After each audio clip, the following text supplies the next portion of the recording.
Lamplight presents Battle for Rome by Ian Ross, narrated by Jonathan Keeble. For the sea could not be travelled, nor could men sail from any port without being exposed to all kinds of outrages, being stretched on the rack and lacerated in their sides, that it might be ascertained through various tortures whether they came from the enemy, and finally being subjected to punishment by the cross or by fire. And besides these things, shields and body armour were being prepared, and darts and spears and other instruments of battle made ready, and galleys and naval armaments were collecting in every place. And no one expected anything but to be attacked by enemies at any moment. Eusebius, Ecclesiastical History. Historical note. In AD 311, the Roman Empire stands on the brink of civil war. The unity established by the Emperor Diocletian decades before has collapsed, and now 4 rivals contend for supreme power. In the west, Constantine controls Gaul, Spain, Britain, and the Rhine frontier. Licinius commands the central Danubian provinces, Greece and the Balkans, while Maximinus Daza rules the east and Egypt. Between them, the usurper Maxentius, son of the former emperor Maximian, possesses the city of Rome itself, with Italy and North Africa. The rival emperors prepare their troops and negotiate their alliances. All know that the coming war will decide the future of the Roman world. Prologue. Agri Decimates, Germania, December AD 311. The 9 men were riding hard, bursting the silence of the winter forest. All trace of the road was gone, and they navigated only by the pale gleam of the sun through the weave of black branches overhead. 5 hours the chase had lasted, and still they did not know who was pursuing them. Up the slope between the trees, the riders crossed the bare summit of the ridge and plunged down the far side into a narrower valley thick with dark pines. They had only ridden a short distance when the 2 remaining guides hauled on their reins and drew to a halt. One of them, the taller man with the red-dyed hair, raised himself in the saddle to peer between the trees, then called back. His breath plumed white in the frigid air. "They are ahead of us!" "How is that possible?" the tribune, Ulpianus, said. He had been wounded in the morning attack, speared in the gut with a javelin, and his face was grey from loss of blood. "The valley goes like this," the guide told him, sketching a wide arc with his right arm. "They went around, I think." Ulpianus hissed between clenched teeth. "Find out who they are." The 2 tribesmen slipped from their saddles and began to edge down the hillside. The cries of the pursuit had fallen away now, and the slow silence of the forest was ominous. Pines groaned in the icy breeze. "Castus!" the tribune said, wincing back over his shoulder. "To me!" The rider behind him nudged his mount forward. He was a big man, with a thick neck and the ugly, broken profile of a boxer. Like the others, he wore Germanic costume, and he had let his hair and beard grow out in a scrub of yellowish bristles. But the broadsword belted at his side and the gold torque at his collar marked him as a Roman soldier. "They have us surrounded," the tribune said. He sat hunched in the saddle, and the linen that bound his stomach was soaked through with blood. His strength was ebbing fast. "If we have to fight, take the package in my saddlebag and break through. Alone, if necessary." Aurelius Castus twisted the reins between his fists, exhaled slowly. "I think we can make it if we stay together," he said. "I'm not leaving you, Dominus." Ulpianus glanced at him. "As a protector of the sacred bodyguard, you're sworn to obey your commanding officer's every order." He drew his lips back in a pained smile. "However, I expected you might say that. We all have our duty." "We will do what we are ordered," Castus replied, his throat tightening as he spoke the first words of the traditional soldier's oath. Turning in the saddle, leather creaking beneath him, he looked back at the surviving members of the group. The attackers had hit their camp in the hour before dawn, howling out of the darkness in a swift raid that had left 3 men dead and 2 more wounded. Castus knew that they could all have been slaughtered, half of them in their sleep, but the raiders had only wanted to determine their strength, their identity, and their purpose. One of the guides had vanished too, captured or fled. 2 of those that remained, his friend, Brino, and another man, were fellow members of the Corps of Protectores. 2 more were mounted archers of the Equites Sagittarii, good soldiers but close to exhaustion, and still shaken after the loss of their comrades. There was the single surviving slave, the tribune, and then the 2 guides up ahead, all of them uncertain and confused. Castus's hands were numb as they gripped the reins, and his face felt flayed and raw from the cold. A web of aches ran from his thighs, up his spine, and across his shoulders. The wind breathed ice across the back of his neck, and he tried not to shudder. 6 days had passed since they had left the imperial court at Treveris. Their mission was simple enough. They were to carry a sealed package to the court of the Emperor Licinius, who ruled on the Danube. Only the tribune knew what the package contained, but whatever it was must be valuable to warrant sending such a strong dispatch party through barbarian country in the dead of winter. In times of peace, they could have travelled south, around the headwaters of the Rhine and up through the province of Rhaetia. But the governor of Upper Rhaetia had declared his allegiance to the usurper Maxentius, controller of Italy. Now Maxentian patrols ranged freely through that territory. Whatever the dangers of the barbarians, the risk of the package falling into the hands of the usurper's men was far greater. Castus eased back in his saddle, flexing his spine and his shoulders. He gazed at the forested hillsides around him. This wilderness between the Rhine and the Danube had once been part of the Roman Empire. The Agri Decumates, it was called. 50 years ago, there had been farms in these valleys, roads and towns, settled villas. For the last 3 days, Castus and his party had been following the line of the old fortifications, the overgrown ditch and collapsing palisades that had once marked the edge of civilization, now just a dead-straight scar across a wild landscape. This was Alemannic country, but the Alemanni were bound by treaties with Rome. Either their attackers that morning had decided to ignore the treaties, Castus thought, or they too were intruders in this land and had no treaties to break. He looked down the slope and saw the 2 guides clambering back up between the trees, returning from their brief reconnaissance. "They wait for us down in the valley," the red-haired one said. "They want to talk, looks like." "Who are they?" the tribune demanded. "Burgundiai," said the other guide, and spat. The guides were each from a different Alemannic tribe. The idea was, Castus supposed, that they distrusted each other more than they disliked Romans. With any luck, he thought, they hated the Burgundiai even more. "Castus," Ulpianus said quietly, "you and Brino go down there with the guides. Find out everything you can." "And make sure the guides don't betray us," Castus thought as he shook his reins. They moved through the trees, leaning back in their saddles as the horses picked their way downhill into the valley. Castus was not a good horseman at the best of times. His mount was big, powerful, but it was also ill-tempered and had a heavy gait. Ahead of him, Castus could see the 2 guides talking. They too seemed in a bad mood. "What are they saying?" he asked Brino, who rode just behind him.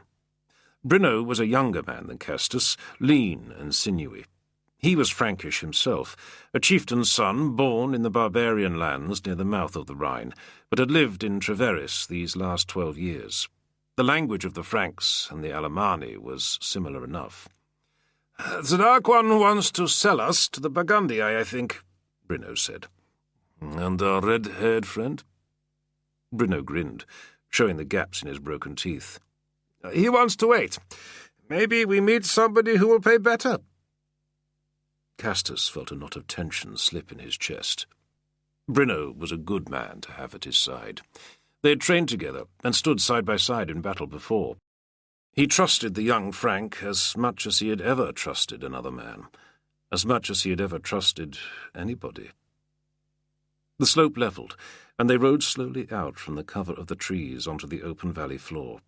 A shallow stream flowed wide over a shingle bed, the water glinting with ice between the rocks. The air was so cold down here it hurt to breathe, almost too cold for fear. Castus just wanted this to be over, and soon. He could see the moon, a perfect white half-circle low above the treetops. Only an hour or two of daylight remained. On the level ground at the far side of the stream, the Burgundii were waiting, 4 of them, sitting with careful idleness on their shaggy little horses. Castus glanced quickly right and left, as many again on either side, just within the trees. Beyond them the valley narrowed, with high spurs of rock showing between the pines, a bottleneck. He realized that their pursuers had been herding them to this exact spot. Reaching beneath his cloak, he tugged at his sword hilt, freeing the blade from the cold lock of the scabbard mouth. Leaning forward over his saddle horns, Castus surveyed the enemy riders. They wore capes of animal pelts, and each man had a wolf's tail hanging from his shield. One had a red tunic, and his hair hung in neat braids. The chief, Castus guessed. But the others looked rough-edged and thick-bearded after many days of hard living.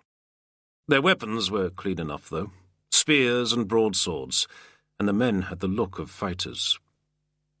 The 2 guides were talking, the Burgundii answering them in curt, dismissive phrases.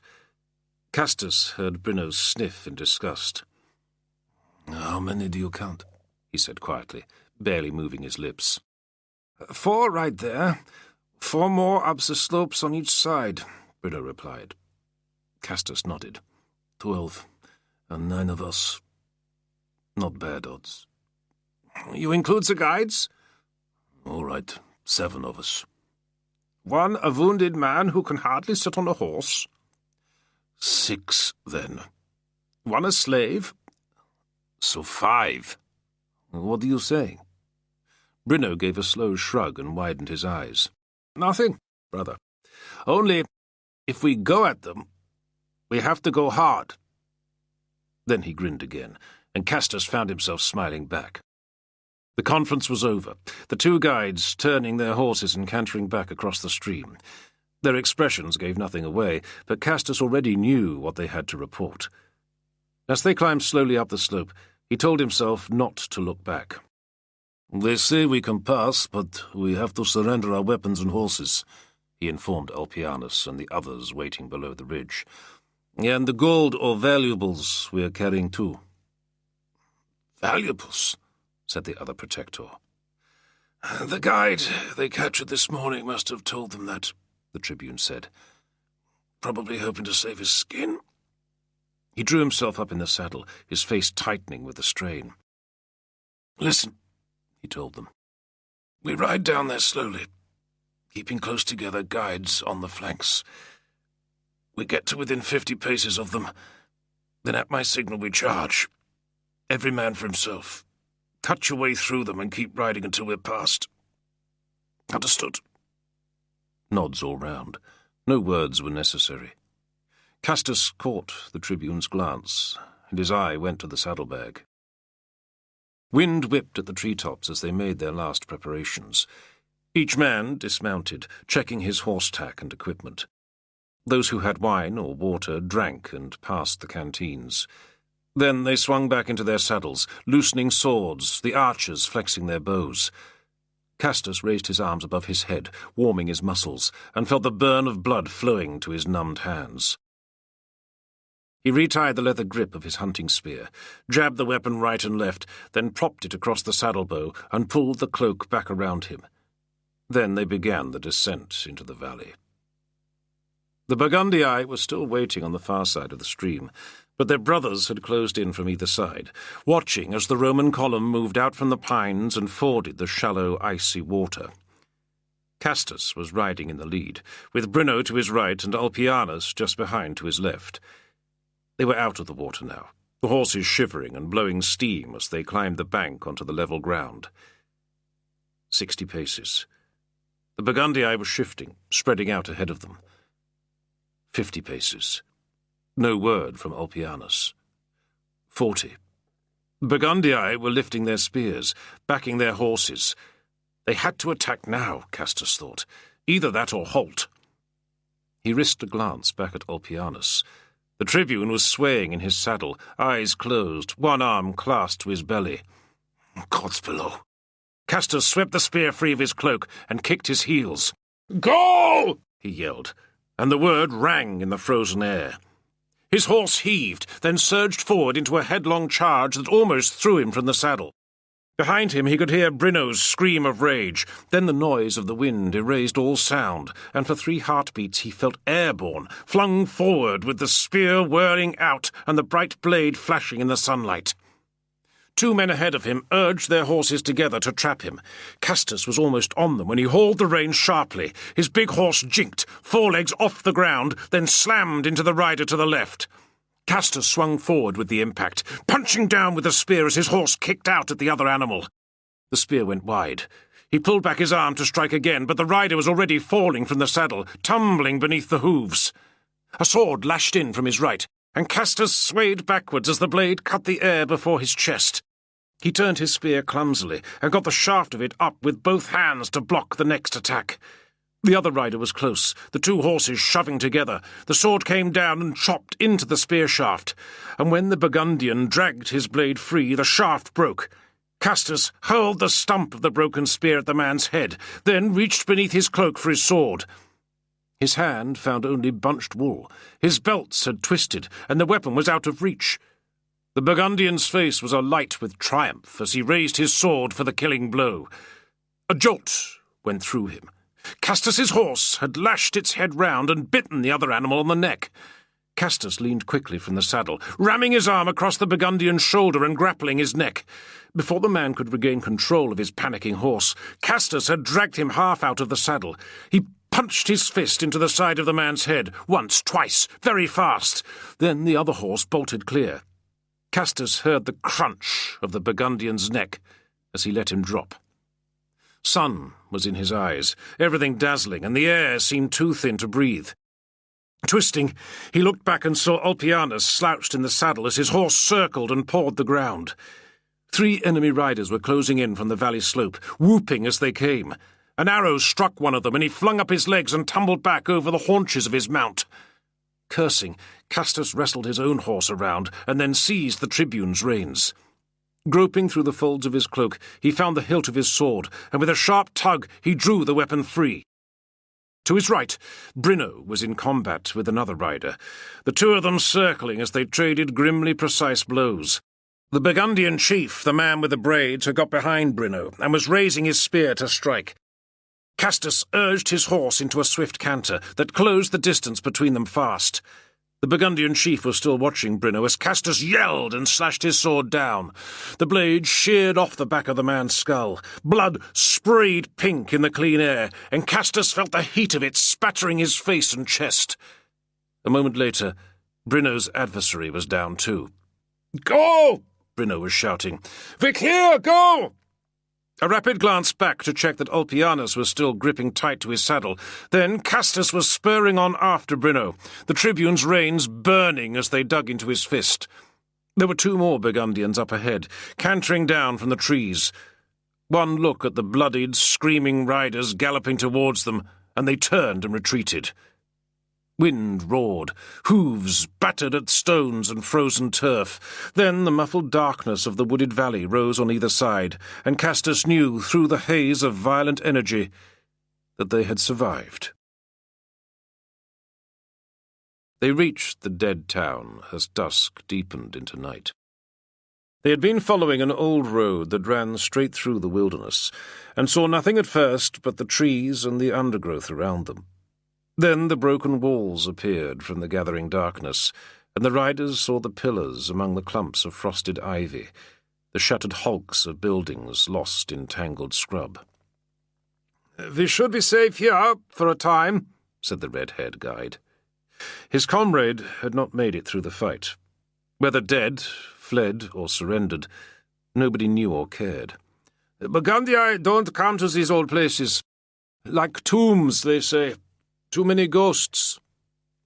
"What sort of ghosts?" asked the young slave from the rear of their little column. Besides Castus and Brino and the wounded tribune, only he and one of the archers remained of the dispatch party. "Ghosts of Romans," the guide declared with a note of wry pride. "Killed by my ancestors, maybe, They rode in silence, the town taking form around them even as the dark increased. The wide expanse of weeds and tangled scrub ahead would have been the Forum once, Castus guessed.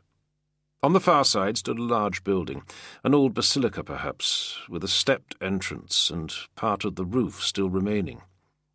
"In there," he said. Dismounting, they led the horses through the wide portal and tethered them at the back of the hall, amidst a rack of fallen roof timbers and rubble overgrown with ferns and long grass. They lifted Ulpianus down from his horse. The tribune was feverish and mumbling, and they wrapped him in his fur-lined cloak and laid him in the far corner on a bed of ferns with the slave to watch over him. The shell of the old building protected them from the breeze at least, but outside it the night stood around them like a black wall of ice. Castus took the first watch with the guide. He pulled a fur hat down over his ears and crouched beside the open doorway, trying to suppress the shivers that ran through his body. As he stared into the darkness, he began to make out the shapes of the ruins in the faint moonlight. Ghosts out there, he thought. The unquiet dead. He remembered something he'd been told once, far away in the north of Britain.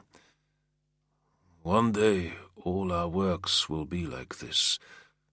Nothing more than hummocks in the turf, for savages to wander over." He remembered that the man who said those words was long dead too. "The river is south of here," the guide said, mumbling through the fur edging of his cloak. 2 hours good riding. Bridge is there somewhere. Far side Roman territory." "Whose?" Castus asked. "Licinius's or Maxentius's?"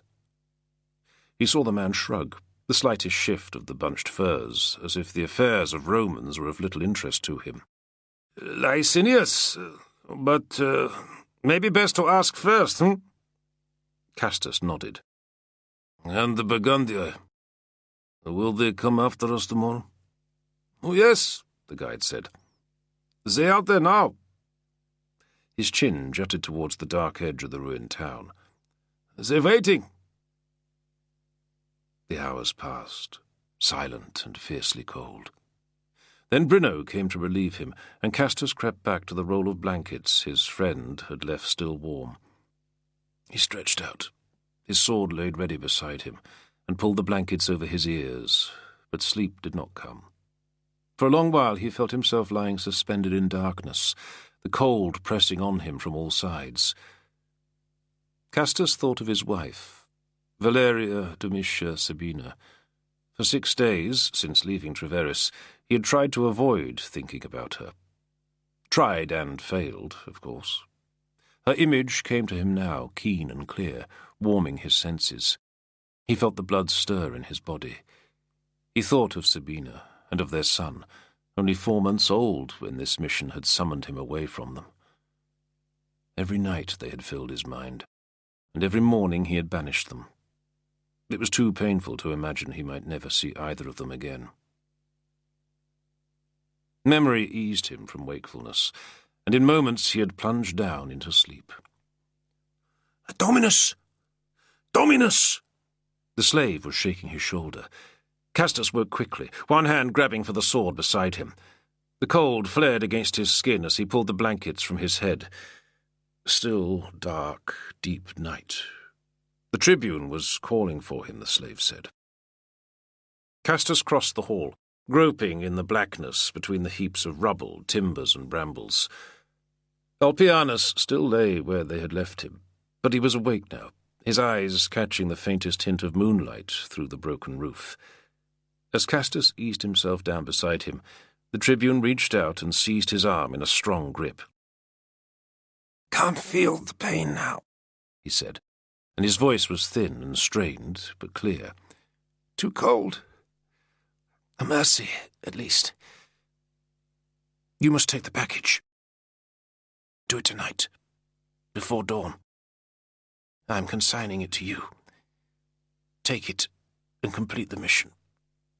Deliver it to the Emperor Licinius." "I understand, Dominus," Castus said. "I'll do it."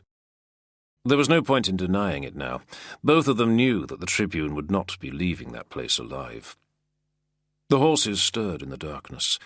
Castus went to move away, but Ulpianus still held him, using the last of his strength. "Don't you want to know what the package contains?" the tribune said. His voice was hardly more than a whisper. "No," Castus said. He glanced up and noticed that the slave had crept back into the deeper shadows, out of hearing. "You don't want to know what your life's worth?" He could hear the smile in the tribune's words. "No," he thought. "I do not." Then he thought of Sabina and of his son, of all that he could lose. "Tell me." The grip on his arm slackened, as if the tribune was discharging something that had weighed him down for a long time. "The package contains a letter," he said. "A formal offer of alliance between our Emperor Constantine and his brother Emperor Licinius against the usurper Maxentius." Castus said nothing. He could have guessed as much. "Also," Ulpianus went on, halting, "the letter requests that in the coming spring Licinius deploy his forces south towards the Alps, as if he intends to invade Italy from the northeast. This will cause the usurper to move his own troops towards Aquileia to guard the eastern approaches. His western flank will be left open." "And Constantine will invade from the west," Castus breathed. He sensed the tribune's nod. "So you see," Ulpianus said, "the success of our armies is in your hands now. If the package is intercepted by Maxentius's agents, the plan will fail utterly." "It won't," Castus said, but he was already feeling the weight of the burden. "There's something else," the tribune went on. "An offer of marriage with Constantine's sister. The package contains a portrait of her, an enamelled miniature. I've seen it. It hardly looks like her at all. She's not glamorous. But Licinius has no taste for women, anyway." The words seemed to pain him now, and Castus could hear the gasp and lock of his breathing. Even in the cold air he could smell death. "Castus!" the tribune cried, grabbing him again. "What, Dominus?" He hunched over the prone figure, leaning closer. "Don't," the tribune said. His voice wavered and cracked. "Don't let the dogs eat my flesh. Pile stones on me. Promise?" Castus gripped the man's shoulder, a reassuring pressure. He could feel the feverish heat of Ulpianus's body even through his thick clothing. "And be careful," the tribune said. "Be careful in Treveris. You must... It's dangerous, brother. Your wife..." "Yes?" Castus said. Cold dread pushed suddenly at his heart. He could hear the dying man struggling to breathe, struggling to form words. Something wet choked in his throat. The hand clasping his arm tightened and then fell slack. Castus reached for the man's face in the darkness, holding his palm over the open mouth. He felt nothing, No slight, warm stir of breath. "Why did you say that?" he asked the dead man. Doubt clawed at his back, and he shuddered. Then he pulled the fur cape over the tribune's body. They left the dead town in the first pale seep of dawn. The hooves of the horses were bound with rags, the men's weapons muffled, and they moved on foot, leading the animals behind them. It seemed even colder, the air itself frozen, and the world was almost eclipsed by white fog. Frost lay so thick on the trees and the overgrown ruins that the town seemed carved from brittle ice, and the ground creaked beneath their feet as they walked. The guide had vanished in the night, and none of them were surprised by that. Now Brino took the lead, with Castus and the slave following, and the sole remaining archer bringing up the rear. Inside his tunic, Castus carried the package he had taken from the tribune's saddlebag. It was hardly larger than a man's hand, and sewn tightly into waxed linen. Such a small thing, he thought, to risk so many lives for. Once they reached what looked like the town boundary, they mounted up and began to ride, slowly at first. The fog swirled around them, and the sound of the padded hooves was a dull thudding on the old mossy paving of the road. The world around them seemed utterly deserted, devoid of life. But they had travelled only a mile from the town when the fog began to lift, and they realized they were not alone. "Left flank," Brino said under his breath. 3, maybe 4. "Same on the right," Castus said. "They're shadowing us." He kicked his heels, and his mount broke into a fast trot. From the fog to either side came the sound of voices, calling and responding. Cresting a rise, the riders saw the hills dropping away before them onto a wide flat plain, billowing with low mist. On the far horizon was a grey smudge, like a line drawn with a man's thumb on frosted metal. The Danube. "Last ride," Brino said, grinning. The 4 of them had slowed, grouping together. Without another word, they leaned from their saddles and clasped hands, the differences between them forgotten. From either side they could hear the wild cries as the Burgundian horsemen closed in around them. Then, as one, they whipped their reins and began to gallop. Castus was in the lead now, hunched low over the saddle with the cold breeze rushing around his head and tugging at his cloak. The motion of the horse sent shocks up his spine. He tried to lift himself in the saddle, but he was weary and his limbs were heavy. The world raced by in a blur of dirty whiteness. A scream from behind him. Castus glanced back and saw the archer tumble from his saddle, the slim black shaft of a javelin jutting from his side. He knew he could not urge his horse to any greater speed. There was still miles to go before the river, and the animal was tiring fast. The young slave went galloping past him, flogging his lighter pony into a headlong charge. Another figure loomed from the mist. Castus thought it was Brino, but then he saw the raised spear. He tried to shout, but the wind punched the breath from his mouth. The spear flew, striking the slave between the shoulders and knocking him from the pony. Brino had a javelin stuck through the folds of his cloak. As Castus turned to look back at him, his friend plucked the weapon free and hurled it. One of the barbarians went down.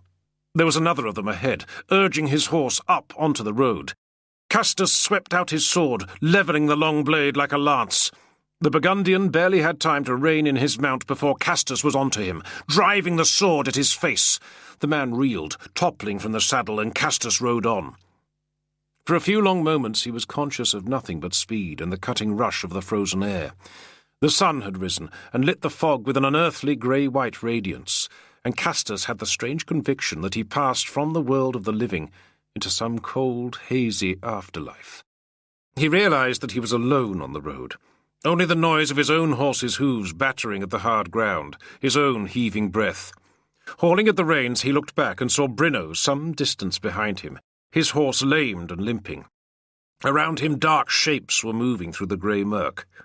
Without thinking, Castus wrenched at the reins and turned his horse towards his friend. "Get up behind me!" Castus called to him. He was already shunting forward on the saddle. He saw Brino shake his head. "No time!" the younger man called. He raised his sword in salute and grinned. "Go!" he shouted. "I'll hold them! Go! Makes this worthwhile, brother!" The first of the Burgundians was already galloping towards him. With a hiss of anguish, Castus watched as the enemy riders closed in around his friend. He knew there was nothing he could do, except die at Brino's side, and then all of their deaths would have been in vain. "We all have our duty."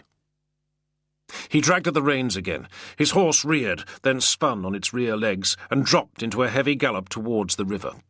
Castus closed his eyes, closed his throat against the wrenching cry trapped in his chest. 10 heartbeats, and he risked a glance back. Brino was still there, still fighting against the whirl of men that surrounded him.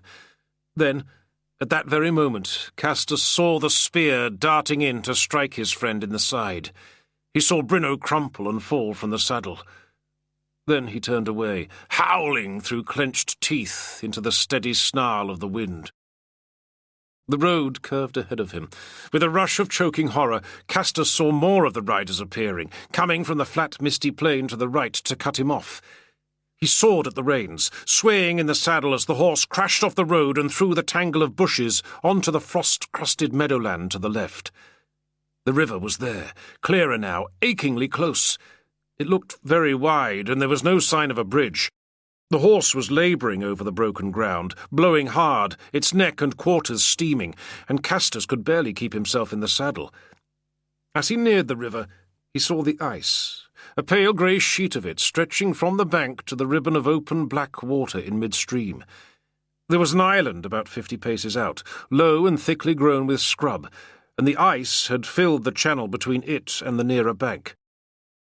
Shouts from the right. The pursuers had left the road and ridden across country to meet the riverbank. More of them were coming up behind, their ululating cries carrying strangely in the mist. Castus let his horse slow as it neared the riverbank.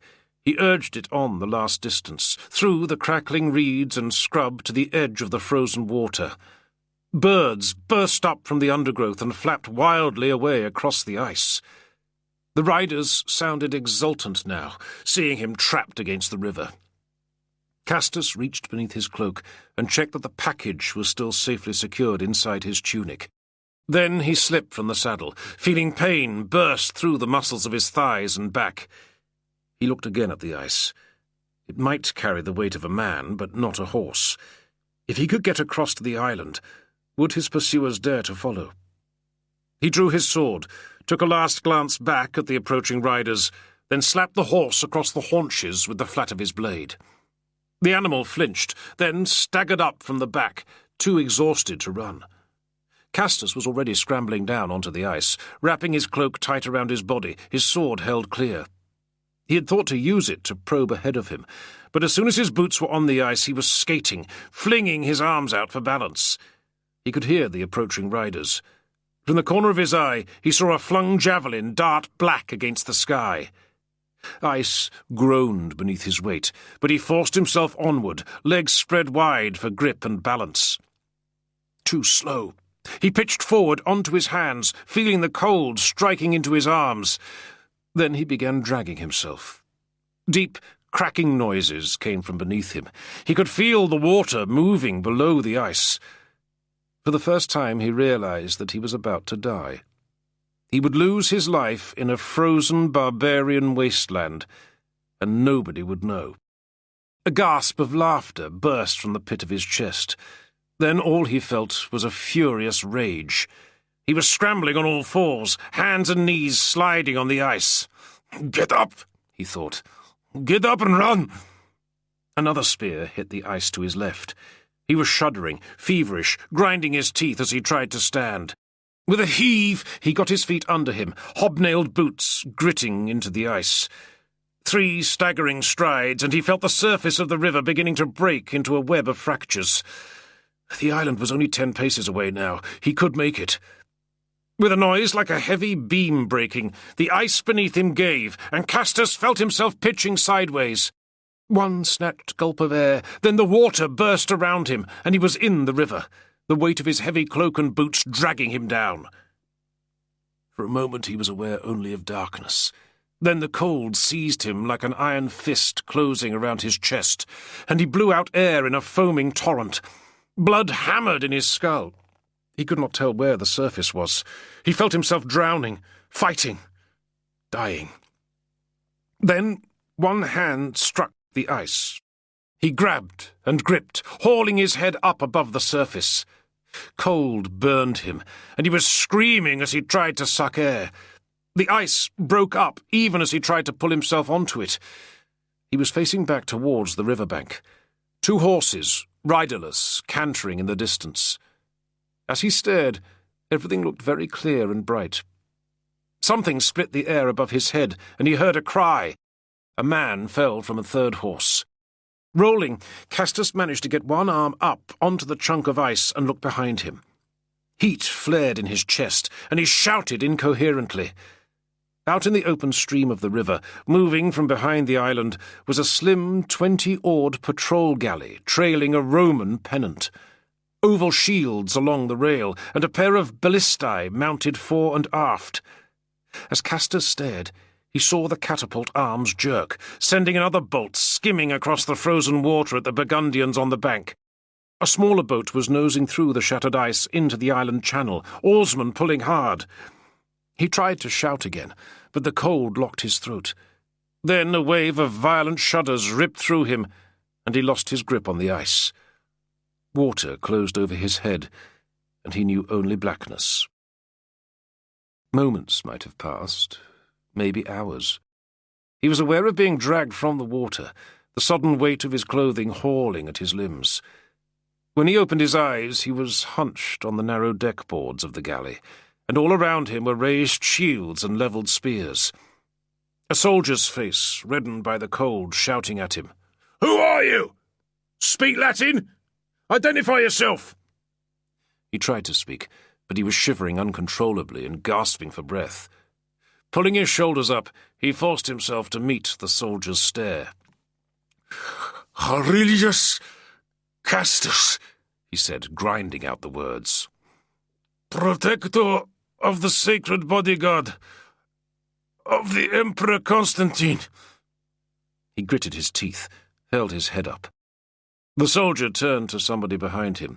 His red face twisted into a smile, and when he leaned forward again, there was a leather mug in his hand. "We're with the 5th Cohort Valeria Phrygium," he said. "Loyal to Licinius." Castus took the mug in both hands, breathing in the scent of warmed wine. "Drink deep, brother," the soldier said. Part 1.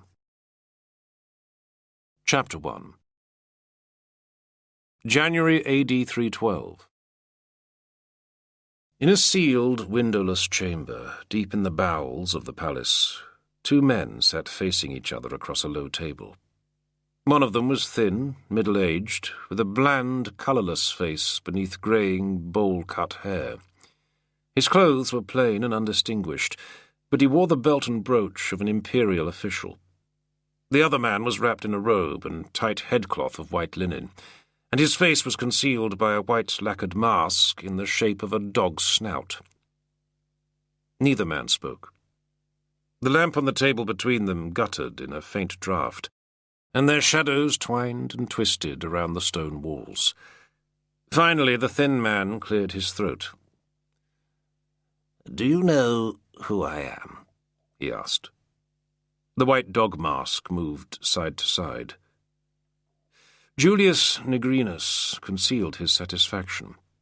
As a tribune of the corps of notaries, he was a highly placed figure in the imperial bureaucracy, but he did not care to be recognized. Sometimes anonymity can be a more potent weapon than fame. Besides, the masked man could be in little doubt of his authority. Anyone able to have a man snatched from his bed in the middle of the night and conducted to this subterranean part of the Emperor's palace by armed guards clearly wielded a certain power. "But I know who you are," the notary went on. He steepled his fingers beneath his chin. "You are Astramcycus of Cunaxa, correct?" "Merely a name I use for the public, Dominus," the other man said.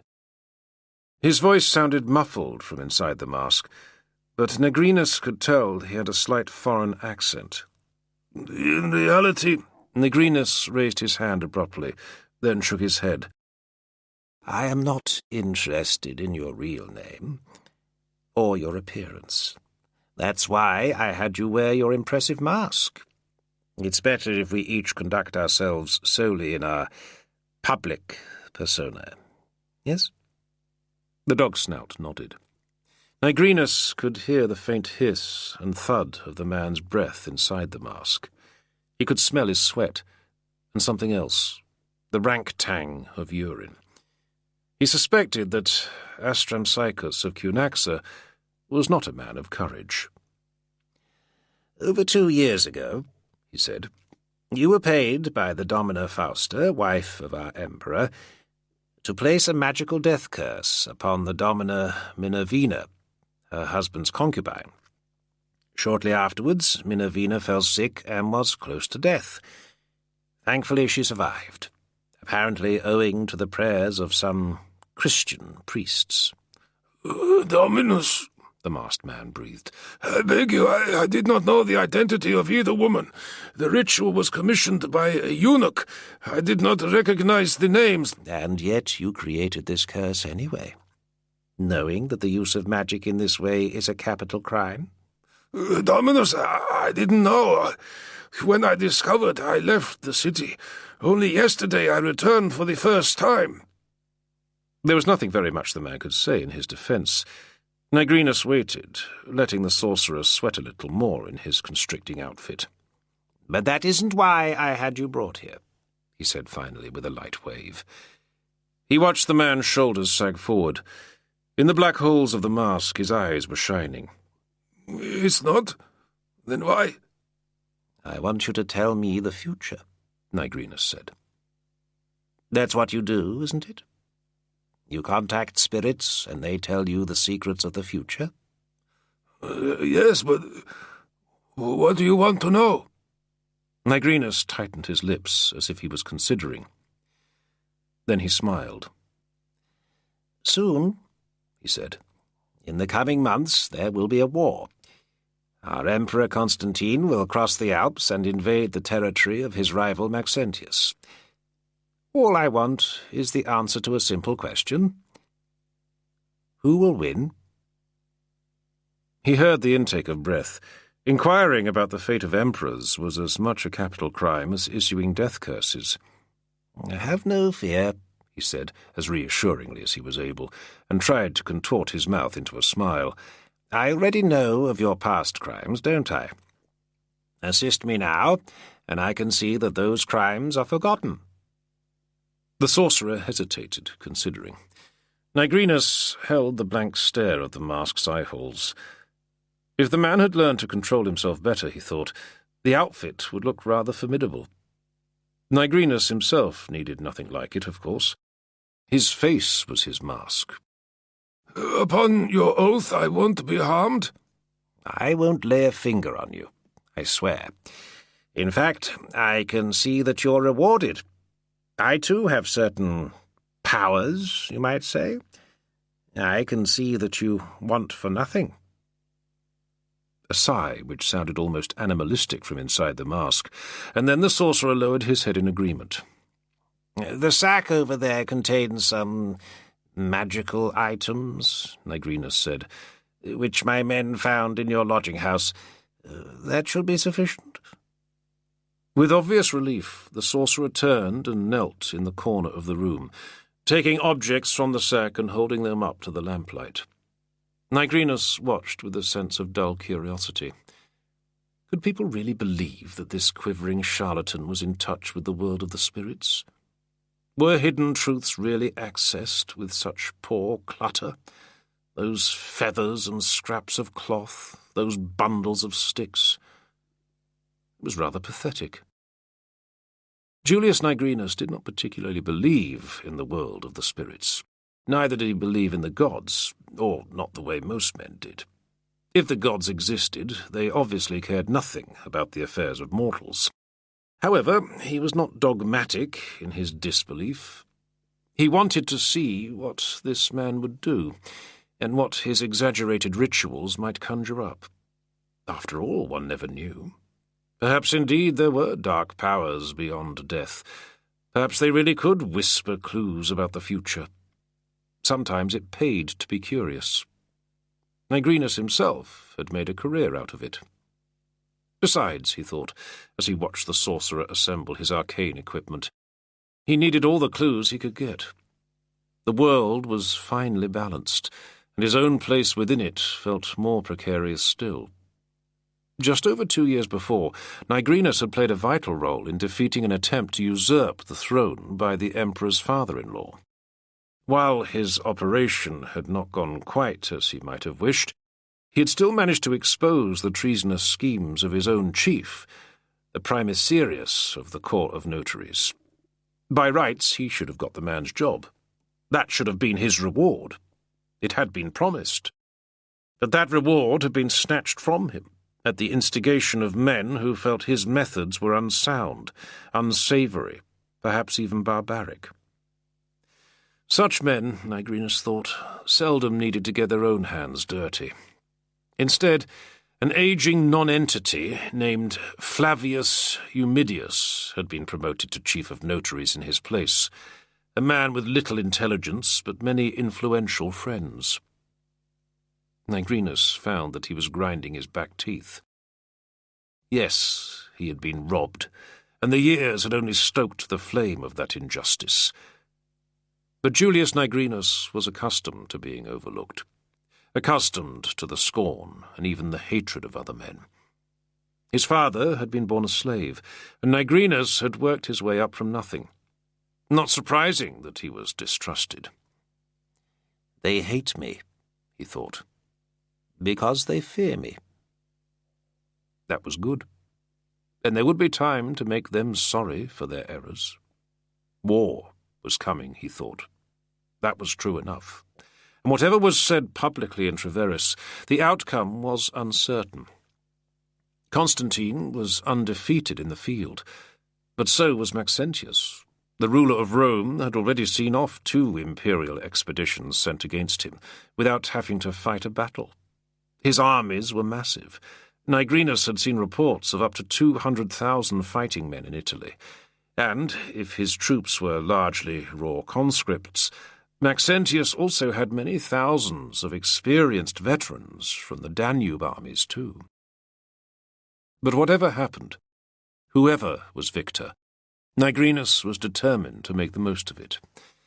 This time he would do something that could not be denied, something brilliant and terrible.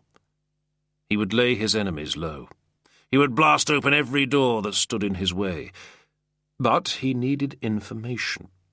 He needed to know which way to move, and at this point, he thought to himself, he would consider any option. Down in his gloomy huddle, the sorcerer had constructed a rough tripod from woven sticks, only about 2 feet high, and piled greasy rags and feathers beneath it. Now, as Nigrinus watched, he lit a taper from the lamp and kindled his little pyre. He crouched, tipping his mask up to blow on the twisting flame, and Nigrinus saw the silvery bristles on his exposed chin. The reek of burning filled the chamber, singed feathers and dirty smoke. A cough kicked at the back of Nigrinus's throat, and he stifled it. Some time ago, this man, Astramcycus, had made quite a name for himself, putting on his clandestine magical performances all across Gaul, and even here in Treveris. Doubtless that was how Fausta, the emperor's wife, had got to hear of him. Nigrinus twisted a smile. Such things tended to impress weaker minds. Slaves, eunuchs, women. Even a few of the imperial staff had been taken in. It was convenient that the sorcerer had made his reappearance now, and that Nigrinus's informers had picked up his trail before he came to public attention. The business of the death curse on the Domina Minervina had not been common knowledge, and it was best that it stayed that way. The emperor's wife, after all, was supposed to be above suspicion. Keora! Kithora! Charabanaks! The sorcerer hissed, kneeling upright above his fuming little altar, with his arms raised to the low ceiling.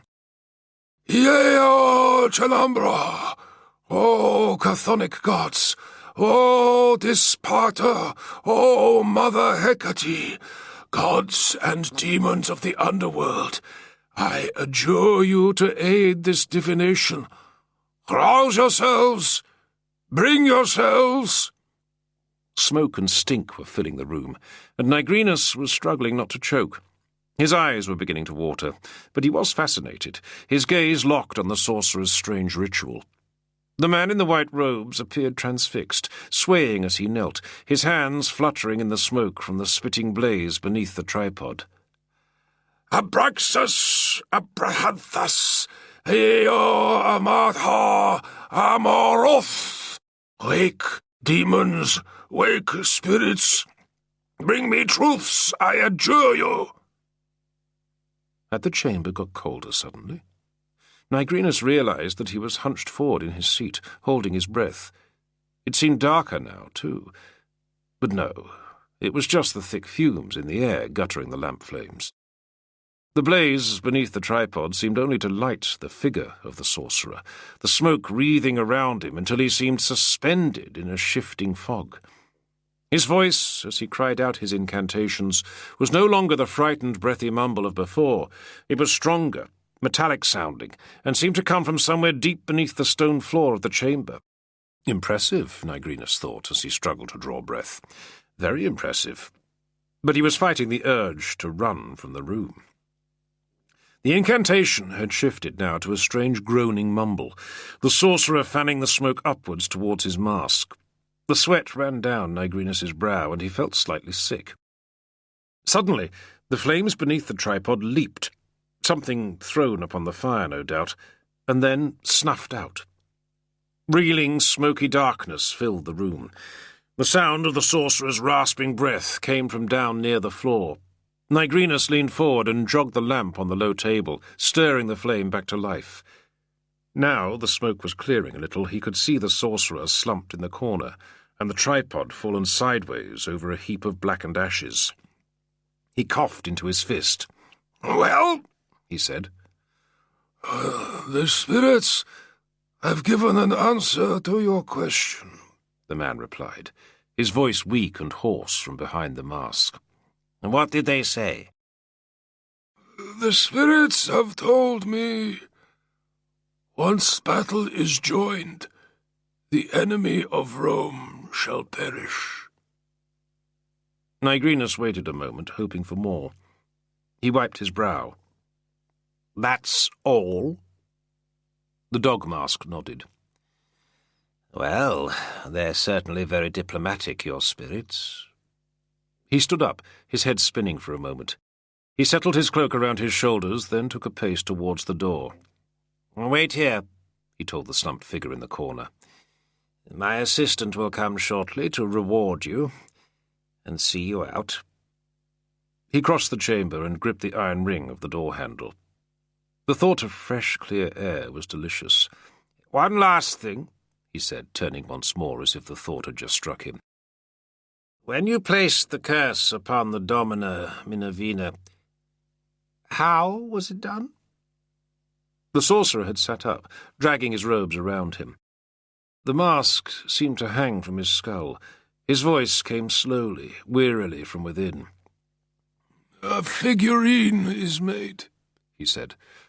"A homunculus, formed with clay, from a dug grave mixed with the blood of a black cockerel. Items from the victim are placed within it, hair or nail clippings, and certain words pronounced over it. Then iron nails are driven through the figurine in particular places: head, heart, loins, stomach." "And then?" Nigrinus said. The words came out as an eager gasp. The mask rose, the vacant eye-holes staring back at him. "Then the figurine can be placed in a tomb," the sorcerer said, in a tone emptied of all feeling. "or hidden somewhere close to the victim, In their bedchamber, for example, beneath their bed, or where their food is prepared. Interesting. And this is effective? Almost always, Dominus. The mask sagged again. Nigrinus left the man sitting there and went out into the dark stone corridor, drinking the cold air down into his lungs. He coughed again as he pulled the door closed. His assistant was leaning against the far wall. Nigrinus nodded to him, then paced quickly along the corridor to the bottom of the stairs. Night air breathed down from above, and Nigrinus stood for a while, with his eyes closed and his head tipped back, inhaling deeply. He felt the dull fog of superstitious dread rising from him and dissipating. When he was fully calm and in possession of himself once more, he thought back over what the sorcerer had said. Behind him he heard a door slam, and the shuffle of feet on stone. The enemy of Rome shall perish. Like a riddle, but so equivocal as to be useless. And yet, he thought, perhaps it meant something after all, if only he could find the right application for it. Maxentius was the master of Rome, Constantine his enemy. Yet Maxentius was a usurper, the tyrant, as those in Constantine's camp were learning to call him. Could he somehow be thought of as Rome's enemy? With the vague intuition that he could make something of this yet, Nigrinus turned and paced quickly back down the corridor. His assistant was just leaving the chamber, a bundled sack under his arm. He was a dull sort of man, but at least he lacked the imagination to be treacherous. Nigrinus had experienced problems with his subordinates before. "What should I do with this lot?" the man said, jogging the sack. "Burn whatever's left," Nigrinus told him. "Throw the remains in the river." The assistant nodded curtly and moved towards the stairs. Nigrinus waited a moment for him to disappear, then eased open the door and stepped back into the chamber. The lamp was still burning on the table, and the air was heavily charged with oily smoke. Only a few bent twigs and a blackened mark on the floor remained of the sorcerer's strange ritual. Of the sorcerer himself, nothing. Nigrinus nodded in appreciation. He was just about to leave when something caught his eye, down in the corner, trapping a curve of shadow. Nigrinus bent and picked it up. The white dog-snout mask, still trailing the cord that had secured it to the man's head. It seemed tawdry now, a flimsy theatrical prop. Nigrinus studied the features of the mask. He had not broken his oath. He had not lied at all. Astramcycus had been given his reward, and had been shown out. Nigrinus had not laid a finger upon him. And the dead want for nothing. Turning the mask, he peered inside it. The dark hollow was spattered with fresh blood. Nigrinus flinched, squeamish, and tossed the thing away from him into the corner again. Then he snuffed out the lamp. Chapter 2. The imperial city of Treveris had rarely looked less impressive. Grey slush lay heaped along the sides of the streets and formed mounds under the dripping eaves of the porticos, threaded with the black runnels from the thawing drains. The light was fading, and the evening air smelled of damp smoke and latrines. This did not feel like a homecoming.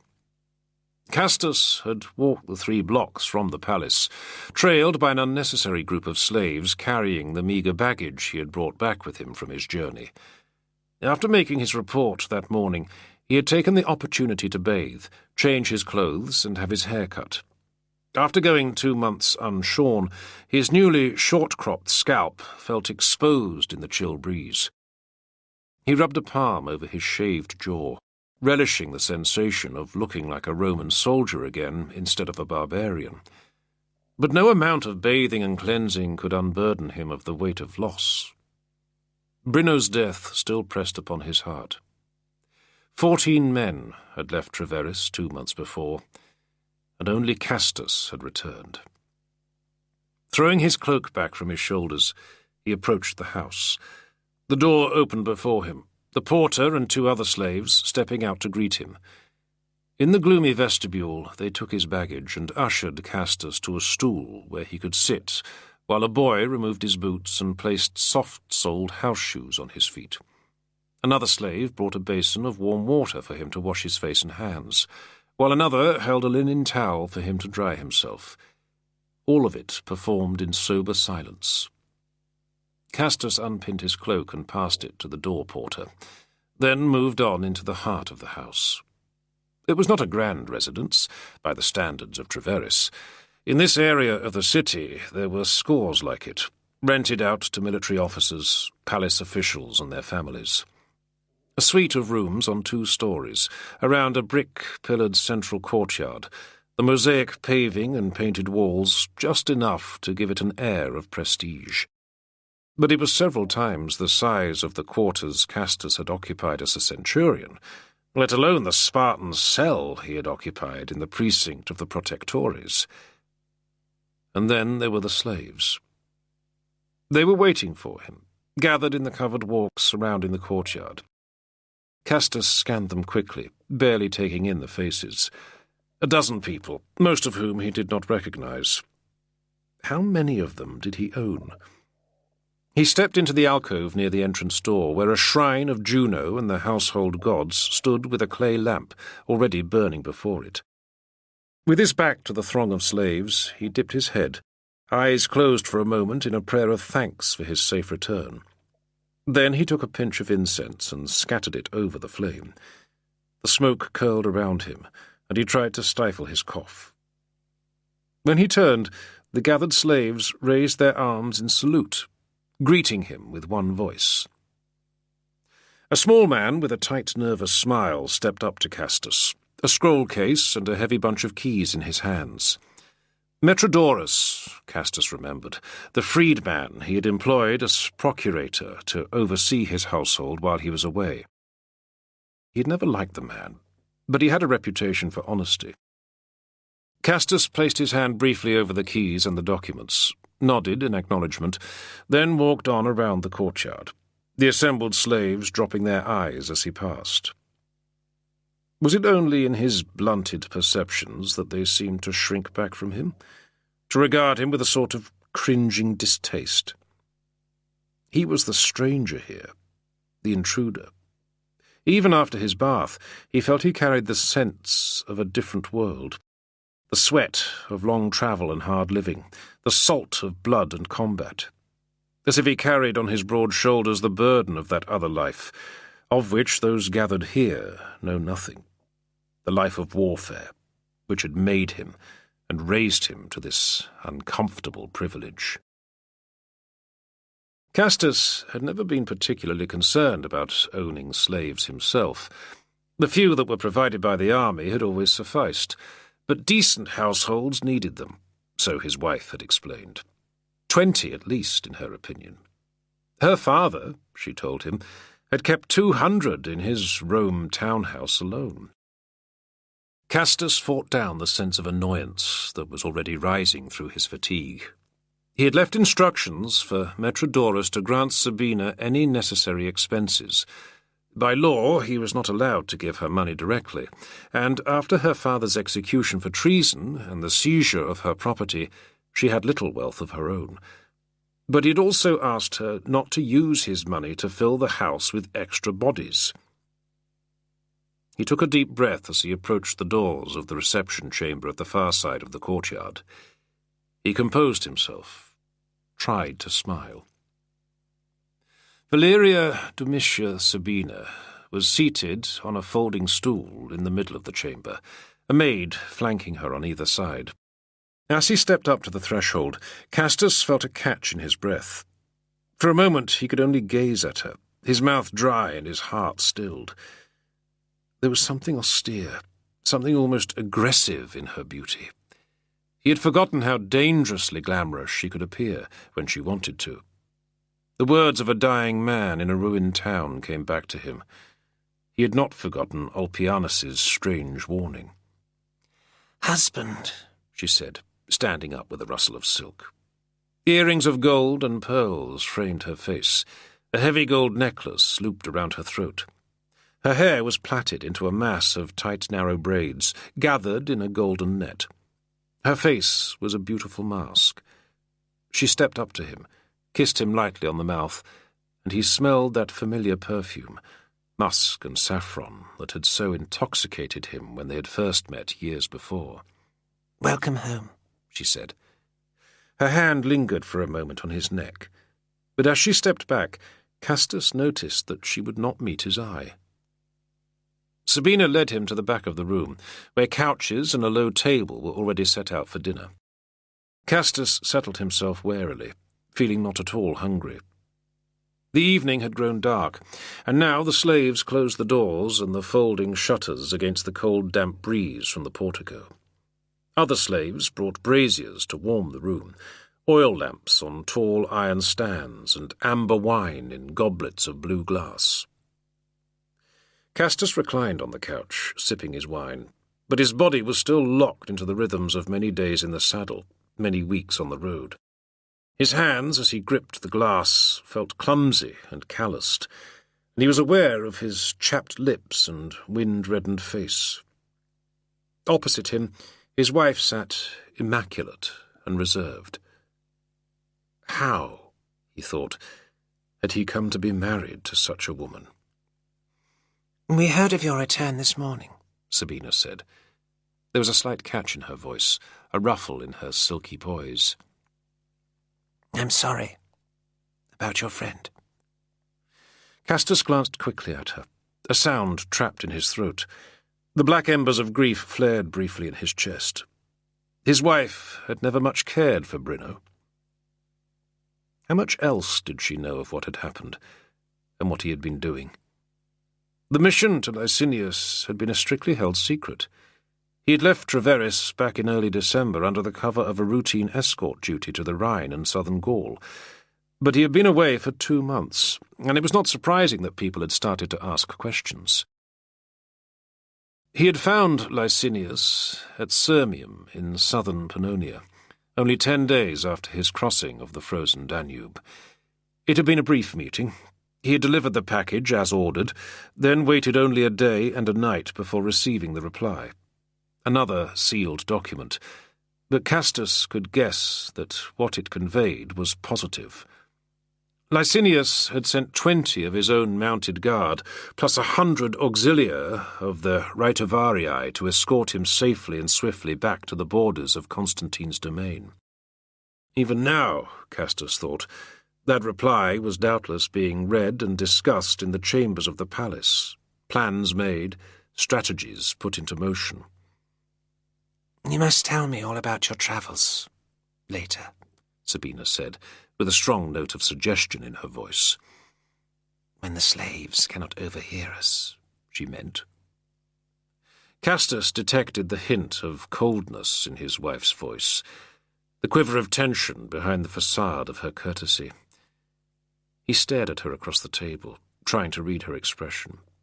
He knew well her aristocratic disdain, although he had somehow managed to forget about it over the months of separation. This was something deeper, though. She was angry at him, and only waiting for a moment when that anger could be safely kindled into rage and recrimination. For so long Castus had dreamed of this homecoming, picturing it in his mind over and again, the joy of his return, the warmth of Sabina's welcome. How could he have been so mistaken? "So," he said as mildly as he could manage, "tell me what you've been doing." The slaves were bringing food from the kitchens now. Eggs in fish sauce, then steamed trout with asparagus, then peaches in syrup and cumin. Castus regarded the meal without enthusiasm. The cooks must have laboured at it all day, but he ate each delicately flavoured dish as if it were a bowl of beans. As they ate, Sabina told him of her activities. She had spent much of her time at the palace, in the household of the emperor's wife, the nobilissima Femina Fausta. Castus listened as she filled him in on the affairs of the court, the alliances and the rivalries, those who had risen in favour and those who had plunged into disgrace. "Nepotila's husband's become a Christian," she told him. "Or so they say. Apparently he's not a genuine believer, but he thinks it'll help his promotion. The rumour is that the Emperor favours the sect more each day. Some say he's become a Christian himself." "Constantine," Castus said, a mouthful of food catching in his throat. He swallowed heavily. "Not likely."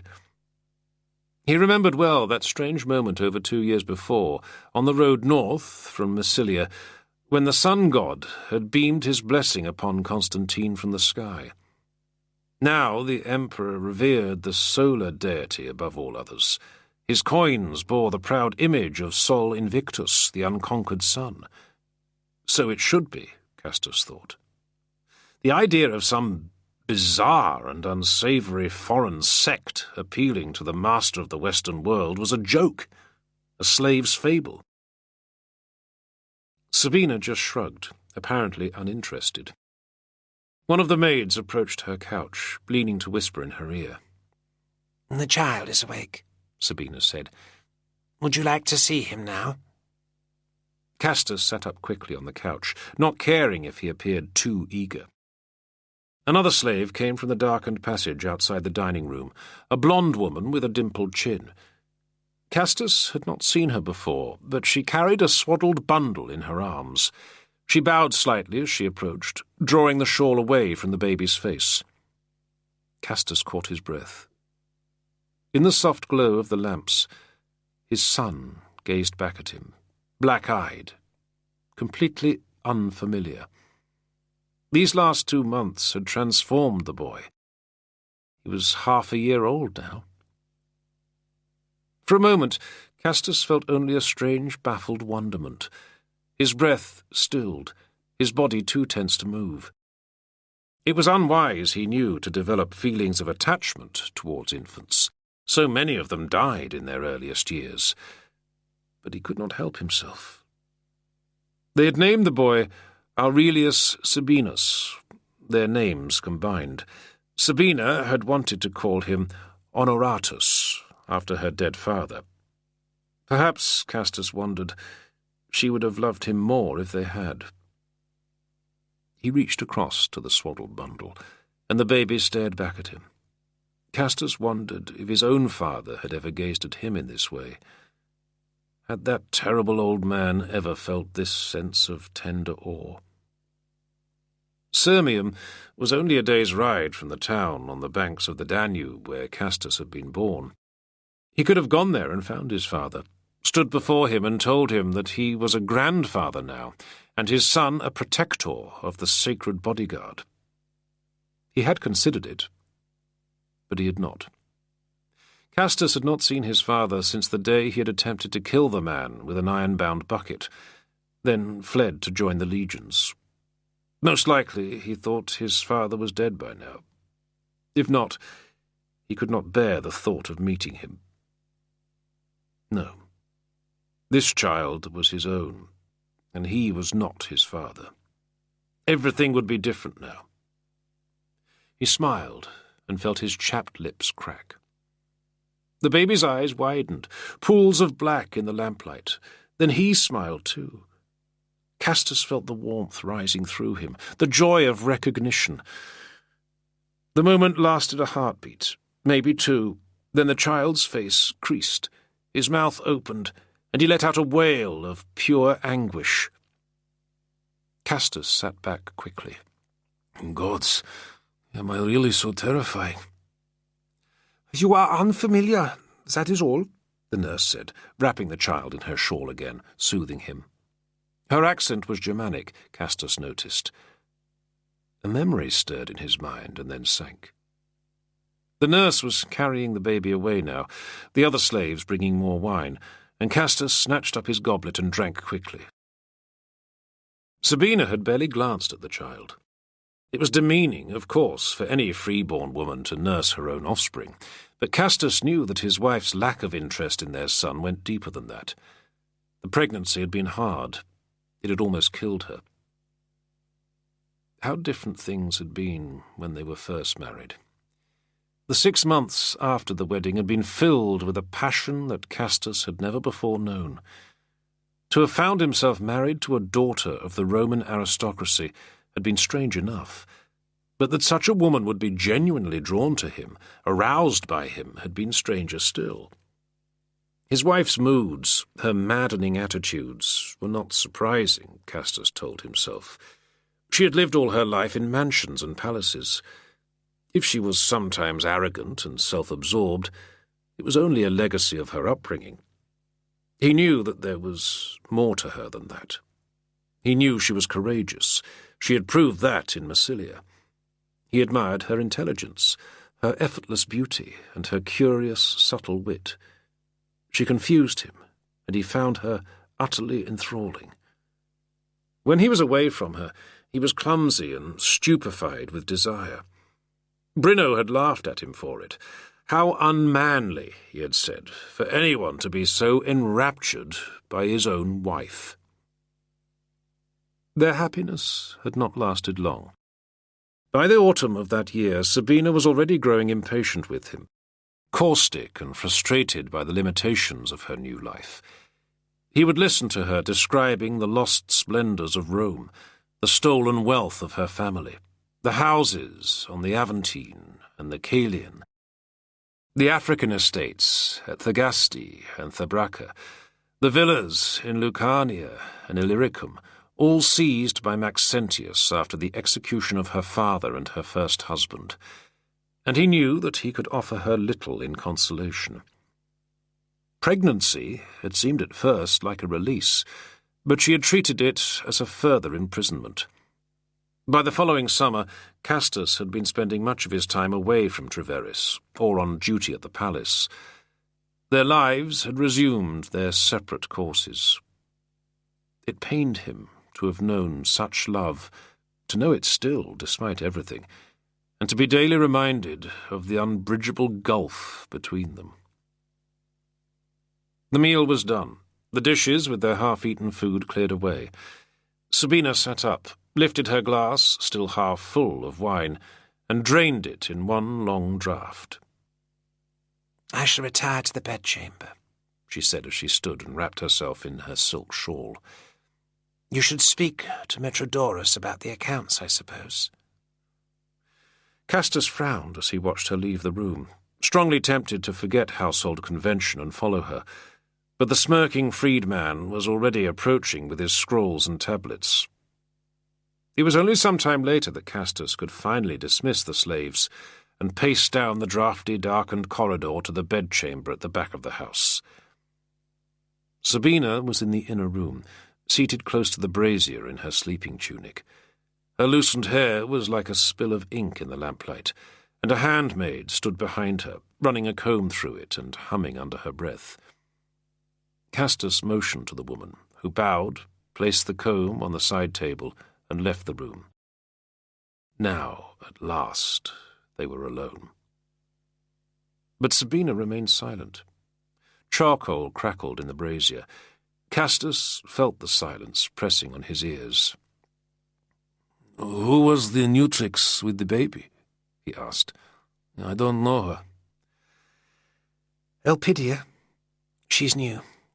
The old one had no milk, so I asked Metrodorus to buy another." He paced up behind her, placing his hands on her shoulders, the smoothness of her neck. He felt the cold links of her necklace, the warm silk of her hair. "So, you went to Pannonia," she said. "To Licinius." "How did you know that?" He had tightened his grip without intending it. "Everyone knows," she snapped, and reached up to seize his wrist. "Everyone in the palace. You know how these things get passed around. You went through barbarian country, and they killed everyone but you. You could have died. You could have died, and I would have been a widow and not even known." She stood up quickly, throwing off his hands, and stalked over to face the wall. Castus heard her sniff. She was trying not to cry. "What would you have had me do?" he said. "Refuse?" I'm a soldier. It's my duty. You know this. Duty, she cried, fierce with anger. Always duty! What about me? What about your son? You should have told me. I could tell nobody, Castus growled. He scrubbed at his chin, then ran a palm over his cropped scalp. His body felt racked with frustration, and he paced to the far wall and back. What do you think it's like for me? She said, left alone in this draughty little house by myself, not knowing whether you're alive or dead, or where in the world you might be. Can you imagine? Are you even capable of imagining that? She spun around to face him. The distance closed between them suddenly, and she was standing before him, blazing with cold, contained fury. For a few moments Castus found he could not speak. Oh, but what do you know except duty? She snarled. Never duty to me, your wife. Never duty to your family. Consider for a moment, Castus said, slow and heavy, that not everything in this world is about you. What do you know of me? Nothing. She raised her hand and punched his shoulder, then tried to shove at him. He grabbed her wrist, his fingers closing around the thin bones of her forearm. Wide-eyed, she stared back at him. How could you ever know me? She spat. You're just a soldier, an uneducated peasant. How could you understand anything of what I feel? She swung at him again with her free hand, and he drew his arm back in a reflexive gesture. Oh, have I insulted you now? She said. Have I insulted your precious honour? Hit me, if you dare. Isn't that what husbands do? He released her, shoving her away, and her choked cry of anguish echoed around the painted walls of the chamber. She swiped at her dressing table, and the contents fell clattering onto the floor. Castus sat on the bed. He thought of the things he could tell her, but would not. The days of riding in the wilderness of Germania, the battles in the frozen forest, and the dead town in the white mist of dawn. Brynno's death, and his own plunge through the river ice. Would she even care to know of these things? Would they mean anything to her? He got up and crossed the room, taking her by the shoulder as gently as he could.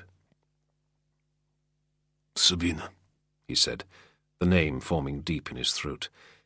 She turned and flung her arms around his neck, her embrace sudden and fierce. Don't leave me like that again, she breathed. Her kiss was hungry, desperate. Promise me you won't go off and get yourself killed without telling me first. The lamps had burned down, and only the last ebb of the brazier lit the room as they lay together in the ruck of blankets. Sabina eased herself up from his shoulder. So, she said, do you have any interesting new scars to show me? Castus shook his head, watching her as she sat and scooped the hair away from her nape to unclip her necklace. Her varying moods no longer confused him as once they had. A slow wash of contentment ran through him, and he closed his eyes. Then he opened them again. Those earrings, he said, lifting his hand to lightly touch the dangling pearls. Have I seen them before? These? Oh, I don't know. Sabina looked away, letting the hair fall to cover her face. Castus frowned. His wife's display of anger had been genuine, but she was hiding something else, something deeper. What's wrong? He said, dropping his hand. She paused, glanced quickly at him, then looked away again. Nothing. I wanted to dress well, to welcome you home, I suppose. She was already fiddling with the earrings, taking them off. Castus tried not to let his disquiet show. The memory of the dying tribune's words came back to him, insistent and probing. Be careful in Treveris. But he could not help detecting something else, an evasive guilt that she was trying hard to conceal. What had she done? Put it out of your mind, he told himself. This is your wife, the mother of your child. Forget it, because if you knew, you would have to act. He let out a long sigh and forced a smile, then drew her down beside him again. "What was he like, then, Licinius?" Sabina asked, settling herself against the heavy muscle of his shoulder. Her voice still held a flicker of unease, and she was trying to cover it. Fat, he told her. Very small eyes, blue chin. I think his breath was bad. "I shan't envy the Emperor's sister, then, having to marry him." He had told her of that too. There seemed little point concealing things now. They told me at Sirmium that Diocletian's died, he said. "The old Emperor? I thought he was dead years ago." Castor shook his head. He did not want to say more, that he had revered Diocletian as long as he could remember. The old man had rebuilt the empire and held it together with iron strength. For years since his abdication, he had lived in well-earned luxury at his fortified villa on the Dalmatian coast. Now that he was gone, there was nothing left to keep the rivals that had succeeded him from open war. Worse, some at Licinius's court had whispered that the old emperor had taken his own life, in despair at the ruin of his imperial dreams.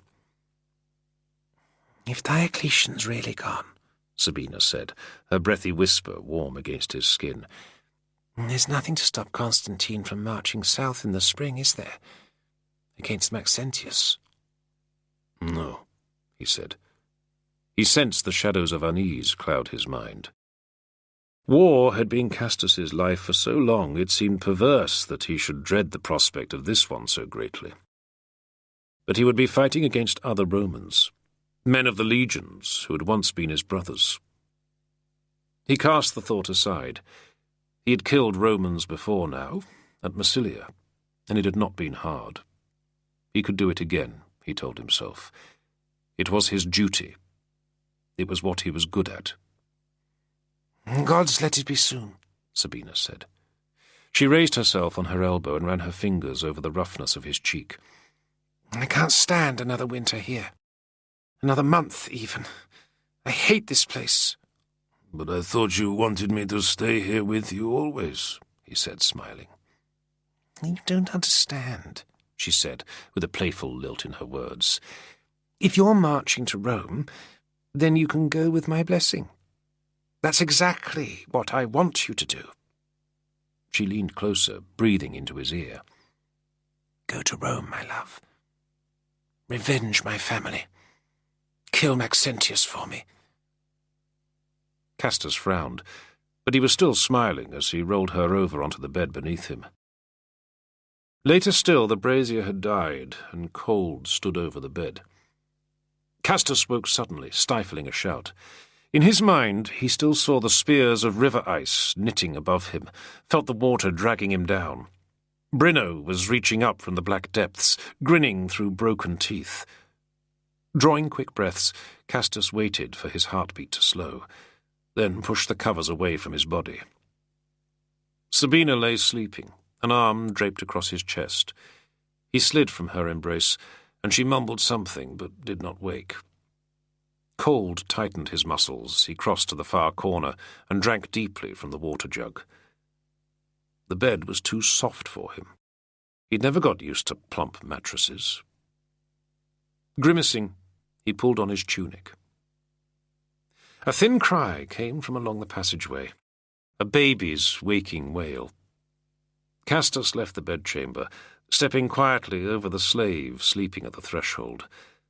Barefoot on the chilled tiles, he paced across the antechamber and into the passage. There was a flare of light from the courtyard portico, and then a figure appeared at the far end of the passageway, a slave holding a lamp. It was the new wet nurse, Castus realized, the blonde woman hurrying towards the child's room. Elpidia, Sabina had called her, a slave name. She paused as she saw him, glaring at him for a moment, then moved on. Castus passed through the darkened dining room and along the shorter corridor at the far side to a small chamber, lightless and almost bare. A simple wooden bed stood against the far wall. He found it by touch, pulling the rough woolen blankets from the thin mattress and spreading them on the floor. Easing himself down, he stretched out on the hard tiles and pulled the blankets around him.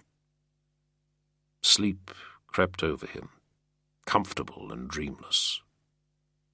Then, just at the edge of consciousness, he snapped back awake. He remembered where he had seen that blonde slave, the baby's new tricks, before.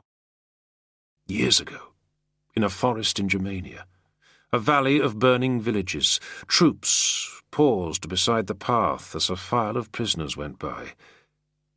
She had looked back at him. He remembered the moment with perfect clarity.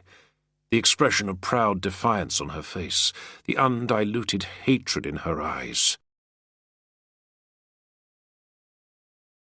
Chapter 3. 10 days later, on the open ground outside the walled city of Divadurum, 1,000 men stood in serried ranks beneath a pearl-coloured sky. Low light gleamed off polished iron and burnished bronze. 1,000 spear tips glittered. 1,000 oval shields shone in the greyness, each one freshly painted with the emblem of a red sun-wheel on golden yellow. Castus rode slowly along the line of the front rank. Raindrops beaded his gilded helmet, and the breeze pushed at the tall plume of black feathers. When he reached the centre of the line, he turned and rode up to the tribunal, slipping from the saddle and climbing onto the turf platform. Gathered behind him were the other senior officers, and the man holding the golden eagle standard of the legion. To either side of the tribunal were trumpeters and heralds. A groom led his horse away as Castus removed his helmet and clasped it beneath his left arm. He saluted the laurel-decked image of the emperor mounted on the standard pole, then turned to face the assembled men of his new command. Feet braced wide, one thumb hooked over his broad leather belt, Castus surveyed the ranks of soldiers. Blankly they stared back at him. He coughed quietly to clear his throat, then drew a deep breath and threw back his head. "Brothers!" he cried, his voice powering out to the far margins of the field. "Men of the 2nd Britannica! Many of you know me. I served beside you in Britain and on the Rhine. Many others do not. My name is Aurelius Castus, and by the sacred order of our emperor, I have been appointed tribune to take command of this legion and prepare it for war." Castus paused. He drew from his belt the slim, gold-capped, ivory scroll tube that contained his codicil of appointment from the emperor, the mandate that gave him command of the legion, and held it up for all to see. So many times he had stood through these sorts of addresses, from tribunals all over the empire, but always he had been in the ranks, silently dutiful. Standing up there before so many men, alone in the position of command, was a new and unnerving experience. A herald stepped up beside him, taking the ivory tube and unrolling the document. In a flat and sonorous monotone, he began to recite the text of the codicil. "By the sacred pleasure of our Lord and Emperor, Flavius Valerius Aurelius Constantinus Augustus Invictus, the most distinguished Aurelius Castus, Jucenarius and Protector, is in honour of his virtues and services advanced to the rank of tribune." As he listened, Castus remembered the ceremony only 5 days before in the huge audience hall of the imperial palace in Treveris. The slow steps he had taken across the polished marble floor, the smoke of incense from the altar where he had made sacrifice, the emperor seated high on his dais, blazing in purple and gold like one of the gods. The promotion was a reward, a recognition for carrying the dispatch to Licinius. Only now was Castus beginning to digest its importance. "The said Aurelius Castus is hereby directed to take upon himself the command of the 2nd Legion Britannica, now at Divadurum, and with the favour of the gods and the sacred majesty of the Emperor, Observe and execute the regulations of his command in obedience to imperial orders, and in all ways exercise and discipline the troops under his charge to attend the warlike demands of the state, in accordance with the glory and dignity of Roman arms. And for so doing, this shall be his mandate." The herald's voice died away into the damp February air. Castus took the scroll tube from him, then stepped forward to address the soldiers once more. "War is coming," he said in a lower voice. "All of you know this. I cannot say whether we will march north against our enemies beyond the Rhine or against another foe. But we will be ready for anything that is required of us by our Emperor." A ripple went through the ranks, and the spear tips wavered like a field of long grass in a breeze. Every man there knew who that other foe would be. How many of them, Castus wondered, shared his misgivings about what lay ahead? "You have been trained well over the winter," he went on. "Your Campi Doctor Julius Mesa has lived up to his reputation." He gestured to the man who stood just behind him on the tribunal, the Legion's chief drill instructor. Mesa was a veteran in his mid-50s, solid and iron-stiff, with white hair and a face the colour of boiled bacon. "You have done well so far," Castus called to the assembled men. "Over the coming months you will need to do even better. I will not ask you to do anything that I will not do myself. But by the time we are ordered to march, I want this legion to be the very best in the field army of Gaul. I believe you are the men to make it so." He stepped back smartly, nodding to Mesa. The drill instructor took his position at the front of the tribunal, crying out in a rasping yell, "Salute to our new tribune, Aurelius Castus!" 3 times the men threw up their arms, shouting out the salute. Castus stood and gazed into the air above them. He felt dazed. Mesa, the drillmaster, stepped down from the tribunal, then turned to face Castus. He gave a smart military salute. "Dominus!" he cried. "Permission to commence drill!" "Proceed," Castus told him. As the white-haired veteran strode away from him, already barking out orders to the centurions, and the brassy yell of the trumpets and horns sounded across the field, Castus watched the men carefully. This was an important moment, he told himself. He should be attentive, remember what he saw. This was the material of his command. Legion II Britannica had only been formed the previous autumn, and had been billeted in Duvidurum over the winter. Their first tribune had fallen sick soon afterwards, and Mesa had been in effective command ever since. They were not a full legion, officially speaking. 2nd Britannica only had the strength of 2 traditional cohorts. But there were several new units like this in the field army now. If required, their numbers could be bolstered by new drafts, but the smaller scale made them more flexible and gave them better cohesion than the old temporary detachments. At the core of Castus's command were the men of the 2 British legions that had crossed the sea to Gaul for the Rhine campaign more than 3 years before. Castus himself had served with one of them, Legion the 6th Victrix from Eboracum, and had seen much of the other, the 2nd Augusta. As he watched them maneuver into their drill formations, he recognized many of the faces in the ranks. All of them had volunteered to remain in Gaul, rather than return to their old garrisons and their old legions. They were veterans, blooded in combat, men he could trust. But the rest of Legion II Britannica were new recruits, some of them volunteers and others conscripted. They were an unknown mass. Had Mesa's winter of training moulded them into soldiers yet? Most of their centurions had been promoted from other legions of the Gallic army. Solid men, he assumed, but he had known many bad centurions in his time. Now he watched them carefully, alert for faults, anxious for failings. He realized that he was holding his breath, the cuirass pressing tight against his chest. He forced himself to exhale, breathe, pay attention. Castus had never looked for promotion or high honours, or expected them. In his 20 years in the army, he had tried only to do his duty, support his emperor and his comrades, be the best he could, and not disgrace his legion or his rank. And yet he had risen all the same. It felt precarious, daunting. Would he have the courage, the clarity of mind to live up to what was expected of him now?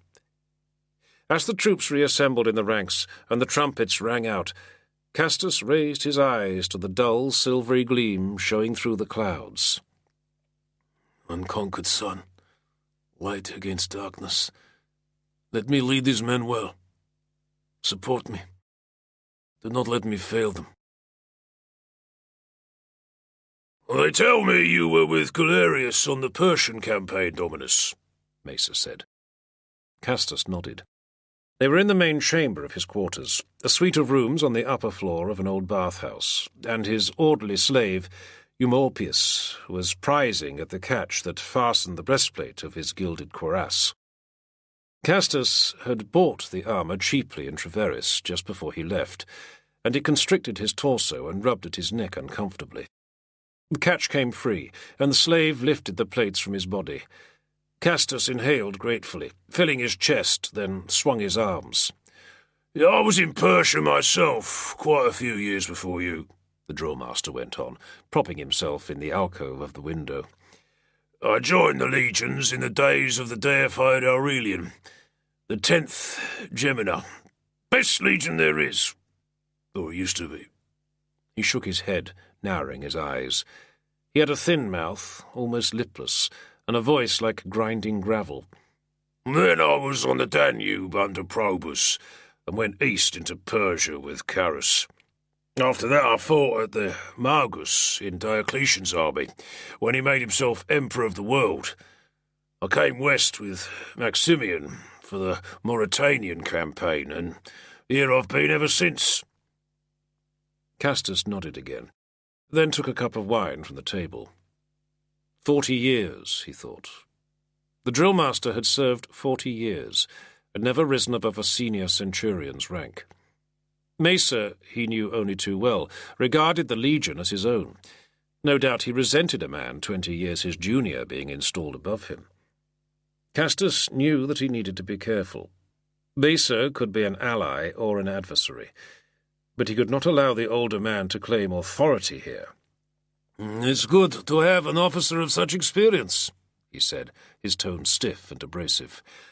I can see the men have responded well. Much of what I saw on the drill field was commendable. He placed the cup down and spread his hands on the table. Much, Mesa said, shoving the word through the narrow slot of his mouth. Castus sniffed. Your centurions are too keen to use the stick, he said.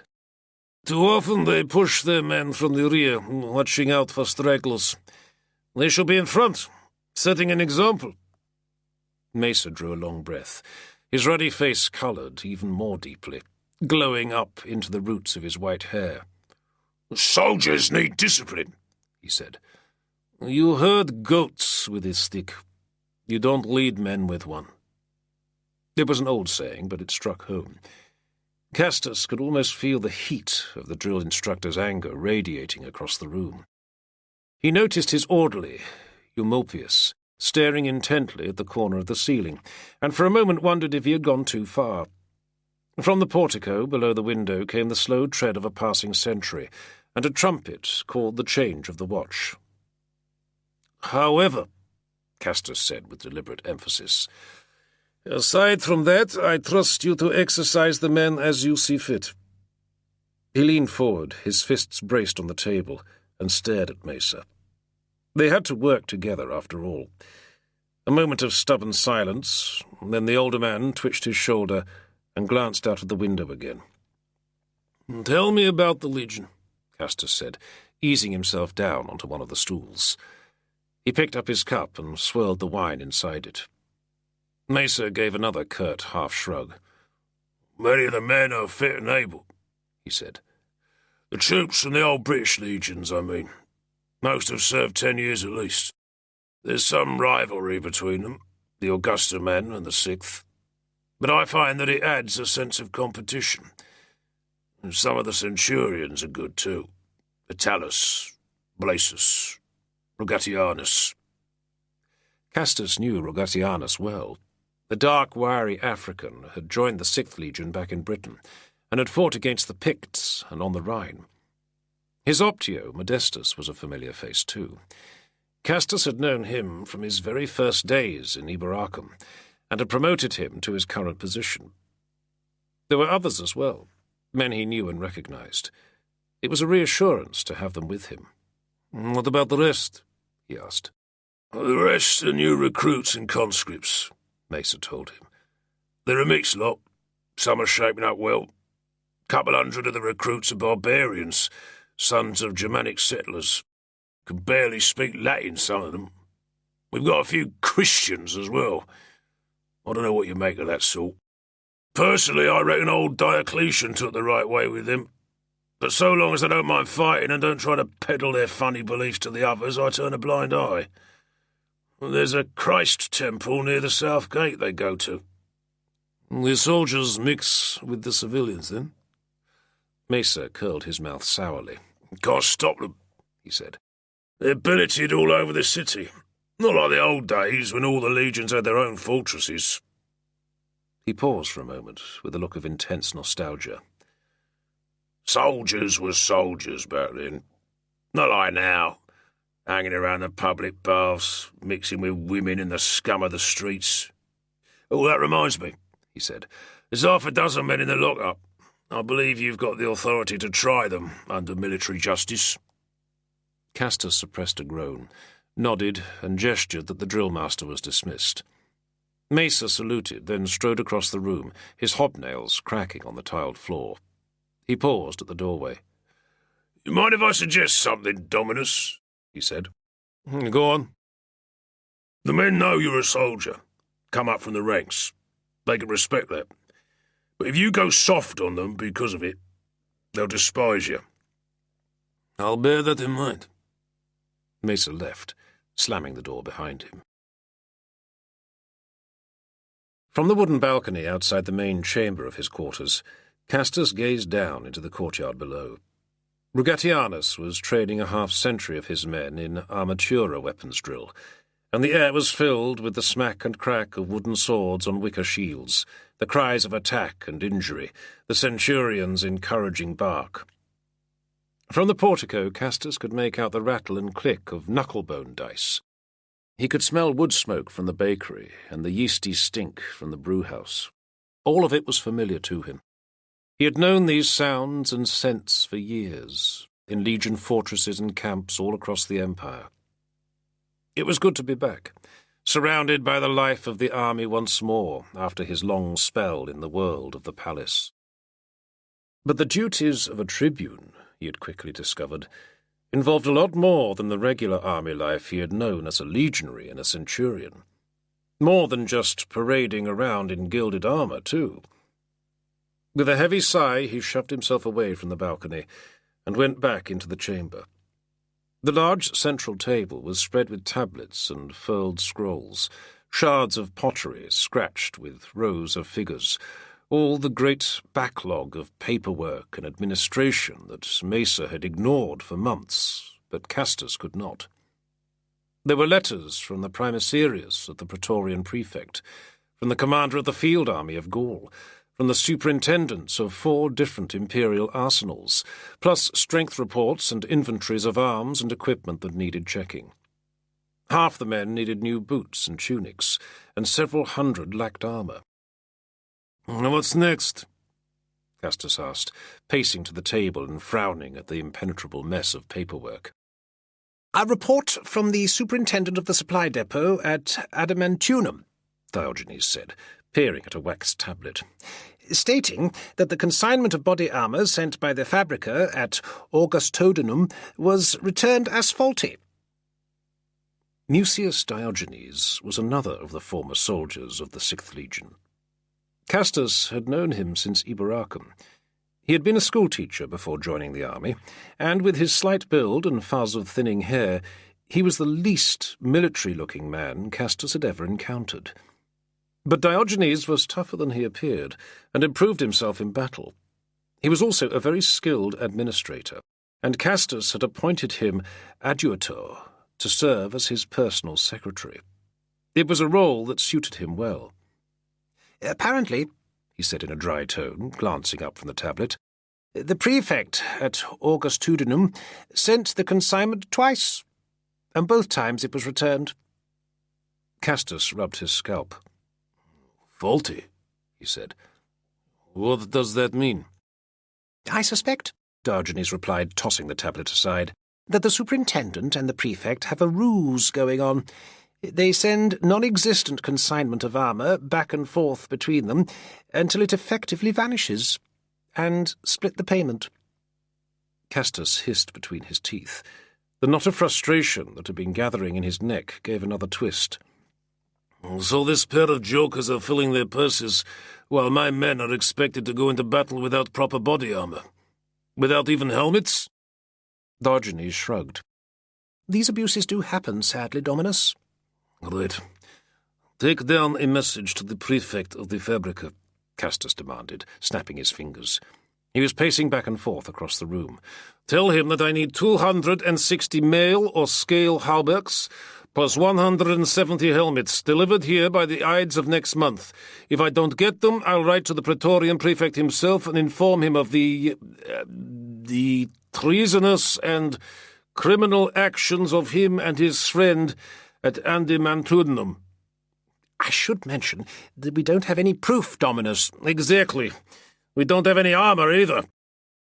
Tell him also that if I don't get what I need, I'll go over to his fucking Fabrica and break a few of his ribs.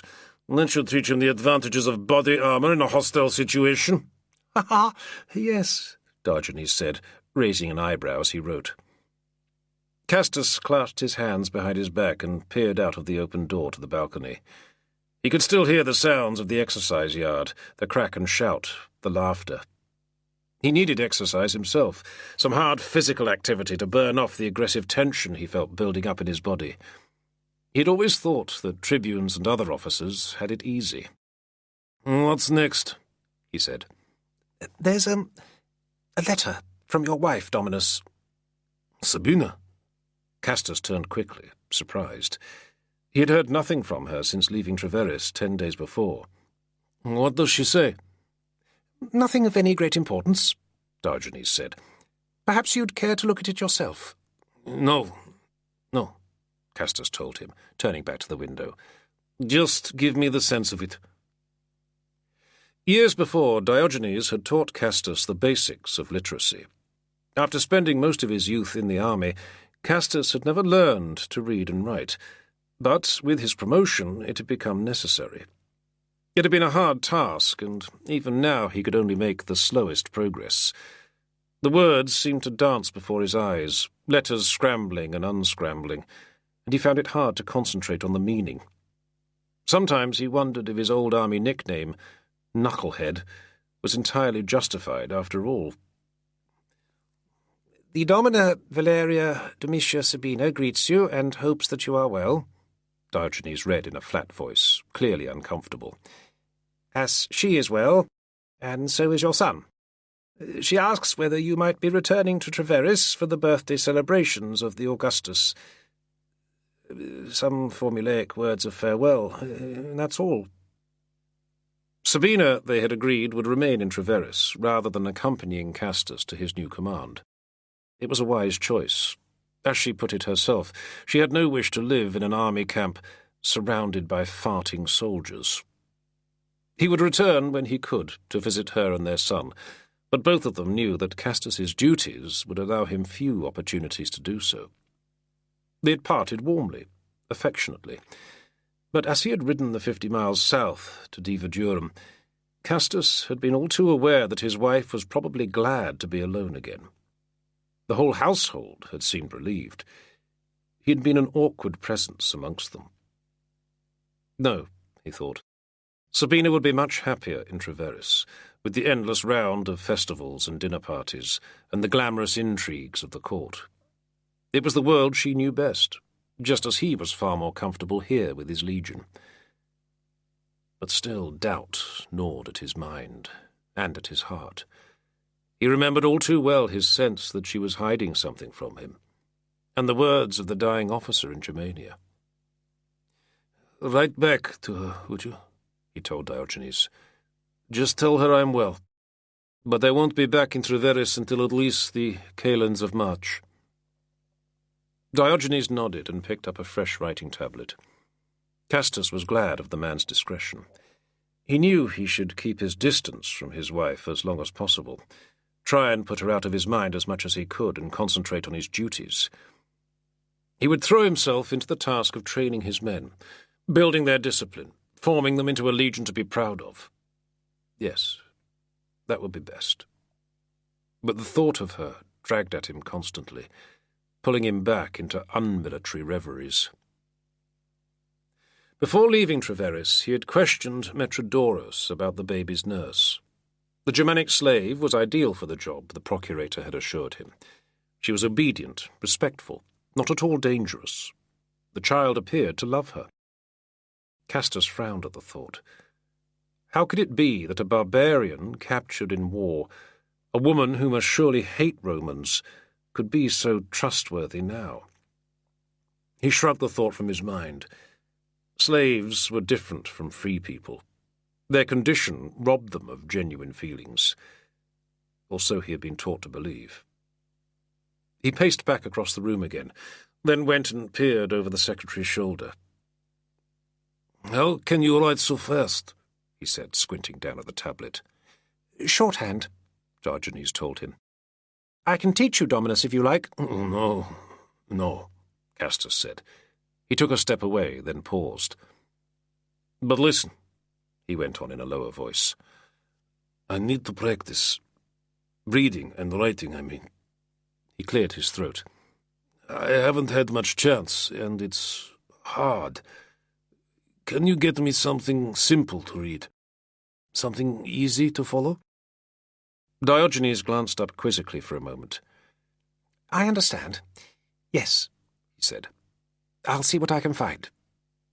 Castus gave a curt nod. "Not a word to anyone," he growled. Leaving the secretary to his work, he paced back to the open door of the balcony. How many months did he have? 2, perhaps, or maybe 3? And then the order would come from the imperial staff, and Castus would lead his men on the road to war. He felt a tightness in his belly at the thought, a dry flutter of anxiety. Could he give them all the training they needed in that short time? From the courtyard below the balcony, he heard Rocatianus's voice once more. Yes, he thought. There would be time enough to prepare the men. He had only to trust his officers for that. But as for trusting himself, he was less certain. Chapter 4. The rain was easing as the legion marched into the town of Vidubia. But the road was churned clay, and every man was muddied to the knees. They marched 4 abreast, dressed alike in hooded rain-capes, with leather-covered shields and cloth-bound spears slung over their shoulders. Castus stood at the verge of the road and watched them as they passed him in the lowering light. He had marched beside them on foot, setting the pace with his own mile-eating stride, and now he checked each unit, calling out to the centurions by name, judging the condition of the men.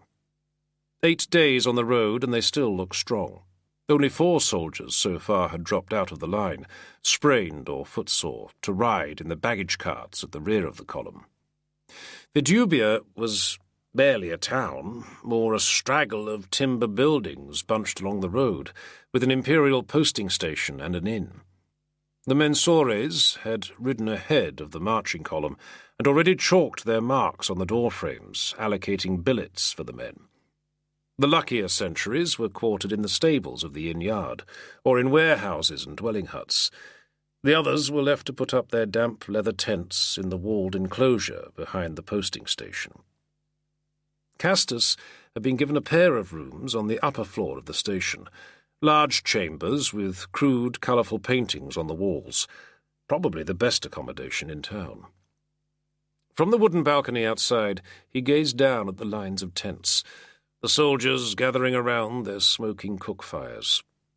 He heard the curses and the coarse laughter, breathed in the scents of smoke, damp wool and leather. He stretched his arms above his head, feeling the pleasant flex of weary muscles, the satisfying fatigue of a long day's march. As he walked back inside, he stripped off his sweat-stained tunic and threw it over a chair. His orderly, Eumolpius, was busy scraping the mud from his boots.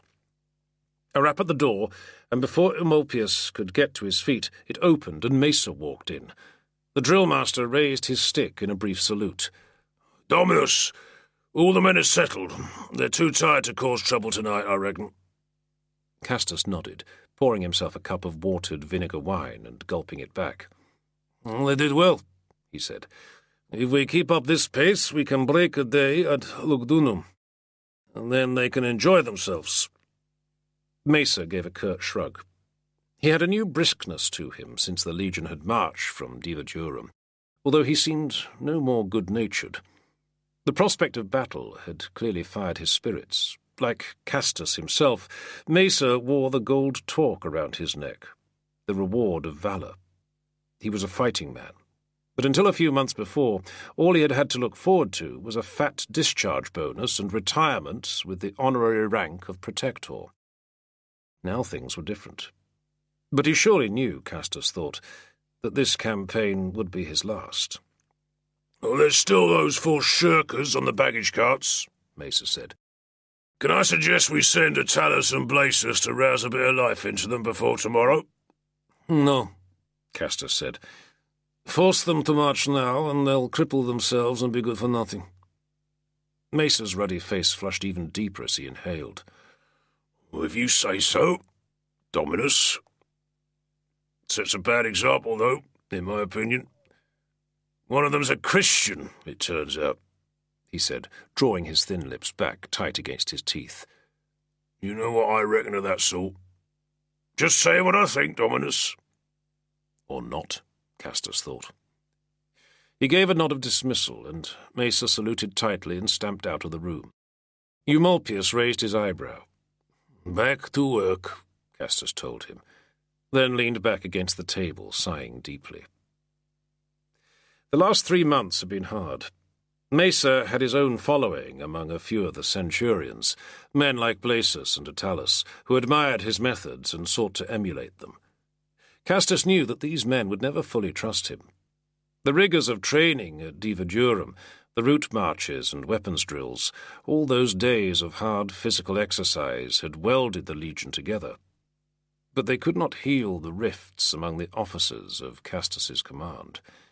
He only hoped that the experience of battle would pull them together, and not drive them further apart. There was another knock at the chamber door, and this time Eumolpius was quick enough to answer it. Diogenes came in, bearing his armful of tablets and scrolls, nodding a casual greeting. "Reports are all in, Dominus," he said, spreading his documents on the table. "A dispatch, too, by the courier from Arelate. All centurions report their men fit and well, aside from the 4 you already know about." "Good," Castus said, shoving himself upright. "What does the dispatch say?" Diogenes glanced up briefly. Castus signalled his permission, and the secretary broke the seal on the tablet. "Orders from the office of Aurelius Evander, Comes Rei Militaris, commander of the field army of southern Gaul," Diogenes read. "All units proceeding to Colaro are to leave their heavy carts and wagons at Lugdunum or Arosio and transfer their loads to mules or other baggage animals." "Other baggage animals?" "That's what it says, Dominus." Diogenes shrugged. "Can they be oxen, do you think?" "Not without carts, surely. What do you make of it?" "Presumably," Diogenes said, setting the tablet aside. They believe that wheeled transport would be unsuitable for the mountain crossing, and they don't want a huge wagon park assembling at Kilaro. Castus grunted. Makes sense. He was still perplexed about the other baggage animals, though. The army always used mules and ox carts. Elephants, maybe? Said Eumolpius, glancing up from his cleaning. For such a young man, he had a very deep and mournful voice. Did Hannibal not cross the Alps with elephants? To strike fear into the Romans, I should think, Diogenes said in a dry tone. Not to carry his baggage. I've always dearly wished to see an elephant, Eumolpius said wistfully. Castus frowned at the orderly, who dropped his head and got on with his work. There is, of course, the account by Livius of Hannibal's crossing, Diogenes went on, rubbing his chin thoughtfully. Perhaps it would be instructive to read it again. I might find a copy at Lugdunum, perhaps. Castus slopped more wine into his cup. He had crossed mountains before. He had marched vast distances, seen and fought barbarians on 3 frontiers, but he had never been to Italy, never seen that great city at the heart of the empire, or expected he ever would. At least now there was no doubt about the final destination of their march. How far is it? He asked. To Rome. About 1,000 miles. Diogenes was smiling to himself as he gathered up his reports. I've always wanted to see the place for myself, he said. Rome is the greatest city on earth, the eternal city, mistress of nations, over 1,000 years since the foundation, and there are 1 million inhabitants, so they say. Castus whistled through his teeth. The huge numbers loomed in his mind. 1,000 miles, 1,000 years, 1 million people. And how many of them had Maxentius conscripted into his new legions? Funnily enough, Diogenes said, pausing by the door, there's a man in Rogatianus's century who claims to come from Rome. His name is Valerius Felix. The one they call Slops? Yes, although I don't know if there's any truth in it. He seems a rather low sort of Roman, if he really is one. Once Diogenes and Eumolpius had left him, Castus sat alone at the broad central table, cleaning and polishing his weapons, armour and equipment in the light of a single lamp. Certain tasks he made a habit of doing himself. There was a solitude in command that he had never experienced before, and it made him uneasy.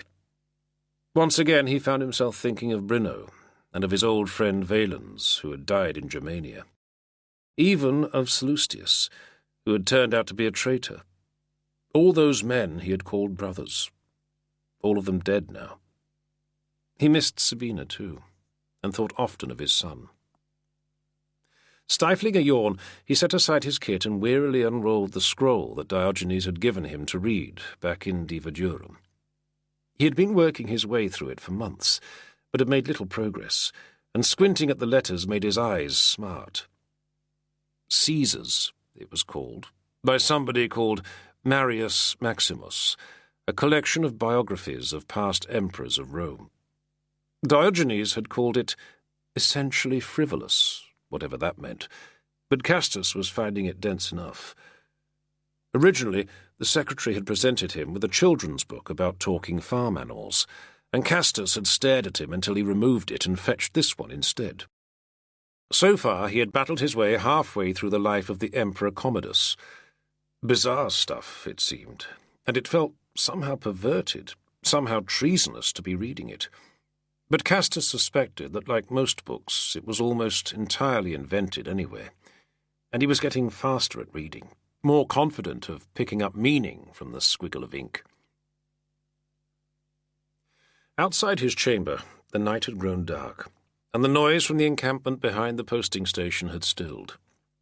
Now there was only the distant cry of a sentry, the last hushed voices from the gate to the road. Castus sat back in his chair and rubbed at his brow. He pushed aside the scroll, letting it curl itself closed. No, he thought. The army was the life he had always known, the one he knew best. He picked up his sword, the long spatha he had been given by the emperor when he had been promoted to tribune. Drawing it from the scabbard, he admired the sheen of the lamplight on the patterned steel. The blade had twin fullers, and the gilded hilt was formed in the shape of an eagle's head.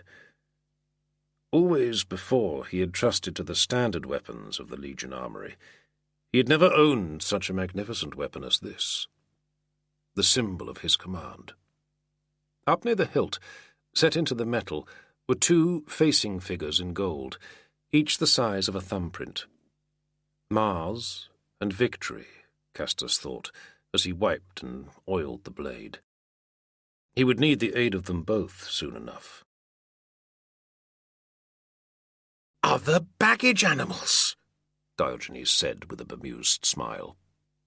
The line of beasts came swaying up the road towards the encampment, the heavy pads of their feet beating the dust, their curving necks shaggy with encrusted dirt. One of them let out a roaring belch as they passed. "Camels," Castus said. "We're crossing the mountains with camels?" "Our Emperor intends to outdo the great Hannibal in taking exotic creatures across the Alps," Vitalis said. "Although, as you can see, they are exceptionally good at carrying heavy loads, 3 or 4 times the burden of a mule." Aelius Vitalis was a pale-skinned man with a neat beard and the lean muscles of an athlete. He had been in the Protectores with Castus. Now he was a tribunus facens, a supernumerary officer attached to the army staff. Castus had been glad to meet him so soon after arriving in Cularo. "I have never seen one before," Diogenes said, watching with great interest. "They look quite ungainly. Are they capable of climbing mountains?" "Well, these are," Vitalis told him. "They've been specially bred for it. They terrify horses, too. We have to keep them away from the cavalry." They turned to watch the line of animals trekking on up the road. Castus was no stranger to camels. He had seen them in the east. These had clearly been brought across from Mauritania and up through Spain. The men leading them had the dark skin, short tunics, and thickly braided hair of the Mori. Castus and his men had arrived at Cularo after 18 days on the road from Divodurum, to find the army encamped in a broad green pasture set in a bowl of the mountains. The peaks were vivid in the sun, and all across the fields beyond the town were tents and palisades, troops and horses, a vast array glittering in the clear light. The camel handlers were not the only strangers in the camp. The field army contained men of all nations, or so it seemed. There were barbarian contingents from Germania, and auxiliaries from Spain and all across Gaul. New troops had come from Britain, and all the legions and cavalry squadrons of the Rhine army had sent their detachments. Even Legion 6 Gemina, who had fought against Constantine at Massilia, had sent a pair of cohorts from Spain to join the force, many of the soldiers dressed in antique-looking segmented armour. More than 20,000 men were encamped across the plain, between the surrounding walls of the mountains. "You remember Herocus, the Alemannic king?" Vitalis asked, the trim beard giving his smile a leering quality. "The one who hung around the court in Treverus getting drunk?" "That's him. His son, Herodomarus, is camped just over the river with 8,000 of his Bucinobantes." They walked together away from the road to their tethered horses. Castus had acquired a strongly built grey mare, a reassuringly placid animal that went by the very unmilitary name of Dapple. Never before had he felt so secure in the saddle, but he still preferred to walk if he could. Mounting up, he sent Diogenes back to the 2nd Legion camp, then followed Vitalis down towards the river.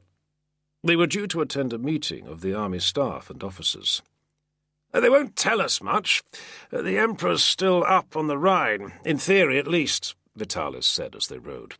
"Although we all know he'll be arriving here any day. Just a ruse to fool the enemy spies, like leaving it so late in the year before starting the invasion. And by now Maxentius will have decided that Constantine's campaigning on the Rhine this summer, and he'll move his forces east to Aquileia, against the feint from Licinius. But that would be thanks to you, eh?" Castus smiled tightly. He did not like to be reminded of that nightmarish winter journey through the Agri Decumates and across the Danube. Maybe it had aided the Emperor's strategies, but as far as he could see, the expedition had not been worth the sacrifice of so many good men. They rowed down to the river and waded across. Just upstream, a party of soldiers were bathing in the shallows, laughing and splashing the cold water into glittering fountains. "I saw the Emperor up in Treveris at the beginning of the month," Vitalis said. Castus caught the uneasy shift in his voice. "What happened?" he asked. "Nothing really," Vitalis said quickly. "It's just—" He dropped his voice. "They say he spends too much time with the Christian priests these days. There are so many of them at court. They fill the corridors like flocks of geese. It was Floralia when I was there, and I heard a rumour that the Emperor refused to sacrifice to the goddess during the festival. I can't be sure. I saw nothing unusual myself, but people are worried, brother." Castus nodded, frowning. He had been so willing to deny the rumours when he had first heard them from Sabina. Perhaps, he thought, there was some other explanation. "We'll see soon enough," he said. "There'll have to be a sacrifice before we march to purify the army and ask the blessing of the gods. That and the divination by the horauspices. The Emperor couldn't refuse that." Briefly, he thought of the stories he had heard. Stories told in military camps around smoking cook fires, of generals cursed by the heavens, signs of divine displeasure ignored, defeat and death preordained. Anyone refusing the gods their due came to a bad end, it was clear. "I saw your wife at Treveris too," Vitalis said. "During the festival." Castus noticed that the ominous tone had not left his friend's voice. "She was with the Emperor's wife and her retinue, I suppose?" "No," Vitalis said, peering away towards the distant mountains. "Actually, she was with a man. A friend, I assume. I didn't recognize him, but he looked like one of the officials of the palace." "Describe this man," Castus cut in. It was absurd, he knew, but his heart felt clenched in his chest. Vitalis gazed across at him warily. "A little younger than us. Well-dressed," he said. "They got into his litter together after the games. All his slaves were wearing the same light blue livery, I noticed. A wealthy man, I'd say." Castus turned his head, fighting to keep the look of consternation from his face. His mouth was dry, and there was sweat on his palms as he gripped the reins. He knew that Sabina had her own life in Treveris. Of course he knew that. But his friend's words hinted at more. They hinted at a suspicion that Vitalis dared not express. 2 more days passed, and the force assembled at Kilaro grew larger still. The men trained at arms swam in the river, quarrelled and gambled away their donative money, while clouds gathered to wreathe the mountains and the temperature dropped. Then, at dawn on the 3rd day, the word passed rapidly through the camp. The Emperor had arrived. Constantine had ridden in under the cover of darkness, having travelled by horse relays from the Rhine. All that day the soldiers waited, as if they would get the signal to march at any moment. But the Emperor was secreted with his senior officers and army commanders. Another night went by. The talk around the fires in the encampment, alternately loud and bragging, then subdued by anxious thoughts. Finally, on a damp grey dawn with a feel of thunder in the air, the trumpets sounded the assembly. Castus led his men out in their finest array, fully armoured in gleaming metal, best parade tunics and uncovered shields. Marching in regular step, the legion followed the road across the plain towards the assembly field, with their standards proudly displayed before them. The eagle was carried by a massive young man called Antoninus, one of the tallest and broadest soldiers in the army. Walking beside him, Castus felt almost puny by comparison. All across the plain he could see the dispersed units of the field army converging. It was a bold sight, enough to stir the blood. 25,000 of the best fighting men in the world, primed for a campaign that would rival anything from history. Or so the soldiers had been telling each other. Troops of cavalry cantered along the road, passing the marching infantrymen. Castus identified the Equites Dalmatii and Mori, the Scutarii and Sagittarii, plus other units he had not seen before. The barbarian contingents were roaring out their warrior ballads, waving their spears as they sang. Some of them already appeared to be drunk. At the far side of the field, in front of the imperial encampment, a high tribunal had been raised, built of stacked turf in the traditional way.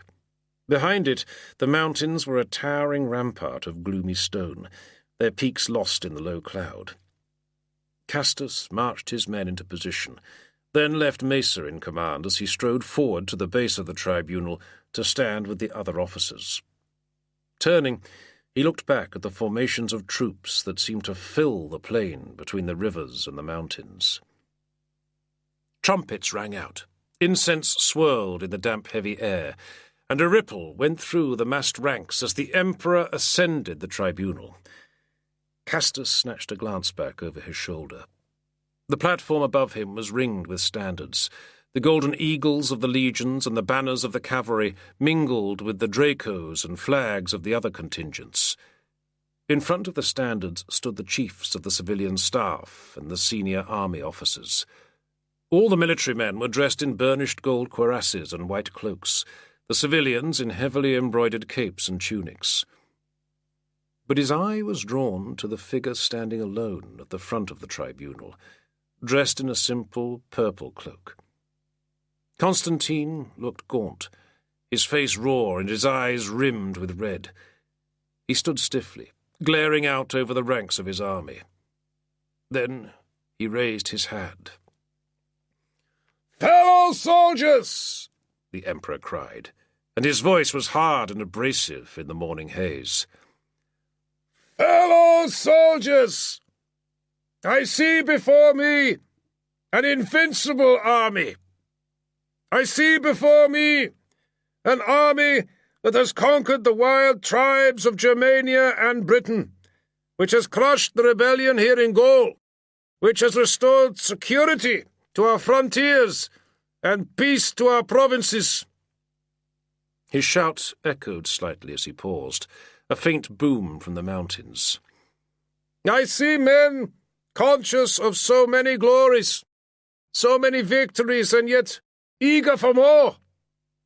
I tell you now, the hour has come for you to surpass yourselves." A stir went through the ranks, like the low sigh of wind between the high peaks. "Brothers, Italy is oppressed by a cruel tyranny. Rome herself, the mistress of nations, mother of our empire and center of our world, is held captive by a monster who calls himself Emperor. This man, this weak and impious man, has tried to blacken the name of Rome with his crimes. He has tried to extinguish the light of the world. Just as his father rose up in treacherous revolt against me, so has this man, whose name is too shameful to mention, committed treason against us all with his villainous reign. My friends, I cannot allow these crimes to go unpunished. Today, by the divine will and the sacred command of heaven, we begin a just war, a war of righteous liberation." Cheers burst from the assembled troops, the drumming rattle of spears against shields, the rising chant of "Constantine, Constantine!" Castus felt his heart swell in his chest, but already the centurions were calling for silence. The Emperor had thrown back his cape to reveal the armour beneath, and raised his hand once more. "Let no man say," he shouted, his voice sounding ragged now, the words cracking, "that I wished for this fight or sought it. Instead, as the heavens are my witness, I have tried for months and for years to reason with this man, to persuade him from his evil course. But one cannot reason with insanity. So enough false promises, enough worthless pacts. No longer can I regard with indifference the mutilation of Italy. The honour of Rome imposes this war upon us. Our frontiers are secured behind us, the Rhine strongly guarded by your fellow troops. The enemy has a great army, but his soldiers are raw conscripts, weak and demoralized. Let the mountains ahead of us be the gateway to victory. Follow me, and the thunderbolt of your valor shall strike the foe and scatter him, and the road to Rome shall be open to our glory. Constantine! Constantine! Constantine!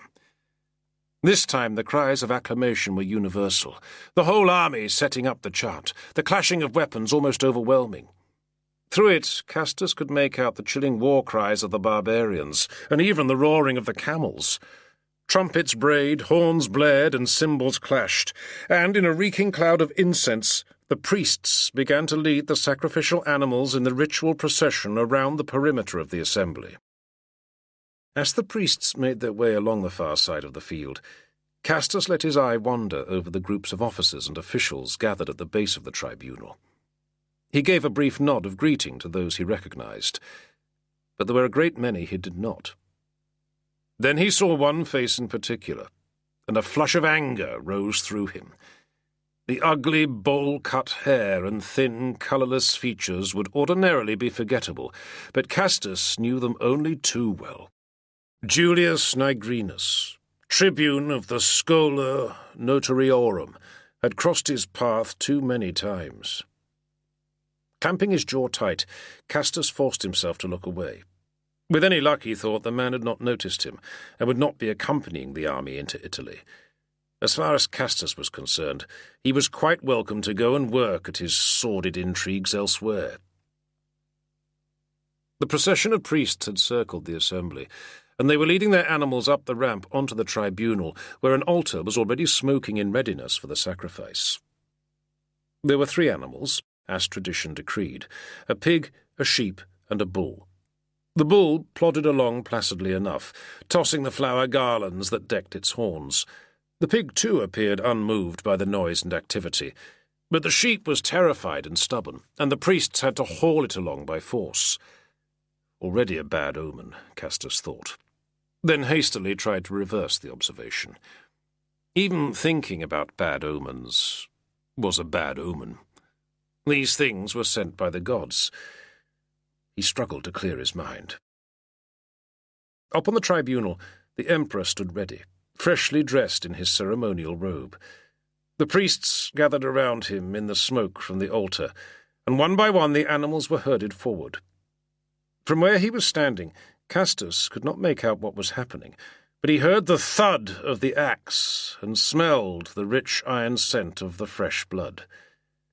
As each victim died, a grunting sigh came from the assembled troops. Now the haruspices moved in, their white robes stirring around them. They would be removing the internal organs of the animals for inspection, Castus knew. He had seen it done many times before. Next, they would pronounce the message they had read in the bloodied chunks of flesh. Castus felt no worry there. He had never known them say anything negative. It was impious, but he had always assumed they were paid not to. The only true omens came from the sky. Castus had always believed. There was a lengthy pause. Smoke eddied across the raised tribunal, and Castus could hear the troops beginning to shift and mutter. Here and there a centurion hissed for silence. "What's happening?" Castus asked from the side of his mouth. He dared not turn and look, not now. Whispers were passing between the men gathered beside him. "The omens are bad," Vitalis said under his breath. His face looked bone-white. "The diviners say the army must not cross the mountains." This time Castus did look back, craning his neck to see the Emperor stalking down the ramp from the tribunal, a streak of blood on his white robe. Behind him, the priests were still gathered in the smoke from the altar around the carcasses of the sacrificial animals, several of them bloodied to the elbows. The mutterings from the troops were gathering to a low roar of suppressed sound. "Look at them!" Vitalis said in a harsh whisper, his mouth twisting. Castus followed his glance and saw a group of civilians gathered at the far side of the field. They looked like priests, most of them with grey beards. "Christians!" Vitalis hissed. "They must be behind this. They're more agents of the enemy." But now there was motion upon the tribunal. Aurelius Evander, commander of the field army of Gaul, strode to the front and raised his arms for silence. Down in the ranks the centurions were yelling, the tumult of voices dying away, every man eager to know what would happen now. "Soldiers of Rome!" Evander cried in a high and carrying voice. "In the name of our Lord and Emperor, Flavius Valerius Aurelius Constantinus, unconquered Augustus, I declare these omens to be void! Officers, prepare your men. The army will march, and we shall be victorious. Our mandate is granted by the divine will and the command of heaven." The blood from the sacrificial victims was flowing across the tribunal now, running down the ramp in a red torrent as Evander turned and stretched his arms out to the skies, to the faint morning glow from the west. But the sun was hidden by cloud, and just for a moment it appeared that the commander was raising his arms in supplication towards Italy, towards the enemy. Thunder rolled among the peaks, and it started to rain. Chapter 5. The stone road scaled the side of the mountain, rising in steep inclines and dogleg bends around the rocky outcrops and the stands of high pine. On one side were sheer cliff walls and slopes of dry scree. On the other, the ground fell away into a huge gulf of empty air. Reining in his horse, Castus stood at the edge of the road while the troops climbed past him. Normally he was terrified of heights, but the view before him was so vast it appeared unreal. The air was clear and bright up here, and he felt almost as if he could reach out across the valley and touch the far peaks, run his fingers over the bristle of dark pines and the weathered grey crags of the mountains. Looking down, he saw the column of soldiers, mules, and horses climbing the road below him, a long brown snake coiling up out of the valley.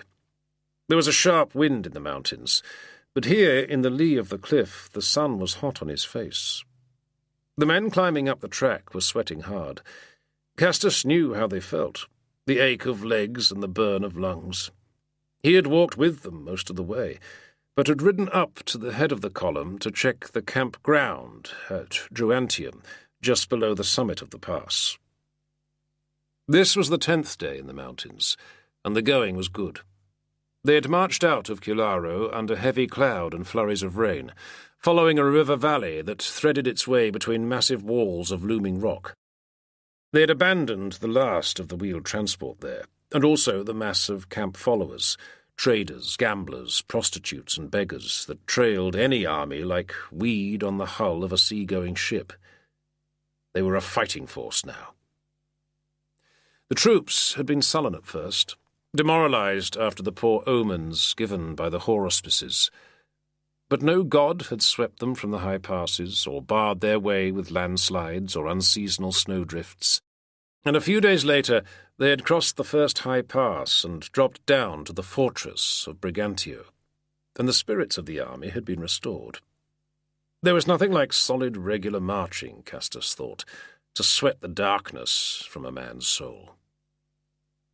From the next bend below him he heard the gargling roar of a camel, and a moment later spotted 4 of the beasts climbing ponderously up the road towards him, each led by a tough, barefoot, Moorish handler.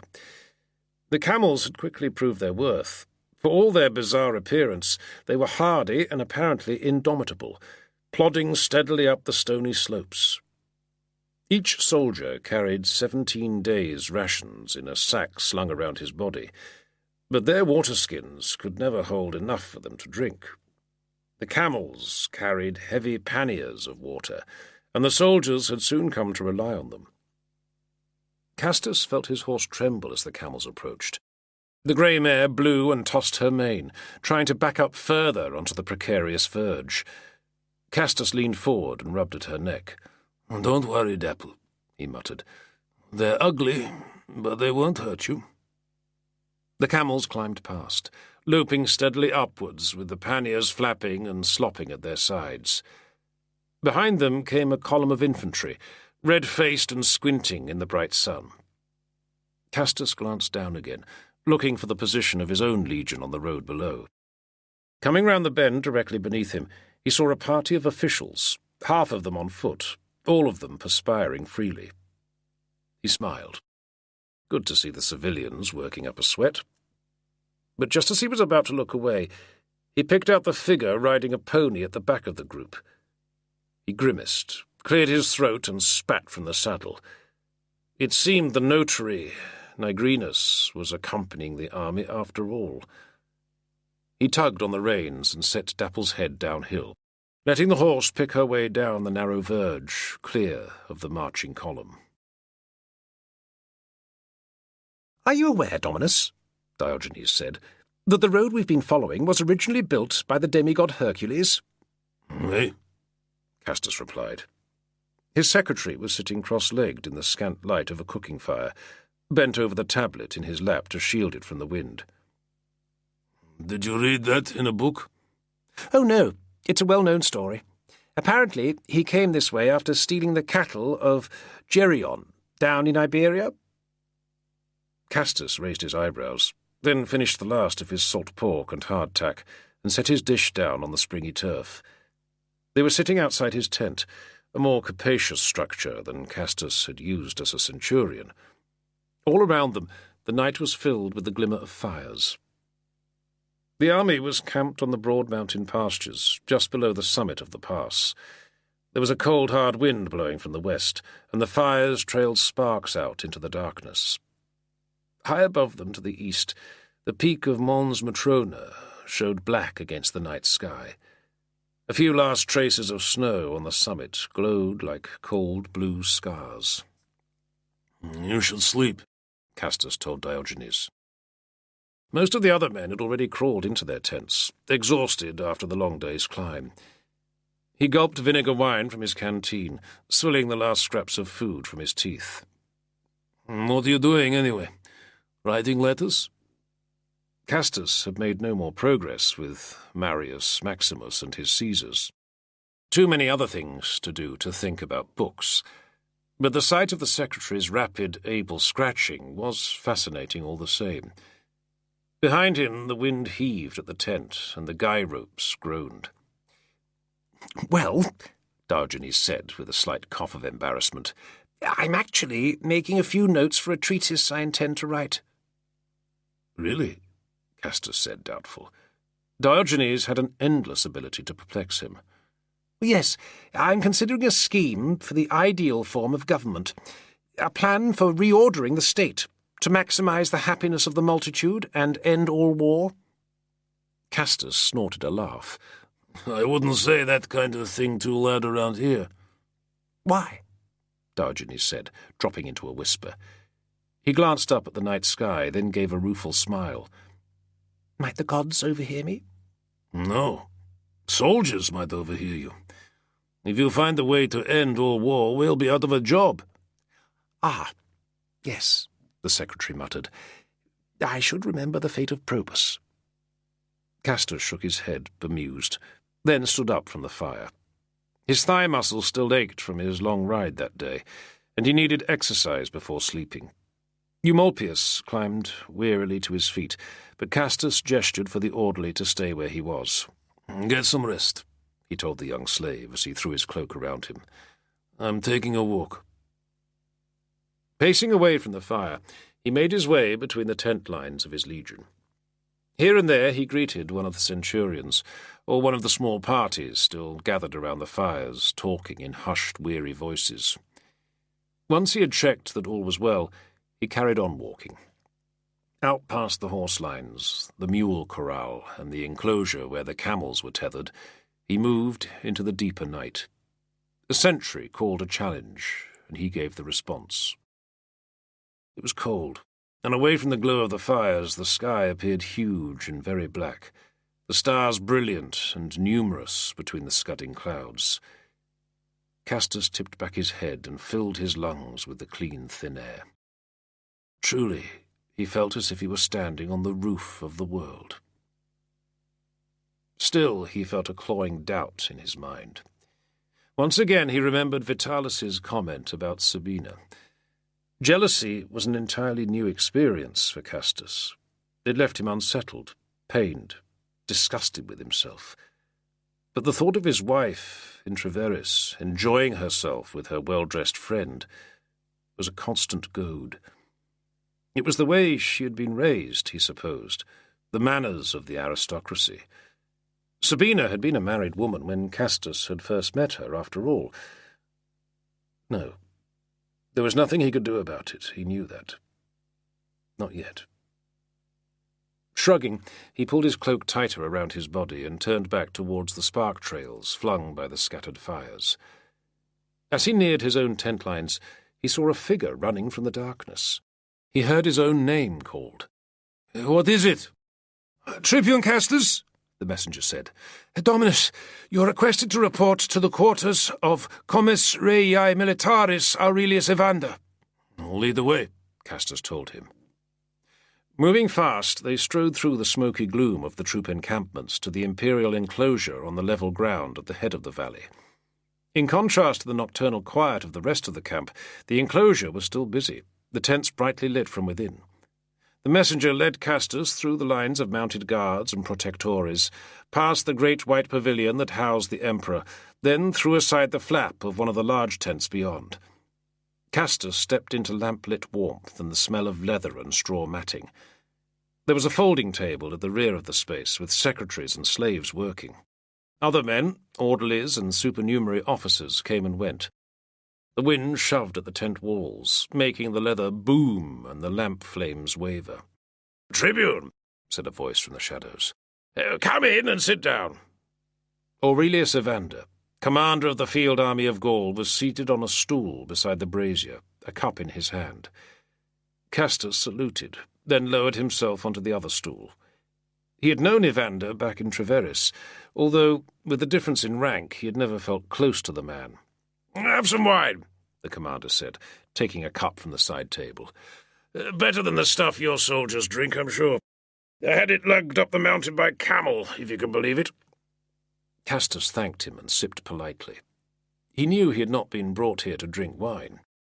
Evander was in his late 40s, with tightly curled iron-grey hair and a look of vain self-approval. He was brisk, confident, keen on his own importance, but not a bad commander from what Castus had heard. "Tomorrow," Evander said with no further preamble, "we commence our advance down the passes into Italy. The enemy will certainly have fortified posts along the way, with signal beacons to send warning of attackers. They may have blocked the narrower passages or set ambushes. I intend, therefore, to send a small, lightly equipped force ahead of the main army to clear and secure the road." Castus nodded. Sensible. He would have done the same himself. "Obviously, it's vital that the enemy positions are taken quickly. If any of the signal fires are lit, our advantage of surprise will be lost. Tribune, I want your 2nd Britannica to form the core of the advance guard, with you in overall command." "Thank you, Dominus," Castus said. He had not been expecting this.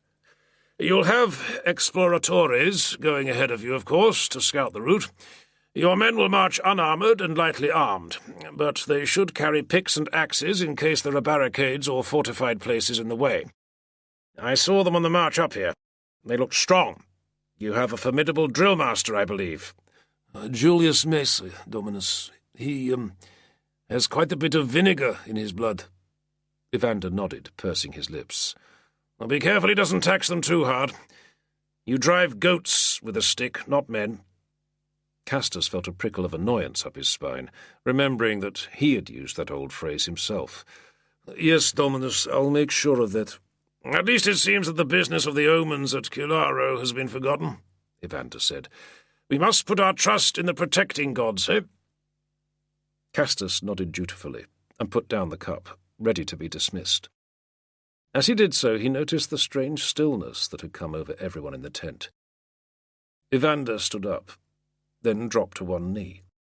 The secretaries and orderlies were doing the same. Castus glanced around, lowering his eyes quickly. All he saw was a pair of fine red-leather shoes with jewelled straps. Then he was kneeling as well. "On your feet," the Emperor said, addressing the gathering. "We're not at court now." He had slipped into the tent without announcement, dressed in a simple soldier's cloak and hood. Evander stood up and saluted, and the rest followed his lead. Constantine acknowledged the salutes with a raised hand. Then he looked around, and his gaze came to rest on Castus. "I know you, do I not?" he said. "Aurelius Castus, I think." Castus managed a curt nod. The Emperor smiled and slapped a hand onto his shoulder. "Evander here tells me your men will be forging our path down the mountains tomorrow." His grip tightened. "Clear out their strongholds, Tribune," he said gravely. "Don't let our enemies know we're coming." "I will, Dominus." Castus felt a swell of pride filling his body, not for himself, but for his men, his legion. "Well then, are you ready for war?" "Ready," Castus said, and could not help grinning. The valley was in shadow, but the peaks of the mountains were still blazing in the evening sun. Crouching in the cover of the trees, Castus stared down at the patchy, grey-green fields and the stony stream bed crossing the valley floor below him. "You see it, Dominus," the Exarch said. "Up to the right, on the slope above the bridge?" Castus nodded. "I see it now." The road descended a steep, wooded ravine onto the flatter ground beside the stream, crossing the low stone bridge before angling to the left to follow the valley. High rocky slopes on all sides. Set above the angle of the road was a small fortification, little more than a high stone curtain wall enclosing some huts. As Castus watched, a heavy door in the wall swung open and a man stepped out. Military boots and leggings, a round fur cap. A soldier, but he wore no armour and gave no impression of vigilance. With a spear over his shoulder, he strolled down to the stream and vanished behind some scrubby bushes. "And now look up further, on top of the rocky outcrop there, above the trees."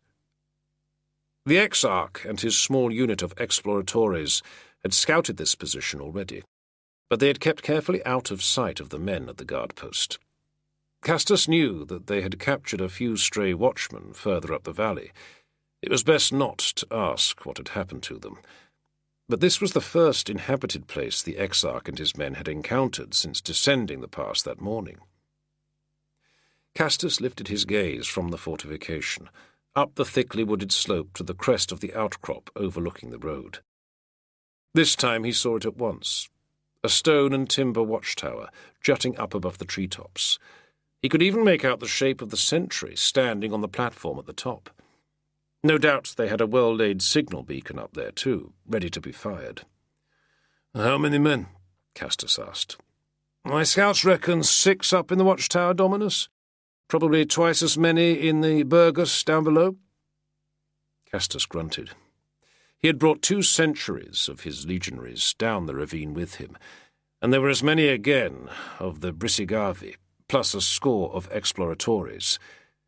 This little garrison of Burgarii stood no chance against them, but all the enemy needed to do was fire their signal beacon and the fight was lost. Shoving his way backwards over the pelt of pine needles, Castus crawled between the trees and rejoined his men. "There's no way to slip around behind them in any force," he said. "So we have to take them head on. First, we need to deal with that signal tower and make sure they can't send a message down the valley. Then we have to seal the road beyond their post so their runners can't get through. Once that's done, we can move." Nods from his men, quiet and confident. Rogatianus was leading one of the sentries, with Attalus, one of Mesa's protégés, in charge of the other. "Attalus," Castus said, "take half your men and work along the far side of the valley. Keep inside the tree cover and make sure you're not seen. When you're past the burghers, drop down and cross the river. Hold a position there and stop anyone trying to escape that way. Got it?" The centurion casually shrugged one shoulder. He was a strongly built man with short-cropped black stubble dug into his hollow cheeks. Castus did not like him, but he led his men effectively. "We'll get moving, then." Attalus and his group of men filed away down the slope towards the road. A short distance away, a group of Germanic auxilia, Alemannic warriors of the Brisigave, squatted in the bushes. They reminded Castus of the guides that had led his party through the wilderness that last winter, and then deserted them. He hissed at their leader, and he raised his spear in greeting. "I need you to take your warriors up through the trees above the burghers," Castus said when the leader joined him. "Don't break cover.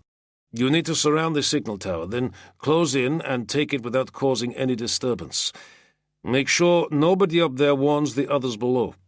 When the tower's yours, wave a branch from the rampart." "I understand, my friend," the Alemannic leader said, and showed his crooked teeth in a wide grin.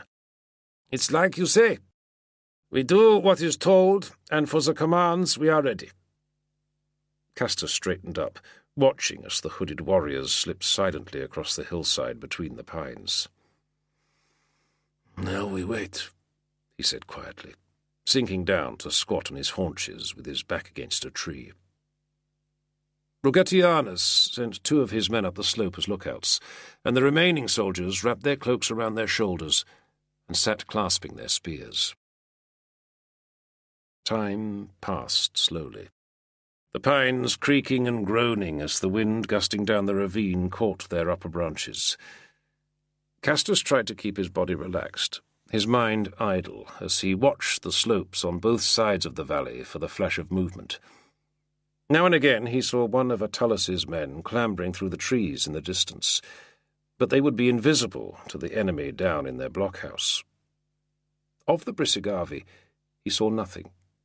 2 birds wheeled and spun in the air above the valley. Hawks, Castus guessed. He watched them for a moment, then looked back at the trees. "Dominus," Rogatianus said. The African centurion's face looked more than usually taut. "It has been nearly an hour. Attalus and his men must be in position by now. Can we wait any longer?" "You're right," Castus said, pulling himself to his feet. "Form the men up on the road. Marching column. But have them keep their shields and weapons in their hands. At my signal, we change to battle formation. Silence, though." Rogatianus saluted and gave the word. With no undue noise or confusion, the men scrambled down the slope to the road and into a tight column. Castus took his place at the front and gave the signal to advance. The area of open ground before the bridge was too wide to cover at a run. The men would be exhausted by the time they reached the enemy. Their only hope, Castus thought, was to march over to the bridge, giving no signs of hostile intent. With luck, the men on watch in the burghers would not realize they were under attack until it was too late for them to do anything but defend their position. Boots crunching on the gritty stone of the road, the legionaries marched down the incline and out into the open ground between the trees and the river. Castus had a sudden recollection of the meeting with the Burgundii back in the Agri Decumates the previous winter. A troubling thought, and he tried to wipe it from his mind. "Keep watching that tower," he said over his shoulder to Rogatianus. There was still no sign of the Brisigave up there. What were they doing? Up ahead, he could see 2 men running across the bridge and up to the door of the stone-walled burgess. A moment later, the door opened and a file of men emerged, spilling across the road, some of them pulling on helmets. From behind him, Castus heard Rogatianus calling to his men to keep steady, close ranks. He flicked a glance up the slope. From down here in the valley, the watchtower was clearly visible against the sky. Nothing was waving from the top of it. The noise of the marching men seemed unnaturally loud, the regular crunch of boot studs on stone filling the valley. Castus was on the bridge now, his men close behind him. He could see the line of men on the road ahead beginning to edge closer together, raising their shields. A couple shuffled back towards the door of their fortification. One of them, the leader, stepped forward and yelled out a challenge. No chance of continuing the deception now. "In the name of the Emperor Constantine Augustus," Castus shouted back in his parade ground voice, "I demand that you lay down your arms and surrender." He was still marching as he shouted. "Balls!" somebody called back. Another of the men threw a spear, but his aim was poor. "Dominus, the tower! I can see a man waving. Oh, that's it! After me!" Castus dropped into a run, getting his shield up and drawing his sword from behind it. The Bulgarii were retreating back to their fortification now, but Castus could hear the thunder of his own men right behind him. A javelin arced over his head, then two more. The first missed, but two of the enemy were cropped down before they could reach cover. By now the legionaries were up off the bridge and onto the stretch of cobbles below the wall of the Burgus. Castus felt his hobnails grate and slip on the worn stone, and staggered as he ran. An arrow zipped past his face, and he heard a cry of pain from behind him. When he looked up, he saw archers on the wall above. "Shields up!" he yelled, his throat hoarse. More arrows snicked off the stones of the road or thudded into the raised shield boards. Then they were beneath the cover of the wall, the charging men slamming together into a tight testudo formation, raising shields to protect them from the defenders' missiles. Rugatianus was calling for axes and picks. The door was closed and heavily barred from inside. Castus took 3 steps back from the wall. His heart was punching in his chest, his lungs heaving. The men with the tools were gathered at the door now, hacking at the solid oak planks with their axes. "You!" he cried, seizing one of the soldiers by the arm. He was a young man named Salvianus, one of the Christians that Mesa disliked so much.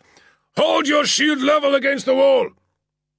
For a moment the soldier appeared baffled, his mouth opening and closing. He was terrified, Castus realized. Modestus stepped up behind him and clouted the back of his helmet. "You heard the Tribune! Shield against the wall!" The archers inside the Burgus were gathered to one side, shooting down at the party hacking at the door.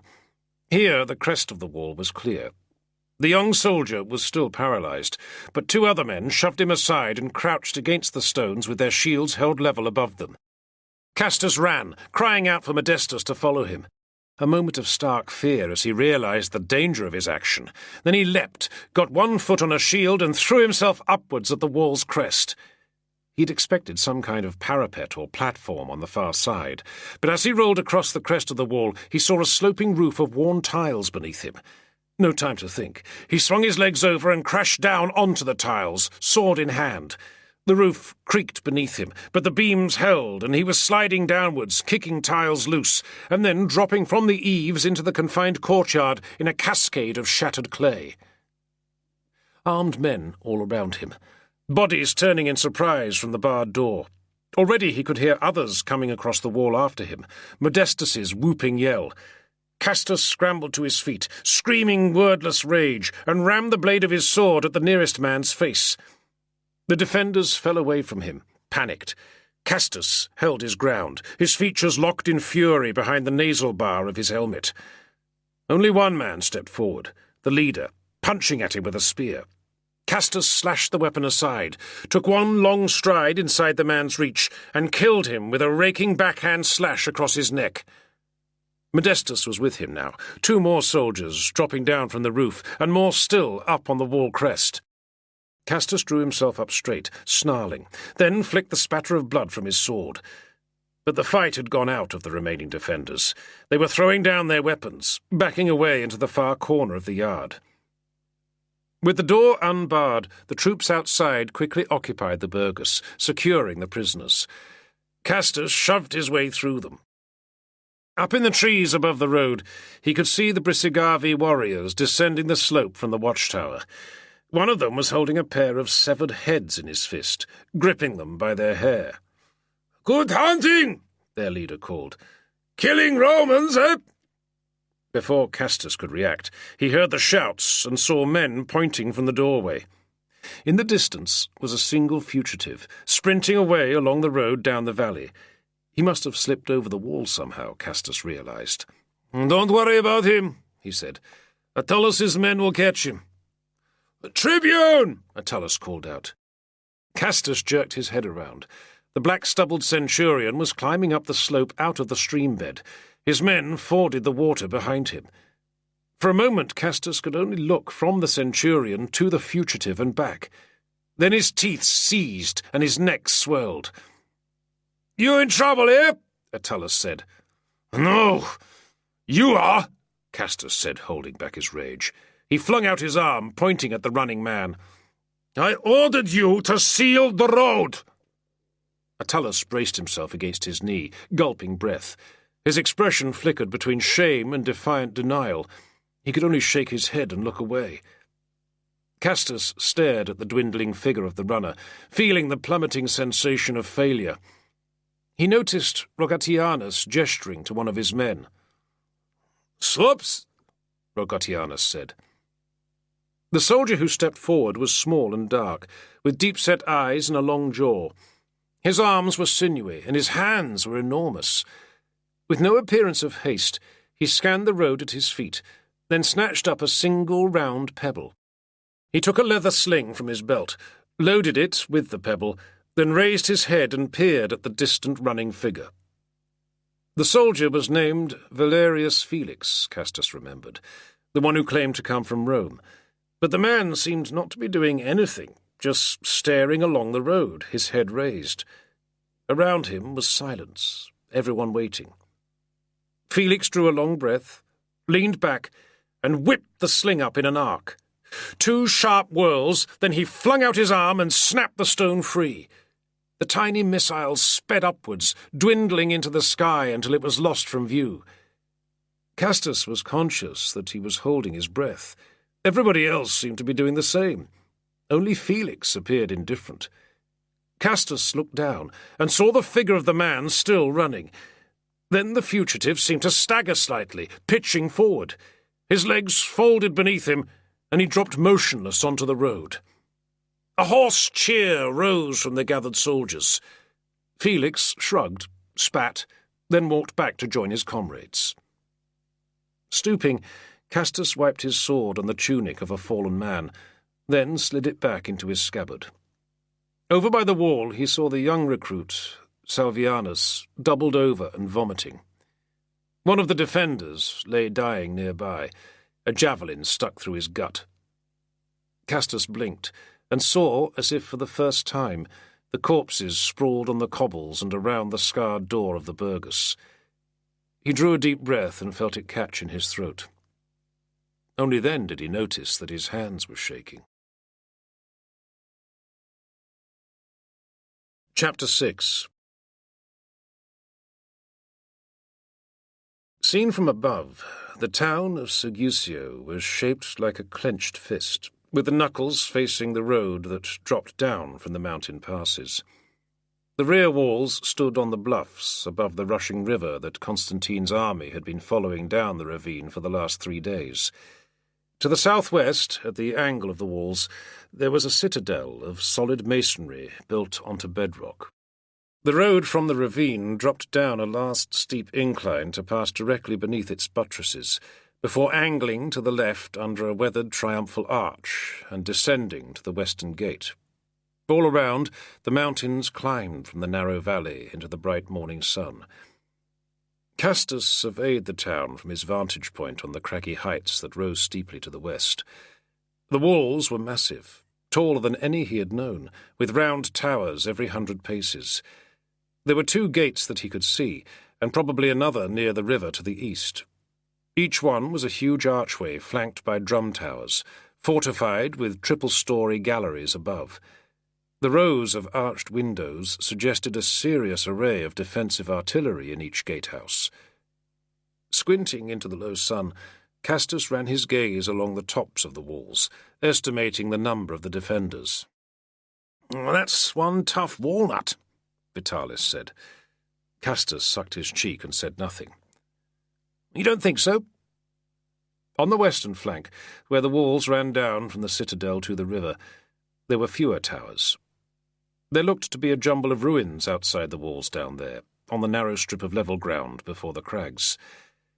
Castus knew that the town had been fortified back in Diocletian's day. He guessed that the builders had demolished any houses that remained outside the perimeter. There was some kind of necropolis down there, too, and the remains of a temple, although it was hard to make out.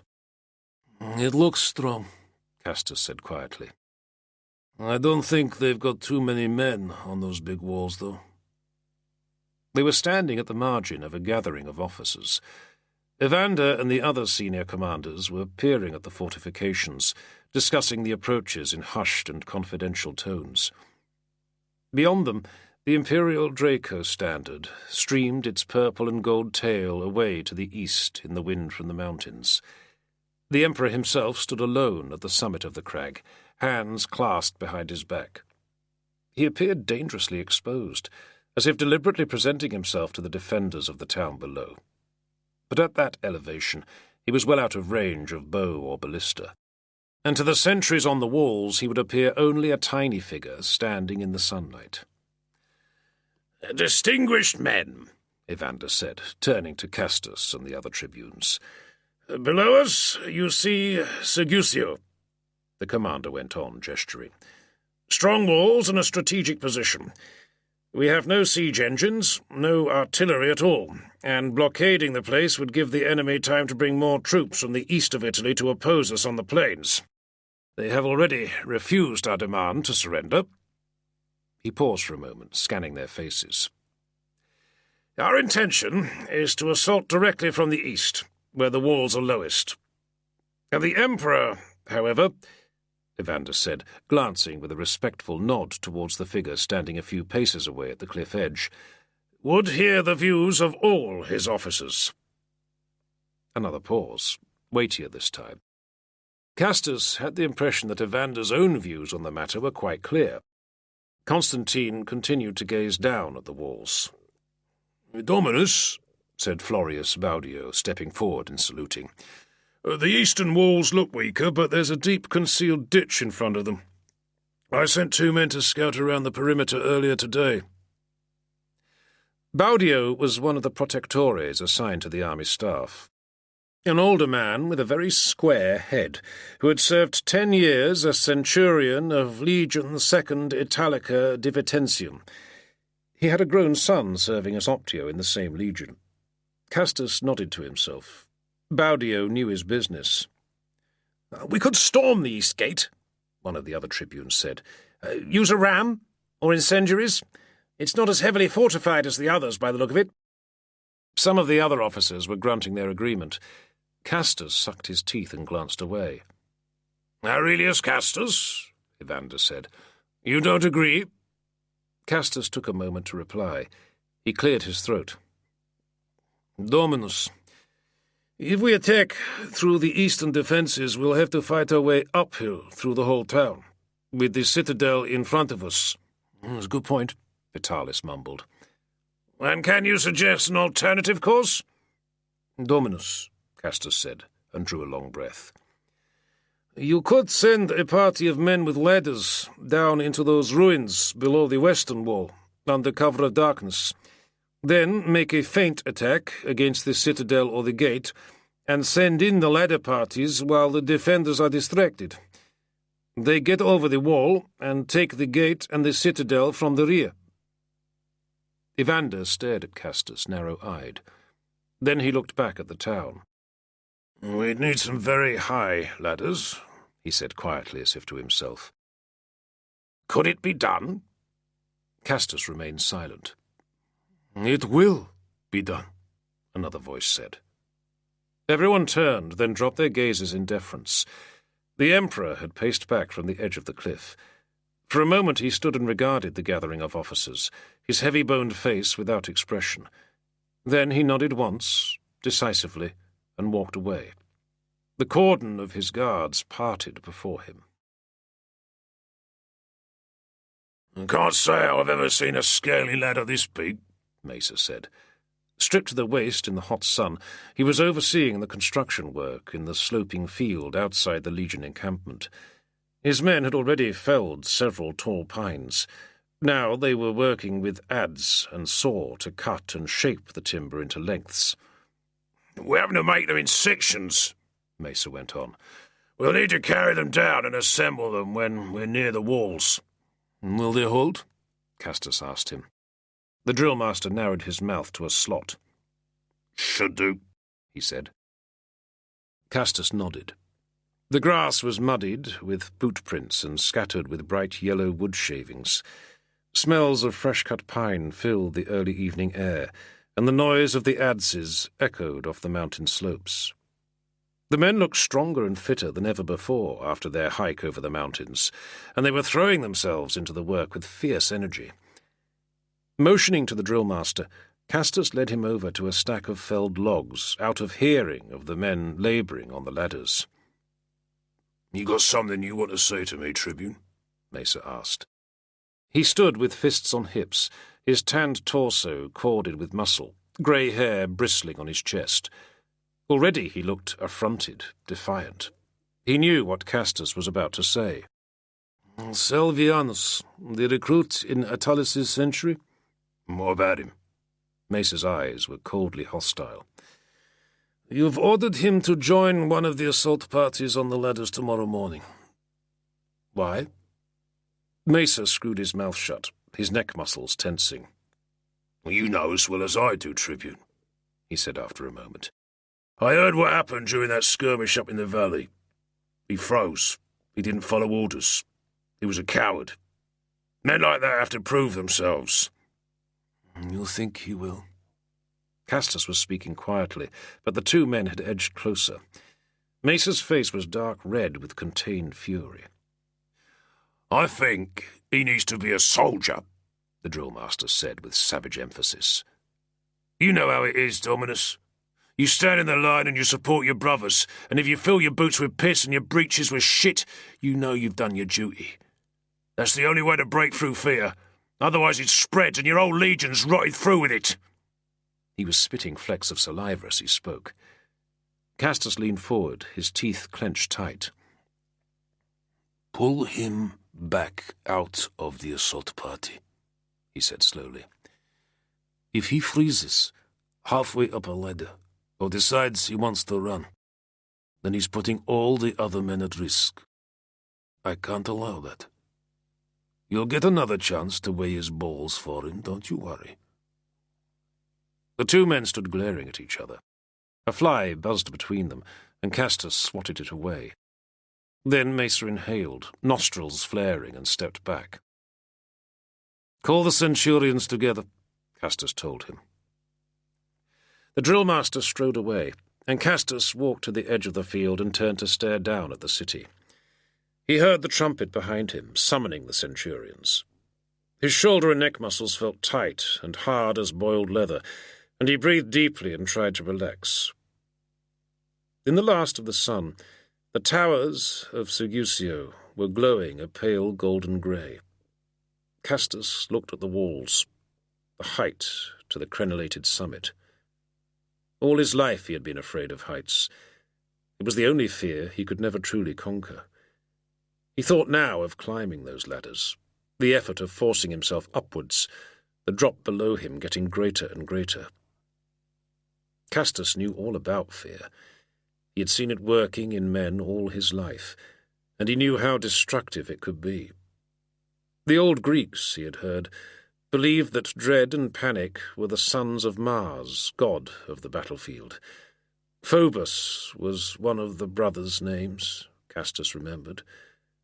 But he knew that Mesa was right. Once fear gripped a man, it could pass in the breath, in the motion of the air. It was contagious, and it broke soldiers, cancelled their will and their spirit, and turned them into helpless slaves.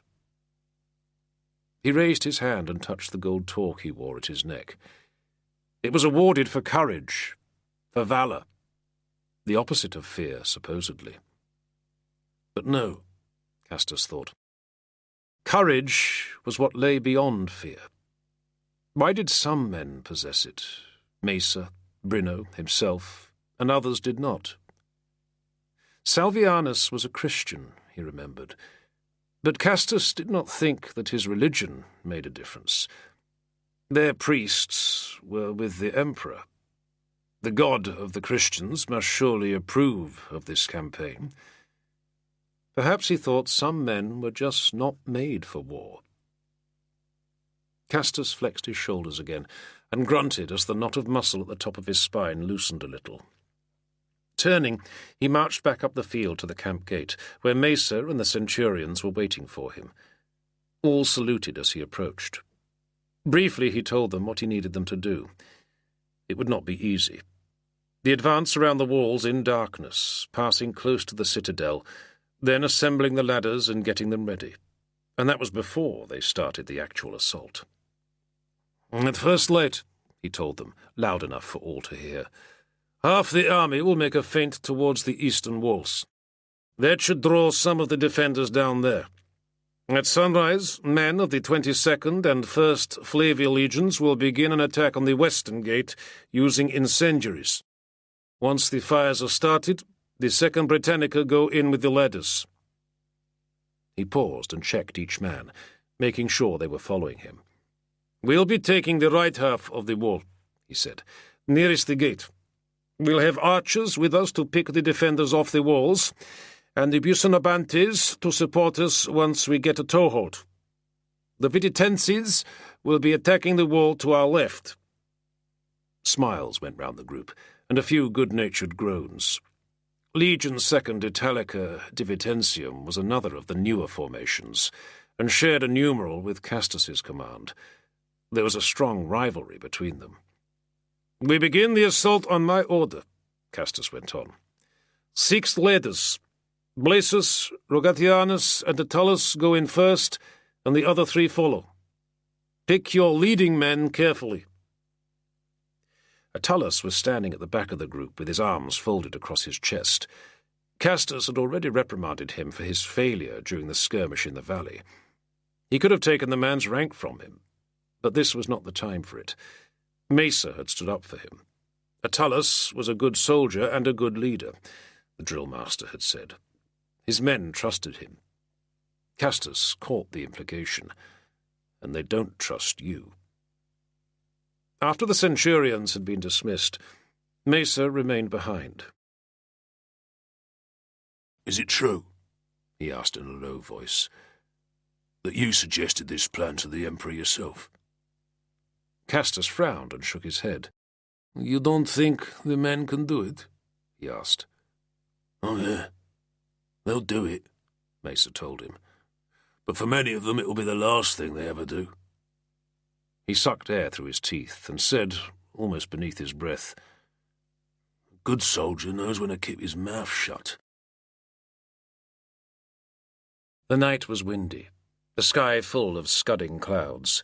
The wind roared down from the mountain ravines, tugging at the bodies of the soldiers as they scrambled in the darkness with their ladder poles, shields, and equipment. But the noise of the wind covered the sound of their movements, and as they crept up over the ridge beneath the citadel, there were no cries of warning, no flight of wind-whipped arrows from the ramparts above them. Crouched in the dry scrub behind a lump of broken brick wall, Castus sensed the darkness around him beginning to fade. There was no moon, but he could make out the grey shapes of the cloaked men beside him in the deeper grey of the bushes and ruined walls. Behind him, the craggy mass of rocks and trees that rose to the west of the town was taking form out of the night.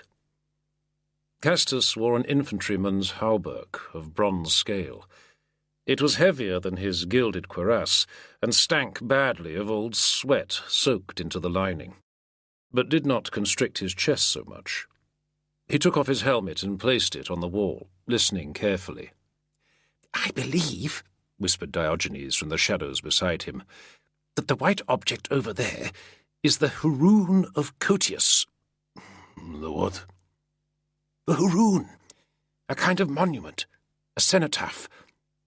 Cotius was king of these mountains, and Seleucia was his capital. That old arch there below the citadel wall was built by the deified Augustus in his honour, 300 years ago, or maybe more." Castus sniffed and rubbed his knee. He had grazed it on a chunk of masonry on the way here. Probably a bit of some other Haroun, he thought. "I found a book in Lugdunum, in fact," Diogenes said. "Passatius's Guide to the Cotian Alps." "Quiet," Castus hissed, then raised his head above the mossy crest of the broken wall. He could hear it clearly now, the shouts of men away to the east. The feint attack on the far side of the town had begun. Trumpets echoed off the mountains, startling flocks of birds into flight along the river valley. Still they waited. When Castus looked up, he saw the eastern sky lit by the colours of dawn, the battlement showing stark black against it. From this angle, from below, the wall looked all the more impressive. Once again Castus wondered whether the ladders would be long enough to reach the top. At Massilia, he remembered, the attackers had badly underestimated the height of the walls. He had been inside the city then, watching the failed assault. But the memory of that scene was vivid in his mind now. The ladders smashed by rocks from above, the men lying broken and twisted in the ditch below the wall. His body was running with cold sweat, and he suppressed a shudder.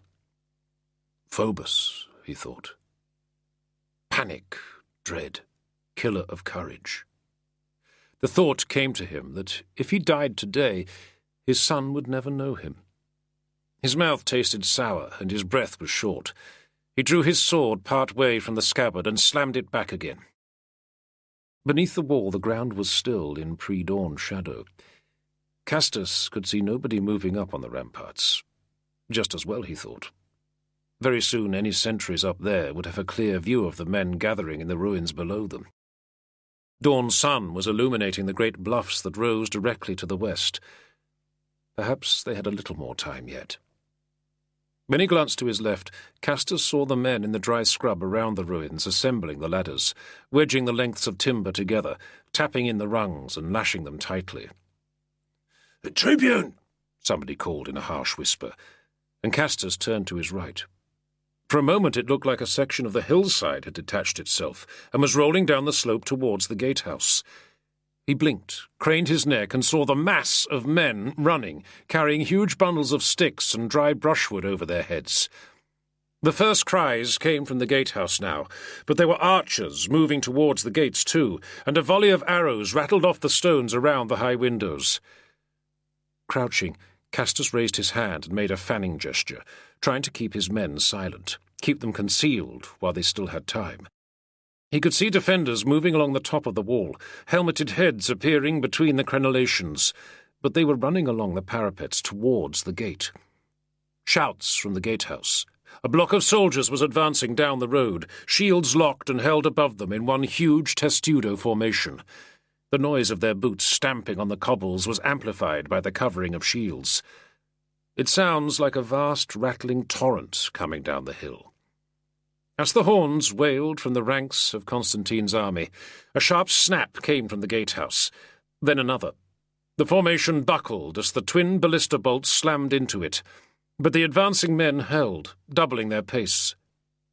Inside their fortress of shields they carried bales of pitch-soaked straw, and more of the heavy combustible fascines.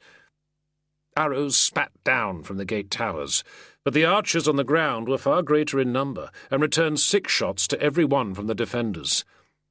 The tramping block of soldiers divided as it reached the gates. The fascines passed forward hand to hand and then flung to join the head-high mass heaped against the gates. Then the shields rose again and rattled back into formation, the testudo retreating up the slope. A stone from a catapult crashed into it, raising screams from inside. Castus watched it all, trying to breathe slowly, trying to calm his racing pulse. Any moment now, he thought. Any moment. He heard somebody moving behind him. Eumopius was there, handing him a leather flask of watered wine. Castus drank deeply, then passed the flask to Diogenes. He pulled his helmet on and tied the laces securely beneath his chin. Burning torches appeared in the morning grey, the flames rushing in the hands of running men. 2 more men carried a firepot between them, grey smoke streaming in the wind. The men in the towers were yelling now, archers leaning from the embrasures to try and pick off the runners before they could ignite the heaped tinder against the gate. One man fell, then another, but the torches were still coming, arcing through the greyness as the men flung them. The firepot went swinging after them, smashing against the stone of the gate arch and spewing burning embers onto the packed dry brushwood of the fascines. Grey smoke boiled up from the arch, and a moment later Castor saw the first bright tongues of fire licking against the scarred old wood of the gate itself. Within 3 heartbeats, the whole heaped mass of wood, pitch, and straw had ignited, and fire was seething from the archway. "Go!" he said, and slapped the shoulder of the man in front of him. The messenger jogged forward, his back bent, and Castus heard him pass the word to the first of the ladder parties. All along the strip of ground to his left he saw men rise and begin to advance, hefting the heavy ladders between them. Archers were moving up too, arrows nocked, ready to shoot at any figures appearing along the rampart. Beyond them, the men of the Divitenses were already approaching the wall, racing their rivals of the Britannica. Fanned by the wind from the mountains, the fire at the gate was burning more fiercely, the smoke rising to shroud the arcades above the arch. Trails of grey and black enveloped the towers, darkening the dawn sky. Castus felt the coiled tension in his body. He wanted to run forward, to charge onto the open ground beneath the walls, where even now his men were wrestling their ladders upwards. But he needed to stay back, watch what was happening, and order in the reserves when they were needed. Beside him an archer stood up, took aim, and released. When he looked up, Castus saw the shapes of men along the parapets. Where did they come from? The wind sent the smoke from the burning gate eddying along the line of the wall, and snatched streams of sparks from the fire. Up the slope, the soldiers of the other legions had formed into a shield wall, archers and slingers positioned just behind them. But the artillery in the gate towers made no response. The men up there were too busy trying to douse the flames beneath them. Water splashed down from the embrasures, but it turned to steam almost immediately. Now the first of the ladders was swinging upwards against the wall. Men below heaved on long poles, guiding the ladder head up against the masonry. Castus heard the crack as it fell into position. He exhaled. The length was right. Already the knot of men on the ground were scrambling onto the rungs, hauling themselves upwards with bent heads, shields strapped to their backs. It was all about speed now. They needed to reach the crest of the wall before the defenders could muster to drive them back. The more men on the ladder, the heavier it became and the harder it was to dislodge. 2 ladders were up, then 3. Yellow and red shields rose in streams like bright-coloured beetles scaling the shadowed cliff of the wall. To the left, the men of the Divitenses were already climbing towards the bright glow of the parapet. More archers were loosing shots, running forward from cover to aim up at the crenellations. A gasping cry, and Castus shifted his gaze just in time to see a heavy stone plummet down from the top of the wall. It hit one of the ladders, caught a climbing man of Blaisis's century, and knocked him down, but his comrades kept on pushing upwards. The next 3 assault parties were already running forwards. Castus was on his feet now. No point in remaining concealed, the blood pumping hot and fierce in his head as he yelled to his centurions. Blaisis's men were almost at the top of the wall when there was a loud crack, then a scream. The damaged ladder snapped beneath the weight of their armoured bodies, and the climbers fell with a sickening crash of breaking timber. Further along the wall, another ladder went down. Now Castus could see the ballistae mounted in the wall towers angled down to shoot along the line of the wall. A heavy bolt spat from the tower nearest to him, narrowly missing Rogatianus and his men. There were too many defenders suddenly. They knew we were coming. The fire in the gate had spread, driven upwards by the wind, and now the gatehouse itself was burning, flames curling from the embrasures and dancing away on the breeze over the town. Castus could see 4 of his ladders in place against the wall, but as he watched, one of them toppled sideways, pushed by the men on the parapet above. The climbers leapt clear as the ladder fell, but the screams of injured men lying in the murky shadow at the base of the wall were getting louder. "Forward! Everyone forward!" Castus shouted. They needed numbers now, or the assault would be driven back. Rogatianus was almost at the top of his ladder, a column of men packing the rungs below him, but the defenders above were pelting spears and stones down, and Rogatianus could only cling on with his shield held over his head. The billowing smoke from the gatehouse was fogging the air, and everything stank of burning. Castus was on his feet and running forward into the gulf of blue shadow at the base of the wall. Over to his left, he could see the men of the Divitenses lit up by the sun as they battled their way across the ramparts. Unless Castus's men could also gain a foothold on the wall, their comrades from the other legion would be cut off. A thrown javelin darted towards him, and Castus dodged it. A spent arrow rebounded off the wall and flickered against his helmet. As he ran, he swung his shield around to carry it on his back. "Britannica!" he roared. "Britannica! With me!" He leapt over a fallen body, and then he was in among the confused mass of men at the base of the wall. A figure reeled towards him. It was Mesa. The drill-master was bleeding from a head wound, one eye masked with blood. "Tribune! There are too many of the bastards up there! We've got to pull back!" "No!" Castus yelled. He grabbed Mesa by the arm and shoved him towards the wall. He would not turn back now. He would not admit defeat. Snatching up a fallen ladder, he started wrestling it back upright. Others sprang to help him, lifting the heavy timbers between them and swinging the ladder up and across to fall jarring against the wall. Castus felt the rage powering him. He knew he was endangering the lives of his men, risking everything to prove himself as their leader, but there was no time for thought now. Sweat greased his palms as he grabbed the rungs and began to haul himself up. The wall towered black above him, threaded with smoke, and he felt the weight of his body pressing down on every rung. The ladder felt so flimsy, and there were other men behind him. Violent tremors ran through the wood as the men scrambled upwards, and Castus could hear the top of the ladder rattling against the stone of the wall. Up, then further up. He concentrated only on the rungs in front of him, only on lifting his arms to grip and pull, his legs to push. The ladder was creaking beneath him, bending the further he climbed. Something struck his helmet, and he felt the impact ringing in his skull. Another missile fell. He ducked his head towards the rungs, and the stone crashed against the shield on his back. When he paused for a moment, he felt the man beneath him grasping for his ankle. Head down, hunched beneath the rim of his shield, he pulled on upwards. The stones of the wall were almost within reach now. Castus glanced down quickly, and the drop beneath him veered away. His head reeled, and he could not breathe. The strength was leaking from his arms. His legs would give, and he would fall. Motion from the corner of his eye. He turned his head and saw something dark shunted onto the crest of the wall above the next ladder. A black iron pail. It tipped, and a torrent of burning charcoal, cinders, and steaming ash cascaded down onto Rogatianus and his men. Screams and the stink of burning flesh, then the sound of men falling, dying. Castus blinked as the plume of hot ash washed past him. When he looked again, Rogatianus was still clinging to the top of the ladder, but most of his men were gone. "Tribune!" a voice cried from beneath him. Castus looked down. It was Felix, the slinger, just below him on the ladder.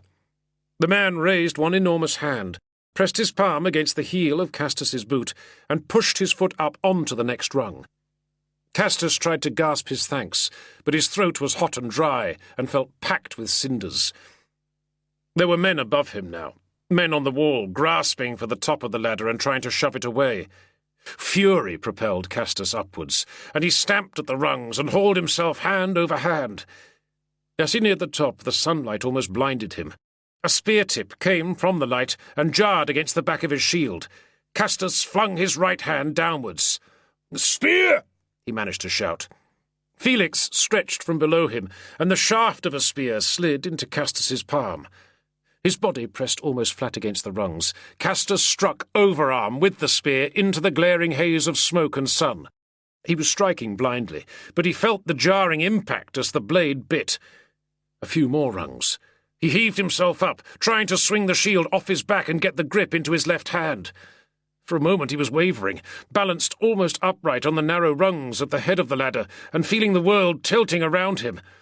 Then he wrestled the shield around his body and lashed with the spear, jabbing at the men packing the gap between the merlons. Felix was right behind him, clambering up into the space below his raised shield. Others below him, too. Armoured bodies pressed tight at the head of the ladder. Castus jabbed again with his spear, roaring, and then flung himself forward at the edge of the wall. His shin struck the stone, his shield banged against the merlons, and the spear was wrenched from his grip. But then he was in over the battlements and onto the narrow walkway beyond. Hunched into the hollow of the shield, he got his legs beneath him and pressed his back against one of the merlons, warding off blows until he could free the sword from the scabbard. Felix was climbing over after him, empty-handed. He threw himself onto one of the defenders, and they fell grappling to the stone walkway. Castus shoved forward, driving two attackers back with his shield boss. A spearhead jarred off his armoured shoulder. Then the sword was free, the oiled steel blade and eagle hilt gleaming for a moment in the bright sun before a billow of black smoke blew down across the top of the wall. He slashed, the blade whining in the air, then stamped forward and swung the blade up backhanded, feeling it hack through a spear shaft and slice across the face of a shield. The fight was boiling across the narrow walkway now, more men piling in over the wall behind Castus. Felix was on his knees, face set hard and grim, striking a fallen enemy with his fists. Castus saw an enemy soldier aiming a javelin. He lashed out, and his sword took the man's hand off at the wrist. Everything seemed easy now. Everything was happening very quickly. Bodies pressed in around him, and he barely had room to swing his blade, but the feel of solid stone beneath his feet was joyful.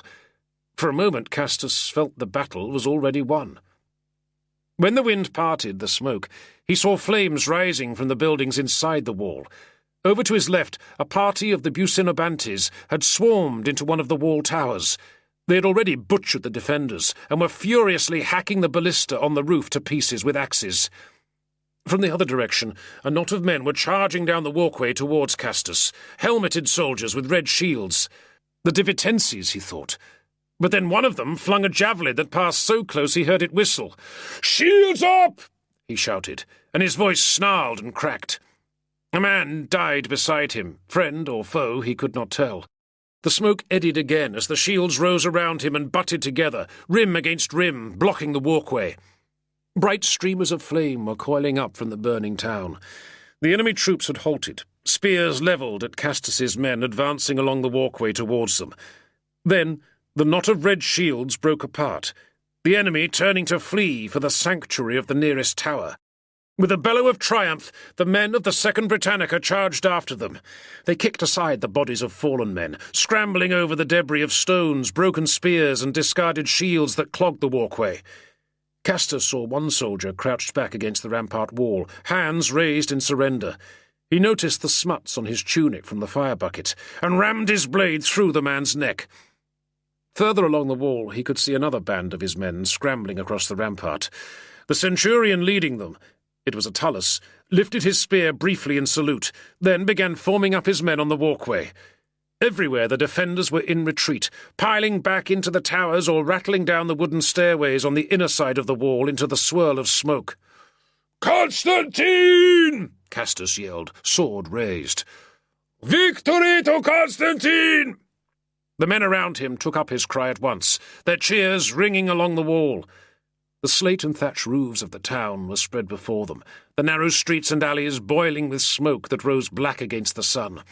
Shreds of straw and wood whirled on the wind, sparking into flame as they flew, and when the smoke eddied and cleared, it looked as though the whole town was burning. Part 2.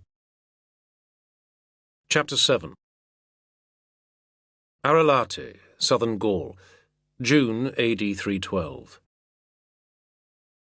Heat lightning split the sky to the south, flickering over the delta of the Rhodanus. Sabina stood at the open window and watched the flashes of illumination as the warm night breeze flowed over her skin and stirred the long drapes. Anxiety twisted in her stomach. The breeze carried the scent of the distant sea, and for a moment she imagined an escape. A fast ship from Massilia that would carry her to North Africa or to Spain. She had some coin, a little jewellery she could sell. Perhaps she could make a new life for herself and avoid the mess she had made of this one. But no, there was no escape. She would have to confront the mistakes she had made. She would have to endure their consequences. Already she could hear the voices from the courtyard downstairs, the tread of the men climbing to the upper portico. But she did not want to turn from the window yet. did not want to acknowledge what would surely happen next. Leaning slightly across the sill, she could see the rooftops of Arelate spreading beneath her, a tiled terrain greyish in the moonlight. She had arrived here only 2 days ago from Treveris, with the rest of Fausta's household and attendants. In Arelate they were closer to the Alpine passes, and the messengers that would bring news of the war in Italy. More than 2 years had passed since Sabina had last been in this city. She had become engaged to Aurelius Castus in a chamber of the imperial residence, only a few blocks away from the house she occupied now. The memory deepened her sense of shame. She had been happy then. The marriage had been all she wanted. A new life, the chance to become a new woman, a virtuous woman. She had been unfaithful to her first husband many times, but with Castus things would be different. For all his uncouth ways, his ugly Pannonian accent, his lack of social graces, she loved him, and he had loved her back in his rough and awkward way. It had all seemed so perfect at the time. Gods, what have I done? How have I allowed this to happen? It had been the pregnancy and the difficult childbirth. In her pride she had pushed her husband away, just when she needed him most, and he, in his ignorance, had believed she wanted solitude rather than attention. She tried to tell herself this was the reason, but she feared it was more than that. It was in her blood somehow, in her heritage. She was born to duplicity. And how easy it had been, how predictable. First the exchange of glances, the flirtatious words, then came the gifts, the jewellery and the perfumes, so well suited to her tastes. She realized later that he had bribed her slaves to tell him what she liked. The man was handsome, cultured, educated and witty, everything her husband was not. A rising official in the imperial ministries. He was also from Rome, her birthplace, the city for which she hungered. She had fallen fast and hard. She had desired him.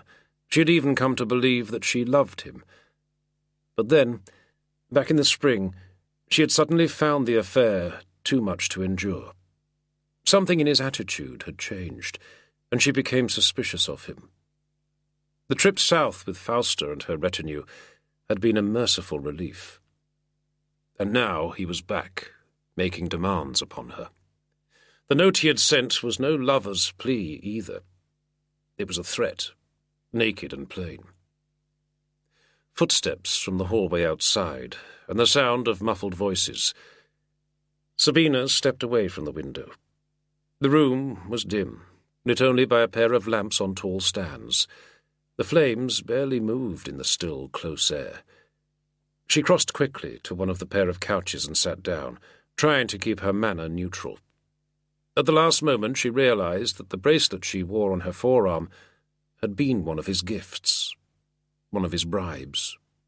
With a gasp of revulsion, she dragged it off over her wrist and thrust it beneath one of the couch cushions. A glass wine cup stood on the low table beside her. She raised it, drained the wine in one long swallow, and set it down again. The alcohol bloomed in her head, and she took a deep breath. Then the men appeared at the doorway. Metrodorus was first, smiling and smug as he introduced the visitor. The procurator had been bribed early and lavishly. He stepped aside with an obsequious bow, and the man entered the room. "Leave us," Sabina said over her shoulder to the 2 slaves waiting beside the couch. The women bobbed and departed, following Metrodorus out. Then she was alone with him. He paced towards her, with that smooth, prowling step she had once admired. She could tell that he had just come from the baths. He still carried the scent of perfumed oil. Smiling, he seated himself on the other couch and faced her. "You should not have come here," she said, the words catching in her throat. Her breath was tight, and she could feel the sweat gathering at her hairline. "How could I keep away?" he replied with a casual gesture of his hand. I was travelling to join the army in Italy, and it was only natural that I should pause here to pay my respects to the nobilissima Femina Fausta. And to see you, of course. Being so close to this man was harder than Sabina had anticipated. She wanted to move along the couch, away from him, keep her distance, but at the same time the memory of what they had shared was shamefully vivid in her mind. Did she really still want him? The sense of danger that he carried with him repulsed and excited her at the same time. "Don't lie to me," she said. "You've used me all along. Whatever you're doing, I want no part of it." "Oh, but you seemed so eager to be used." She raised her hand, wanting to slap him, but his quick smile told her that he expected it, perhaps wanted it. She let her hand drop. "And yes," he went on, "you have been quite convenient. Wife of a noted military commander, close to the Emperor's wife. Very useful. But you see, you're already a part of what I'm doing. Those messages you sent for me, to our friends in Rome, who would have suspected you of passing treasonable correspondence? And the information about Fausta? And the things your husband told you?" Sabina's heart was beating wildly now, and for a few moments she could not speak. But she had known and not wanted to admit it to herself. In those first days of their affair, she had told this man so much. How stupid she had been, how guileless, and how easily he had snared her.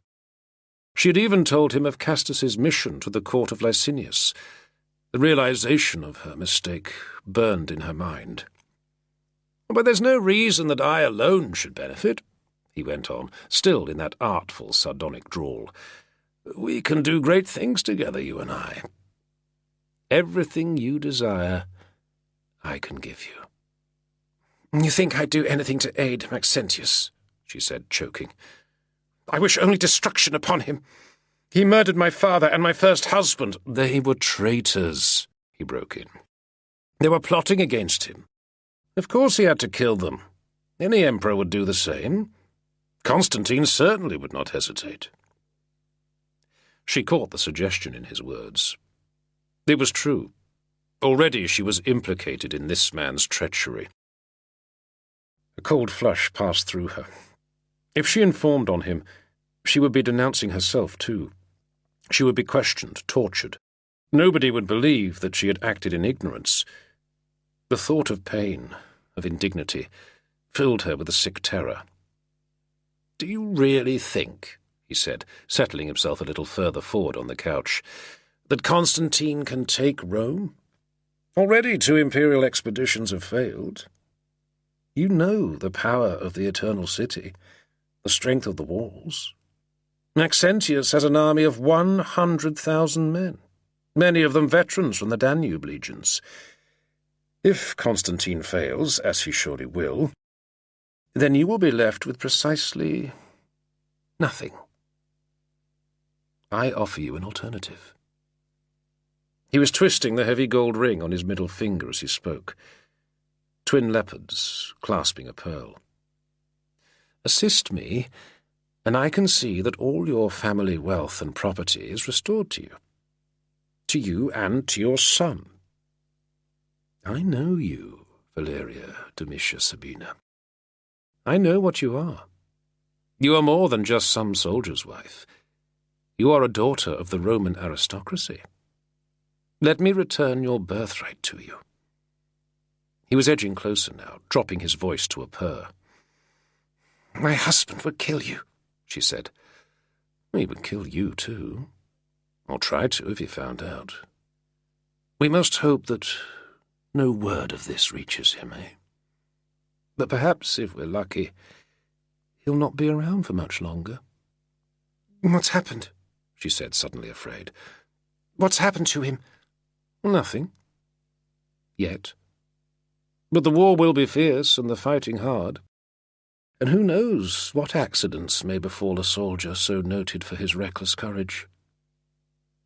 Sabina glanced at his hands, those well-manicured fingers. She remembered Castus's hands, how different they were, rough and calloused, a warrior's hands.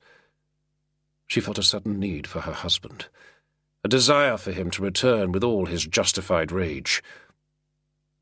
But what if that meant her own death? He had offered her security, and she had betrayed him. She had betrayed everything, poured it out like water onto the ground, and now only this other man, this sly and deceptive creature, offered her any chance of avoiding her fate. He shifted once more, smooth and subtle, and came to sit beside her on the couch. Sabina did not move.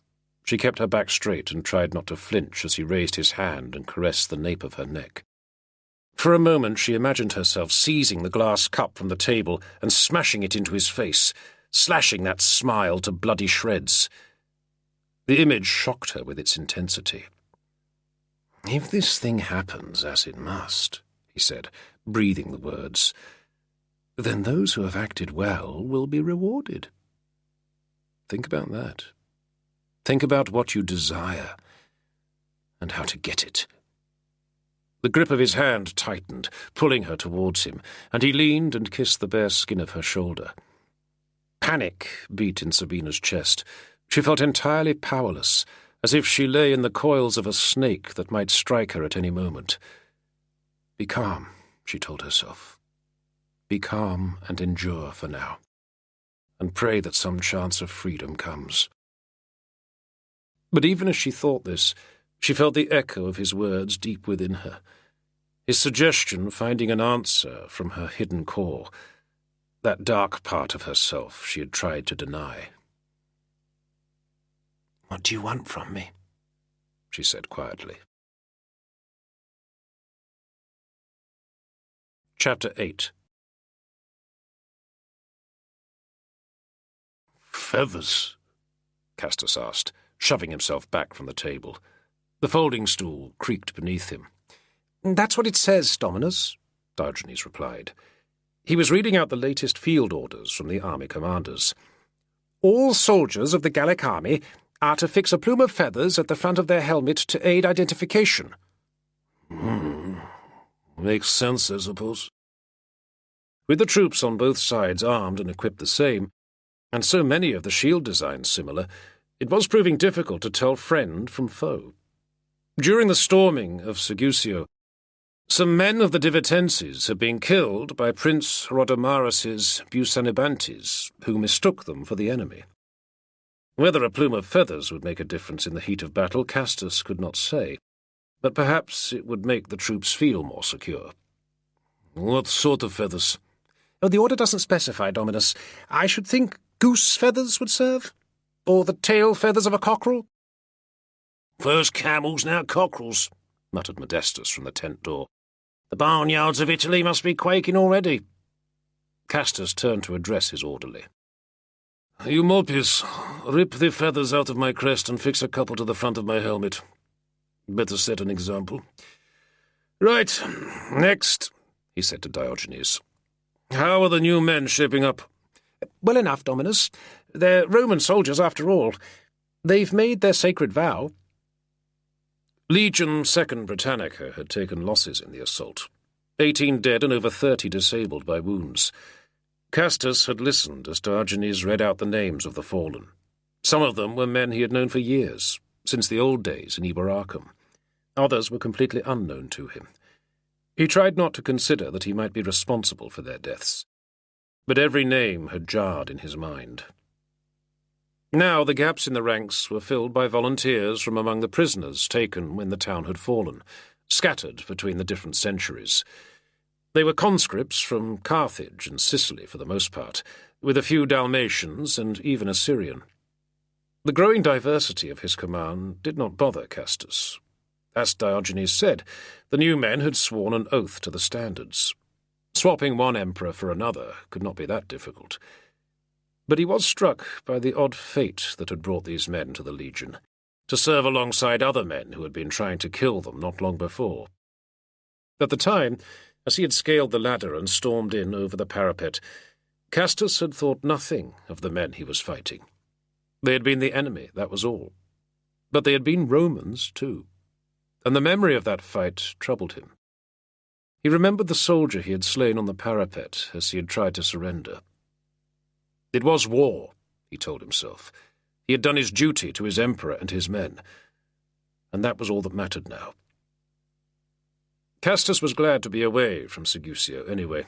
The town stank of burnt thatch, and for days after the capture, dead bodies were still turning up in the blackened ruins around the west gate.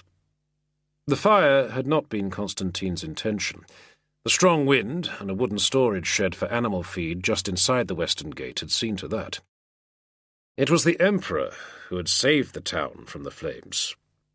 Before the surrender had been formally agreed, he had ordered his troops into the streets to help fight the blaze. Men who moments before had been locked in bloody combat now joined forces, heaving up water from the river and pulling down buildings to make fire breaks. It would not, Castus supposed, have looked good if the first town liberated in Italy had been destroyed in the process. Now evening was coming on, and the shadows outside the open flap of the tent were growing longer. The army had marched 18 miles east from Segusio, down the valley of the Duria River towards the open plains before Taurinum. Morale was good. The men of the Legion were proud that they had been at the forefront of the assault. An honour disputed with their rivals, the Divitenses, of course, and Castus felt his command of them to be more secure than ever. But he could not allow himself to get complacent. He had seen little of Mesa since the attack. The drill-master had been wounded, he had lost an eye, and spent several days in the camp hospital. Did the man still think Castus had been wrong to press the assault? If he did, he said nothing about it. Perhaps Castus thought the drill-master's weakness at the foot of the wall had shamed him into silence now. "We'll send in the first of the men," he called to Modestus. The Optio shouted, and a soldier marched into the tent with 4 long strides and stamped to a halt before Castus. He was a short man, but there was still barely enough headroom in the tent for him to stand upright. "Valerius Felix," Castus said, "in recognition of your bravery during the storming of Segusio, I am recommending to your centurion, Rogotianus, that you be advanced to the grade of immunis, with a raise in pay and provisions and exempted from fatigue labour." The man's expression did not alter. He stared straight ahead at the rear wall of the tent. Did he remember Castus's moment of fear and indecision at the top of the ladder? If he did, nothing in his manner showed it. "Thank you, Dominus," he said, tight-lipped. There had been a rumour, back in Divadurum, that this man Felix was an escaped slave. It had caused the usual bad feeling. Slaves were forbidden to serve under penalty of death, and even the suggested taint of servitude disgusted soldiers. Castus had ordered the man to swear before the gods that he was freeborn, and the issue had seemed resolved. But his comrades still called him Slops. He was certainly odd-looking, with his bony face and long jutting jaw, his huge dangling hands. Although, Castus reminded himself, he was hardly in a position to judge on appearance. "My adjutor tells me you were born in Rome," he said. "That's right, Dominus." "So how did you end up enlisting in Gaul?" Felix sniffed, clearly uncomfortable. "I took a walk one day. Gaul was where I ended up, Dominus." Castus lowered his brows, alert for the hint of insolence. But no, the man was speaking truthfully. Perhaps he had been a slave, after all, in which case the less Castus knew of it, the better. "Dismissed," he said. Felix turned and marched out, and Modestus sent in the next man. "Sentius Salvianus," Castus said. "Your centurion Attalus reports that you are a Christian. Is this true?" "Yes, Dominus," the young man said. He was no older than 18, and appeared very nervous, but his voice had an educated tone. I believe it's no longer forbidden, Dominus." "Quite so," Castus growled. "Very soon we will face the enemy in open battle. I ask you now, Is there any reason why you should not stand in the ranks with your comrades?" "No, Dominus." Salvianus was sweating, but he looked sincere. "Your religious feelings will not stop you fighting? Killing?" "Not at all." "Good. As you know, cowardice and dereliction of duty carry the death penalty. If you flinch or fail, everyone around you is endangered by it." The young man nodded quickly. Castus studied him. He had seen men like this in the army before, but very few of them, and not many serving as common soldiers. "You're a volunteer, I think," he said. "Why did you enlist?" "I wanted a different life, Dominus." Castus gave a tight smile, nodding. Something in the young man's voice, in his face, told him all he needed to know. Castus had wanted a different life himself when he had run away from home and joined the legions. He doubted that young Salvianus had tried to murder his own father in the process, but maybe it was much the same. Even wealthy men, he guessed, could be tyrants. "Honor your oath, soldier," he said. "Do that, and nobody will fault you for it. Dismissed." Outside the tent, Castus stood up straight, stretching his back. The evening light was soft over the camp, turning the smoke of the cooking fires to a glowing haze. Across the tent lines he could see a line of naked men queuing at the big bathing pavilion, shoving and joking. He would like a bath himself, but he had another duty to attend to first. Eumolpius stooped out of the tent, passed Castus his cloak and helmet, a pair of long black feathers now fixed securely above the nasal, and then dropped into step behind him. As they marched down the avenues between the tent lines, Castus heard the sounds of female laughter. The army had already begun to pick up its trail of camp followers. The troops had baggage carts again, too, now, some of them mounted with the ballistae taken from the walls of Segusio. Above the camp to the southwest loomed a last summit, rising like a dog's tooth, but to the east, for the first time in nearly a month, the horizon was flat. The advancing army was leaving the mountains behind it now, and the expanse of open sky, unconstrained by jutting peaks, was a liberating sight. A convoy of camels was coming up the road towards the camp perimeter, bringing up supplies from the surrounding countryside. The sentries at the camp ditches raised their hands in mock salute. "Björk!" a soldier yelled, and the rest laughed as one of the beasts returned his call with a throaty roar of its own. Behind the camels, at a discreet distance, was a single figure on foot. Castus paid the man no attention at first, assuming he was one of the camp slaves. "Tribune?" the man said, pausing. Castus squinted, focusing on his face, but already he had recognized the dry, rasping voice. He should have known that he would encounter Julius Nigrinus sooner or later. His expression tightened to a sneer of displeasure. "I have yet to congratulate you on your promotion," the notary said. Castus just grunted. He had no desire for this man's congratulations.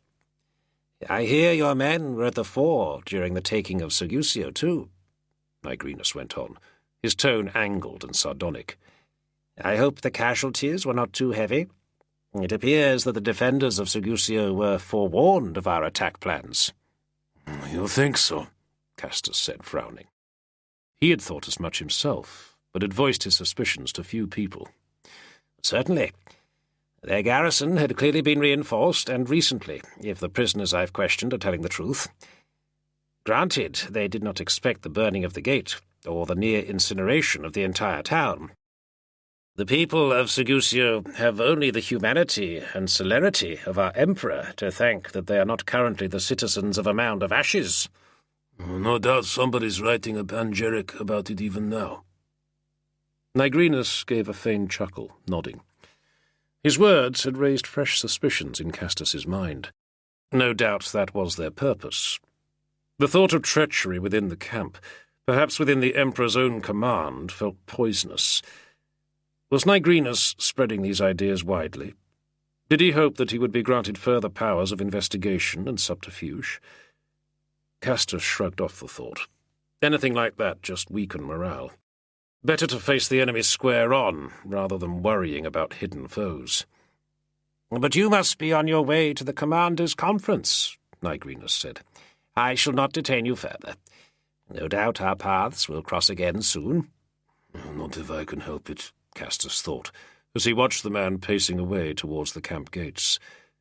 The sentries at the gates barely noticed him passing. The notary was so unobtrusive as to be almost invisible. A grey-brown shade, insubstantial in daylight. Aurelius Evander had set up his headquarters in an abandoned farmhouse next to the road station. Ad Fines, the place was called. The sun was gone by the time Castus arrived, and he joined the group of other officers, tribunes and prefects waiting in the courtyard. There was a big olive press at the rear, and Evander climbed onto the stone platform to address them.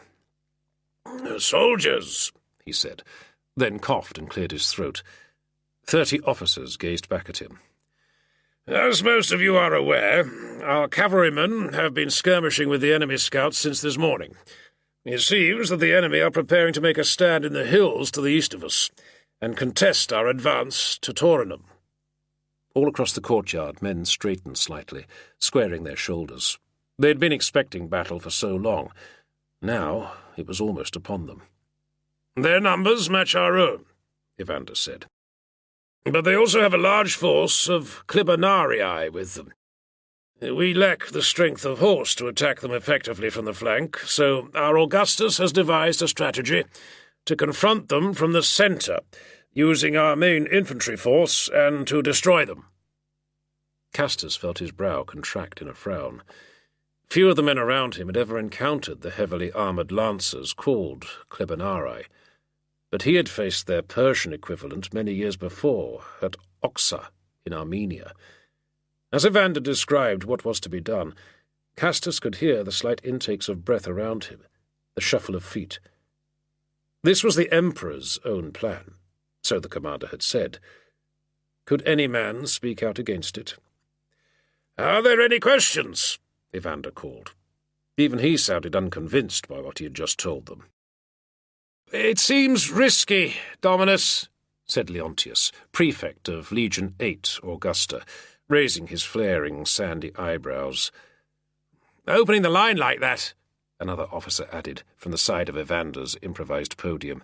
"Has it been done before?" "It has," Evander proclaimed.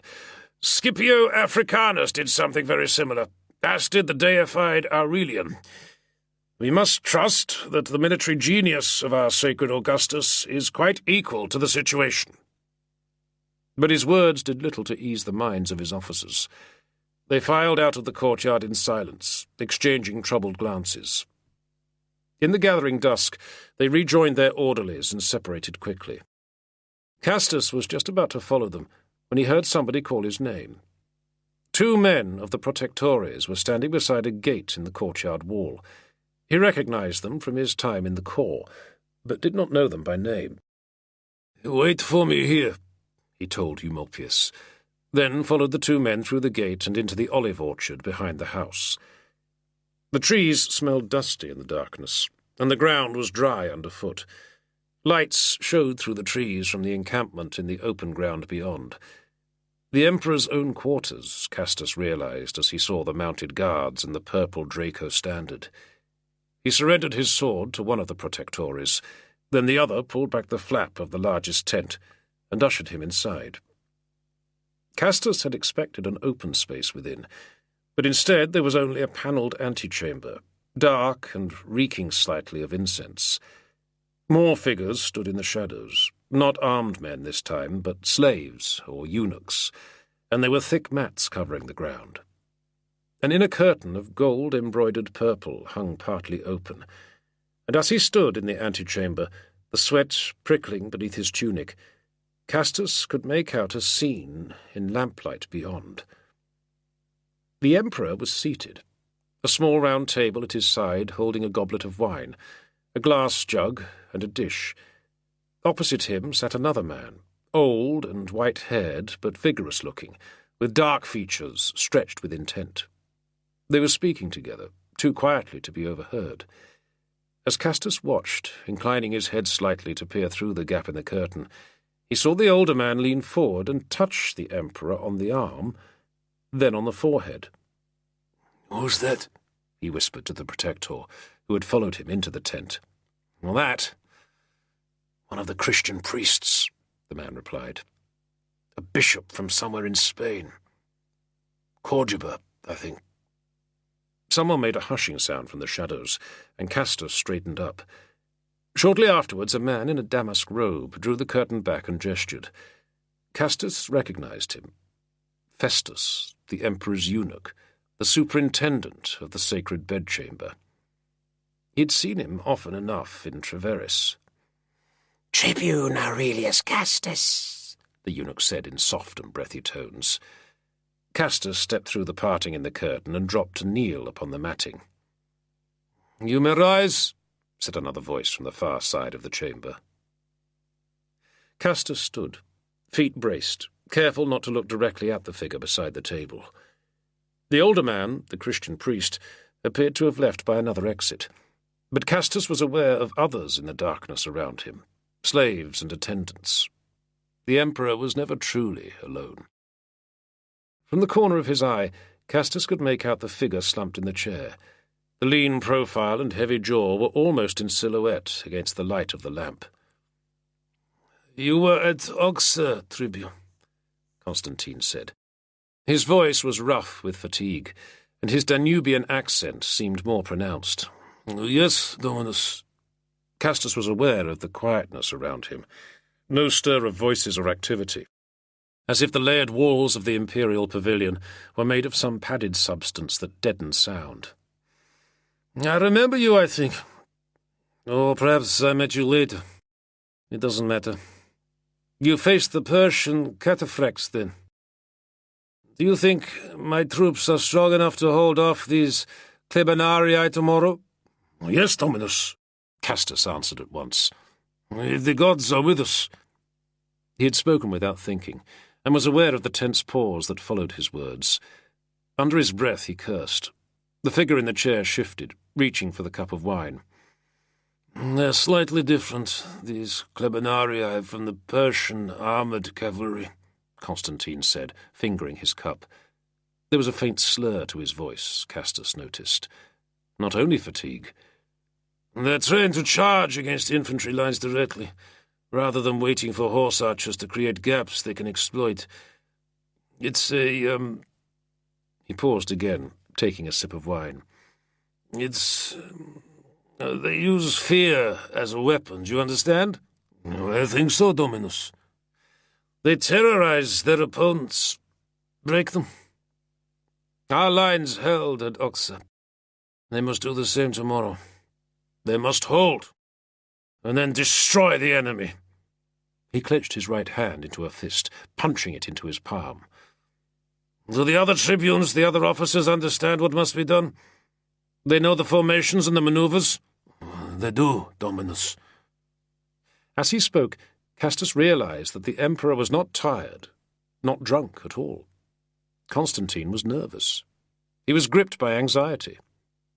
Perhaps, it seemed impious to even consider it, the Emperor was afraid. Phobos.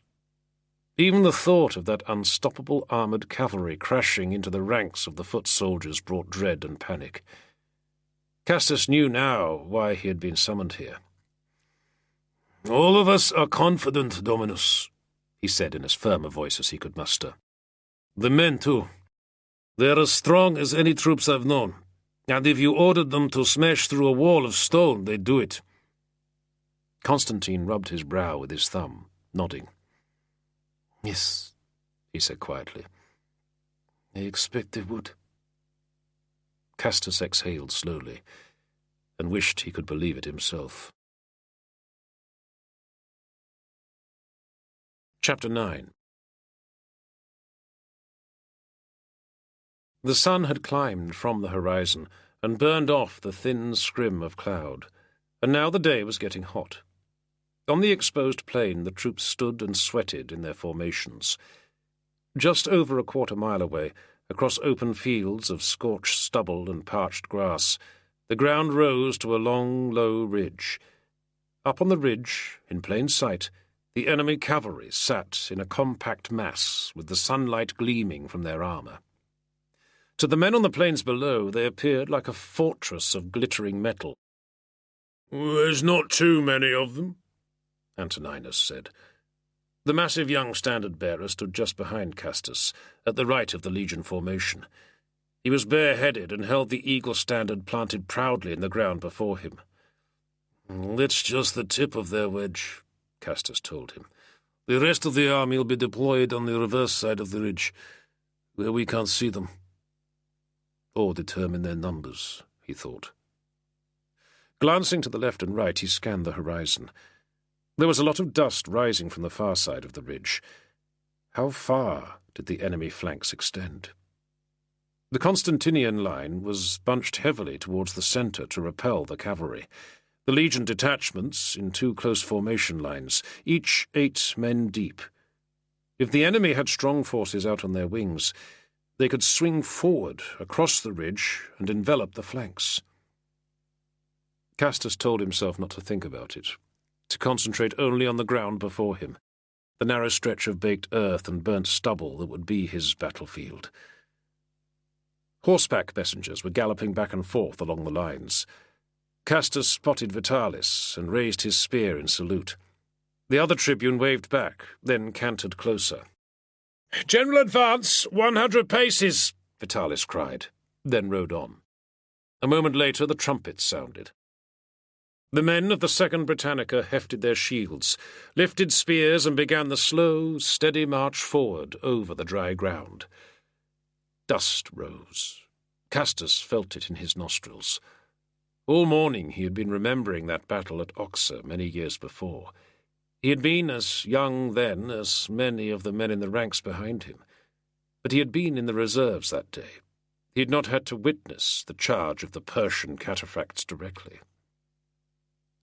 Gazing up at the mass of cavalry sitting immobile on the ridge, he tried to estimate the distance and guess how long it would take them to reach the infantry front line. Less than the time it would take him to count 60 heartbeats if they rode at the gallop. They would come slower, though, at least at first, keeping their formation. A horse would not charge directly against formed infantry. That was the maxim that every foot soldier held dear. But could any infantry line hold firm in the face of that terrible advance? These Clibanarii wore such heavy armour, horse and rider encased in metal, that even at a walk, even at a standstill, they could face the bristling spears and locked shields and force their way through by weight and invulnerable strength alone. "Don't think," he told himself. Already he could feel the tension in his chest, the kick of his heart. Beneath his hauberk of bronze scales, his body was flowing with sweat, and his scalp itched under his helmet. He gripped the shaft of his spear more tightly and felt the moisture of his palms. The trumpets sounded again, and the marching men came to a halt. In the eddying dust, the centurions moved along the ranks, straightening the lines. Castus looked to his left, along the front rank of his assembled men. 120 shields, each with the bold red sunwheel on golden yellow. Every man wore a pair of grey feathers above the brow of his helmet. Beyond them were the auxiliar troops of the Batavi, and on the far side the red shields of the Divitenses stretching away into the haze. To Castus's right, across the narrow lane between the units, were the warriors of the Bucinobantes, and beyond them the legionaries of 1 Minervia, their shields a solid-looking wall of black. Every unit had their standards at the front, the eagles glinting, the long tails of the Draco banners streaming in the dusty breeze. Already the men of the Germanic auxilia were raising their war cries, the weird, reverberating shouts booming across the plain towards the distant enemy. Between the waves of noise, Castus could make out other sounds, the dry tapping of a man's teeth, somebody else muttering under his breath, either prayers or curses. Then, from along the lines to the left, a burst of cheering. Every man strained forward, peering between the ranks of their comrades as the Emperor came galloping along the front line. Constantine rode hard, not turning his head, but only raising his hand to acknowledge the acclamation of his troops. Behind him came his staff officers and orderlies, and the rider carrying the long purple imperial standard. "Constantine! Constantine!" the men cried, a massed roar of voices barreling from the ranks of the infantry. A tumult followed, thousands of spears drumming against shields, the surge of noise rolling down the battle line and echoing away across the plain. But the Emperor did not pause to address his men. There would be no rousing speech from Constantine. Already Castus could see him riding to the fore of his right flank cavalry, the standards dipping as he approached. Calm settled back over the army, breathless and tense. The ground ahead was misty with airborne dust now, shot through with sun. The riders up on the ridge had still not moved. Impossible to make out their numbers, or even distinguish them clearly. The legionaries were passing waterskins along their lines, each man tipping his head to drink. Castus swilled water, swallowed a little, and then spat the rest in a dark starburst at his feet. He could smell sweat through the dust, hot metal and leather, the rank scent of fresh urine. Plumes of brown dust were rising in the distance now, and as Castus turned his head, he could hear the shouts, the dry rattle of spears. His blood quickened as he realized that the flanks of the army had already moved forward, up on the ridge to attack the enemy wings. The battle had begun. Breathing slowly, one eye on the massed cavalry waiting on the ridge, he paced down along the front rank of his men. Soldiers called out to him as he passed. "Dominus! Dominus!" The centurions raising their spears in salute. He saw Rogatianus among them, his face and arms pitted with dark burn scars from the flaming embers thrown down on him from the walls of Segusio. He greeted all of his officers by name. All looked fierce, steady. Castus reached the extreme left-hand end of the line, where Mesa stood. The drill-master nodded to him as he drew closer. His mouth was set firm, and the bandage over his eyes showed beneath his helmet rim. "Ready?" Castus said quietly, and the old man nodded again. "Remember, we're closing from the right," he went on. "Keep your men locked here. Don't let the lines drift." "You don't need to tell me my business, lad," Mesa said. Castus felt his shoulders tighten under the heavy hug of his scale armor, but he caught the glint in Mesa's single eye. The old man had meant no disrespect. He twitched a smile, jutting his jaw, then turned and paced back along the lines. He saw the faces of the men, some of them expressionless, blankly determined. Others, in the second and third lines especially, looked pale and drawn.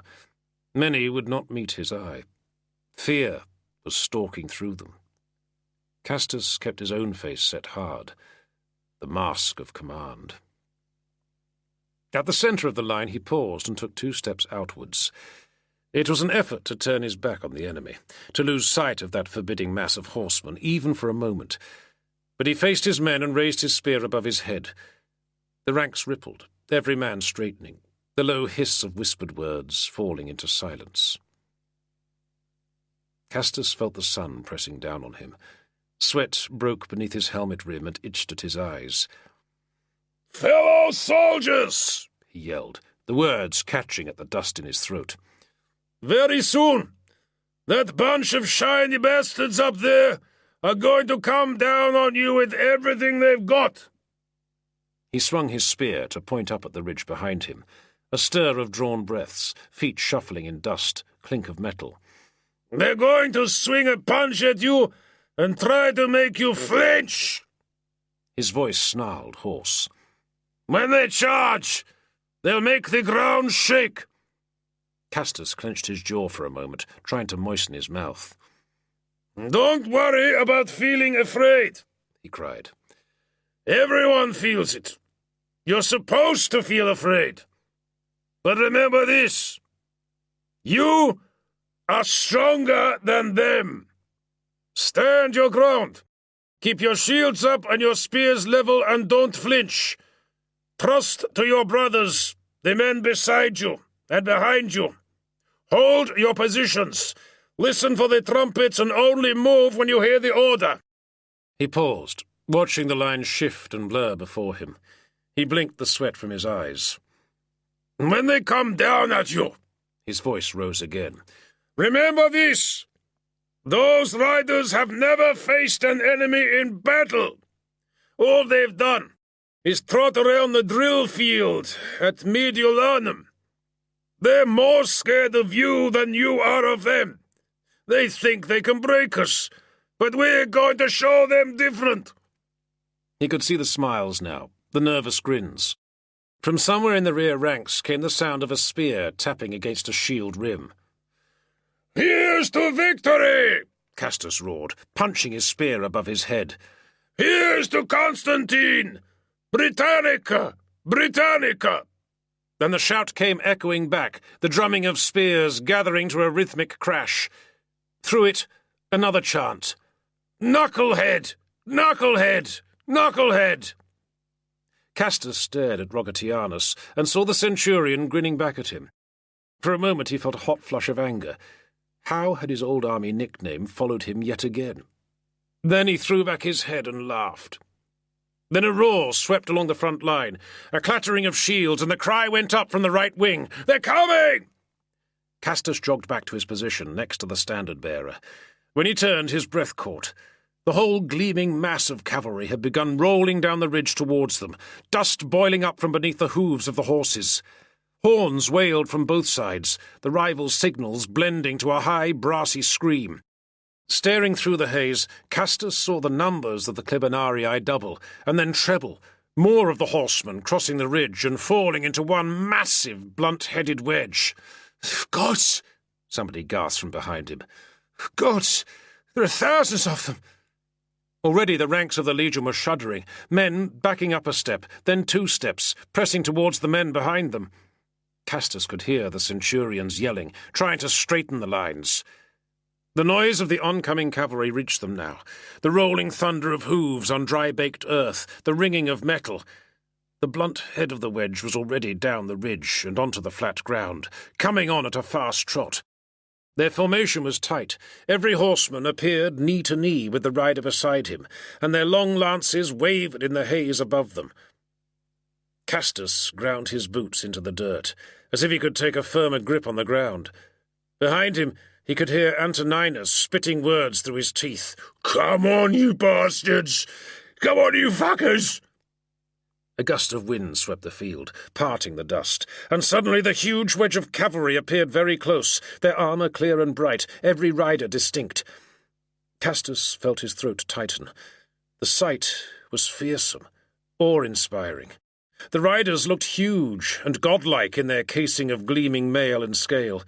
Every man wore a polished mask of gilded metal, moulded into the form of a perfect and expressionless face.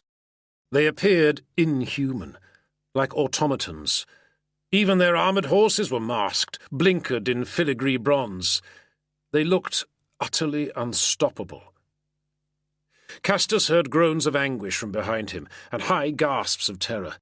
The centurions were yelling, but more of the men were shuffling backwards, trying to put another few feet between them and the oncoming cavalry. Castus felt his own chest filling with a dark pressure. His heart was tight against his sternum, and his legs felt weak. Deathly fear was stealing his resolve. Hold! Hold! Now the ground was shaking, the dust jumping. 100 paces, then 50. Still the armoured wedge ploughed closer, some of the leading riders beginning to break formation as they urged their horses into a faster gallop. "Javelins!" Castus cried, raising his spear. The words seemed to ignite something in his body, in his muscles. Suddenly he felt alive, and everything was happening very fast. The lines rippled, every man in the rear 4 ranks taking a step forward and hurling his javelin over the heads of the men in front.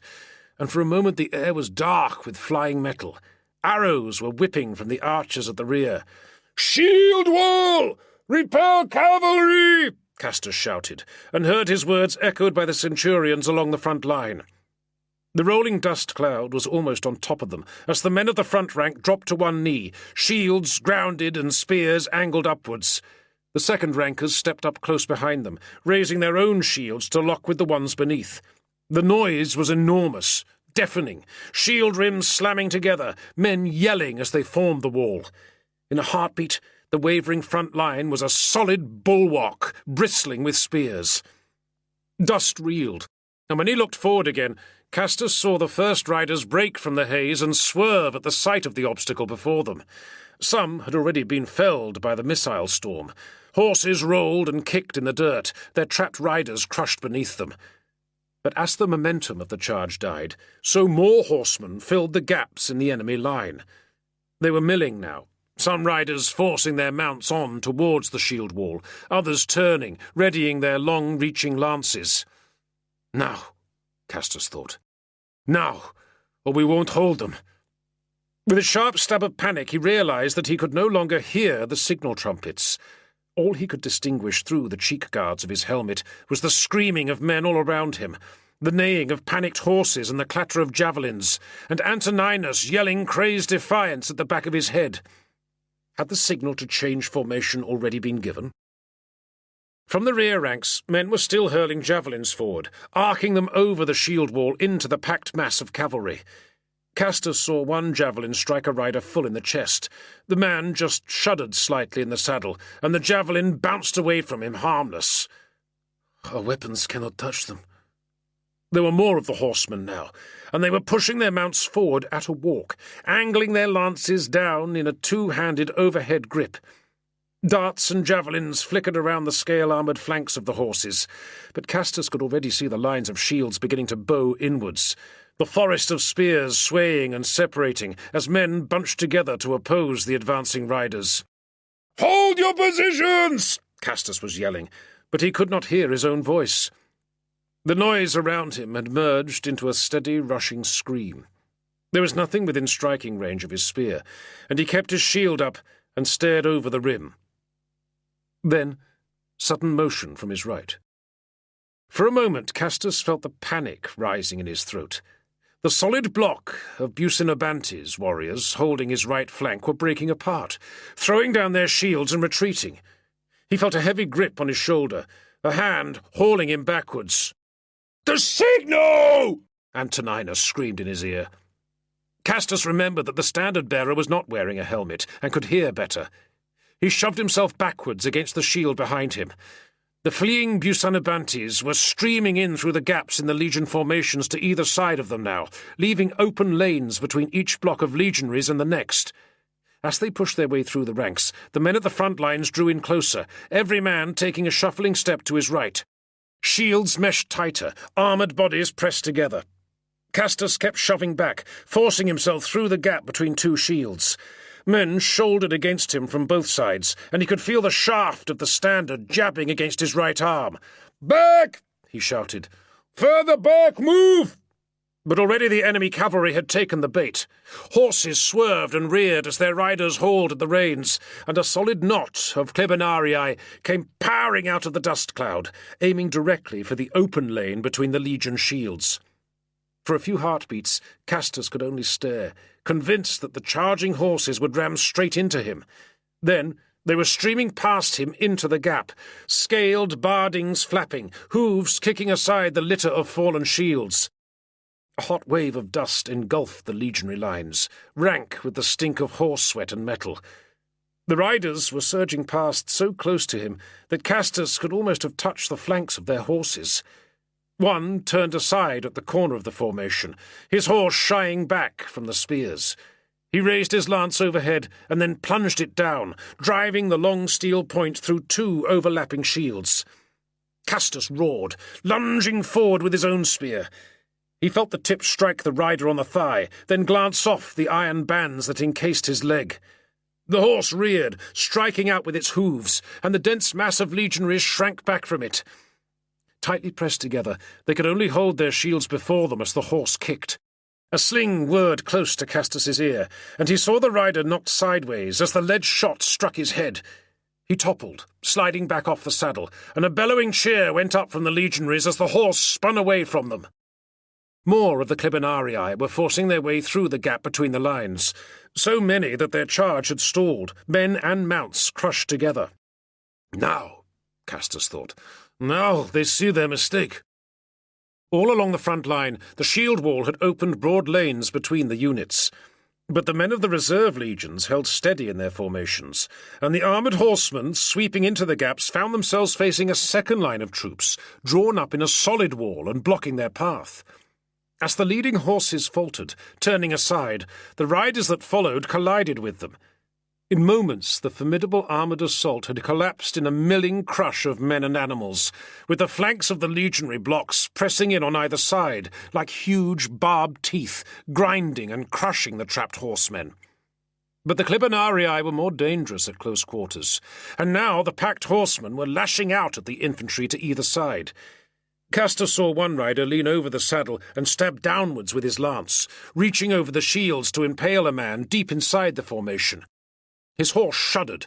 Somebody had sliced its exposed leg, and with a whinnying scream collapsed sideways. Horse and rider slammed down onto the shields, crushing the men beneath them. Another horse bucked suddenly, almost throwing its rider from the saddle. The rear hooves kicked out, blasting one man's shield to splinters, bursting the helmet of another. "Bludgeons!" Castor shouted over his shoulder. "Bludgeons to the front now!" Already he could see the centurions shoving their men forward, funneling them through the close-packed ranks.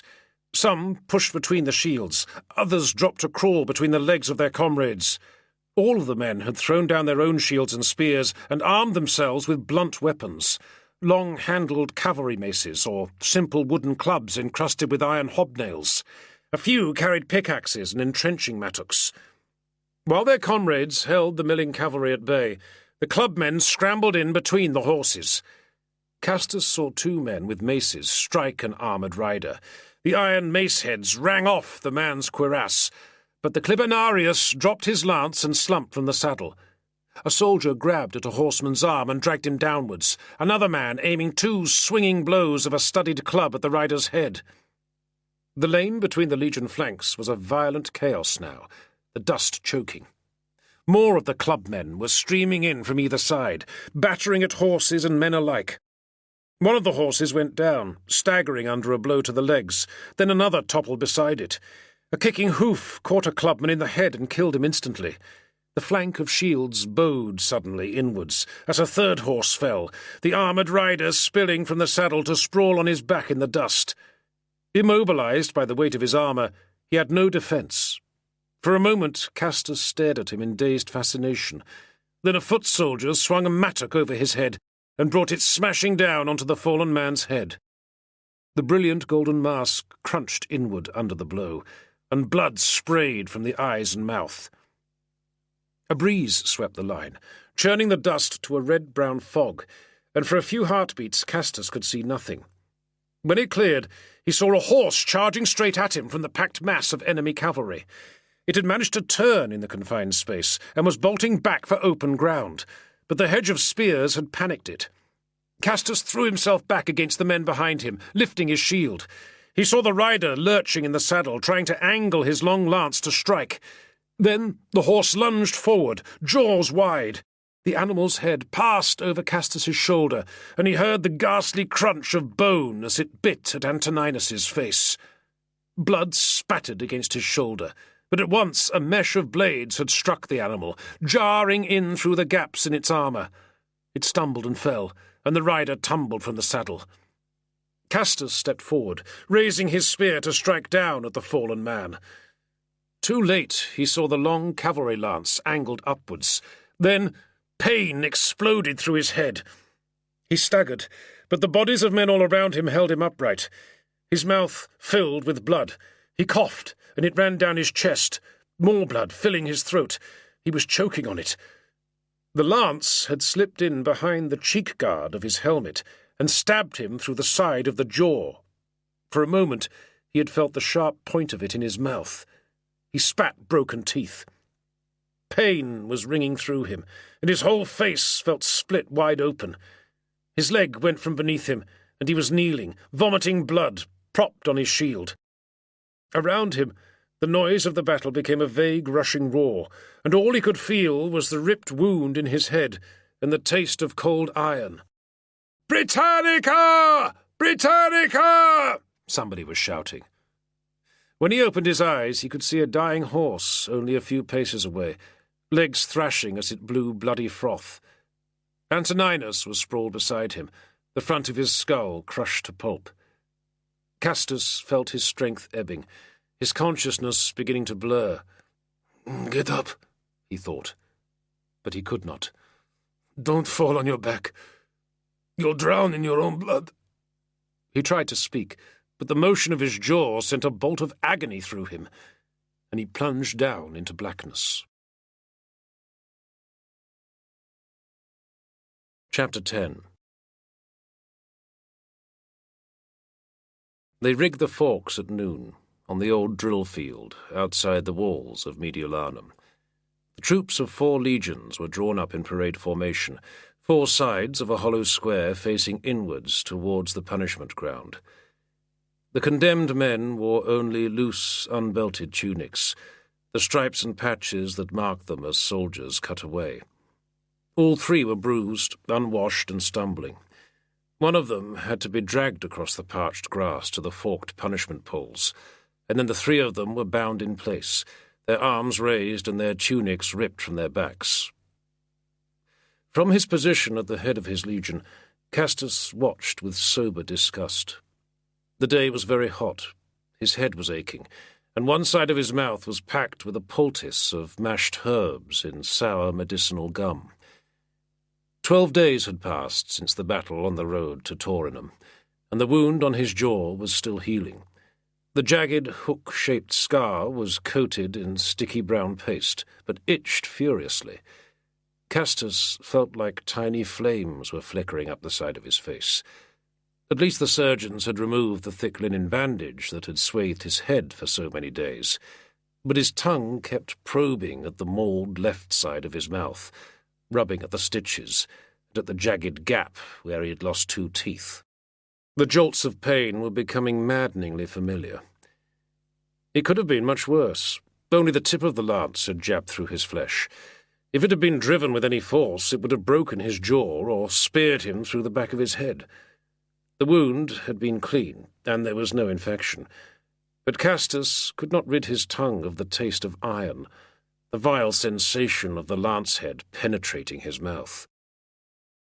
Watching 3 men being flogged and then beheaded was doing nothing to improve his mood. Squinting slightly, he tried to ignore the flickering itch and the throb in his jaw and the constant desire to spit. Behind him, his men were drawn up in silence, all of them perspiring in the midday sun with their full kit and shields. The only sounds were the regular swish and crack of the rods on the backs of the condemned men, the howls and gasps of pain. The rods were bloody in the hands of the torturers now, spattering gore with every blow. 2 of the prisoners had been soldiers of Legion I Marcia. The 3rd was from the numerous of Batavi. All 3 had been stripped of their rank and status, dishonourably discharged and sentenced to an ignominious public death. Their crime, supposedly, had been treason. They had been discovered while trying to set light to a storehouse of army grain and oil. Apparently 2 of them had confessed to being paid by agents of the tyrant to disrupt the Emperor's advance. It was widely implied that they had also been responsible for informing the enemy of the plan for the assault on Sergiusio. So the official story went, anyway. Castus found that he did not believe it. Most likely the men had been drunk when they were caught, and trying to steal supplies, rather than destroy them. Their confessions meant nothing. A weak man under torture would tell his masters whatever they wanted to hear. Whether the rest of the army believed it or not seemed unimportant. The executions would be an example and a deterrent. Castus had wondered whether Nigrinus might have been behind the arrests, but no, this was too crude to be the notary's work. At the far side of the hollow square, beyond the ranks of the Divitenses, Castus made out the figure of Aurelius Evander, commander of the field army, watching the proceedings from horseback. Had he ordered this? Did he believe the men were guilty? No doubt, Castus thought, their deaths answered some important official requirement. Perhaps they were intended to silence the rumours about treachery. Gods, his head hurt. Let this be over soon. The prisoners were limp as the guards cut them down from the forks. 2 of them looked dead already. Castus glanced away as the speculatores moved in with their drawn swords. In his current state, the sight of beheadings was too much to endure. He heard it, though, the chop of the blade, quite distinct, 3 times. From his left he heard a man choke and vomit. Strange, he thought, that soldiers can watch men die in battle or in the arena and be completely unmoved, but to see their own former comrades beaten and executed was painful, sickening. He felt the pain of it himself. Perhaps these 3 had been traitors. Perhaps they had betrayed their oath, given aid to the enemy. Still, they could have been killed cleanly. Finally, it was done. The 3 corpses were dragged away by the heels, their severed heads gathered up by the torturers, and the horns wailed. A collective sigh rose from the assembled troops, a ripple of release, as if they were shaking off the weight of what they had just witnessed. One by one, the Legion detachments turned and marched back towards the city, every man eager for the delights of the baths, the wine shops, and the races. Out on the plain, only the forked poles remained, and the puddles of blood drying slowly into the dust. "I've got to say," Vitalis said, peering at the side of his face, "I think it's an improvement." Castus lowered his brow. "I mean it," Vitalis declared, eyes wide. "The scar, I think, distracts the eye from your oft-broken nose, your bull-like neck, your perpetual frown." "Get to Hades," Castus muttered from the side of his mouth, then leaned and spat between the seats. "Did he say something? But I'm joking. You look fearsome. You look like a gladiator." Castus smiled and felt his face aching. The ugly welt of scar tissue on his left jaw seemed to have frozen the muscles on that side. The surgeons had told him he would have a crooked smile for the rest of his life. It was still hard to speak, almost as hard to eat and drink.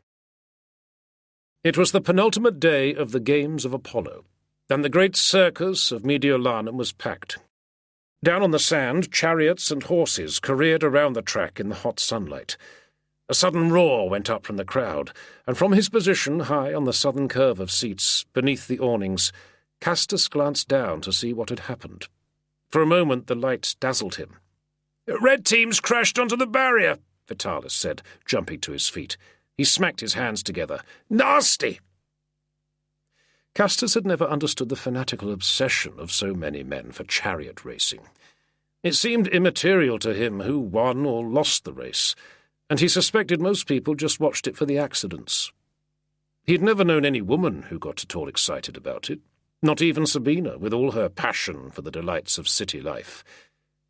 Then again, he thought, rising in his seat to gaze over the heads of the crowd, as 2 of the blue and green teams came racing round the bend in a smooth neck-to-neck arc. It was quite dramatic. "Beat him!" Vitalis was shouting. "Whip him! Fuck him! Come on, you chicken-hearted bastard!" All around him the crowd were yelling, cheering their favourites and screaming abuse at their opponents. Volleys of noise went up from the stands as gangs of rival supporters raised chants or rhythmic handclaps.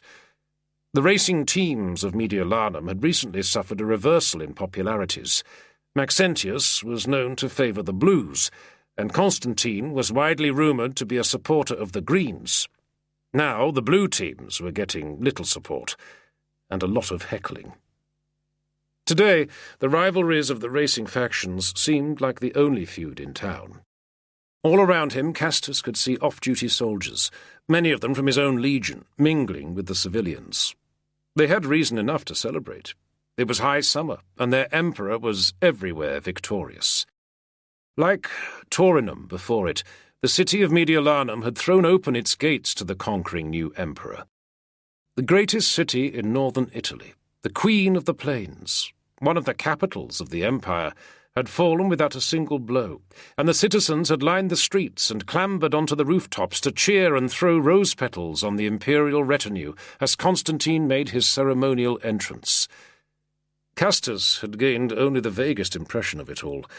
The imperial adventus was a clash of bright colour, noise, and thronging crowds, seen through a mist of fevered pain.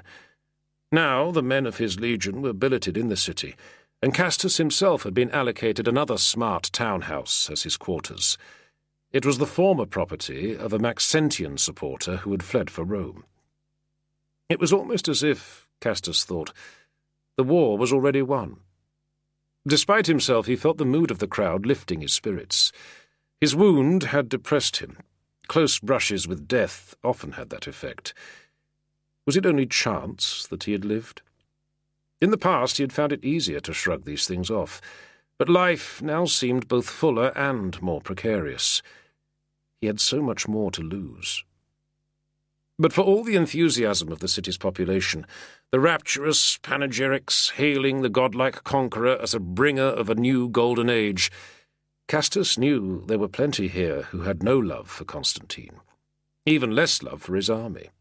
To the cultured citizens of Mediolanum, the soldiers billeted among them must have seemed barbarians, uncouth foreigners from the edge of the world.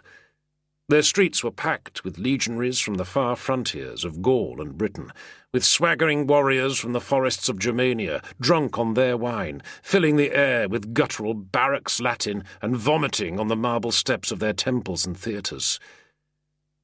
Castus sensed the tensions in the crowd around him, the knots of gathering threat. The city was like dry tinder waiting for a spark. But this was the festival of Apollo, the sun god, Constantine's own protecting deity, an aspect of the great god Sol Invictus. It was only right, he told himself, to celebrate. And over in the enclosure of the imperial gallery, Constantine himself sat watching the races, a tiny figure between the white and gold pillars. "I hear the nobilissima femina and her retinue will be arriving here soon," Vitalis said, leaning to speak over the noise of the crowd. "Fausta," Castus mumbled. He had heard nothing of it. "Fitting that the wife of the Augustus should join her noble husband, no? Besides, she spent many years in the palace here, when her father was alive." Mediolanum's imperial palace lay only a short distance away, flanking the circus. Both had been constructed by Maximian, father of both Fausta and the tyrant, when he was senior Augustus.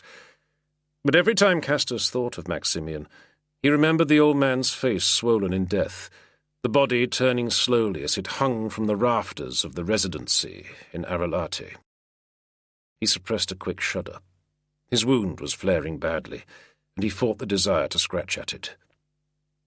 If Fausta was coming to Mediolanum, would Sabina be coming with her? Hard to imagine that she would remain behind in Treveris.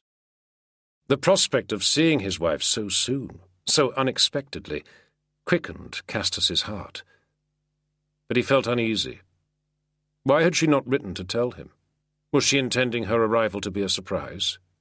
Unlikely. All that he knew of his wife suggested that she did not enjoy surprises. Her life had contained too much chaos, he supposed, too many reversals. Now she relished routine, careful planning, order and clarity. He wondered how she would react to his appearance. Would the scar repulse her?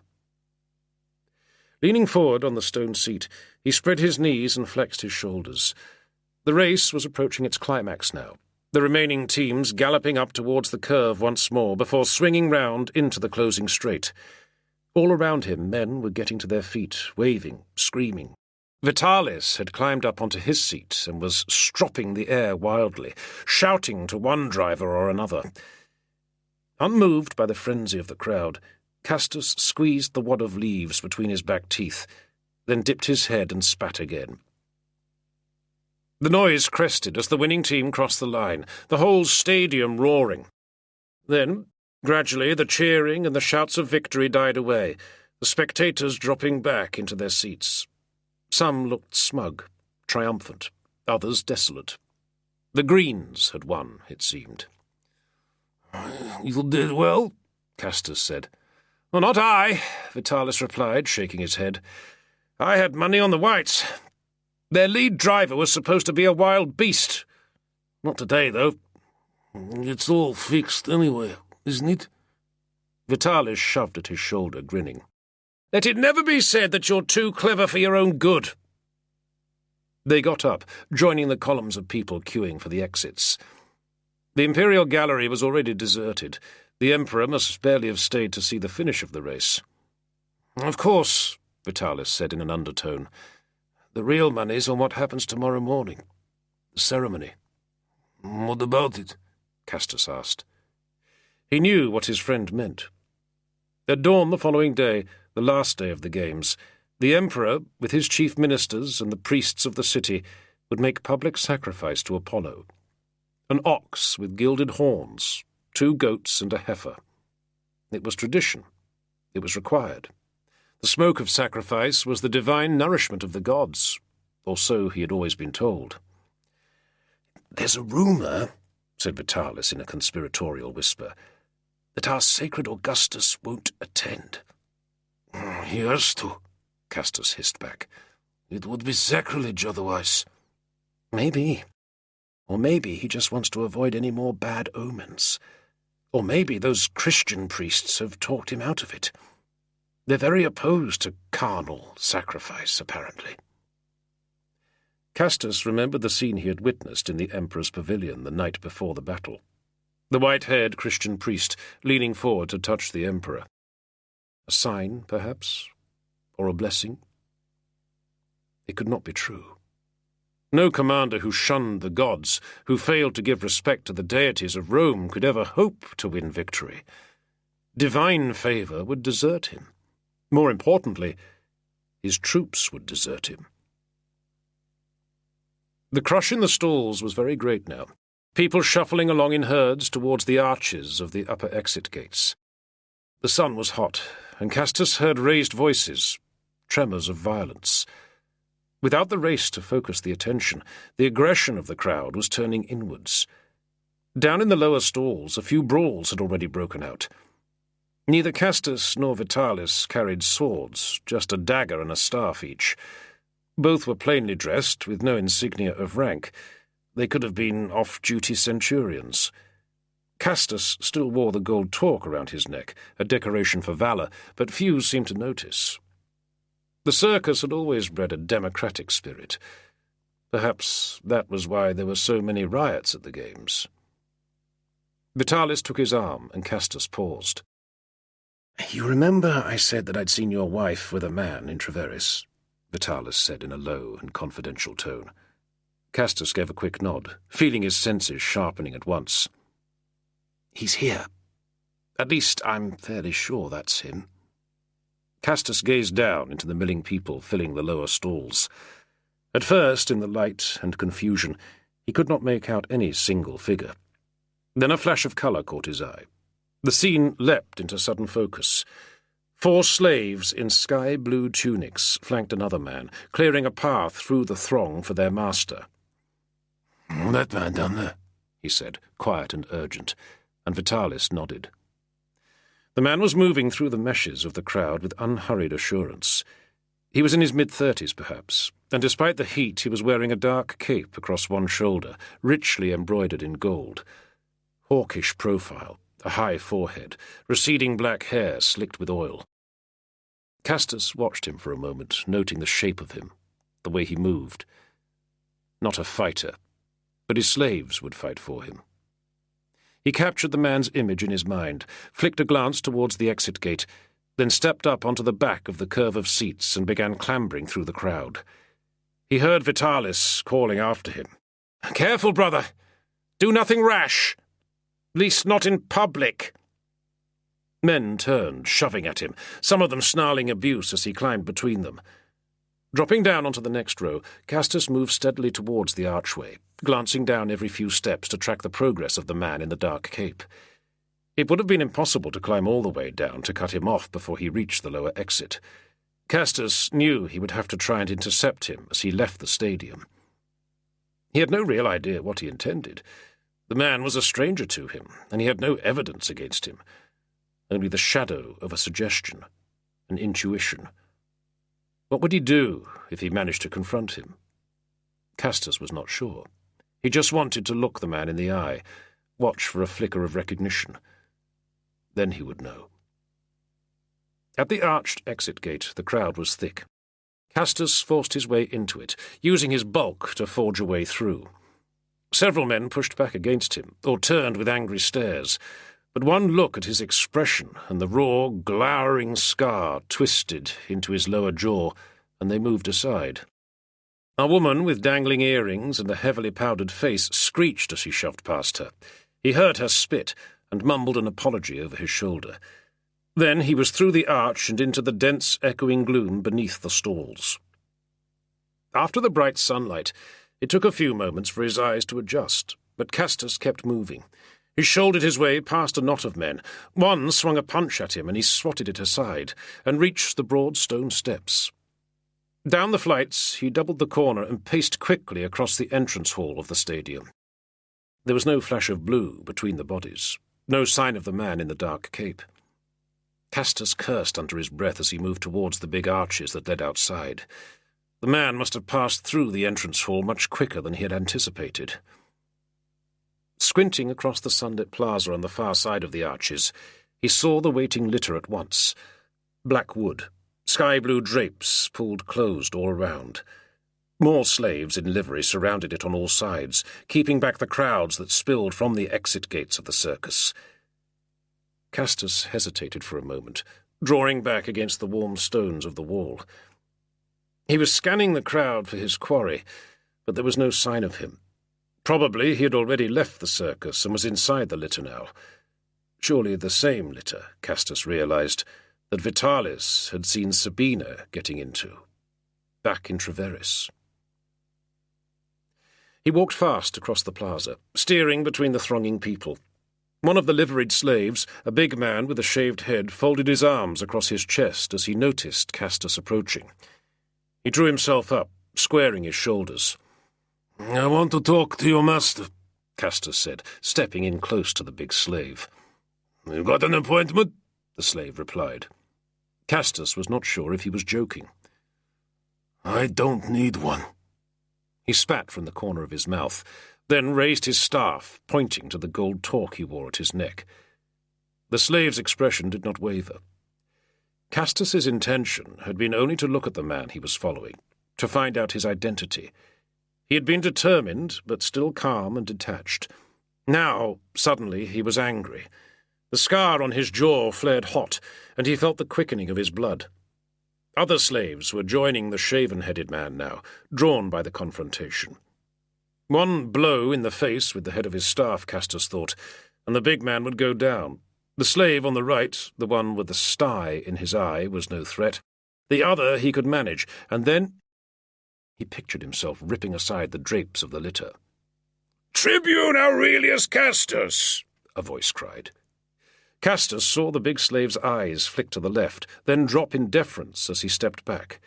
He turned, and the man in the dark cape was directly behind him. He was not alone. At his shoulder walked Aurelius Evander, commander of the field army, with a dozen dismounted troopers of the Schola Scutoriarum surrounding them both. It was Evander who had greeted him. "Excellency," Castus said, touching his brow. The two men had been talking as they approached, and did not appear to have overheard his exchange with the big slave. "I didn't know you were a man for the races, Tribune," Evander said. "A fine victory for the Greens." Castus could only reply with a tight nod. The man beside Evander looked familiar now. Castus was sure he had seen him before. His brooch was set with jewels, and the heavy gold ring on his finger was shaped like a pair of leopards clutching a pearl. Not a man to fear the crowd, clearly. "Castus here is one of the heroes of Segusio, and the battle on the road to Taurinum," Evander was explaining to the man with an easy smile. "It's good to see him recovered from his wound."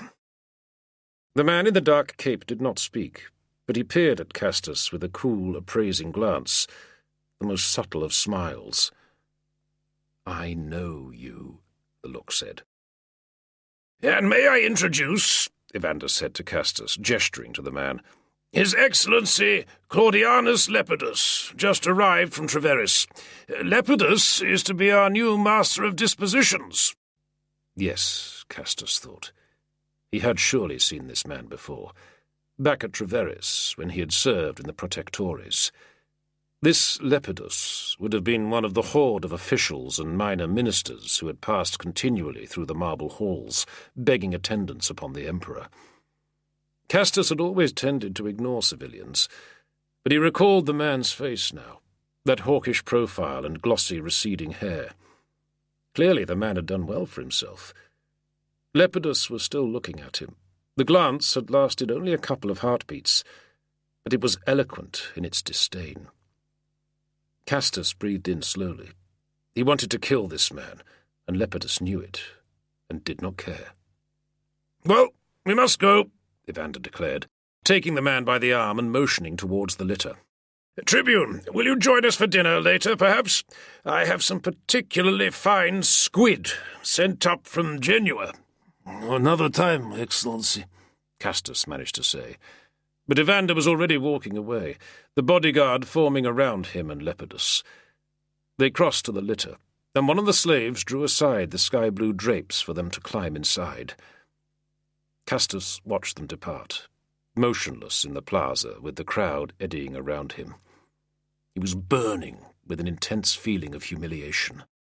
The man had as good as challenged him, and there was nothing whatsoever that Castus could do to respond. "I still don't believe it," Vitalis was saying, pacing across the mosaic floor of the reception chamber. "I mean, I suspected it, but to have it happen, or not happen." The single lamp on the table threw his shadow wheeling around the painted walls. Castus just shrugged. "Hold still, please, Dominus," Eumolpius muttered in his usual doleful tone. "This buckle is rather tight." The slave hissed between his teeth, then gave a last tug at the leather strap and stood back. Castus raised his right hand. He bent his elbow and heard the faintest whisper of polished metal, a slight creak of leather. His arm gleamed in burnished bronze, articulated curves of metal armouring him from wrist to elbow. A manica, it was called. Castus had seen them often enough, but had never worn one himself. It was lighter than he had expected, and not at all cumbersome. Flexing his arm, he clenched his fist a few times, then strode to the table and drew his sword. 2 slashes and a stab at the air. The armour did not hinder his movements. "He was there," Vitalis was saying, still pacing near the door. "We all saw him. He stood before the altar of the god with his head covered, looking like he was praying or thinking. He made the supplication of wine and incense, but when the sacrificial victims were led in, he turned and walked out of the temple, like he was offended by the sight of them. It was unseemly." "Completely," Castus said.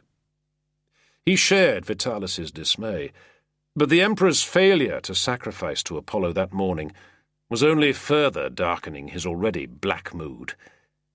The memory of his encounter with Lepidus the day before had turned ceaselessly in his mind.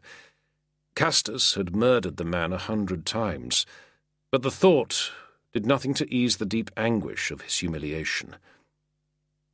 "He is my wife's lover."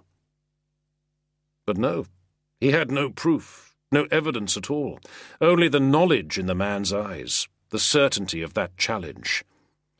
"Perhaps, Dominus, you would like to try the new cuirass as well?" Eumolpius said. "I'm not sure if the shoulder armour will work with it."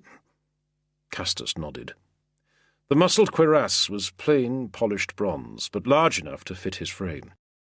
Like the manica, and a great deal more weapons and armour, it had come from the garrison arsenal of Mediolanum, seized when the city surrendered.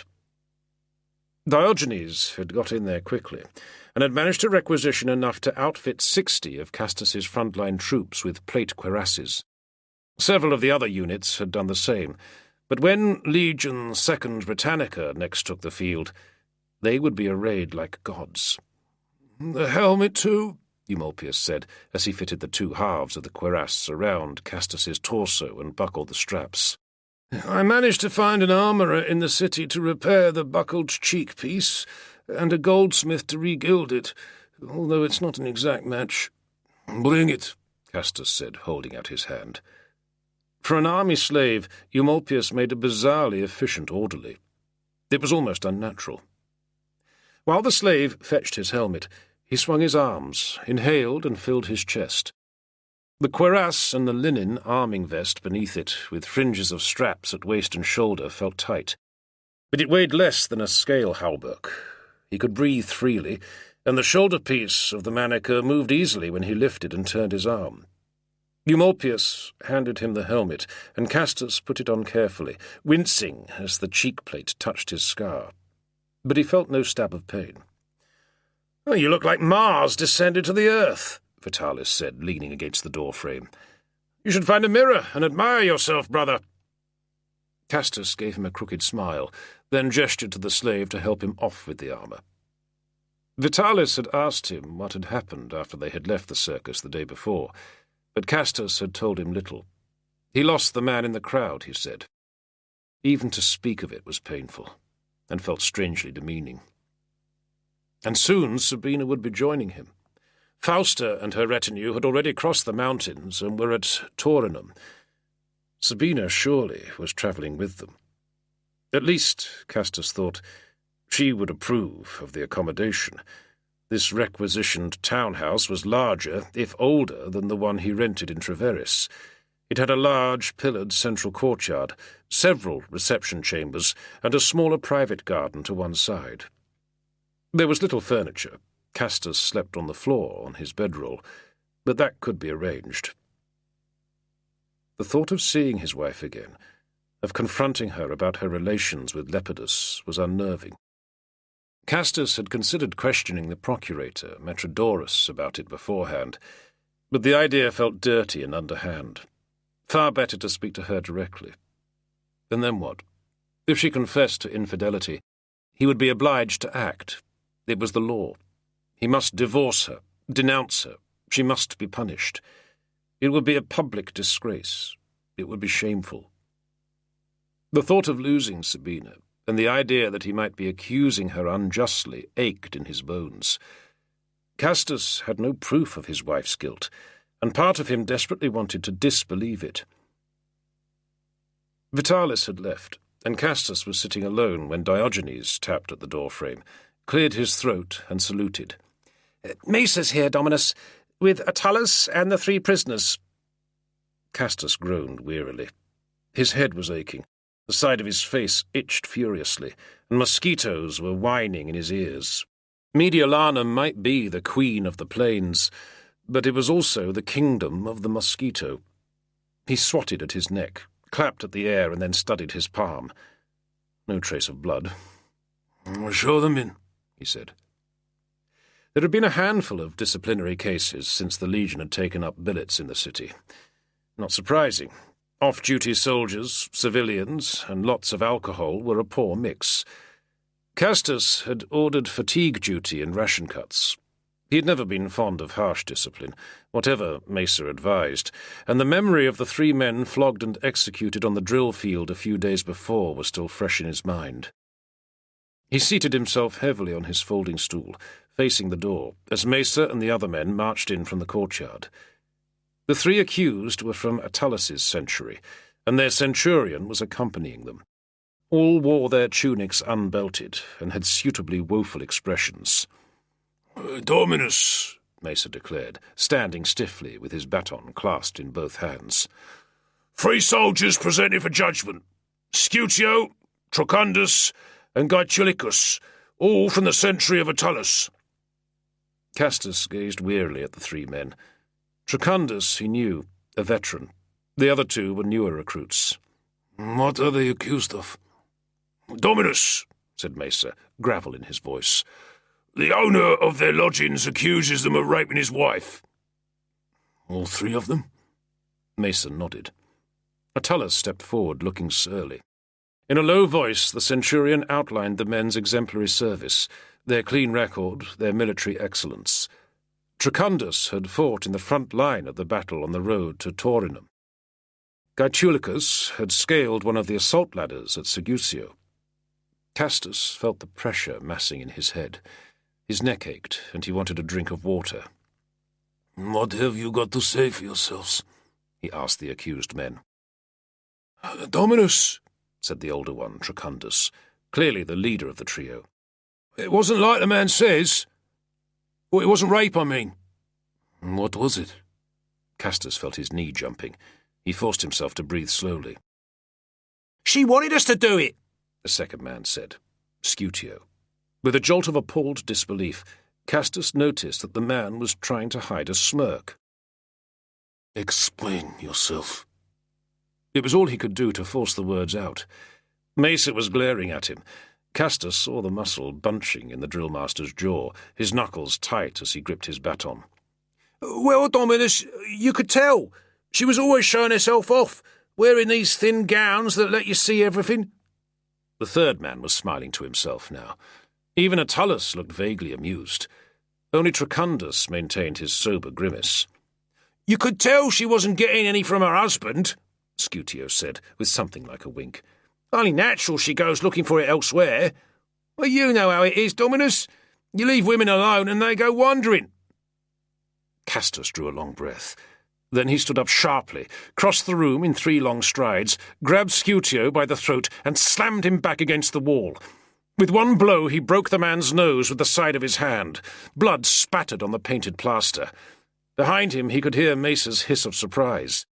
The soldier named Gaetulicus let out a fearful whine. Castus rammed Scutio's head against the wall again. "You don't talk like that to me," he said quietly. Then he released the man, letting him slide to the floor. Turning on his heel, Castus seized Trachundus by the neck of his tunic, then kicked his leg out from under him. Trachundus dropped and lay on his back, hands lifted before him, eyes wide. "Tribune!" Attalus cried. "This isn't right!" Castus just glanced at him as he strode back to the table. He felt very calm, sure of himself, as he did in the heat of battle. He picked up his sword and drew the blade from the scabbard, then turned to face the accused men. He could smell urine. One of them had pissed in his breeches. "Dominus," said Mesa in an urgent growl, "control yourself!" "You 3, Castus pointed the sword at the 3 rapists, "have disgraced the name of soldiers!" He realized he was shouting. His words echoed back from the far wall. "You deserve the most severe penalty, all of you. You deserve to be discharged without honor, flogged and executed, like those poor bastards on the drill field the other day."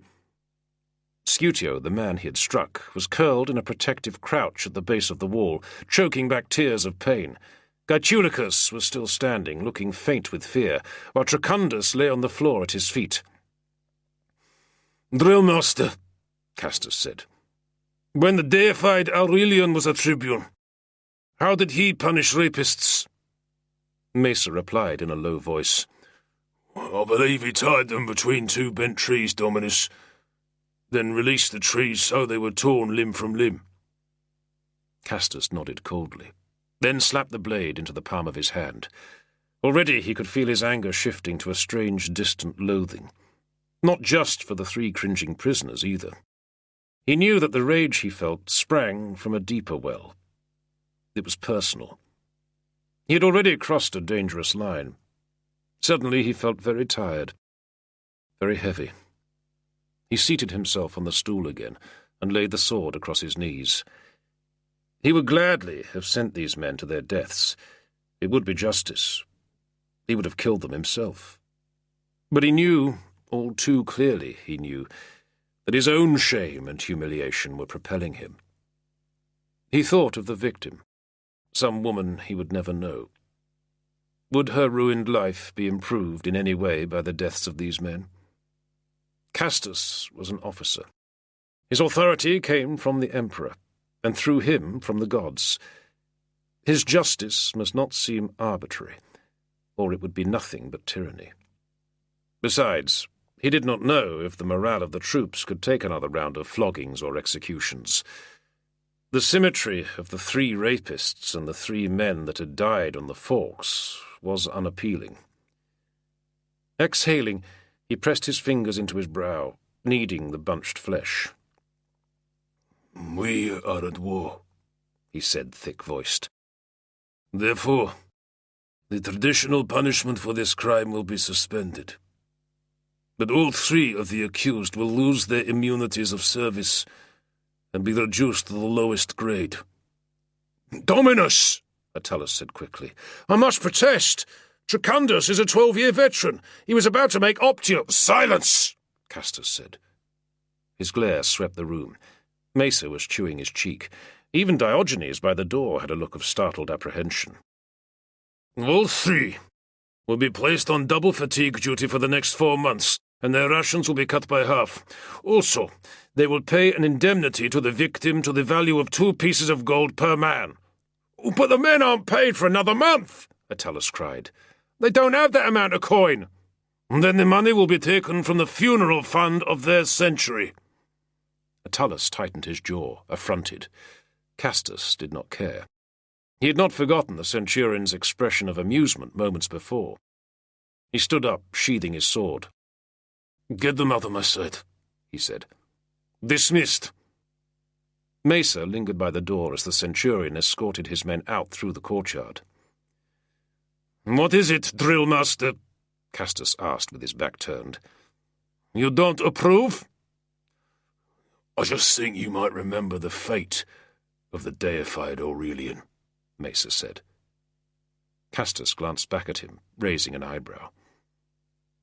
"He was murdered," the drillmaster said, "by his own officers."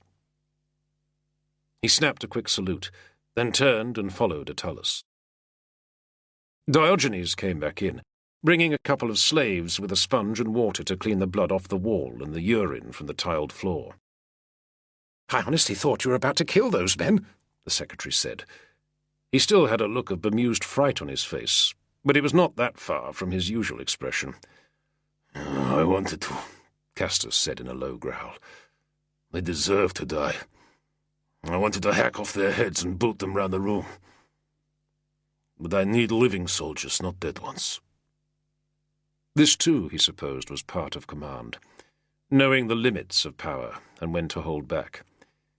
Even so, he felt a cold, roiling anger at what had just happened. "Send us to the battlefield," he thought. "Gods deliver us from the temptations of leisure." Barely an hour had passed when he heard voices from the courtyard, and an orderly from headquarters came stamping into the room, flinging a salute. Castus listened to his message with numb surprise. "Eumolpius!" he cried, striding from the room into the courtyard. "Eumolpius! Gather my kit!" Seldom, he thought, had his prayers been answered so quickly. The army was to march against Verona at first light. Chapter 11. The grey-green river rushed down from the mountains and flung a tight loop around the city, protecting it on 3 sides. On the 4th side, massively fortified walls closed the neck of the loop, studded with drum towers. And before those walls, the Emperor Constantine's triumphant advance across the plains of northern Italy had faltered and stalled. From the edge of a plundered orchard, Castus gazed at the city shimmering in the late afternoon sun. There were 20,000 men inside those fortifications. The ramparts bristled with spears. "There's the bastard," Brocchus said. "Are you sure?" Castus squinted at the figures on the top of the wall. "See the white Draco?" Brocchus replied. "That's his personal standard." Brocchus was the new eagle-bearer of Legion II Britannica. A stocky veteran with a creased face, he had served nearly 20 years in the Augusta Legion in Britain. He also had extremely sharp eyes, it seemed. The amphitheatre of Verona had originally stood outside the fortifications, but newly built walls connected it to the main circuit. It was a citadel now, an outwork of the main defences. The double row of massive arches was sealed with masonry, and a rampart had been constructed around the top.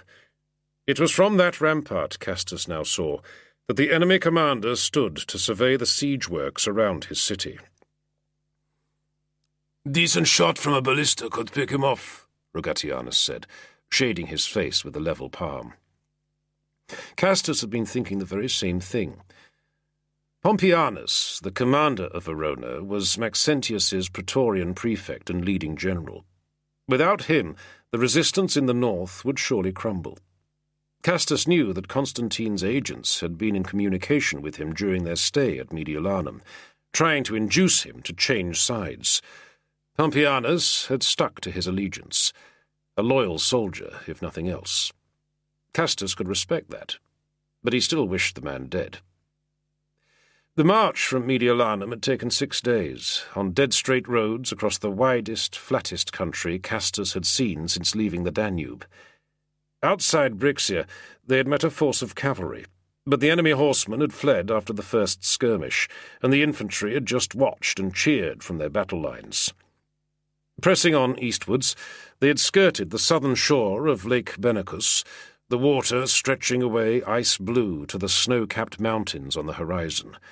And then they had reached Verona, and the advance had ground to a halt. Already 2 direct assaults on the walls had failed. Men of the Primigenia and Flavia Gallicana legions had stormed the ramparts, each time with ladders, and each time they had been thrown back. Casualties had been high. There had been no further attempts since. From his vantage point at the edge of the orchard, Castus watched the troops toiling in the trenches that ran across the neck of the river, hacking at the dry ground with picks and mattocks. There were scorpion catapults along the walls, and the garrison had plenty of archers. Now the attackers were throwing up breastworks of fascines and felled trees to cover their own artillery. The siege was solidifying, tightening its grip. 100 paces from where Castus was standing, a group of engineers was adjusting the torsion drum on a heavy stone-throwing catapult. There were other machines waiting nearby, taken from the arsenals of Mediolanum, Taurinum, and Segusio. Soon they would begin to add their missiles to the hail of stones and bolts that had been battering the walls of the city for days. Taking off his cap, Castus scratched at his scalp and the nape of his neck. The mosquitoes of Verona were unbelievably even more vicious than those of Mediolanum. His neck, legs, and the backs of his hands were covered in swollen bites. Sweet blood, Diogenes had told him. It seemed unlikely, but nobody else seemed to suffer as much. If the insects loved him, many of his troops did not.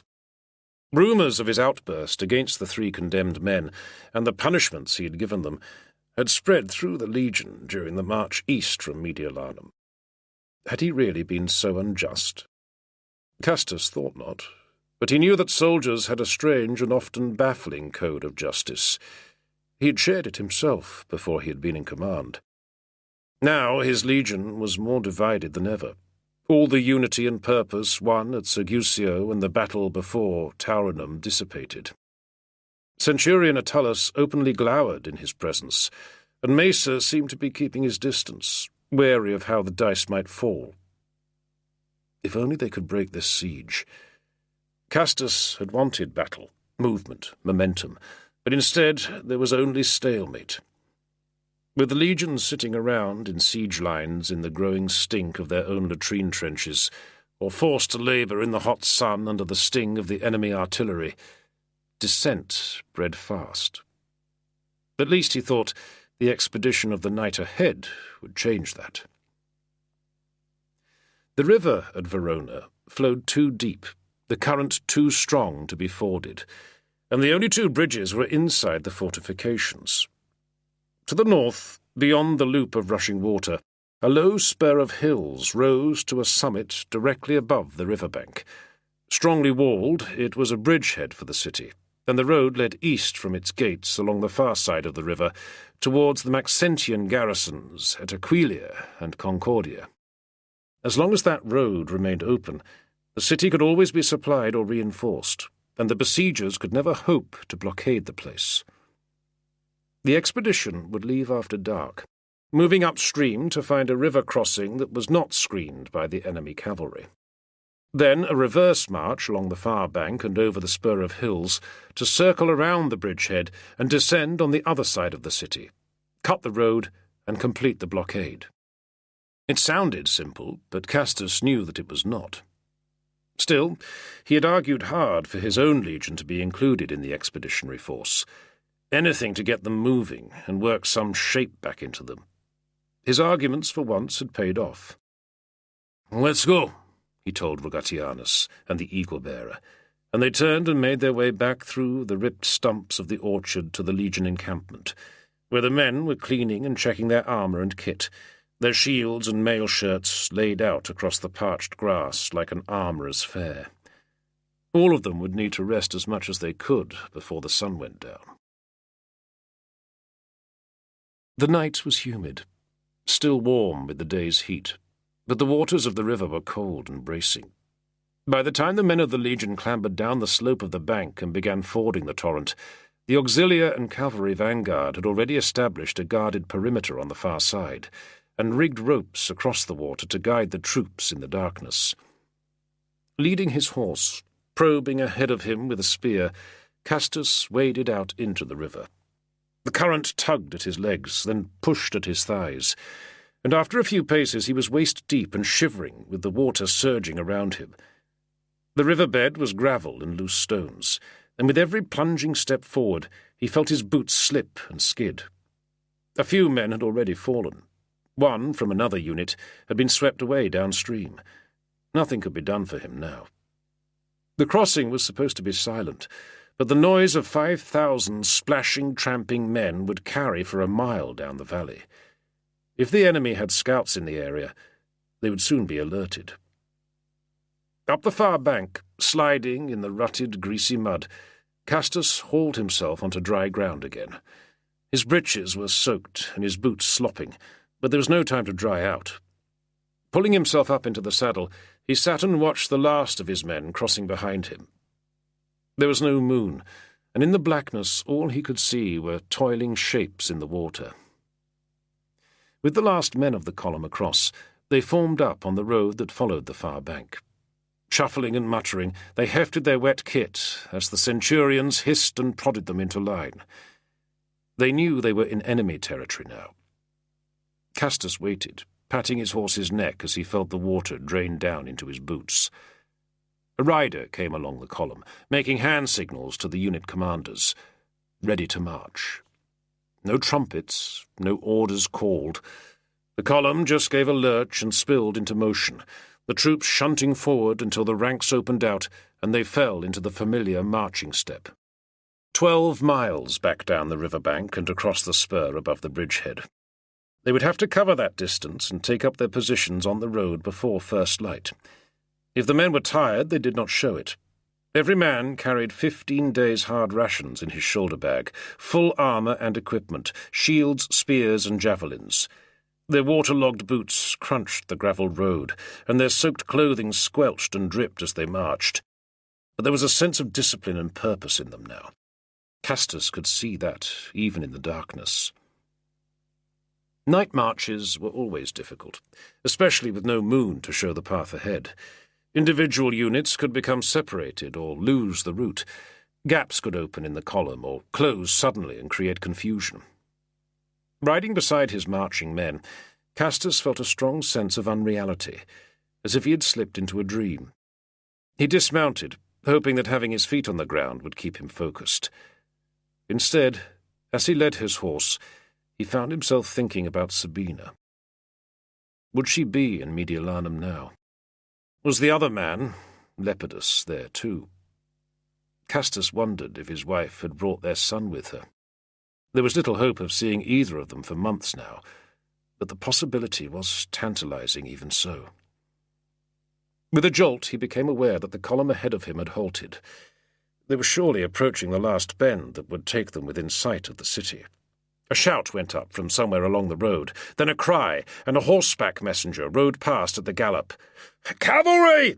somebody yelled. "Prepare to repel cavalry!" At once the column stiffened. Shields rattled and banged together as the men slung them from their shoulders, readied their spears and fell into 2 rows facing outwards. Cursing, Castus pushed his way between them, handed the reins of his horse to the man beside him, then jogged forward up the line. Mesa had the vanguard, with the standard-bearer, Brocchus. As Castus reached them, he saw the troops gazing forward into the gloom. The air was thick with the smell of sweat, damp clothing, muddy boots. Ahead he could make out the faint trace of the road, empty between trees. For a moment there was only stillness. Then he saw the darkness thicken into the forms of running men. The soldiers around him swung their shields to face forward, clashing them into a solid wedge. "They're charging us!" Mesa shouted. "Javelins! Ready!" "Wait," Castus told him, raising his hand. There were 4 other units ahead of them in the line of march. Had they been cut off? The column must stretch for a mile in front, another mile behind. If an enemy force had managed to infiltrate between them, it could be disaster. "Tribune!" Mesa yelled in his ear, his javelin raised. "They'll be right on top of us unless—" "I said wait!" Castus seized the drillmaster's arm, dragging it down. "Liberator!" he called at the top of his voice. The darkness swallowed the echo. "Liberator!" he cried again. The rush of men seemed to part, slowing and scattering before the wedge of shields and spears. Around him Castus felt rather than saw the javelins drawn back to throw. Then a heavily accented voice called back, "Strong in victory!" A gasp of release went through the legionaries at the correct response to the watchword, but the shields stayed up. Now the scattered men on the road ahead were gathering on the verges under the trees, appearing to congeal out of the shadows. Castus made out their bare heads, their long hair, the glint of their spears. Germanic auxilia. "Where is your commander?" he hissed loudly at the nearest group. "Here!" a voice called back. "Who are you?" "Second Britannica." The shape of a man formed from the blackness, walking carefully back down the road towards the wedge of shields, raising an open palm. "A false alarm, I think," the Alemannic commander said. "My men were falling back." "So I see," Castus growled. He slapped Brocchus on the shoulder, and the man raised the eagle standard. Tension flowed out of the column, and a few men snorted quiet laughter. But Castus could sense the anger behind him as the legion formed up again to march. "Get your men out of the road," he said to the Alemannic leader. "We're going through them. You can fall in behind when we're past." He caught the brief angry intake of breath. Then the man was gone. "Fucking barbarians," Mesa said. An hour later the column swung off the road and traced a path up the hillside above the river. Now they were out of the wood, the stars were clear overhead, and the long stream of marching men felt very exposed. Mounting his horse, Castus rode on up the line, trusting Dapple to pick her way forward on the snaking path between the climbing soldiers. As he neared the summit of the ridge, he heard the men ahead of him talking, hushed voices calling back to their comrades behind them. "What's happening?" he said, sliding from the saddle. A small group of officers was standing on the summit. Even in the darkness he could pick out the gleam of their armour and ornaments. "Castus, is that you?" Valerius Leontius, prefect of Legion 8 Augusta and commander of the expeditionary force, peered at him as he approached, then gripped his shoulder. "Now look down there," he said, pointing down the slope beneath them. "And listen." From the summit, Castus could see the city at the base of the hills, the loop of riverbank and the grid of streets marked out by pinpricks of lamplight. At the far side of the grid was a bar of darkness, the city wall, and the no-man's land beyond it. And then, spreading across the plain outside the walls, the campfires of Constantine's besieging army. At his feet, seemingly only a few hundred paces away, was the fortification of the bridgehead, the hill inside its walls rising up to a black crest of tall pines. Castus could hear nothing at first but the steady creak and stamp of the men climbing over the ridge behind him. Then, trying to ignore the noise of the marching column, he heard the other sounds, distant shouts and thin, high screams carried on the night air, the clash of arms. "They've sallied from the walls," he said. Some of the other men around him nodded and grunted their agreement. Even as he spoke, he could see the flare of fires in the gap between the city fortifications and the siege camp. "Looks like they're burning our artillery." "Trying," Leontius said grimly. He shook his head. "All the better for us. They won't be paying so much attention to what's happening behind them." The prefect snapped out an order, and the gathering of officers broke up. Castus remained on the summit, standing beside his horse while he waited for his own troops to come up the track and cross the ridge. Staring at the flicker of fires down on the plain had spoilt his night vision, but it was an entrancing sight. Men were dying down there, victory and defeat hanging in the balance, all of it so far away that it was like the combat of ants. "This," he thought, "is how the gods must feel." They descended the ridge, straggling down an oblique valley that brought them to the riverbank a mile beyond the bridgehead. There they formed up, stumbling, tired men falling into rank and file behind their standards. But there was no enemy force guarding the road, and the few scouts had already been scattered by their approach. The battle on the western bank of the river was over, and smoke was rising from the siege works in the pale light of the coming day. The sally had been driven back. As the first bright rays of dawn threw their shadows across the road ahead of him, the cornichines of the expeditionary force sounded their horns in unison, signalling that the blockade had been accomplished, and, from the far bank of the river, they heard the answering trumpets, the cheers of the main army, as the soldiers raised their arms in salute to the sun. The city remained silent, brooding behind its walls. Chapter 12. "It looks almost peaceful, don't you think?" Diogenes said, the tablets in his lap apparently forgotten as he gazed across the river. Castus replied. He had been pondering the lists of provisions the secretary had been compiling. After 10 days in their new camp, supplies were running low, and the foraging parties were ranging ever wider over the surrounding countryside. "The city over there," Diogenes said. "Absurd to think that we are a hostile army, intent on taking the place by force." They were sitting on folding stools on the grassy meadow that ran down from the camp fortifications to the riverside. Much cooler there than in the stifling confines of the tent, and the slight breeze from the water seemed to keep the insects at bay. For a moment Castus considered reminding his secretary of the correct form of address in the army, but let it drop. There were only 2 sentries standing nearby, and they were not listening. Besides, he thought, it was true. It hardly felt as though they were at war.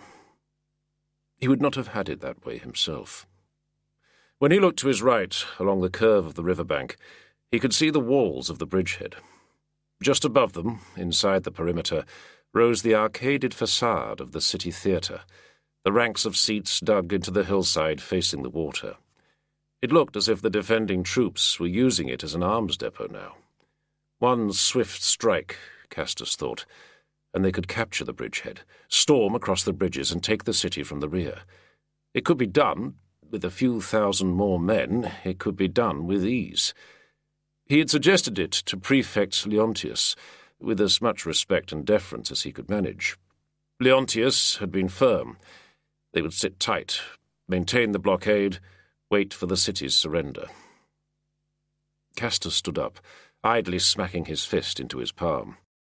He had never been inclined to delay, to long strategic thinking. These long summer days of siege were becoming a frustrating ordeal. Narrowing his eyes, he looked across the river. The buildings of the city came right to the water's edge in places, unconfined by walls. The curve of houses and quays was only a long bowshot away. During the first days after their encirclement of the defences, archers had lined the banks and conducted a lengthy and mostly fruitless duel of arrows. Now the defenders no longer bothered to shoot at them. Instead, boys leapt off the stone embankments, laughing and shouting, to swim upriver against the strong current and climb the bridge piers. Sometimes groups of civilians came down as well, to stare across the loop of the river at their besiegers. They seemed curious rather than afraid. A few citizens of Verona had even swum across the river, escaping the city by night to join their families in the surrounding countryside. Prefect Leontius had posted sentries all along the banks to apprehend them and bring them to him for questioning. Castus never knew whether he learned anything from them. Some of the more enterprising and athletic young women of the city had taken to swimming the river too, to prostitute themselves to the soldiers. Castus imagined them swimming back afterwards, coins clasped between their teeth. It did seem absurd, he thought, despite his loyalty to the army and the emperor. A Roman army besieging a Roman city in the heartland of Italy. At least with both banks of the river under their control, the army had managed to throw a bridge of boats across, downstream from the city, and anchored with heavy cables. Now the men camped on the east bank had their tents and baggage, and even a few ballistae to lob shots at the bridgehead fortifications. "Perhaps," said Diogenes in a distant, musing tone, "I could use this as an illustration of certain points I shall make in my treatise. Surely such disharmony offends the gods. I mean, if humanity learned to work together towards a common end—" "Time you got back to working towards a common end," Castus said firmly. Diogenes blinked, raised his stylus in brief salute, then went back to his tablets. "So, 18 pigs, Dominus, 12 cows, and 800 modii of grain brought in by the foragers these last 2 days. We're down to the last reserves of oil. We have hardtack and bread for 7 more days." Castus yawned heavily, feeling the muscles around his scar stretch tight. He had not shaved for several days, and his jaw felt coarse with stubble.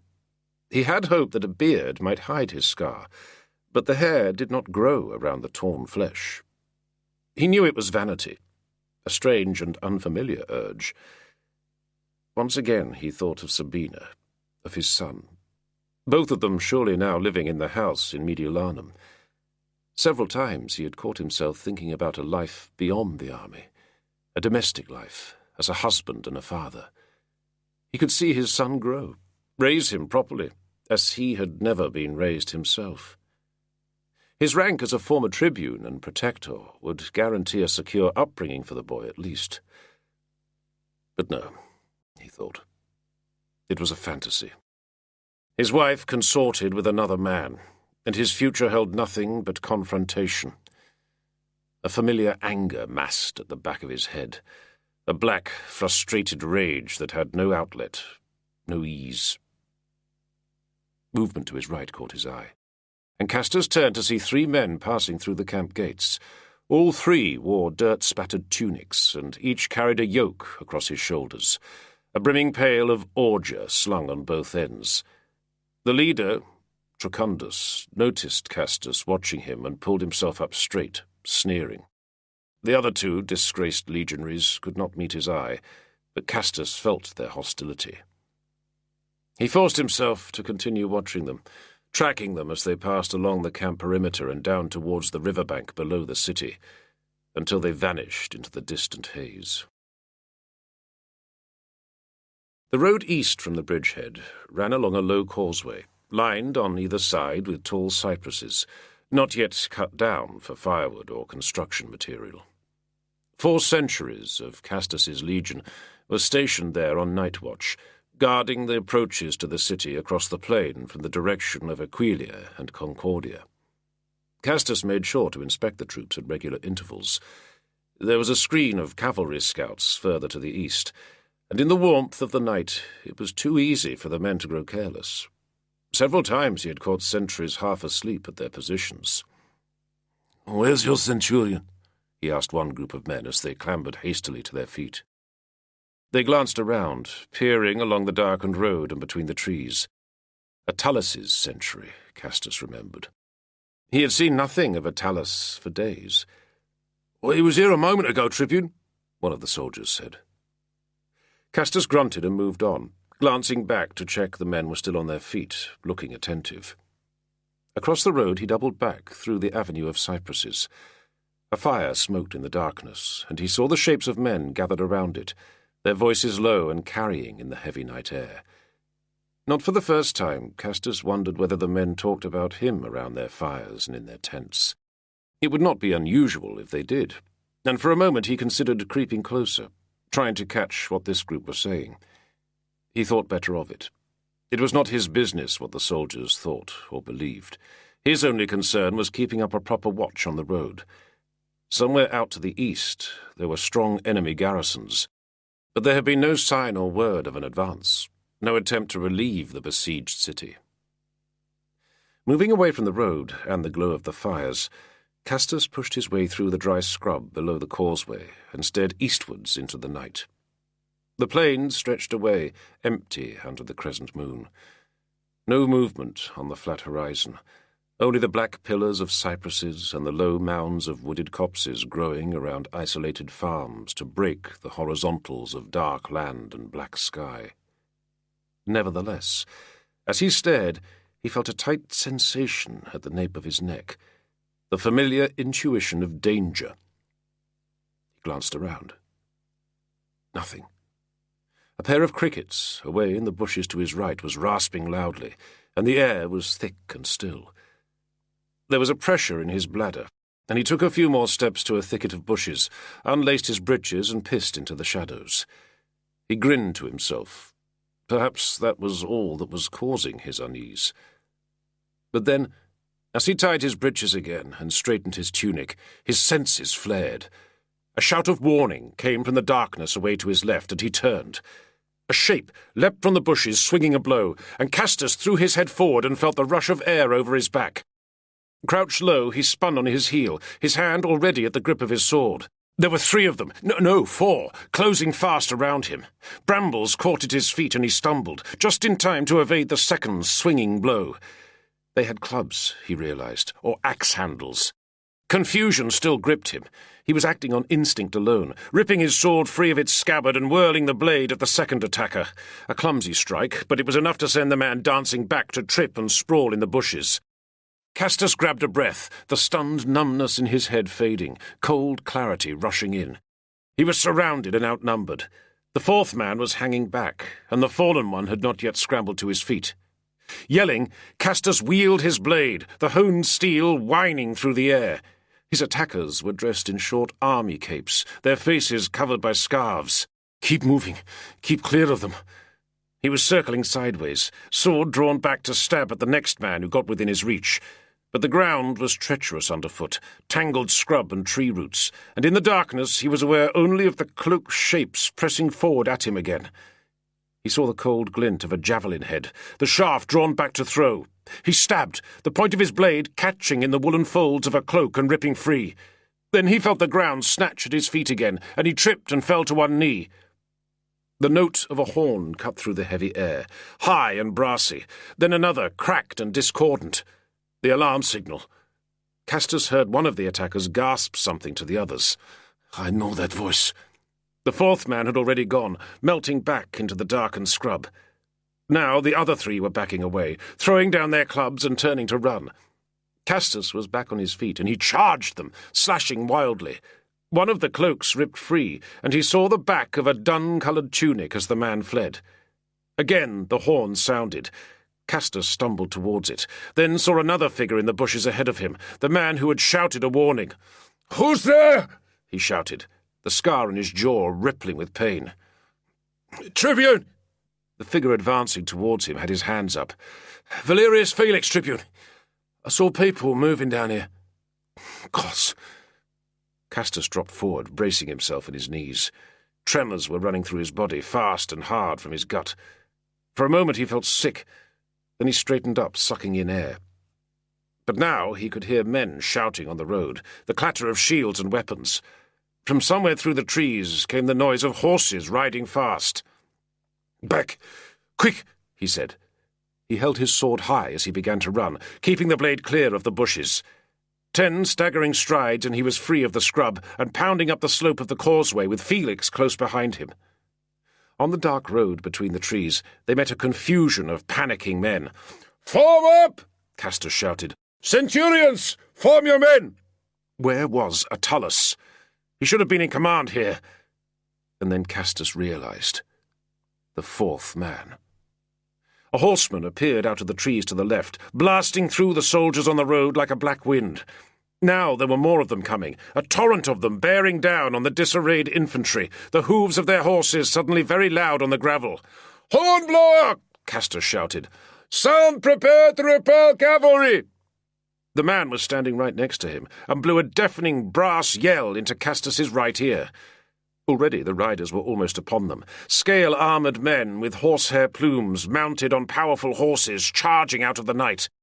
Some of the soldiers had managed to form a rough knot of shields in the middle of the road, but the horsemen just rode around them. Castus saw one man step out, shield raised, in the path of a galloping horse. He raised his spear, but the animal was on top of him before he could throw. The hooves smashed him to the ground. Castus raised his sword above his head, wrapping his cape around his left arm.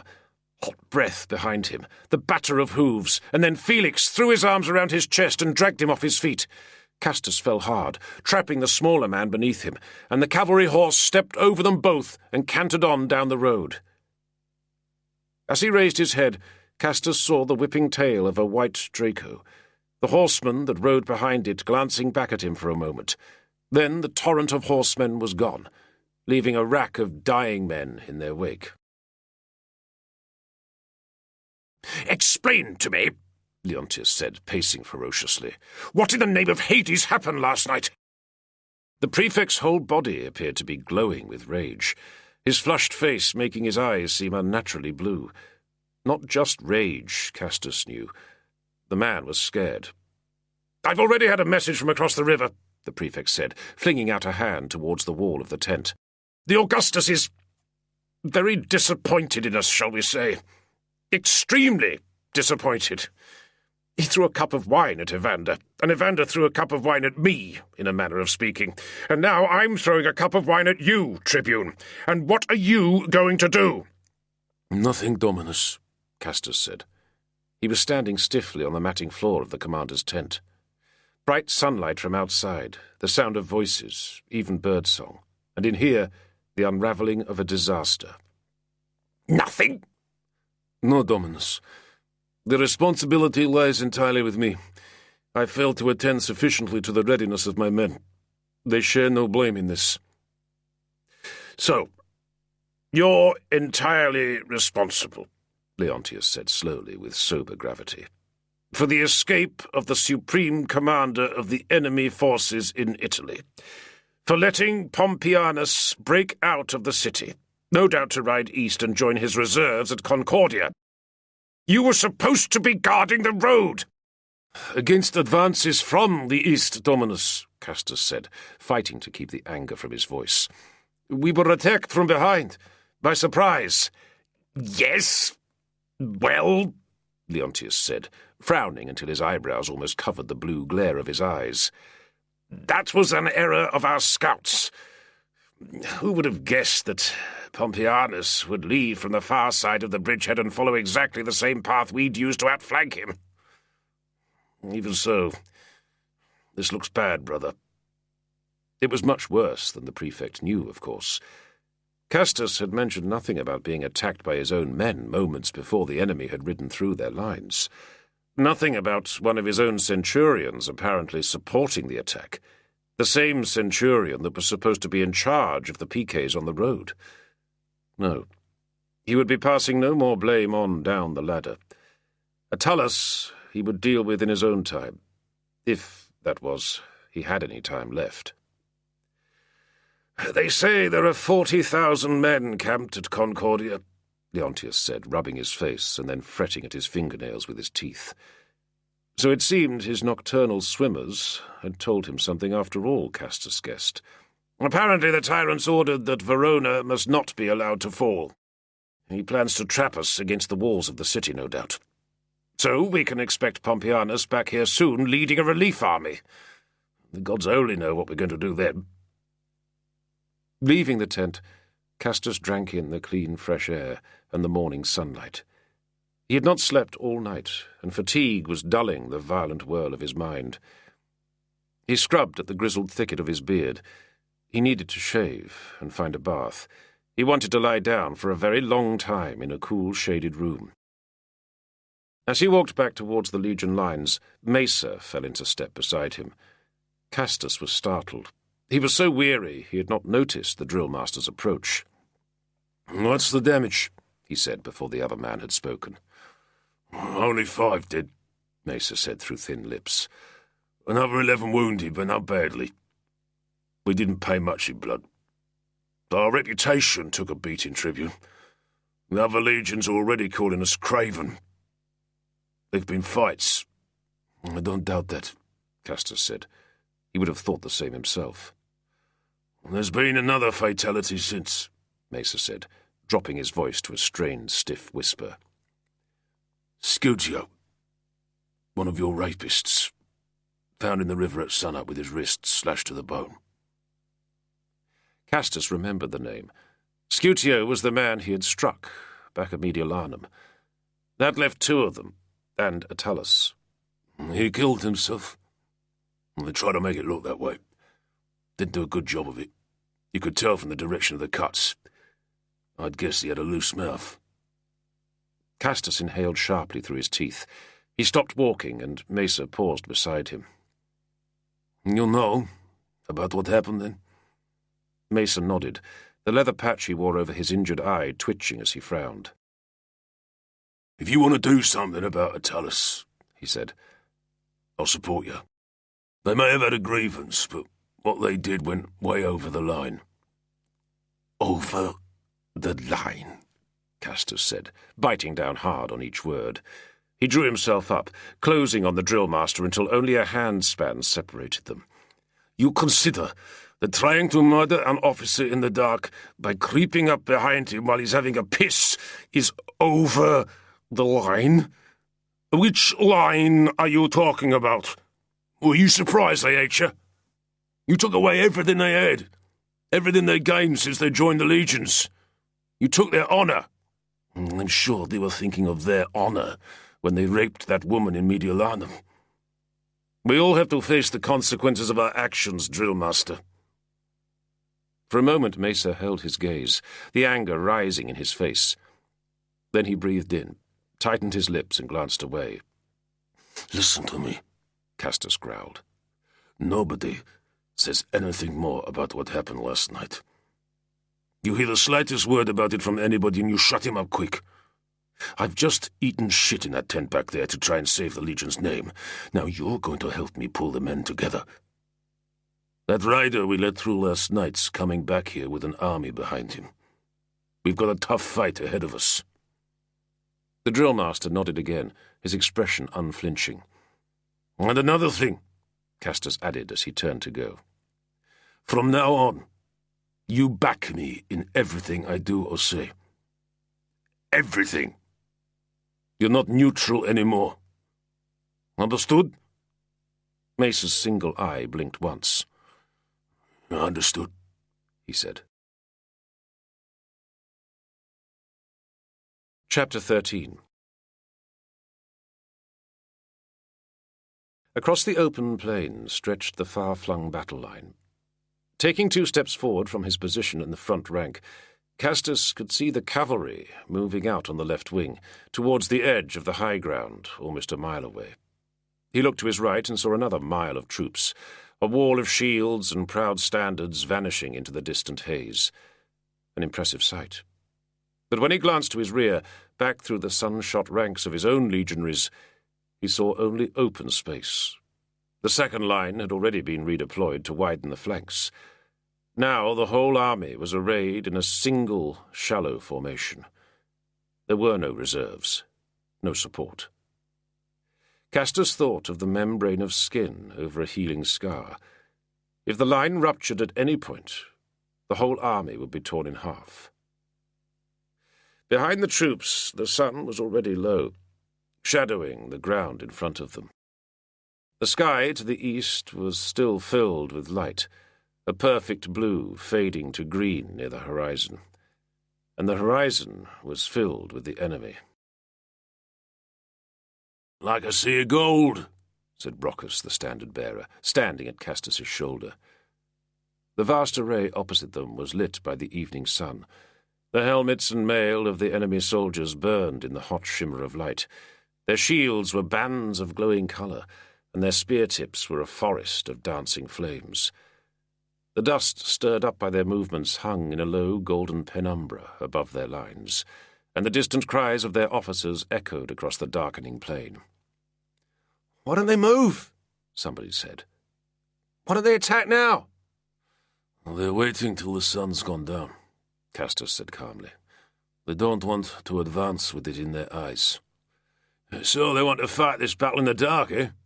Brocchus laughed nervously. No reason why not, Castus thought. They had the numbers for it. All they needed to do was keep pushing forward. But he said nothing, worried that his words would betray his apprehension. 6 days had passed since Pompeianus had slipped through the siege lines at Verona, and for all that time, sweltering in the midsummer heat, Constantine's men had been in a state of nervous tension. The news that Maxentius's general was marching back against them at the head of an army came as a relief. Now at least they could move and bring the enemy to open battle. 20,000 men would countermarch against Pompeianus to confront him in the field before he could raise the siege. Half that number would remain behind in the lines to keep the city garrison penned up inside the walls. They had been so eager, Castus thought, as they had marched out of the siege lines earlier that day. Aggressively enthusiastic, urging each other on. But they had not expected to fight until the next morning. Only 10 miles from the city, they had been digging their camp trenches and lighting their cooking fires when a man on a lathered horse had ridden in with the news that the enemy vanguard was already in contact with the scouts and approaching fast. Confusion ensued, men falling back into march column or battle formation, units split up, officers missing as the horns sounded the alarm and the signal trumpets blared out "Enemy in sight" and "Form battle array." Now at least the lines were steady, the formation set, although Castus had ended up with men from at least 3 other units mixed in with his own. From the lines of the opposing army came the thunder of spears clashing against shields, the noise swelling and fading ominously across the plain. A moment later, Constantine's army raised their own tumult, and for a few heartbeats it seemed to Castus as if both sides were halves of the same army, answering each other. But then he heard the booming of the Germanic war cries from along his own front line. The enemy had no answer to that. Flexing his right arm, he felt the leather straps of the manica pull against his shoulder and the banded bronze of the armour tighten over his biceps. His cuirass, with its thick linen padding, felt unnaturally heavy on his torso. He paced slowly along the front line of his assembled men, drawing his sword and holding it high to catch the last rays of sun. "Second Britannica!" he cried, the muscles of his cheek dragging against the scar. "All of you know your positions. Hold to them. Keep your line steady. Do not yield, and do not allow the enemy to draw you into an advance. This ground," he shouted, swinging his sword down parallel to the front ranks, "is where we fight. We halt their advance here. All we need to do is hold them. If we hold them, we win." He kept on along the line, repeating his hollow words, hearing them echoed back by the centurions to the men behind them. Important that the men see him and hear him at least. But he found his eyes skating over their faces, avoiding their gazes. How many, he thought, know of what happened 6 nights ago? Even as he shouted, he felt the dark pressure building in his chest, the grim sensation of impending disaster. "Do not think that," he told himself. "Do not even consider it." They were stretched too thinly. The troops were not ready. The enemy had forced them into a battle they could not win. Do not allow these thoughts to take hold. Was it age counting against him? Never before had he felt this unnerved before a fight. He had known fear, mortal dread, but never this ebb of strength and focus, this sense of gathering panic. Phobos. When he gazed across at the enemy lines, he thought of his wife, and of the man Lepidus back in Mediolanum. He thought of his son growing up fatherless. He remembered that moment in the last battle when the lance had punched through his face and his mouth had filled with blood. Turning back to face his men, Castus breathed a curse through gritted teeth. He needed to get a grip on his nerves. He needed to set an example. He found that he was facing Attalus' century. The centurion would not meet his eye, but Castus saw Trachundus and his friend glaring back at him. He breathed in, smelling dust and sweat, narrowing his gaze until the men looked away. Now a roaring noise came rolling up the lines from the left, a swell of voices raised in acclamation.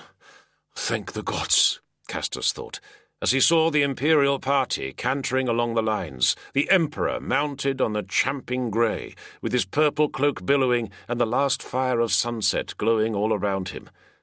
Slamming his sword back into its sheath, Castus threw up his arms in salute. Constantine was calling out to the troops as he rode, the feather plumes on his jewelled helmet swaying, but his voice was almost drowned out by the fierce chanting of the men in the ranks. Castus caught only scraps of the emperor's speech. "Before you the army of the tyrant! Destroy it, and the road to Rome is clear!" Constantine, Constantine, Constantine! "When the unconquered sun rises once more before us, the god's light will reveal the scale of our victory!" Constantine, Constantine, Constantine! At least, Castus thought, there could be no doubts about their emperor's religious beliefs today. Before leaving camp at Verona, Constantine had sacrificed, publicly and lavishly, to Mars, Jupiter, and Sol Invictus. In the blood of beasts and the swirl of incense, he had petitioned the gods to give strength and victory to his army, and the soldiers had cheered him to the echo. The Christian priests had not been in evidence. Rumour suggested they had gone back to Mediolanum in disgust. The emperor rode on. The sound of his voice and the waves of chanting died away into the hanging plume of dust, and now all could hear the signal horns wailing across from the enemy formation, sounding the general advance. Castus felt the ripple of movement run through the lines, as every man braced himself, the front ranks kneeling behind their shields, everyone readying spears and javelins. The sun was gone, the ground between the opposing armies dark, but the evening sky was still luminous blue as the enemy troops began to roll forward over the plain in their attack columns. They came on slowly, keeping their shields up and their formations solid. Castus felt the breath catch in his throat. There were far more of them than he had thought. As they drew closer, he made out the designs on the shields in the grey light of dusk. Many of them were plain, but others he recognized from his years in the Danubian army. To one side was the Neptune emblem of Legion 11 Claudia, to another the lion of 4 Flavia. Then, with a clench of his heart, he spotted the Hercules blazon of 2 Herculia. Castus had served over 10 years with the Herculiani, and still thought of the Legion as his home, his true family. Great Lord Sol, he prayed, unconquered son, do not allow me to kill my brothers. He was relieved to see that the unit directly opposite him carried a shield he did not recognize, blue with the symbol of a wolf suckling 2 infants. Romulus and Remus, he thought.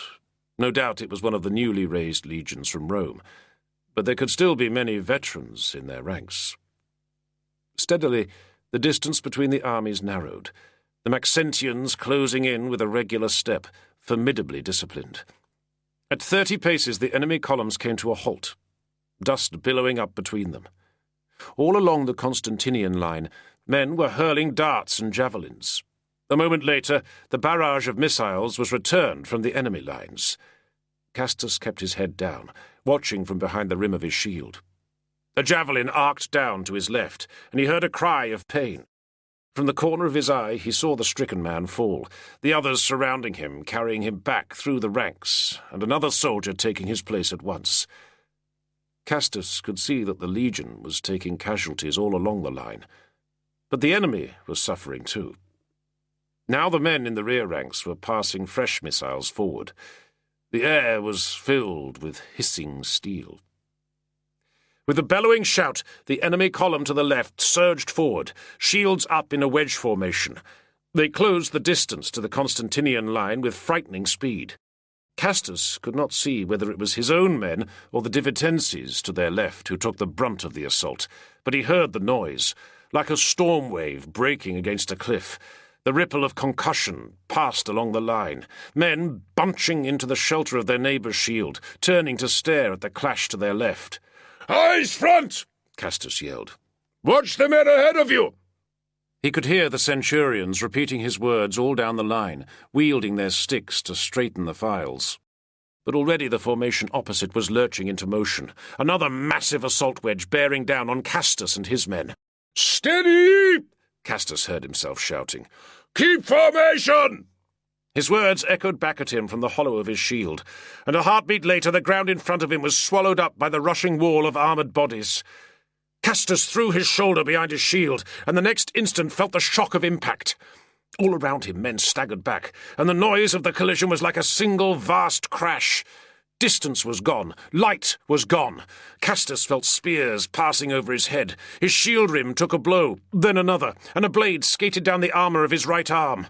Roaring, stamping his boots into the dust for grip, he pushed forward into the lock of combat. All along the line the mesh of shields pounded and surged. Men braced in the stance of wrestlers, stabbing at each other overarm. Some men staggered and fell, down among the milling boots and kicking legs, the churning dust. Castus had no thought but to keep pushing forward against the solid tide of attackers, shoving with his shield and striking out with his spear. He felt the tip clash against shield boards and grate over mail, and when he felt a gap open, he thrust forward with all the strength of his arm. He could not tell what he was striking, or whom. Beside him a man fell. His comrades dragged the body back by the legs, and another soldier clambered forward to take his place in the line. Castus felt something moving beneath him, an enemy crawling beneath his shield. He rammed down hard with the rim and felt it strike the man's back, then stamped down with his boot. A moment later, a spear darted forward between his knees, and he heard the man beneath him choke and die. Two shields butted against him, and he heaved them back and punched out with his spear. A jarring impact up his arm. The spear shaft was hacked through. He hurled the stump at the enemy, then reached down for his sword. The blade grated across his cuirass, and then it was free in his hand, and he was striking wildly, thrusting and cutting over the rim of his shield. A helmeted head rose before him. He stabbed it between the cheek guards, and it dropped again. The only sounds now were the grunt and hiss of breath, the battering of shields, and the high clink and rasp of steel. Every time Castus sucked breath, his mouth filled with dust and the stink of blood and sweat. An enemy soldier lurched forward from the mass of attackers, slamming into the wall of shields. The man swayed, his head rolling on his shoulders, and, with a clench of horror, Castus realized that the man was dead, a corpse held upright by the solid press of the fighting. He was swinging blows now, hammering at the press of attackers like a blacksmith beating hot iron. He felt his blade bite into flesh, pulled and heard the scream, but did not see the man fall. Behind him his own men were pushing forward, supporting the front line with their own weight. The enemy line gave suddenly. Castus felt the pressure on his shield slacken. He staggered and almost fell to his knees, but somebody behind him grabbed the neck of his cuirass and hauled him back to his feet. Gasping breath, still hefting his shield, Castus gazed at the gulf of open space opening between the lines. Already he could hear the ragged cheer going up from his own troops. The enemy were retreating. The attack had been repelled. He was grinning and tasted blood in his mouth. To his left he could see the front-rank man taking a step back. He was about to shout at them to hold steady, but then saw the mound of bodies piled in front of their lines, 2 and 3 deep in places. Many of the fallen were still alive, writhing and crying out. Spears flicked out from the shield wall, silencing the enemy wounded. Only 50 paces away, Castus could see the enemy line reforming. With a jolt of surprise, he noticed that the moon was clear in the sky now, a bright white disk beaming through the haze of hanging dust. The moonlight flooded the space between the lines, picking out the fallen bodies and the bristle of spent missiles and casting the ground between them into utter darkness. The slain men appeared to be floating in a lake of ink, their upturned faces grotesquely lit, like the masks worn by actors in the theatre. Castor shuddered at the sight. A touch on his arm, and he turned. Eumolpius was beside him with a skin of water. Castus took the skin and tipped it, letting the water wash over his face before gulping it down. "Thanks," he said, and cuffed the young orderly on the shoulder. He passed the water skin to Brocchus, then caught at Eumolpius's sleeve. "Now run over to Mesa on the left wing," he said.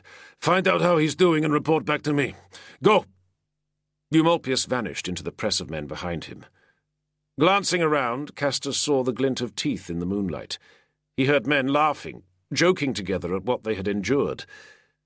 It was not over yet, Castus knew, but he was glad. Some of the men in the front ranks had begun to shout across to the enemy, challenges and abuse, cruel laughter. "Come on, cocksuckers! Come and have another go! Hey, bastards! I'm pissing on your slain!" Almost immediately the cries came back from the enemy horde, ringing across the black field of fallen bodies. "Traitors! Barbarian scum! Fuck off back to Germania!" Back and forth went the screams and shouts. Castus realized that he had lost all sense of time and had no idea how long the battle had lasted. Squinting up at the moon, he was shocked to see that several hours must have passed. From somewhere to the north there was the sound of distant fighting. The battle was still raging on the wings. "Tribune! Messenger at the rear!" Castus turned, handed his shield to Brocchus, and began shoving his way back through the ranks. He slapped men on the shoulder as he passed, growled words of encouragement and congratulation. Several saluted him or gripped his arms, joyful in momentary victory. By the time he moved out through the rear of the formation, Castus was elated. His legs were shaking beneath him, and he was breathing hard, but he felt his spirits rising, warm and strong. He felt invulnerable, suddenly. He knew he could win. A man came limping along the rear ranks, and Castus recognized him in the spill of moonlight. "Attalus!" he cried, and strode over to the centurion.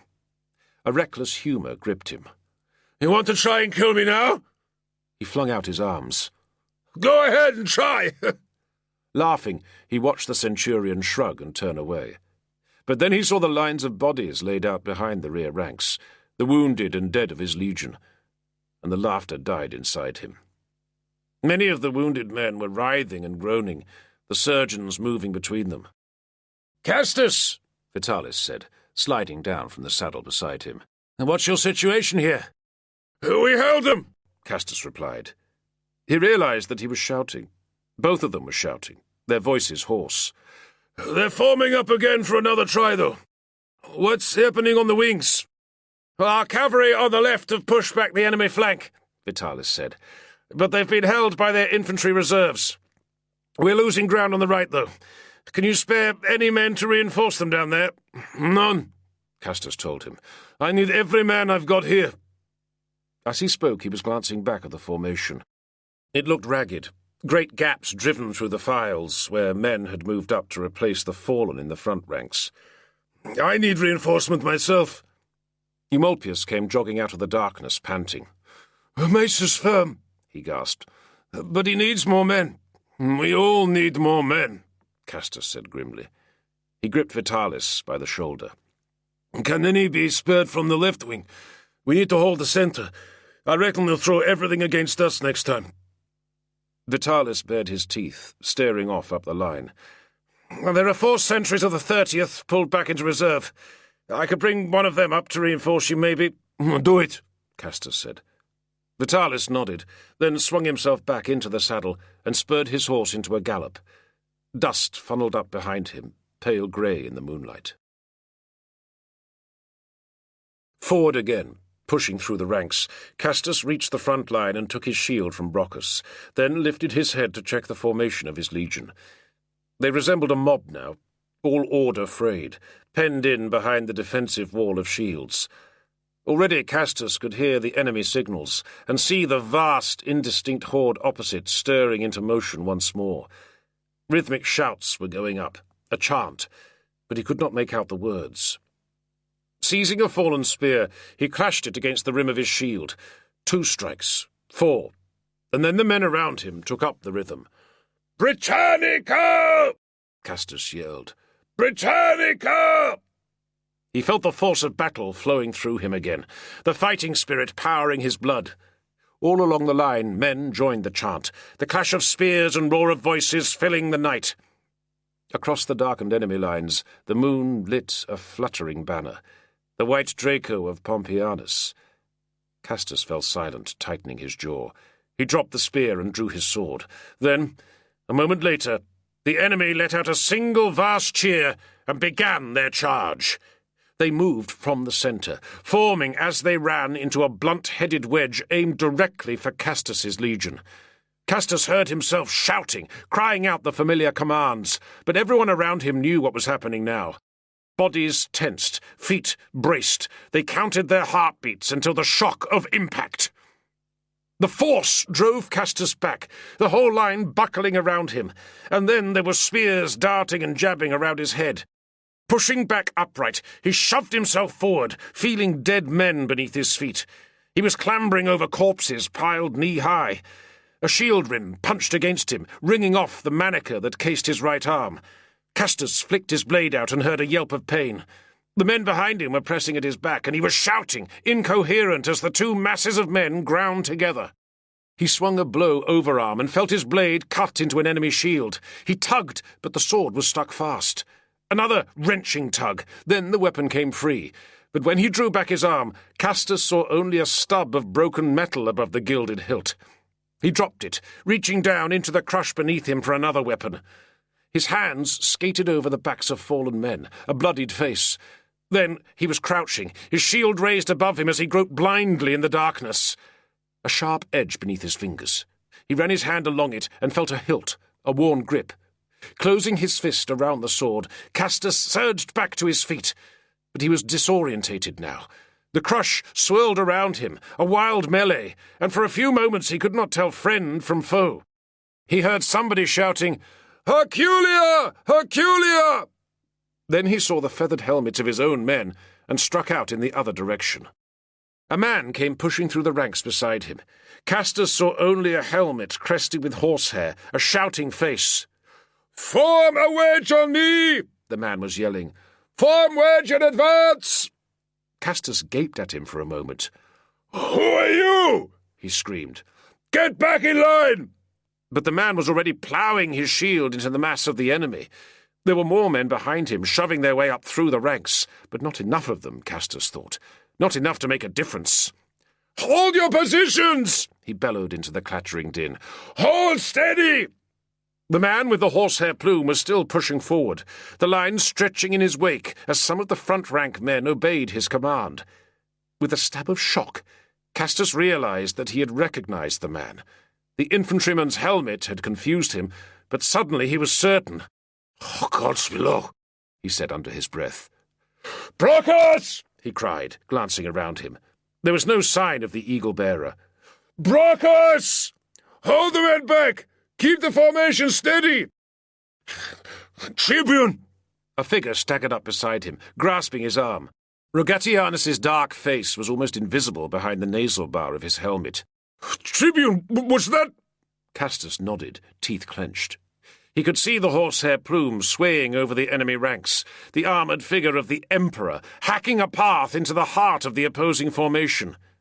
Ice filled his veins, and he remembered the battle in the forests of Germania years before, Constantine's mad horseback charge across the flooded valley at the barbarian fortifications. It was happening again. It was happening again, and there was nothing he could do to stop it. "We have to get him back!" he shouted to Rogatianus. The centurion nodded sharply. "Form 2 files of your men behind me, quickly! Shields to the front and we go!" Already the enemy formation, thrown into turmoil by the sudden foray, was massing again, pressing forward to seal off the Emperor and his band of followers. Castus felt the jostle of men at his back, the clash and rattle of locking shields. Then he swung his hand up, a dead man's sword lifted high, and yelled the order to advance. At once the enemy closed around them, spears hedging them on all sides. Castus wielded his shield like a weapon, smashing aside bodies, punching the boss into the faces of men ahead of him. When he looked up, he saw the horsehair plume still dancing in the moonlight. Beyond it, far beyond it, over the massed gleaming helmets of the enemy, waved the white Draco of the enemy commander. "Oh, the mad bastard," Castus thought. "He wants to fight his way through to Pompeianus." Fury surged through him, and a roar burst from his throat as he fought.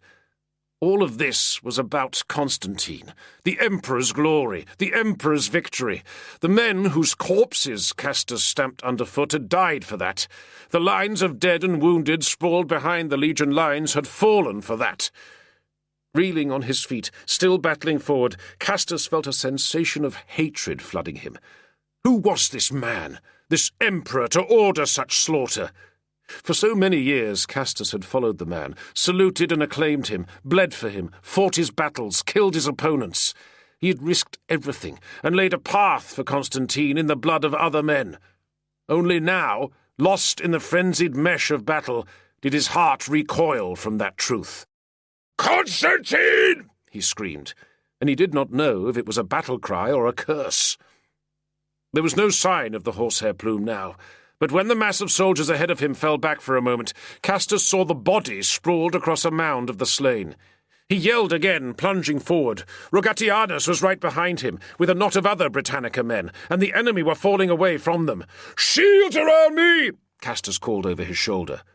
A last few strides, swinging his blade, and he stood over Constantine's body. The Emperor was wounded, but was still moving, trying to stand. "Rogatianus, 2 of yours to help carry him!" A javelin smacked into his shield, another flicked over his shoulder. His men had formed a ring, surrounding the fallen Emperor. When he looked down, Castus saw Rogatianus on his knees, a javelin jutting from his neck. He cried out, but the centurion had already dropped at his feet. Throwing down his shield, Castus seized Constantine under the arms and wrestled him upright. The Emperor was soaked in blood, his own or the blood of other men Castus could not tell. "Forward!" the Emperor gasped, staggering on his feet. "We must go forward!" Castus seized him by the shoulders. "No!" he shouted, spit spraying from his mouth. "Listen to me, you insane idiot! You're killing my men! How many more do you want to die? Back to the lines, now!" Dragging the Emperor behind him with one hand, sword levelled in the other, he turned and began fighting his way back to safety. Rogatianus's few surviving men raised their shields around him, and together they beat a path through the enemy. Chaos all around them, shouting men falling back, others pressing forward. Castus could feel hot blood coursing down his body inside the bind of his cuirass. He had a cut on his neck that he had not noticed.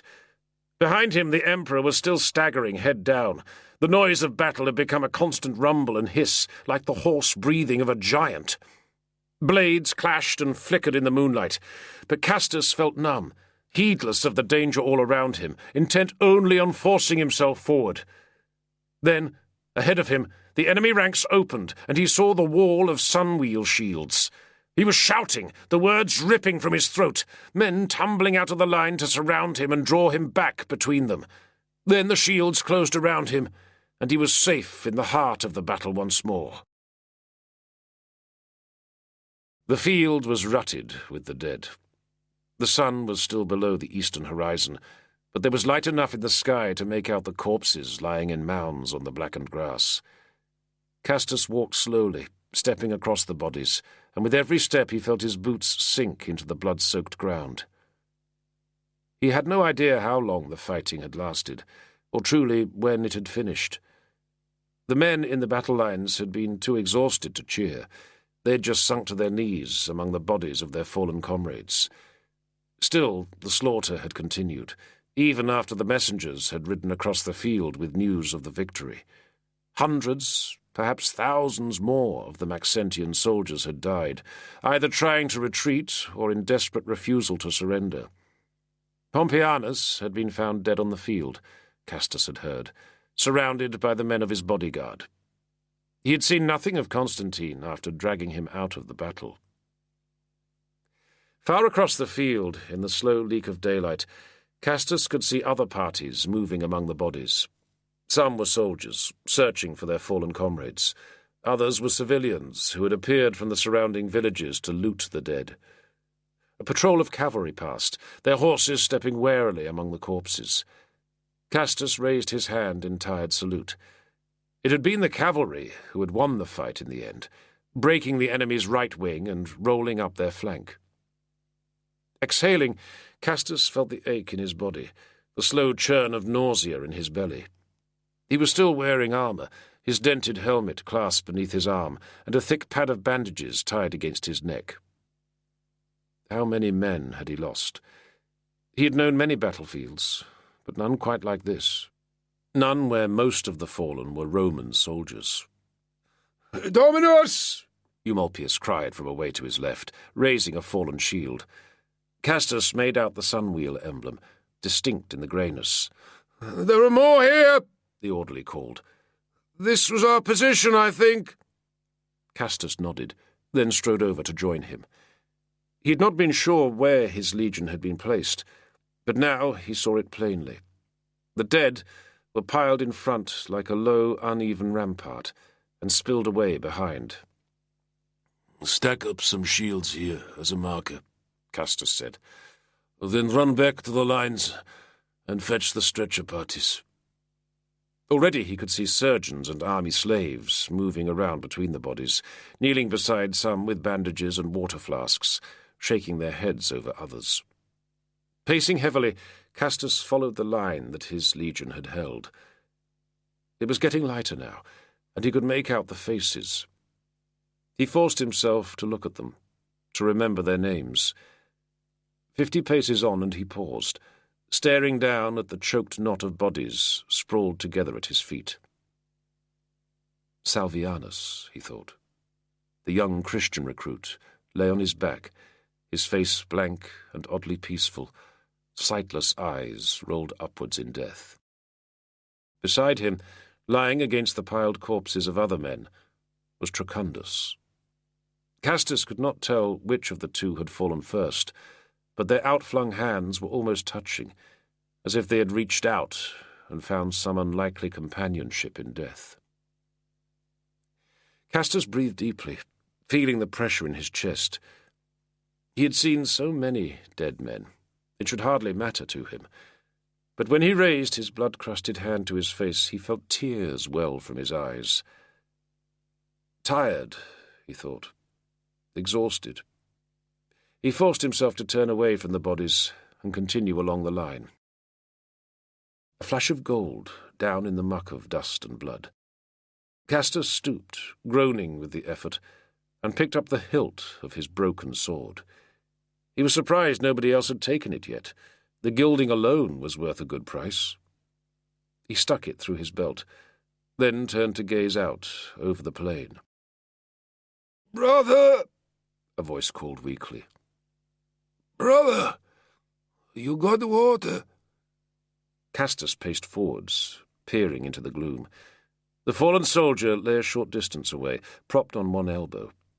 Even as he approached, Castus could tell he was from the opposing army. He could also tell that the man was dying. One of his legs had been almost sheared off, and he was lying in a congealing pool of his own blood. It was amazing he was still conscious. "Fucking parched," the soldier managed to say. Castus knelt down beside him, feeling the blood soaking the knee of his breeches. He pulled a flask from his belt and held it to the soldier's lips. "Wine," the man said, after sucking down a mouthful. He grinned, let out a shuddering gasp, then drank again. "Now that is decent of you, brother." Castus recognized his accent. Pannonian, like his own. He could not see the fallen man's shield, but he knew where he was from. "Herculiani," he said. The soldier nodded, then tipped his head back with a groaning sigh. "I was 10 years in the second Herculia," Castus told him, and his voice caught as he spoke. "Primus' century. Then Dexter's. Ever heard of them?" The soldier blinked, and his eyes seemed to clear a little. "Valerius Dexter, I know," he said. "He's a tribune now, so they say. I haven't seen him in years. How come you're here? The soldier stirred, then gasped in pain. Castus took him by the shoulder to support him. He could smell the blood all around him. Came down with Galerius, the soldier said. 6 years ago, was it? Whole detachment went over to Maxentius. He's the emperor in Rome, so we said he must be the proper one to support. Right? Castus snorted a laugh, then lifted the flask for the man to drink again. It seemed the only help he could offer. So what about you? How'd you end up fighting for Constant Thingy? A long story, Castus said in a breath. He wondered if he might somehow save the soldier, carry him to a surgeon. He glanced around for a slave he could call to help him. But no, the man's life was ebbing fast. Even to move him would kill him. Go on, then, the soldier said. I've got all the time in the world. A shudder racked him, and he tensed. He cried. No, I haven't. He was laughing through clenched teeth, still grinning. Castus felt his own body shaking, tremors of cold running through his limbs, as if the man's pain was soaking into him. He could not speak. Oh, well, the dying man said. They're all the same, eh? You follow yours, I follow mine. But they're all fucking bastards when all's done. His face had turned grey, and his brow was beaded with sweat.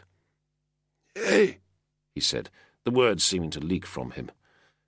Is it true your ones turned Christian? That's what we heard. I don't know about that, Castus replied. He was holding the dying soldier to his chest now, feeling the slow creep of death. Ah, the soldier said again. Well, reckon I'm done, brother. Can't feel a thing. Give my regards to the old Danube, if you get that far. How about another drop of that wine, eh? Castus lifted the flask to the man's mouth, his hand trembling. The soldier's lips did not move. He gave a last twitch, and then the light faded from his eyes. Easing the body down, Castus knelt for a few moments. A sudden shudder locked his shoulders, and his chest heaved against the breastplate of his cuirass. He drew another breath, then hauled himself to his feet. Away across the plain, the first rays of sun were lighting the sky. Vitalis met him as he strode back into the Legion camp. Castus could see men looking at him, muttering words to each other. He assumed it was because he was covered in blood. "Did you lose your mind?" Vitalis hissed, grabbing him by the shoulder. Castus stared at him, then shook himself free and walked on. Vitalis fell into step beside him. "What were you thinking?" the other officer said in a low voice. "I mean, the heat of battle's one thing, but that's no excuse." Ahead of him, Castus could see the command tent already raised, horses and men gathered around it. Diogenes was there, with Brocchus and Modestus. They turned to stare at him as he approached, their faces blank. "What's happening?" Castus said as they parted before him. Nobody spoke. He pushed past them and on into the tent. "Aurelius Castus," a voice said. A young man, a staff officer by the look of him, was leaning against the folding table. Mesa stood beside him with a couple of orderlies. The young man straightened up. "By the sacred order of the Emperor Constantine Augustus," he said, "you are hereby relieved of the command of the 2nd Britannica Legion. Aelius Vitalis will take command in your place." Castus blinked, feeling the air rush from his body. He looked at Mesa, and the old drillmaster shook his head sadly and turned away. Taking the gilded sword hilt from his belt, Castus tossed it onto the floor. Then he turned and walked out of the tent, into the clean morning sunlight. "I'm sorry, brother," Vitalis said from behind him. Chapter 14. The oval of the old amphitheatre resembled a gaping mouth filled with broken teeth. Amidst the heaps of fallen masonry and the scarred stonework, nearly 10,000 prisoners from the defeated army filled the bowl of seats in the open space of the former arena. Stripped of their weapons, armour and belts, they sat in huddles, dressed only in their loose tunics. Archers lined the parapets above them, but the prisoners seldom glanced upwards. They seemed more intent on keeping out of the direct glare of the sun. Stepping from the dark archway high in the upper tiers, Castus heard the iron gate swing closed behind him, and the key grate in the lock. Slowly, hands clasped at the base of his spine, he descended the steps between the tiers of seating. 2 soldiers walked behind him, armed with spears, but none of the defeated men made any hostile move towards him. Some just stared as he passed. A few of them hissed abuse. On their faces, Castus saw anger, humiliation, tired resentment. He shared their feelings. Since his command had been taken from him, he had felt all of those emotions. He was still an officer, but he had no fixed role in the army now. He was a tribunus vacens, a supernumerary, available for any duties that nobody else wanted. This was such a duty. His task was not difficult, but neither was it honourable. Many of the prisoners were wounded, and flies swarmed around them. Cooking fires sent grey smoke swirling between the huddled bodies, and the air stank of stale sweat, urine, and excrement. Following the curve of seats around to the eastern gateway, Castus mounted the steps to the podium.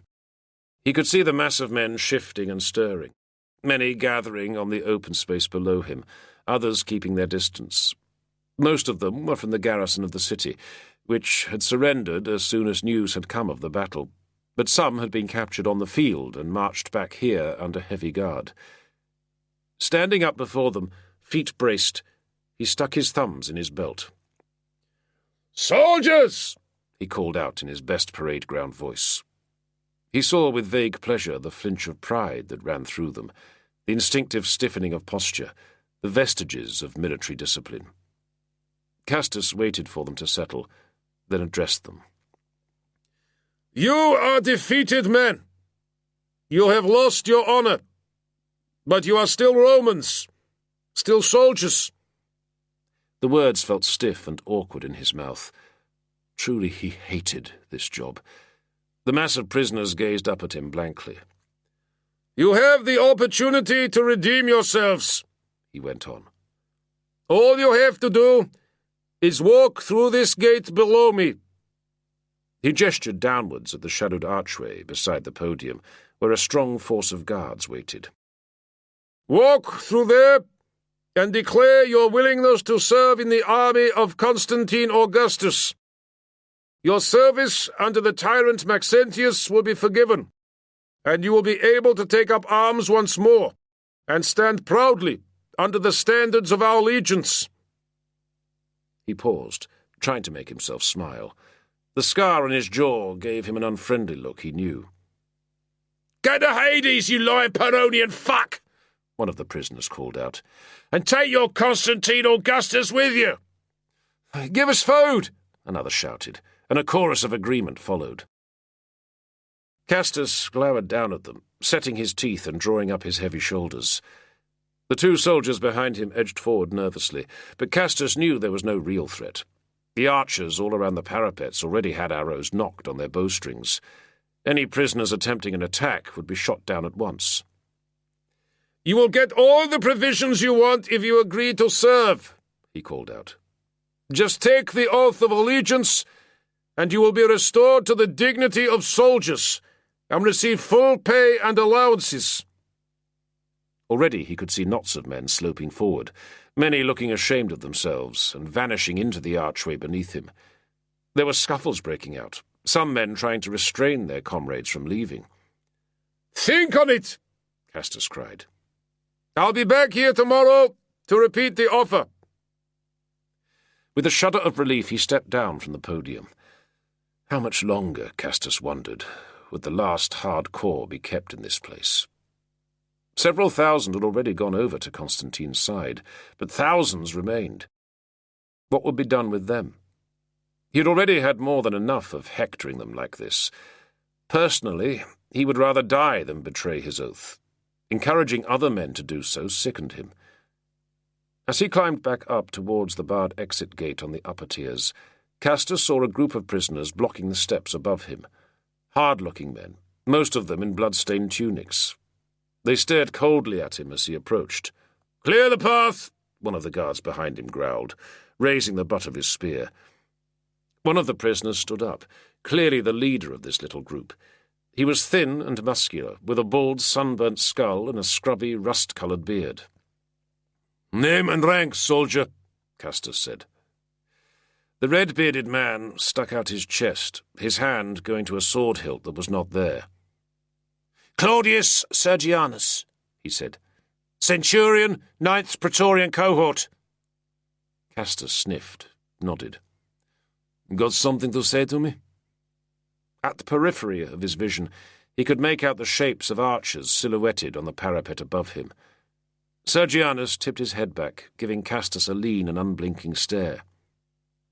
"Me and my boys won't turn traitor for you or anybody," he said. "You can go and tell your emperor that." He made a kissing sound with his teeth, then spat on the stone steps. "Can't say I blame you," Castus said. He climbed another 2 steps until he was level with the centurion. "Right, you've said your bit. Now get out of my way." The centurion flicked his gaze between Castus and the spears of the men behind him. Castus knew what he was thinking. He saw the challenge die in Sergianus's eyes, and the prisoner stepped back. Climbing the steps to the gate, the sun hot on his neck, Castus tried to appear calm and unconcerned. Only when the iron gate had swung closed again, and he was in the cool darkness of the tunnel beneath the stalls, did he allow the angry tension to shudder through him. "It's impossible, as I've told you before." "Dominus, did you even pass on the message?" "Listen to me. He will not receive you. The Augustus isn't even here at the moment. He's gone to a villa on Lake Benacus. Leave it, Castus." Leontius was reclining on a couch in his quarters, eating grapes. He appeared grander these days, Castus noticed. His valiant command of the left infantry flank during the battle had gained him a promise of promotion. Now, with Evander leading half the army eastwards to besiege Aquileia, Leontius had been left in effective command of the troops at Verona. "Dominus," Castus said, uncomfortable with pleading, "if I could just be allowed to see the Augustus once. Apologize to him." "Apologize?" Leontius said, incredulous. "Brother, what apology could ever be acceptable? You're lucky you only lost your legion. You could have lost your head." "So what was I supposed to do?" Castus said angrily. He had refused the offer of a chair and remained standing. "Leave him to die in the middle of the battle?" Leontius winced, scrubbing at his bristling eyebrows with a thumb. "Not only," he said, pained, "did you lay hands upon the sacred person of the emperor, you also screamed abuse at him and refused his order to advance." "The order of a madman in the circumstances. I saved his life." "Brother, please. You do not accuse the invincible Augustus of being a madman, or a, what was it, insane idiot." Castus frowned. Had Constantine himself remembered that remark? It seemed incredible. Perhaps the emperor was just so unaccustomed to abuse it had stuck with him. His guts churned with acid heat. "Give it time," Leontius said, slumping back on the couch. "The emperor is tired. We're all tired. This campaign's taking its toll. Nobody's even sure if we're going to march against Rome this autumn or remain here in the north until next spring. We lost nearly 4,000 dead or maimed in the battle. The enemy lost 4 times as many, but even so, now the men are going down with campaign fever. They're puking and shitting themselves to death." Castus grunted. He had heard the rumours. "That bad, eh?" he said. "Worse. There are stories going around that Maxentius has cursed the army, that the fever's caused by a magic wind sent from Rome. As if we needed that." Leontius laughed grimly. "A man like you," he went on in a more placatory tone, "will always be needed sooner or later. Just keep your head down and wait until the time's right. Then I'll do what I can for you." Castus exhaled, letting his shoulders drop. "Just don't send me back into that amphitheatre," he said, glancing towards the bar of hot light at the tent door. "Give me some other duty, even supervising the latrines." "Ah, the amphitheatre," Leontius shrugged. "Yes, you've probably done as much as you can there. The gods know what we'll do with the rest of the prisoners. There's talk of forging their swords into manacles. I don't even know if that's possible." He paused, popping another grape into his mouth and chewing thoughtfully. "Why not go back to Mediolanum for a while?" he said. "Your wife's there, isn't she? I can write you an order to, I don't know, check the arsenals or something." Sabina, thought Castus, and Lepidus too. But he nodded, mumbled his thanks. "Take some of these grapes before you go. They'll be too ripe to eat soon. Everything's going rotten in this heat." Castus made the journey in 2 days, riding in a fast 2-horse carriage of the Imperial Dispatch Service. He stayed a night in Brixia and reached Mediolanum early the next evening. All the way he had tried not to think what would happen when he saw Sabina again, tried not to imagine what he would say or what her reply might be. Let it happen, he thought. Let the dice fall. He was already in a state of barely subdued anger as he arrived at the house. The evening light was warm and the streets stank of hot drains. He banged on the door, then announced himself to the startled porter. Slaves conducted him into the vestibule and fussed around him, bringing water to wash the dust of the road from his face and slippers for his feet. He was glowering as he marched through the doors into the pillared central courtyard. "Dominus!" cried the procurator, Metrodorus, raising his hands. "You grace us with an unexpected visit?" "Don't worry," Castus said. "I won't be needing much. Just have some food prepared and the water heated. I need a proper wash." He had seen the fear in the procurator's eyes at once. The man was almost trembling with nerves. "At once, Dominus, at once." Castus seated himself on the low wall between the courtyard pillars. He unpinned his cloak and tossed it aside. Metrodorus was still bobbing about nervously, with a look of unctuous concern on his face. His fingers were greasy, and he had food on his tunic. Clearly he had been disturbed over his evening meal. Castus did not care. He found that he disliked the man more than ever. "Bring wine for the Dominus," Metrodorus snapped at the 2 slaves standing slack-jawed by the entranceway. "And have the furnace and the oven lit. Summon the cook." Glancing around while the slaves dashed to their duties, Castus quickly judged that his wife was not at home. Through the open doors he could see furniture in some of the rooms. Sabina had clearly closed up the house in Treveris and moved everything down here. How much, Castus wondered vaguely, would that have cost? There was a gilded cage hanging in one corner of the courtyard, between the pillars. Inside, a silent and disconsolate-looking songbird. Had Sabina perhaps intended that as a hint? "Come with me," Castus told the procurator as he stood up. He strode towards the main reception chamber, with Metrodorus bobbing behind him. The sense of angry urgency that had propelled him all the way from Verona had shifted now. He felt unnaturally calm. He knew the mood was deceptive. It was similar to the intensely charged stillness he sometimes felt before a fight. There was still a faint smudge of blood on the plastered wall of the reception chamber, where Castus had smashed the nose of the soldier accused of rape. He wondered whether Sabina had ever noticed it there.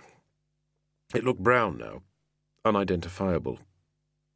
Walking to the recessed apse at the back of the room, Castus ordered Metrodorus to dismiss the slave attendants and close the doors. The light retreated at the creak of the hinges, and shadow filled the chamber. "Where is my wife?" Castus said, turning to confront the procurator. Metrodorus swallowed hard, but stood his ground. She left 5 days ago, or perhaps 6, he said. She disliked the heat in the city, and said she was going to a villa in the hills, or perhaps somewhere near Comum. She was not clear. "She went with the Emperor's wife, or was she alone?" No, Dominus. That is, I believe... Castus closed the distance between them in 3 strides and seized the procurator by the front of his tunic, bunching the cloth into his fist and hauling the man up onto his toes. "Tell me the truth," he said through bared teeth. "All of it." With a man," Metrodorus stammered. "She went with a man, forgive me." Sweat beaded his face, glimmering in the faint light. "Which man? His name?" "I do not know. He sent his slaves here with a litter. I've never seen him, but he is a man of wealth, a powerful minister, I believe." "These slaves wore livery? Light blue tunics?" Metrodorus nodded quickly. "Dominus, I thought you knew." It took a moment for the man's suggestion to register. Then Castus roared, hurling the procurator away from him. Metrodorus staggered sideways, collided with the wall and slid to the floor, raising his hands before him. "How long?"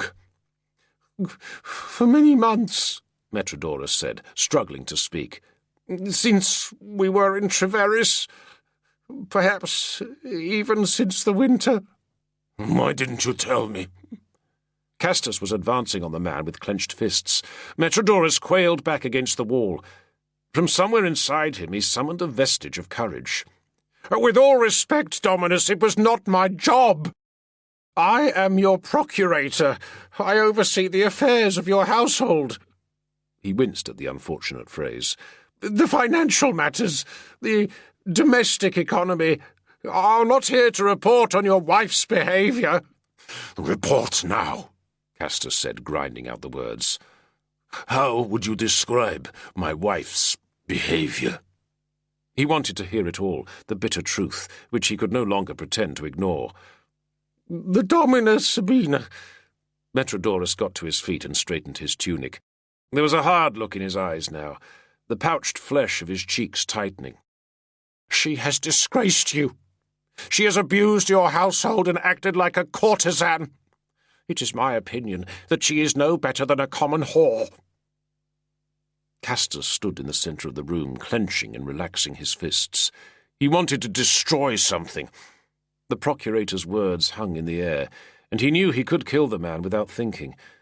But pain was flashing through his mind, and he felt a black gulf opening inside him, a sinking sense of weakness and futility. Violence had been his answer to so much, but it would solve nothing now. "Get out," he told the procurator. "I don't want to see you again." As he moved through the house, Castus noticed everyone shrinking away from him. Slaves turned quickly as he approached, vanishing through doorways or just pressing themselves up against walls. Nobody wanted to look at him. They were afraid, he knew. Dull with anger and grief, he recalled stories of slave owners flogging their entire households for some supposed failing. In the dining room there was a simple meal laid out, and he ate standing, hardly conscious of what he was doing, tasting nothing. Fantasies of vengeance flickered through his mind as he dipped bread into olive oil. He could find this villa in the hills, or near Comum, or wherever it was. He could kill them both. But he knew it was hopeless. He had lost everything. His legion, his honour, and now his wife too. A faint cry came from outside. "My son?" he thought suddenly, pausing as he raised a piece of bread. "How could I have forgotten my son?" Cursing to himself, he threw down the bread and stalked quickly from the room. Of course Sabina would not have taken the child with her. He should have known that at once, but his mind had been fogged with other concerns. The courtyard outside was suffused with warm evening light, and Castus stood for a moment glancing around. He still felt like a stranger here, before he heard the cry again. It had come from the small garden court at the side of the house. Stepping through the gateway into the coolness beneath the brick colonnade, he saw the figure of a woman in a plain green dress, walking slowly as she clasped a large bundle to her shoulder. The blonde woman, he realized, the barbarian nursemaid carrying his son. She was whispering to the child, soothing him with words in her own language.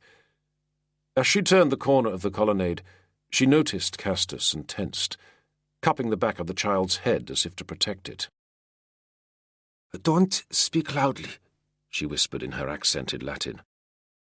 Castus moved a little further into the garden court, feeling the sense of slow, shadowed tranquillity easing his mind slightly. Leaning against one of the brick pillars, he waited for the woman to draw nearer. "Sabby was sleeping, but the noise woke him," the slave said, sitting down carefully on a bench against the far wall, the baby cradled in her lap. The child was quiet now. He lifted a hand from inside the shawl that wrapped him, and Castus saw the woman put the tip of her finger into his mouth. "Sabinus," he thought.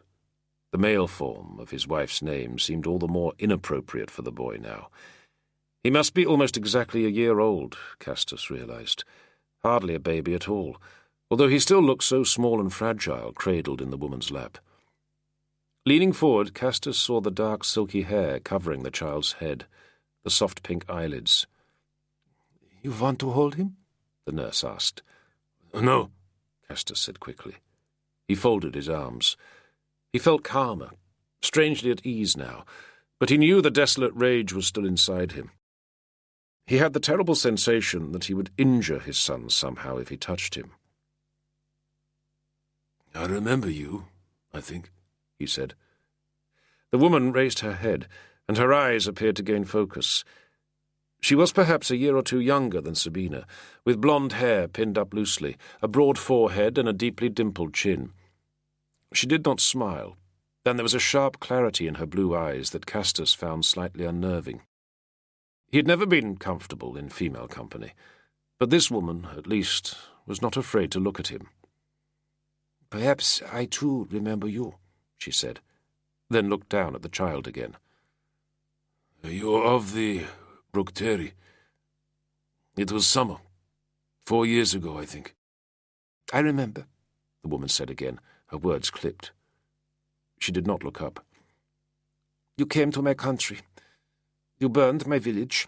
You murdered my people, killed my husband and took me from my child." "Yes, I remember."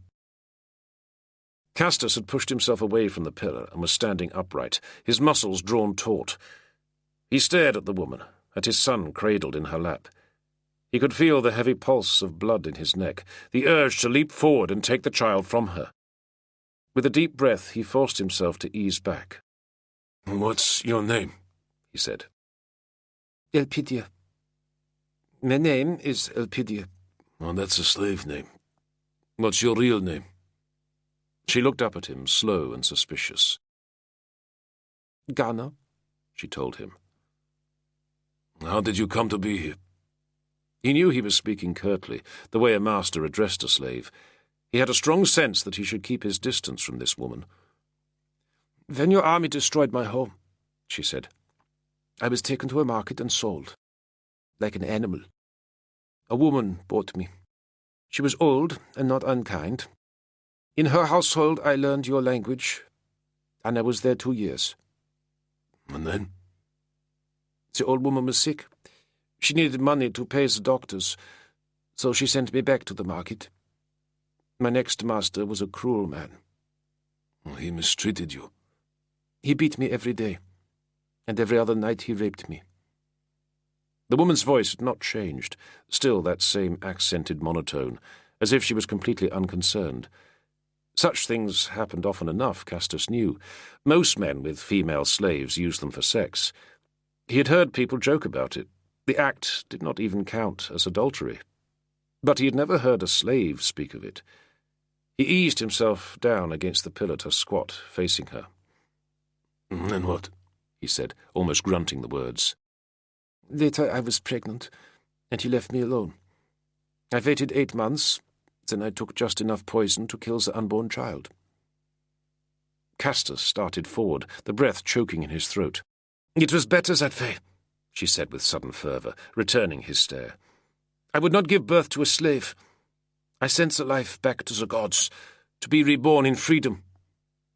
The child stirred in Ghana's lap and let out a sleepy cry, and she stroked his cheek and then put her finger in his mouth again. With the breath tight in his chest, Castus nodded for her to continue.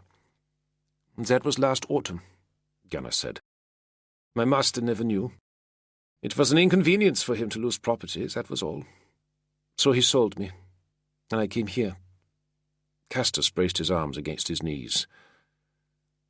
You must hate Romans, he said quietly. Of course. All Romans are murderers. My son is Roman, he growled at her. If you ever... She let out a snort of laughter, cutting him off. If I harm him?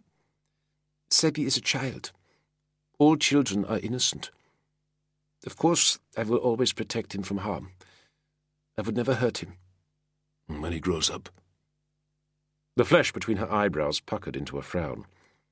When he grows up, Gunnar said, gently rocking the child in her arms, you will teach him to be an honourable Roman soldier, like you.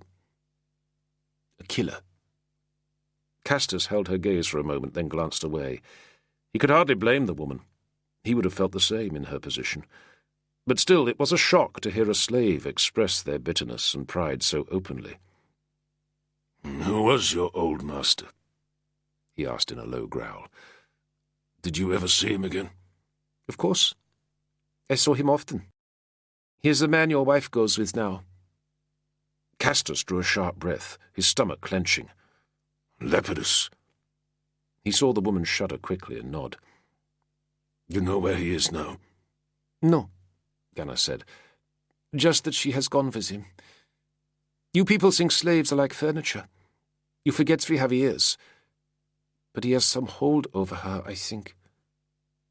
Despite all that he had heard, all that he knew, Castus still could not fully believe that Sabina had simply deserted him. He told himself he was being foolish, grasping for hope when there was none, but the woman's words spun in his mind. Braced against the pillar, he stared into the darkness.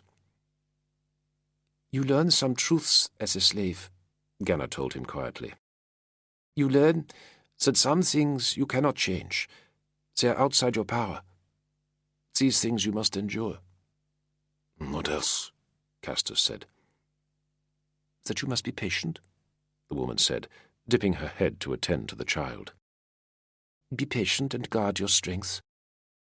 So when the chance comes to act, you are ready.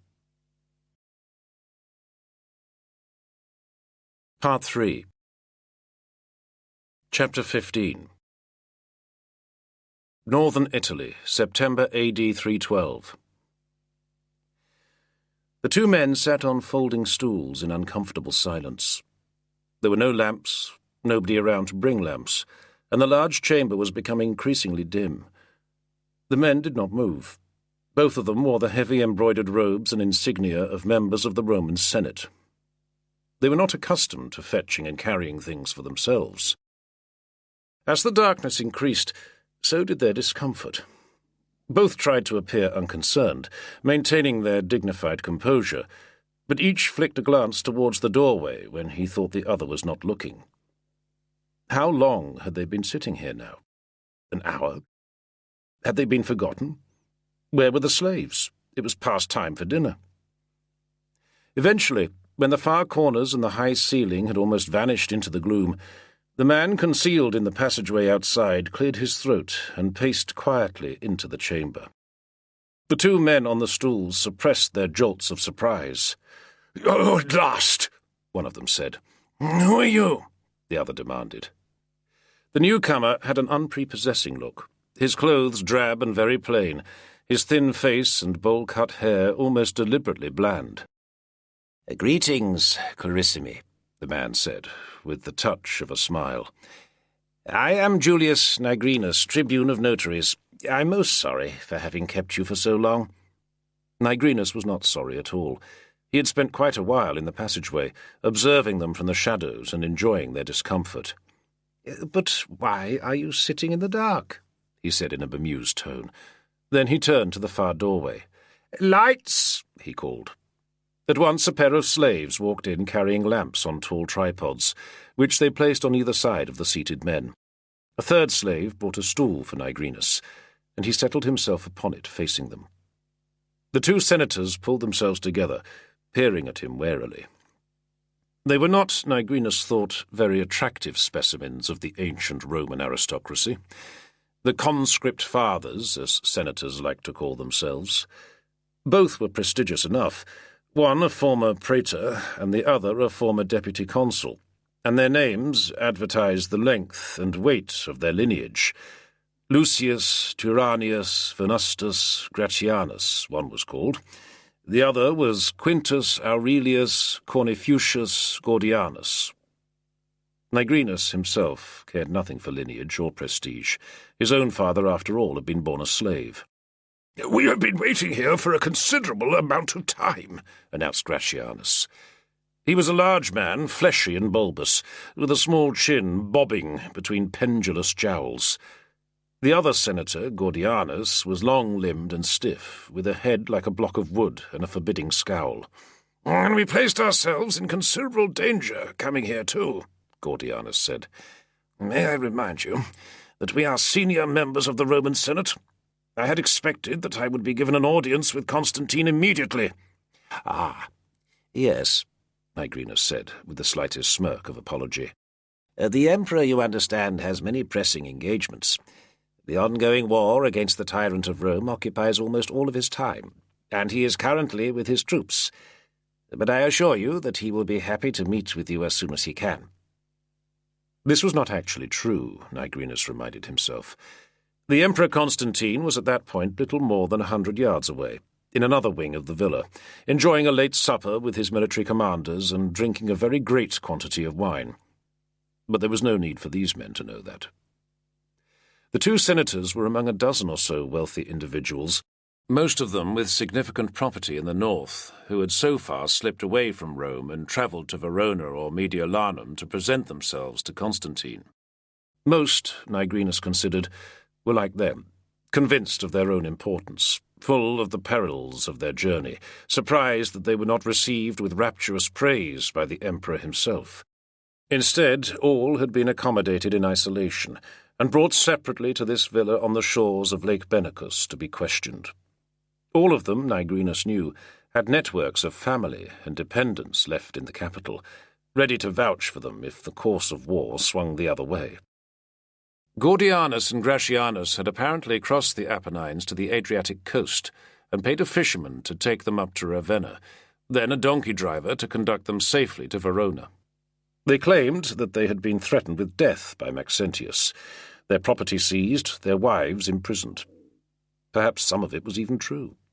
Still, it amused Nigrinus to think of the flabby Gratianus and the inflexible Gordianus hunched in a stinking fishing boat, trying to maintain their dignity amid the nets and tackle. "Anyway, since we have some time to wait," he said, "perhaps you could tell me something of the situation in Rome at the moment." Gratianus cleared his throat and pursed his lips a few times, clearly ill at ease speaking to someone of such inferior standing. Gordianus just maintained his wooden frown and waited for his colleague to say something. "The tyrant redoubles his depredations daily," Gratianus said, shrugging his round shoulders. "So many of the best people have now been attacked, accused of false crimes, and had their property seized, that whole areas of the city resemble a desert, with nothing but boarded-up houses and armed guards on every corner." "Really?" Nigrinus said, finding the claim hard to believe. "And yet so few of your fellow conscript fathers have chosen to flee the city and join the party of Constantine. Are they held in severe bondage, perhaps?" Gordianus raised both eyebrows. "A senator of Rome will only abandon the Eternal City under the greatest duress," he said. "I and my esteemed colleague here travel as spokesmen for our fellows. Ambassadors, you might say." "Indeed," Nigrinus said with a mollifying smile. He had long made it his business to train his eye in detecting signs of duplicity in the human expression. But even a child could have seen that the men before him were concealing their true motives.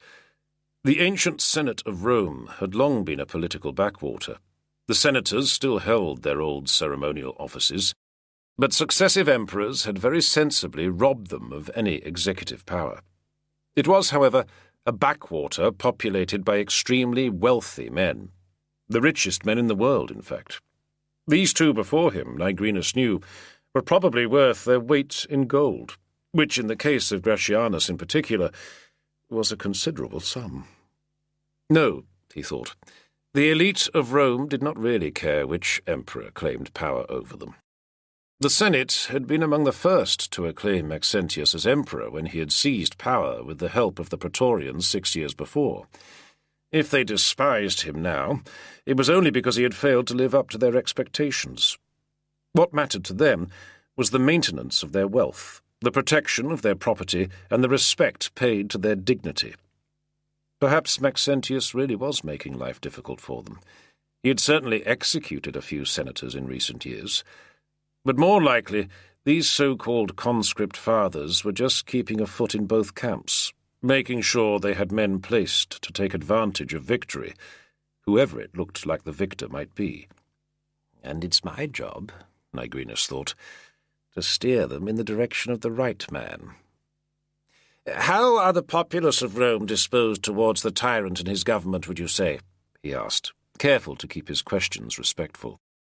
The two senators exchanged another quick glance. "The mob are fickle, as usual," Gordianus said. "A few years back there were riots in the streets. Domitius Alexander had seized power in Africa and cut off the grain supply, and famine was a real possibility. Now the tyrant's soldiers have defeated the rebellion, the grain flows, and all is well." "In fact, his granaries are full to overflowing," Gratianus broke in. "And yet still he extorts money from the aristocracy to pay his troops and bribe the populace with games and shows." "How appalling," Nigrinus said. "He's a great one for festivals," Gordianus continued. "In fact, he's invented 6 new ones in honour of Mars and the Dioscuri, even his dead son Romulus. Imagine naming one's son after the founder of Rome, and then declaring him consul at the age of 5. "He uses his purloined wealth to fill the city with new buildings," Gratianus said. "There are construction sites everywhere. In summer, the dust and noise are intolerable. Apparently, he wishes to be remembered as the founder of a new Roman era." "Yes, well," Nigrinus broke in, "this is all very interesting. But it sounds from what you're saying that Maxentius is making himself quite popular. Are there any, besides yourselves and your fellow senators, who oppose him? The Christians, perhaps?" "Them?" said Gratianus. "Oh, no, they're quite fond of him. When they're not fighting among themselves, that is. He does still hold a lot of their property seized by his father during the persecutions, but they had so very much to begin with, you see." "The Roman people love those who love them back," Gordianus said in a tone of great gravity. "As I say, the plebs are easily swayed. The city collegia, the trade guilds, that is, the circus factions, the burial societies, all can be bought if the price is right." "But then, forgive my ignorance," Nigrinus said, leaning forward slightly. "If the members of the Senate wish to be rid of the tyrant, why do they not simply pay the people to overthrow him?" Gratianus pursed his lips again, his expression of mild pique, Nigrinus supposed. "It is beneath the dignity of the Senate to bribe the populace," he declared. "Besides, it would set a bad precedent." "Absolutely," his colleague added. "And how could we know if our expenditure would be worthwhile? Maxentius has a vast army camped in and around Rome. He has rebuilt the Praetorian Guard to full strength using drafts from his Lyrian detachments, and enrolled 6 new legions from Italy and Africa. The walls of the city are powerful, and have already repelled 2 imperial field armies sent against them. If we back your man Constantine and he loses, we would all suffer." "And even if he were successful," said Gratianus, "could we guarantee that he would uphold our honours? We could merely be swapping one oppressive ruler for another." So here it is, Nigrinus thought. A simple bargain. That was why these men had come here. One hand washes another. "I really think, Gratianus went on, that these are matters we should discuss with Constantine himself, face to face, rather than with a subordinate." Nigrinus managed a pale smile, consoling himself by wondering how this fat senator would fare under torture. There was always the chance the man was a spy, after all.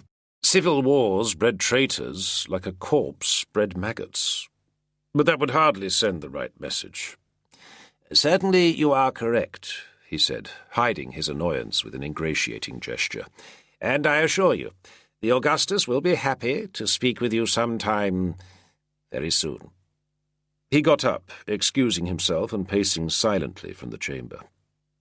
What the senators had told him only confirmed what he already suspected, that despite the glib words spoken in Constantine's camp, Maxentius still enjoyed widespread support. A few victories in the north would not be enough to shake the allegiance of the Roman people, and to judge from the prisoners taken after the recent battle, many of the tyrant's soldiers were still firm in their loyalties too. Half of the prisoners had agreed to change sides, but the rest had not. Only 2 days before there had been a riot in the amphitheatre at Verona where they were being held, and in the confusion nearly 100 had escaped. The fugitives had still not been rounded up. No, Nigrinus thought to himself. Maxentius was in a strong position.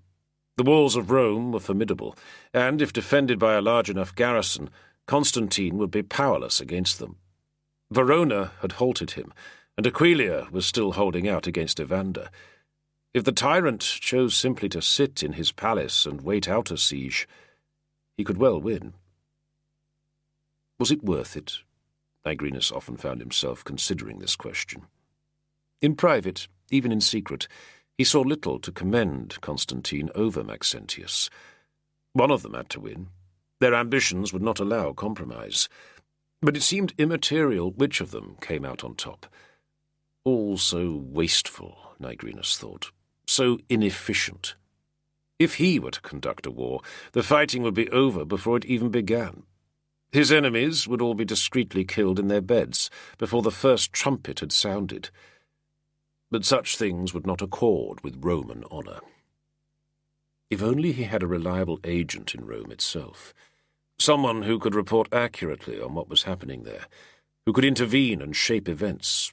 Ideally, somebody placed very close to the tyrant's court, or to the other powerful groups in the city. But there was nobody that Nigrinus could trust in that way. He was acting blindly, having to piece together what was happening through the biased and self-serving narratives of men like Gratianus and Gordianus. It was intolerable. Loitering in the dark passage, he peered back through the doorway into the chamber behind him. The 2 senators were still seated, waiting for something to happen, somebody to conduct them to their lodgings, their dinners, the emperor himself. The lamps guttered. Nigrinus had purposely cut the wicks very short, and they were almost burnt out. If you want something done, he told himself, best to do it yourself, or find somebody expendable who asks no questions and get them to do it for you. The method had worked for him in the past. But already his mind was working, spinning schemes, composing the plausible-sounding story he could feed to his superiors. Yes, he thought. Yes, it just might work. In the room, first one lamp went out, and then the other. Nigrinus edged back down the corridor, smiling as he heard the voices of the 2 senators echoing through the darkness, their angry demands turning to nervous confusion, and then to panic. Chapter 16. The night was hot and close, and there was a cricket rasping in the garden outside his sleeping chamber. Noise, too, from a nearby house. Flute music and voices, snatches of laughter. Castus lay awake, sweating under a single sheet, alert for the high whine of mosquitoes. He wondered what the men he had left at Verona were doing now. Had Modestus been promoted to centurion in place of Rogatianus? How was Diogenes faring under a new tribune? And what about Mesa? Was he pleased that Castus had gone? Once again the familiar sense of loss flooded through him. Over these last 6 months, Castus had come to regard the Second Britannica as his home. The men of the Legion, even those that clearly resented and despised him, were his family. He belonged with them. He belonged with the army. Thumping at the bolster beneath his head, he closed his eyes and tried to force himself into sleep. No use. He sat up, throwing off the damp sheet. Pulling a loincloth around his hips, he paced out into the garden court, calling in a low voice for the slave who usually slept under the colonnade. There was no reply, only the cricket rasping from the darkened bushes. The court was deserted in the yellow moonlight. Barefoot on the warm tiles, Castus crossed to the low wall between the pillars, stepped across it and sat down facing the garden. The night air was soft on his skin, but his body felt stiff and ached with tense frustration. A footstep behind him, and he turned quickly. The barbarian slave was standing in the shadowed gateway from the main courtyard. "Where's the child?" Castus asked. "He's sleeping. Dorcas is with him. The other nurse." The woman advanced into the court, her bare feet silent, and leaned against one of the pillars in a patch of moonlight. Her hair was loose, her expression solemn. "It's too warm here," she said. "In my country it's never like this." Castus nodded, rubbing at his scalp and feeling the prickle of sweat. At least the flute music had stopped now. "You cannot sleep?" the woman said. Her voice was softer, he noticed, her accent less harsh. Too much on my mind." It occurred to Castus that it was unusual to be talking like this with one of his slaves, a nursemaid, a barbarian at that. He sensed the rest of the household sleeping around him, the quiet city empty under the moon. Only the insects were awake. Quietly the woman paced over to stand behind him. He tensed, flinching as she laid her palms on his shoulders. "You are wounded," she said. "This?" He lifted a hand and brushed the scar on his jaw. "It's nothing." "Not that," she said. Her fingers pressed into his flesh, squeezing at the hard muscle. She put her thumbs on either side of his spine and began massaging his shoulders and back. Castus was surprised at the strength in her hands. After a moment of resistance, he let his head fall forward and relaxed. He felt the knots of his body begin to ease. "You said you have a son?" he muttered.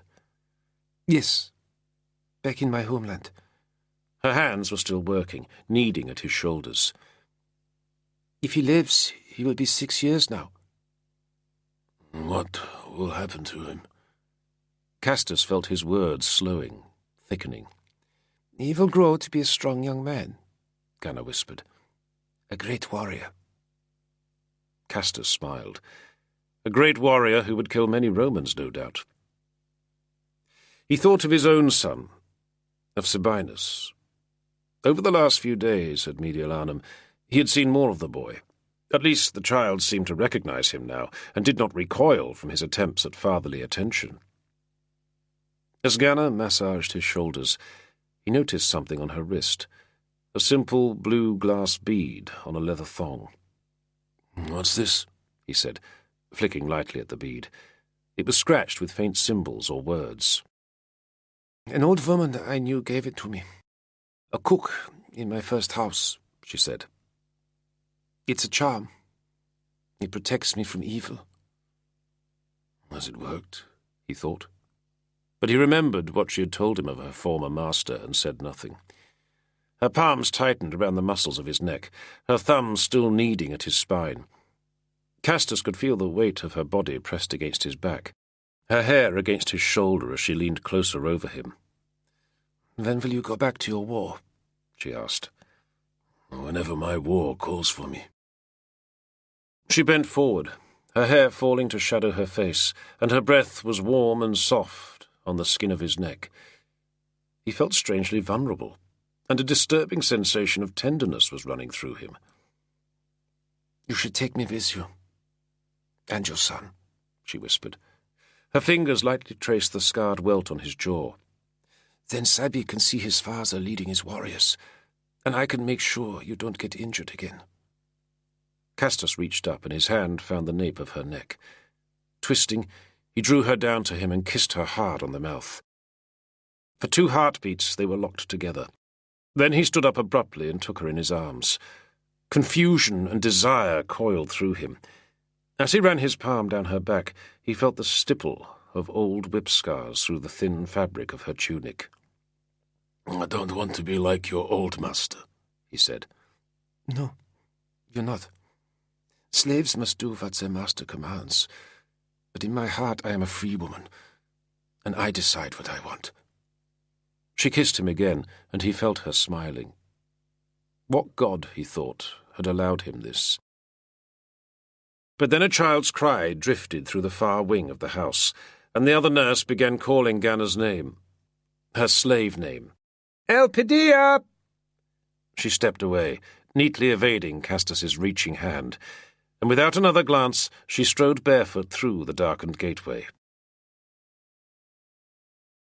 Castus woke to the sound of voices from the outer courtyard. It was daylight, and the slanted shadow on the wall of his sleeping chamber told him that the second hour of the morning had already passed. He cleared his throat, stretched, then threw himself to one side and stood up off the bed in one smooth motion. The flex of his limbs pleased him. He was still supple, after so many indolent days.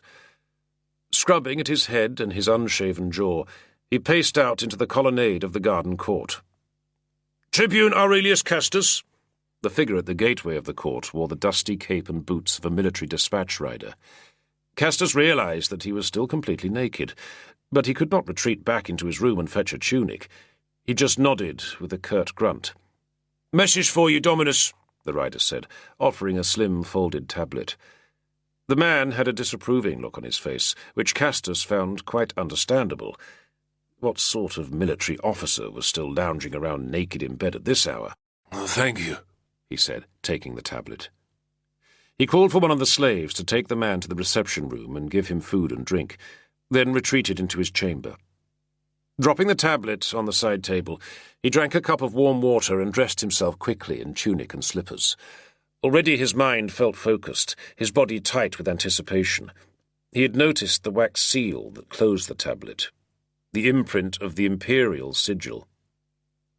Out in the garden court again, he sat down on the wall between the pillars, broke the seal and peered at the message inked on the wood. He was glad the dispatch rider was not there to see him puzzling over the letters. But it was simple enough, and after he had read it out loud to himself, slowly, there could be no doubt. He was to present himself at the Villa de Sentiana on Lake Benacus at the earliest available moment. Castus knew the place. He had passed it on the march to Verona and on the journey back west. He knew that the Emperor was staying there. "Philo!" he called, summoning the slave who currently acted as his orderly. "Philo! Hot water and a razor. Pack my clothes and bags. Pack everything." He was on his feet, pacing back and forth between the pillars and the door of his chamber. He wanted to run or dance. He wanted to set off immediately.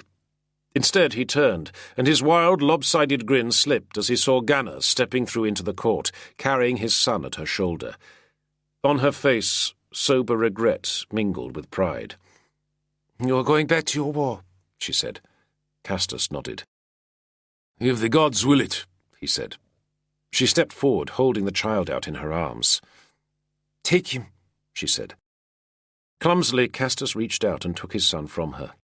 He still did not feel comfortable holding the child, the soft, wrapped weight so delicate in his arms, but at least now the boy looked up at him with an expression of recognition, even of pleasure. Castus felt the side of his mouth twitch into a smile again. Ganna slipped off the leather thong with its blue glass bead. As Castus stood holding the boy, she tied it around his right wrist. "For protection," she said. "You need it more than I." Exactly 2 days later, Castus stood waiting in an antechamber of the Villa de Sentiana, gazing out through an open window at the dark blue waters of Lake Benacus and the distant mountains glowing in the September sun. He was still dusty and saddle-sore from his journey, and since his arrival he had gained no idea of the reason for the summons, or who had issued it. The Emperor was nowhere in evidence. Castus stood easily, chewing slightly at the ridge of scar tissue inside his cheek, and trying to subdue the sense of trapped irritation fluttering in his chest. The slave beside the far doorway cleared his throat, and Castus nodded, paced heavily across the chamber and stepped through into the next room. "The distinguished Aurelius Castus, Tribunus Vacans," the slave intoned, then closed the door firmly behind him. There were 5 men seated on the couches at the far end of the room, with a stool set before them. Castus saluted, then crossed to the stool and sat down. One of the faces he recognized at once, the vigorous-looking white-haired Christian priest that Castus had seen speaking to the Emperor in his tent. A moment later, with an unpleasant sense of premonition, he noticed that another of the men was the notary Julius Nigrinus. "Greetings, Tribune," said the man seated at the centre of the group, with a papery smile. He was the oldest of them, plainly dressed but with an air of importance. For a moment the group appeared to be studying Castus, saying nothing. "Well, he doesn't look like a spy," the priest said. "All the better," commented the old man. "Tell me, Tribune," he went on, "have you ever been to Rome?" "No, Dominus." Castus felt his scarred jaw itching. The sense of subterfuge and conspiracy in the room was almost palpable, and he liked it not one bit. "Oh, good, the old man said. "You do know, however, that many of the tyrant's soldiers come from the Danubian territories, just as you do. Rome at present is full of Pannonians and Mosians, it seems." Castus just nodded, frowning. The 5 men on the couches appeared to be conducting a silent conversation in slight shifts of expression alone. "Domini," he said with heavy emphasis, "I was summoned here for some purpose, I think." The old man gave his fragile smile again. "Oh, forgive us, yes," he said. "First, you should know who we are. My name is Flavius Eumidius, and I am First Secretary of the Corps of Notaries of the Sacred Augustus. My colleague, Nigrinus, I believe you already know." Nigrinus inclined his head in greeting.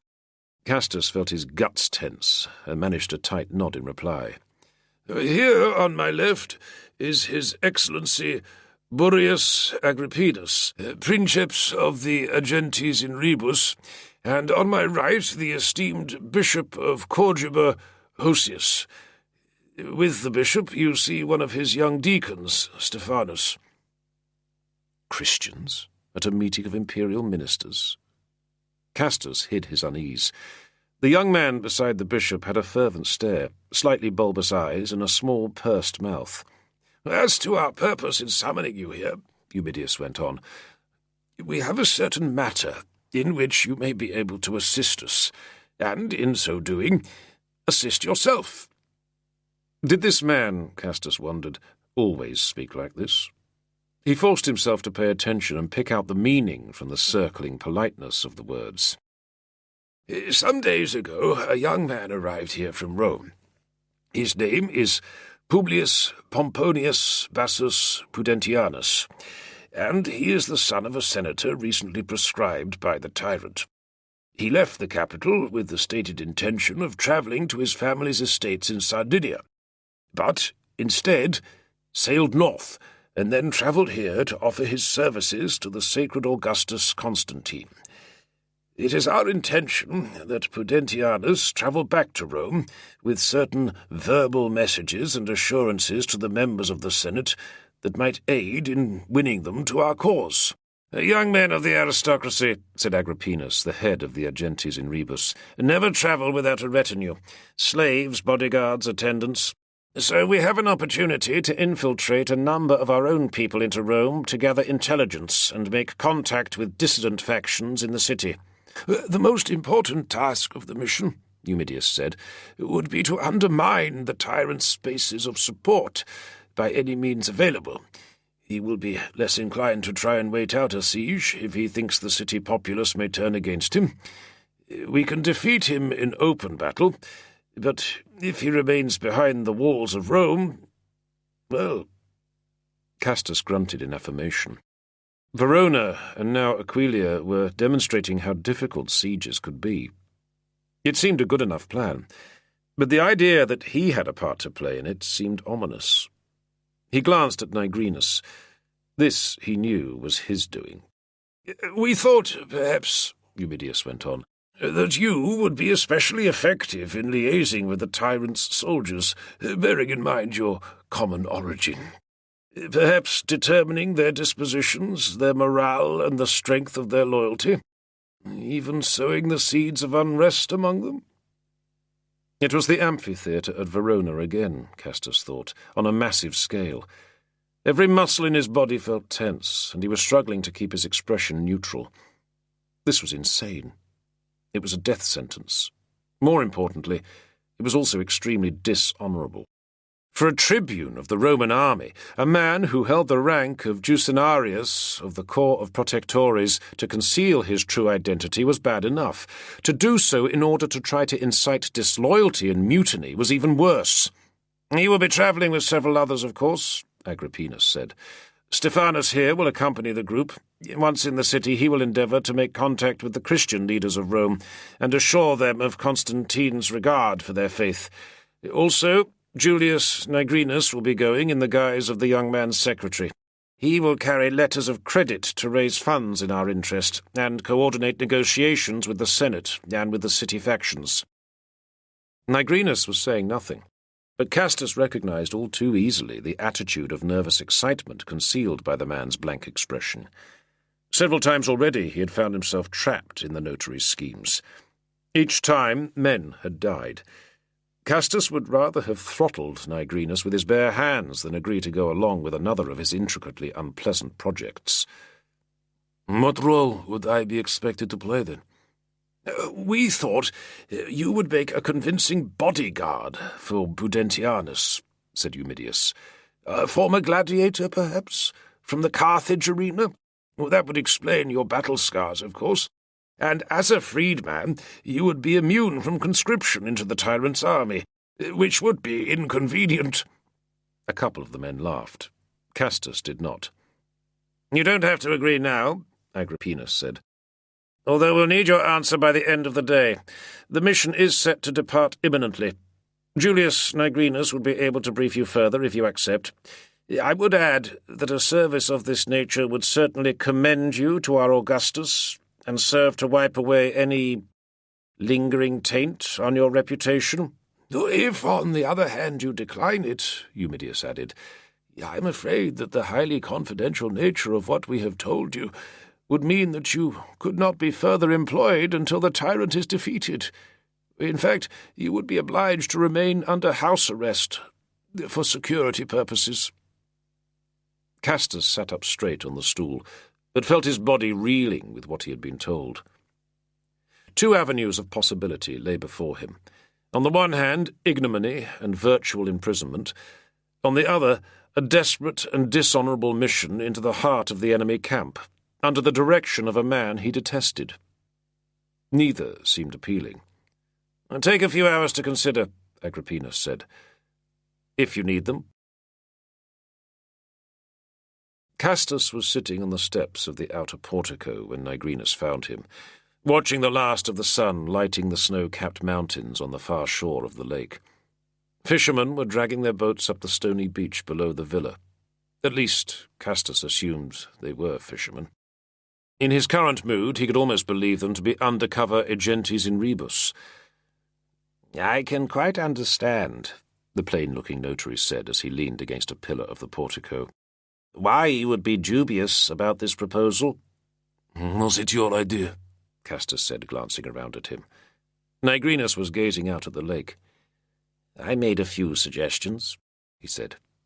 "I would add that, although the more political aspects of the situation would be under my control, you would have total freedom of action. I would not be giving you orders, I mean." Castus was not sure if the comment was intended to be conciliatory. Surely Nigrinus knew of the bad blood between them, the very great quantity of blood spilled between them over the years. "I sometimes wonder," Nigrinus went on in a blandly musing tone, "what a man might do if, say, he got close enough to the tyrant to strike a mortal blow." "Don't even think about it," Castus said, shuddering as he understood the implication. "I'm only imagining," Nigrinus smiled. "But it is intriguing, no? One man, one blow, and this whole war could end. All those lives saved. You saw the field that morning after the battle. Thousands of dead and injured, all of them Roman soldiers. How many more must die, do you think? Castus made no reply. His jaw was set tight, and the gap in his back teeth ached with the pressure. "Ah! But you think such an act would be dishonourable, I suppose," Nigrinus said quietly. "Perhaps far more honourable for thousands to be slaughtered in battle than for a tyrant to be struck down in his own palace." "If this is what you're thinking, forget it. I won't be your executioner." Nigrinus spread his hands, still smiling. His voice had a sibilant quality. Castus thought of a snake's tongue, dryly flickering. "That's a shame," the notary said. "I doubt the gods would be displeased. It could hardly be said that Maxentius is an honourable man after all. He is fond of luxury, they say. A rather sordid individual, a sensualist, and a debaucher, who has dishonoured many women. Your wife among them, in fact." "What did you say?" Castus turned sharply, rising to a crouch.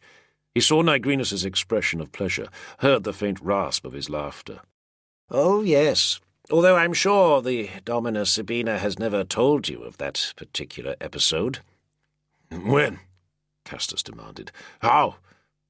His mind reeled and dived. He knew the notary was entrapping him, probably even lying, but he was snared. Nigrinus clearly knew it too. Castus stood up, stepping towards the man, but the notary did not flinch. "It happened in Rome, years ago," Nigrinus said. "Soon after your wife's first marriage. She would have been 17, 18, around the time of the persecution edicts, I suppose. I don't know how willingly she went with him, but it must be hard to refuse the son of the senior Augustus of the West." "How do you know about this?" Castus was telling himself to draw back, relax, refuse the bait, but the notary's words had struck at his weakest spot. "Oh, I have my sources. They say Maxentius made her perform some very humiliating acts. Sexually, I mean. Things you'd blush to ask of a whore, let alone a senator's daughter. Why, they say he even made her—" "Enough!" Castus cried. He paced across to the inner wall of the portico, then back again. Nigrinus watched him, as a man watched a trapped animal. "I could do this now," Castus thought. "Kill him, as I've wanted to do for so many years." But that would truly be the end. He would never see his son again, never see his wife, or Gunnar. "If you happened to find yourself close to Maxentius," Nigrinus said, "you might ask about him and Sabina. Discover what really happened." "How would I ever get myself into that position?" "I suppose that's what your wife said to him." Castus halted, fearful for just one moment that he would not be able to stop himself from seizing the notary and smashing his body to pulp against the tiled floor. He inhaled slowly, held the breath inside him, compelled himself to remain still. "You didn't need to tell me all that," he said as he exhaled. "No? Your mind is already made up? Shame. I'm sure the Emperor would have been extremely grateful, had you agreed." Castus turned away from him and stared at the lake, the deep, dark blue of the water and the fire on the distant mountains. "I'll want to bring 2 of my own men with me," he said. "You can dress them as slaves and add them to the retinue. They'll be under my command alone. I won't take orders from you, and I won't sacrifice myself or my men for your schemes." "Entirely reasonable, Tribune," the notary said. He appeared to stifle a yawn, then stretched his back and shoved himself away from the pillar. "I shall go and inform my colleagues of your very sensible decision." Chapter 17. Hot sun, a bright sky, and the broad Tyrrhenian stretched blue to the far western horizon. To the east, Italy was a flat shore and a blur of distant mountains. Between sea and sky, the Ligurian coaster Thetis rode southwards across the swells, her upswept prow and stern alternately rising and sinking, her big mainsail sheeted hard against the pressure of the wind. Leaning out over the rail, Castus squinted into the salt spray and looked back at the wake. 2 sails on the far horizon, but they were moving towards the coast, and neither was the one he expected to see. "Triangular, you say?" the shipmaster rasped, moving up to stand beside him at the rail. Castus nodded. "Like this," he said, sketching 3 corners in the air. He had seen a ship with a triangular sail at Genua, just before they had sailed the previous morning. He had seen it again in the evening, coming in shortly after the Thetis had anchored in the bay of Luna. And twice more today it had appeared, flickering across the horizon, dogging their wake. "Plenty of boats have sails like that," the shipmaster said. He was a short, stocky Corsican, with no neck and a wind-blown grin, a man as blunt and weatherly as the vessel he commanded. "We could too, if we was running across the wind. You just swing the yard round and bring the leeward arm down, then brail up the sail to the arm, and you've got your 3 corners. So it looks. Ain't triangular really, though, truth be told." Castus squinted at him for a moment. "But we're running before the wind, not across it. And so are they, if they're following us." "Fair enough," the shipmaster said, showing his yellow teeth. "But you'd be better looking the other way, keeping an eye out for any of them cruisers up from Messina. They're more to worry about." There had been no sign yet of warships patrolling the sea lanes. The only ones Castus had seen were the pair of Liburnian galleys in the harbour at Genua. But they were crewed by Constantine's men. They had seized the port in the Emperor's name only 10 days before, but the citizens of Genua did not appear to mind the change of allegiance. The naval base at Ravenna on the Adriatic had also recently declared for Constantine, so Castus had heard, but with the territories of Licinius on the far shore, that sea was still too dangerous to travel. Pushing away from the rail, Castus made his way towards the stern, leaning into the pitch of the deck. He was dressed in a simple tunic of dark blue wool with plain leather shoes. The gold ring that marked his citizenship and the golden torque that signalled his rank and prestige he had left behind in Verona. He felt almost naked without them, and without the military belt and boots he had worn since he had first joined the army nearly 2 decades before. He carried no weapon either. There was a short sword concealed in his bedroll, but it did little to reassure him. Castus had the unnerving sensation that he was going into the heart of the enemy camp, dangerously under-equipped. The Thetis was a small vessel, not much bigger than a fishing boat. Her scarred and greasy timbers creaked and wailed with every shift of the wind, but she was seaworthy enough and would draw little attention. There were 6 crewmen, all of them slaves, and they went by nicknames: Fishhook, Donkey, Gizzard. They roamed naked over the deck, joking in gnarled accents, leaping over the rail sometimes to swim beside the ship, or even dive beneath the hull and surface on the other side. In contrast to the high-spirited crew, the members of Castus's little party appeared very subdued. Felix sat in the scuppers with his back to the rail, playing knucklebones with one of the young nobleman's slaves. Of all the party, Felix seemed to inhabit his assumed role with the greatest ease. Castus wondered if there was any truth in the stories about the man once being a slave. But Felix knew Rome, or so he claimed, and Castus had wanted a guide he could trust. The man had saved his life on the night that Pompeianus had broken out of Verona. Twice, in fact. He had warned him of the attackers in the bushes, and then dragged Castus out of the path of the charging horse. The man was tenacious and quick-thinking, and those were attributes that Castus knew he could use. Felix, however, hated the sea. Even now, after nearly 2 days' sailing, he kept his back to the waves and tried not to look at the water. He had been badly sick for the first few hours after leaving Genua. Castus himself was immune to seasickness. He had often thanked the gods for that. In the lee of the little kennel-like deckhouse near the stern, Diogenes was still debating with the Christian priest. The former schoolteacher had not been Castus's first choice for the mission. He would have taken Modestus, perhaps, or Brocchus, a man with military bearing and muscle. But Diogenes had found out what was planned somehow and petitioned Castus to join the party. It would be dangerous, Castus had explained. Maybe they would not return. Diogenes had been unmoved. Perhaps, Castus thought, the man would have his uses after all.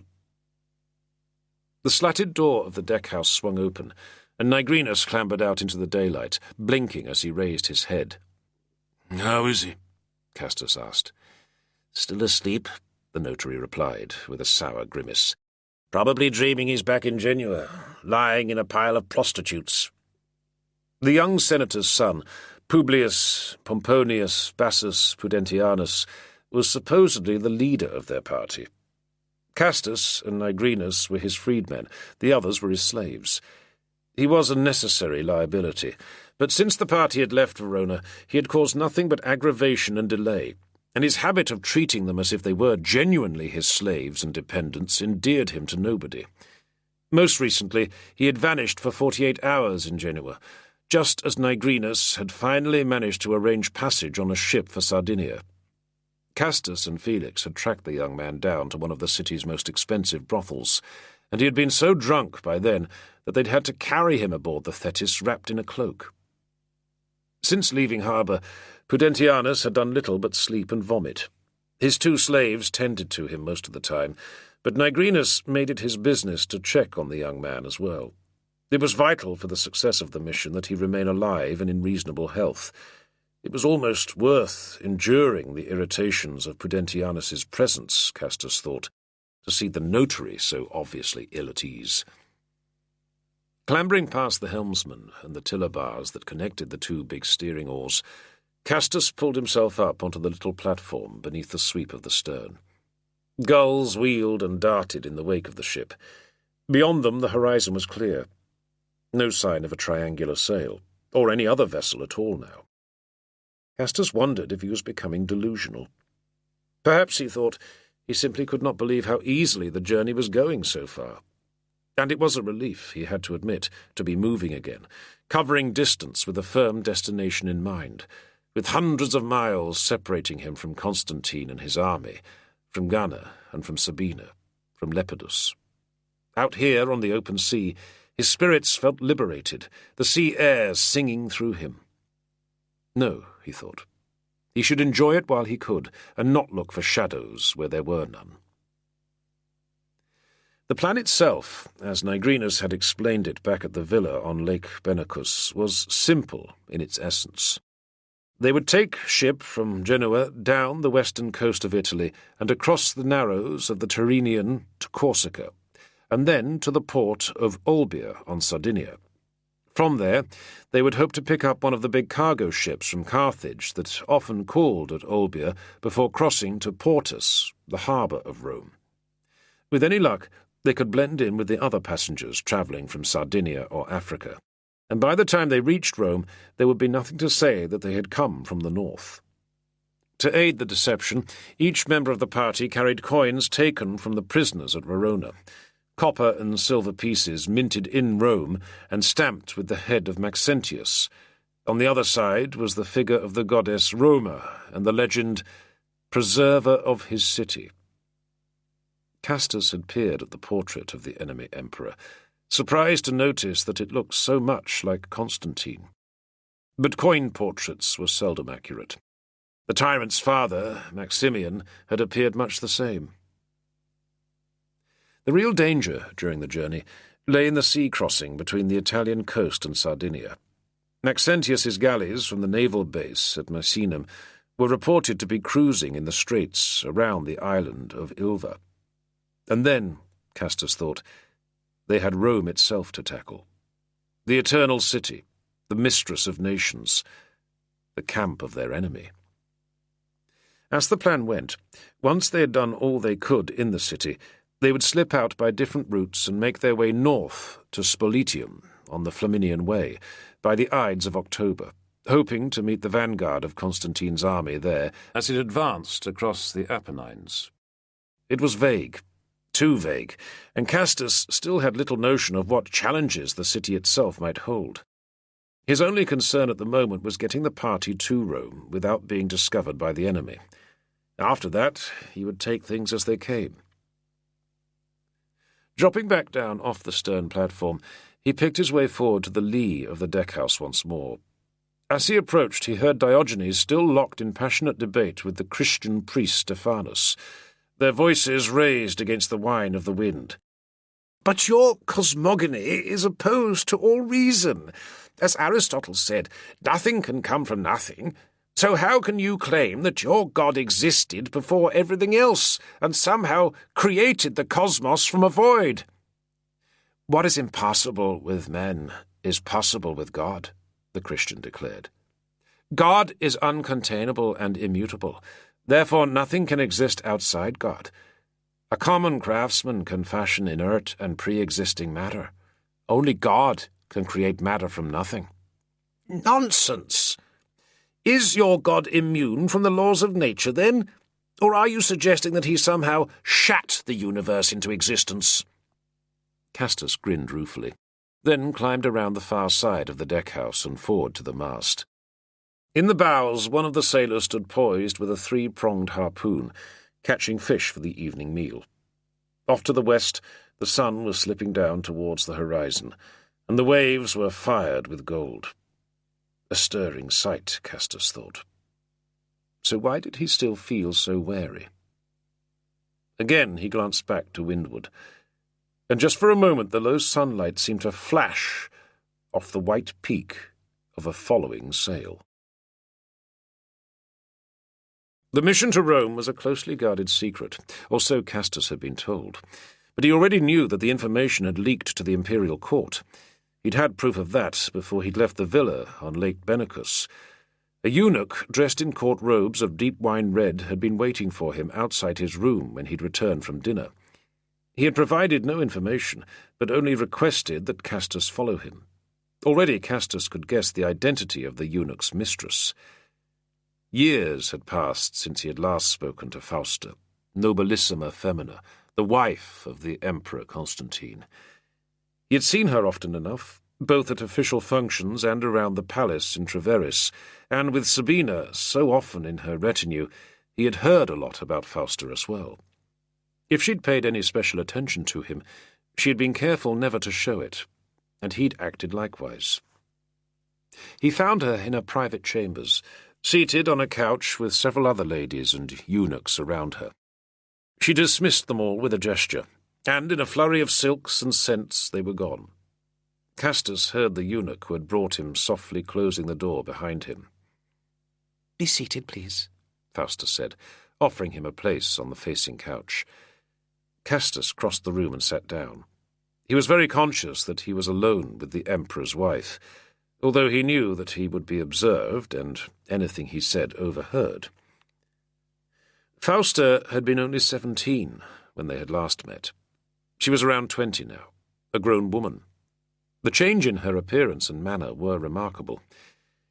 Castus had noticed before that she had shed the plumpness of adolescence, the soft roundness of face that had given her a childish look at times. Now he saw how poised she had become, how regal. He noticed the hard clarity in her deeply lidded eyes. The gilded piglet, the crueler courtiers had called her once in Treveris. She was far from that now. "You are being sent to Rome, I hear," she said. Castus did not attempt to deny it. "Have they ordered you to murder my brother?" "In a manner of speaking, Domina," he told her. I said no. "I'm glad." Her expression barely altered, but Castus sensed her warming towards him. "I did not think you were the sort of man for that." What sort of man, he wondered, do you think I am? Being in her presence again brought back charged memories. He had last spoken to her before the siege of Massilia, during her father's attempt to seize power from Constantine. Maximian had died by his own hand soon afterwards, and Castus had been the last man to see him alive. "My brother," she said, "is not the monster that so many here like to believe. All this talk of sorcery, complete nonsense. He's entirely devoted to the traditional superstitions. Quite the champion of piety, in fact." She paused, moving her lips slightly, as if deciding how much she ought to say. I was never very close to him," she went on. "He's more than a decade older than me, and by the time I was able to think of him as my brother, he was sent off to join Galerius as a staff officer. But every man I've known has been ambitious for power, accepting slaves. I can't blame him for wanting what my father had, or what my husband also desires." Castus nodded slowly, still uncomfortable under the frankness of her gaze. She had put her trust in him once, back at Massilia. Sabina had been her gift to him, a reward for service. But there had been more between them than that. Both of them, in that warm, scented, dimly lit chamber, were aware of the deeper connection they had once shared. "You know he must die," Castus said, "if we win." Fausta just shrugged slightly, and her brief pout made her appear once more the child she had once been. "I know that," she said. "All my life I've had to accept these things. I'd just rather it was decided fairly." Back at Massilia, Castus had realized that Fausta had made a decision to support her husband over her father. That was where she saw her best interest. But now, he realized, she was undecided. What would she do if her brother was victorious and her husband was defeated? What future would there be for her then? She still had no child by the Emperor. Rumour was that Constantine continued to prefer the company of his concubine, Minervina, to his wife. He could set Fausta aside at any time. If she had chosen to leave matters to the will of the gods, Castus could not blame her. "I'm sorry I haven't had the chance to speak with you since my father died," Fausta said. Castus felt a brief flicker of surprise at her cool candour. He reminded himself that this young woman had never known love, or been loved herself. "I understand you played an important part in what happened at Massilia. I should have thanked you for that." Castus inclined his head. "There's no need, Domina." She gave a quick laugh, and her smile had a capricious look. She was lounging on the couch now, no longer so regal. "No doubt my husband will be grateful once more if you succeed in your mission to Rome." "The Augustus," Castus began, then paused, uncertain how to continue. Fausta laughed at his discomfort. "He's still very angry with you, yes. He thinks you're a very insubordinate soldier." She widened her eyes a little. "If only he knew," she said. Castus felt the heat rush to his face, but Fausta was still smiling. A private, knowing sort of smile. Since entering the room, he had been trying not to think about that night in the garden house of the Villa Herculis, the darkened bedchamber where she had played the role of Sabina. But she surely knew he was thinking about it now. For a couple of heartbeats he allowed himself to meet her gaze. The distance between them felt suddenly very slight, but it was an unbridgeable chasm. Memory kindled desire. Desire brought shame. "Your wife is being foolish," Fausta said, her voice barely more than a whisper. "But perhaps don't judge her too harshly until you know the truth." "What is the truth?" Castus said, his voice thick. "That's what you have to discover," she told him with another sly flicker of a smile. "Maybe in Rome you'll find out." They camped on the beach that evening, in the shelter of a low headland that broke the straight ribbon of the shoreline. The sailors brought the Thetis in under oars, then ran her up onto the beach. As soon as the keel grated onto the sand, Castus jumped over the side and waded through the surf. Clumsy on dry land after 2 days at sea, he stamped up the beach and through the fringe of coarse grass to the pines that covered the flat land inshore. No sign of habitation. This entire coast seemed deserted. No sign of a sail out on the horizon either. War had emptied the sea lanes. Content that their landing had been unobserved and no concealed enemies lay in wait for them, Castus swung his arm and the rest of the party came ashore. The sailors secured the ship with anchors high on the beach, then gathered driftwood and cut branches from the myrtle bushes for a fire. The sun was low over the sea to the west, and evening was gathering beneath the pines. Insects flickered in the warm light as the sailors lashed oars together and covered them with sail canvas to make tents in a clearing between the trees. Prudentianus, the young nobleman, sat on a folding stool on the sand, drinking wine and admiring the last glow of the sun over the sea, while his two slaves waited on him. In the woods above the beach, Castus cut two short straight sticks. He handed one to Felix, and they stripped off their tunics and went down onto the sand to practice their armatura drill. It was different fighting without a shield, and without the reach of a spatha. But Castus knew that any fighting they did over the coming month would be like this. When they closed to spar together, both men instinctively shifted into wrestling stances, sword sticks drawn back to stab, their left hands stretched out to grab and grapple. Felix was much smaller than Castus, but fast and agile, and his unnaturally long arms gave him a killer's reach. Circling, kicking up sand, they fought until both were breathing hard. "A good show!" Prudentianus cried, as Castus pulled Felix to his feet for the last time. He and his slaves had gathered in a circle with the sailors, as if they were watching a gladiator's bout. Castus spat in the sand and wiped a forearm across his brow. He had not intended to create a spectacle, but on an open beach there were few places to exercise discreetly. Besides, he thought, perhaps it was better to let the civilians know there were real fighters defending them. Diogenes passed him a flask of watered vinegar wine, and Castus drank deeply. After so long aboard ship, it was good to stretch his muscles and feel his blood flowing. Even the sting of sweat in his cuts was invigorating. Further down the beach, the sailors were grilling fresh fish over the charcoal, and the smells of the smoke and the sea mingled with the scent of the pines. Castus breathed it all in, and felt his spirits rise. Just for a moment he allowed himself to imagine Ganna on that beach, with his son in her arms, both of them gazing out over the waves. "They tell me you're a tribune," Prudentianus said, appearing beside him. Castus blinked away the brief reverie. He nodded curtly.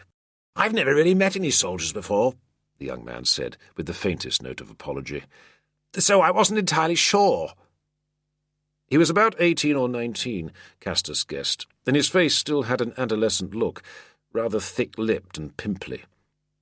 Nigrinus had told him that the youth came from one of the most highly placed families in Rome, but Prudentianus had never spoken directly to him before, and seemed to find conversation with his social inferiors difficult. He was looking sideways at Castus now, as if dubious about his status. "It's good to know that a warrior of your experience is accompanying us to Rome," he said with an awkward smile. "Although I hope there won't be any occasion for fighting." "I hope so too," Castus said. If the youth was going to drop the formal address, so would he. "Tell me something," the youth said, pacing across the sand towards the trees, hands clasped behind his back. "What do you make of our friend, the notary?" Castus realized that he was expected to follow. He lingered a moment, pulled on his tunic, then tied his belt as he strode to catch up with Prudentianus. Nigrinus was still sitting on the sand near the fire, well out of hearing. "I mean," Prudentianus went on, "do you trust him?" "I wouldn't trust him beyond the reach of my arm," Castus said in a low tone. "But I think he's on our side, if that's what you mean." Even as he spoke, it occurred to Castus that he was only assuming they were all on the same side. "I suppose that's what I was asking, yes." Prudentianus paused, scuffing the sand with his foot. He gazed over at Nigrinus and frowned. "It's just, he seems such a crude sort of person. I wonder why the Emperor would trust him with a mission of such delicacy." Castus snorted a laugh. "He's delicate enough when he wants to be." Like a surgeon, he thought, and remembered the torture chamber Nigrinus had shown him in the cellars beneath the city of Arelate. No, he did not trust the notary at all. He had seen and experienced enough of his work over the years. "When we reach Rome," the youth went on, "I'm concerned that the meetings with the aristocracy should be left in my hands. I mean, my father was consul, and I'm personally acquainted with many of the best people. I was on the board of the Centumviral Court last year. I can expect entry into the Senate very soon. But I fear that the notary might wish to take control of things, and his more abrasive attitudes might cause offence." Castus tightened his lips against a sneer. It was all politics, he thought. This puking lad who'd spent the last 10 days either complaining, sleeping, or sick was making a bid for control and wanted Castus to back him. Perhaps he had a point. No doubt Nigrinus lacked the charm for diplomacy, but the idea that this boy could do any better was almost laughable. Was that really how things worked in Rome? My only business at the moment is getting you both to the city alive, Castus said, stepping closer and speaking quietly.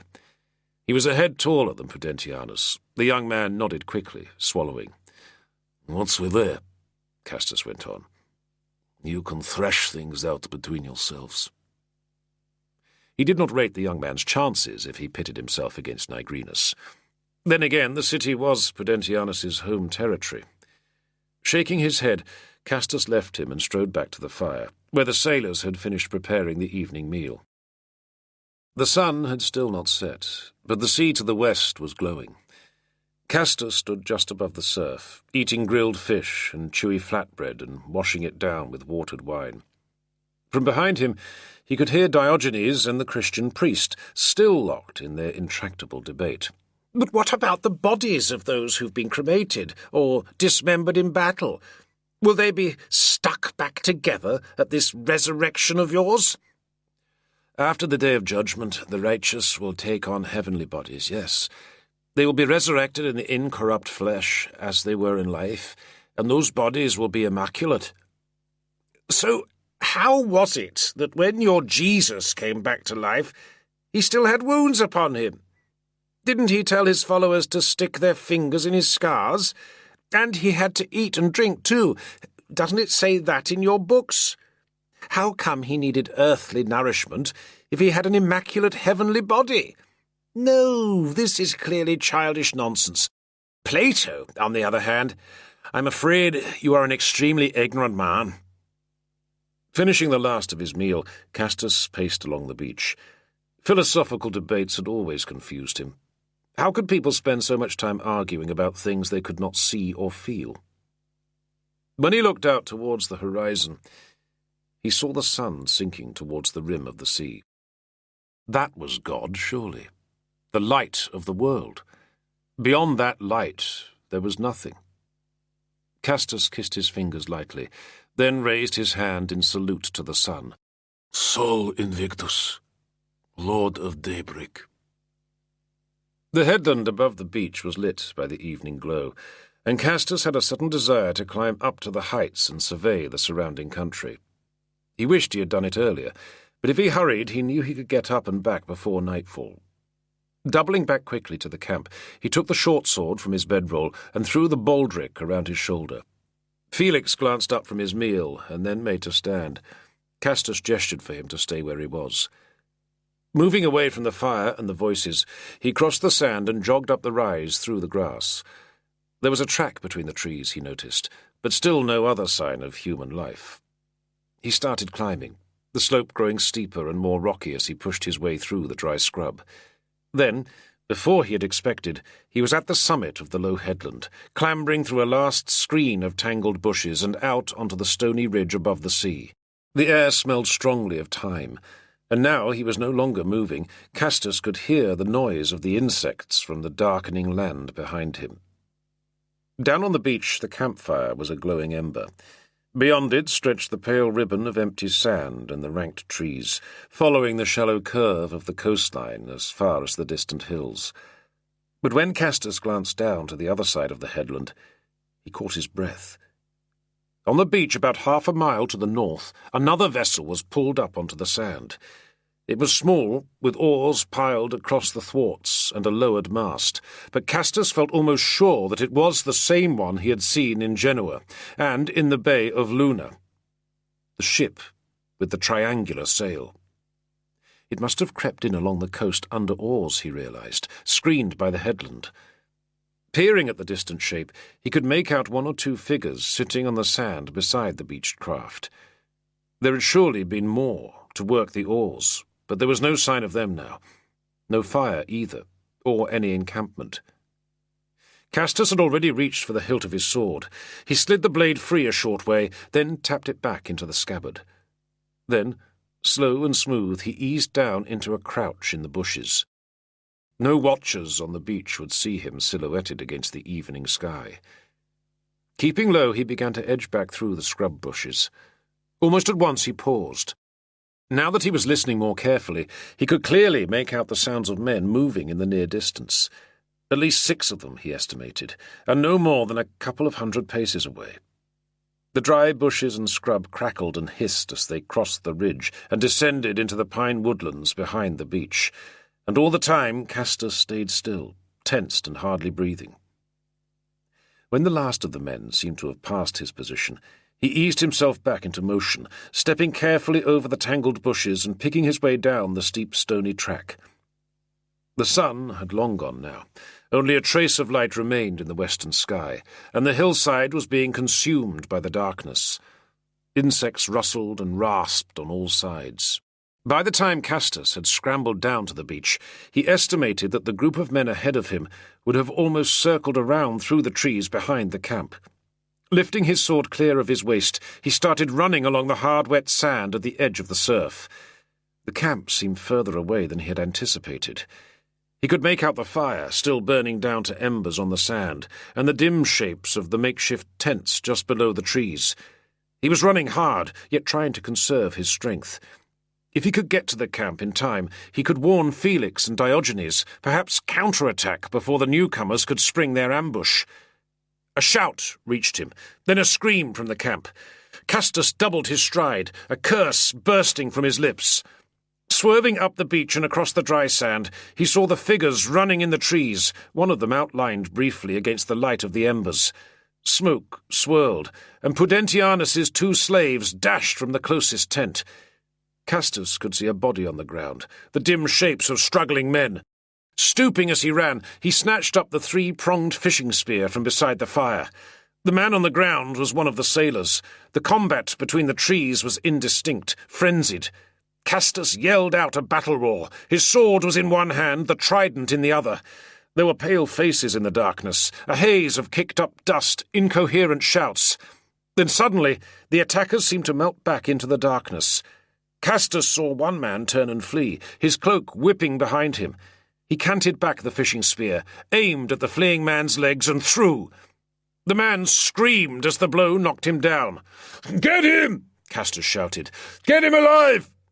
He was closing fast, sword in hand, but one of the sailors was faster. Standing over the fallen attacker, he raised a club in his fist. "They killed Fishhook!" the sailor yelled, then smashed the club down on the head of the wounded man with a meaty chopping sound. Light rushed between the trees, flinging shadows. Diogenes had a flaming torch in each hand, and passed one of them to Pudentianus. "Who were they?" the young nobleman was saying, clearly shaken as he stared into the reeling shadows between the pines. The sailor stepped back from the body of the fallen man, flinging down his bloodied club as Castus approached. The attacker was quite obviously dead. The harpoon had struck him in the thigh, but the club had crushed the side of his skull. "Bring the torch closer," Castus said, still heaving breath after his run along the beach. He considered going after the other attackers, but no, that would be disastrous.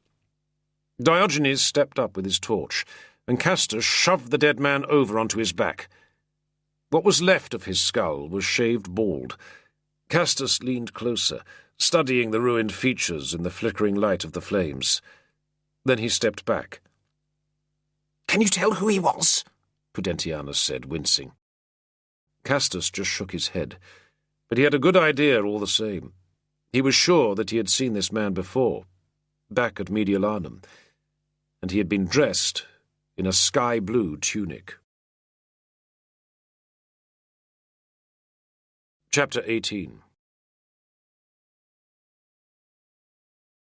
"I believe we're in luck, Dominus," Diogenes said, emerging from the stairway. "Don't call me that," Castus told him. "Sorry," Diogenes said. Sardinia had declared for Maxentius, and the port of Olbia was enemy territory. They all knew it was important to keep to their assumed roles here. Floorboards creaked as he crossed the room to join Castus by the window. From this vantage point on the upper story of the harbourside inn, they could see the high, curving gooseneck stern of the big ship moored at the far end of the quay. She's the Fortuna Redux, Diogenes said. Left Carthage 2 days ago. She sails tomorrow for Portus and Rome. And there's room aboard for passengers. Castus nodded in satisfaction. The gods were smiling on them once more, it seemed. They had only arrived at Olbia a day ago, and here already was the means for their onward journey. There was no sign of the ship that had followed them from Genoa either. Castus had scoured the stone quays and the wooden jetties, and peered out over the long reach of the harbour, but had seen nothing of that distinctive triangular sail or low hull.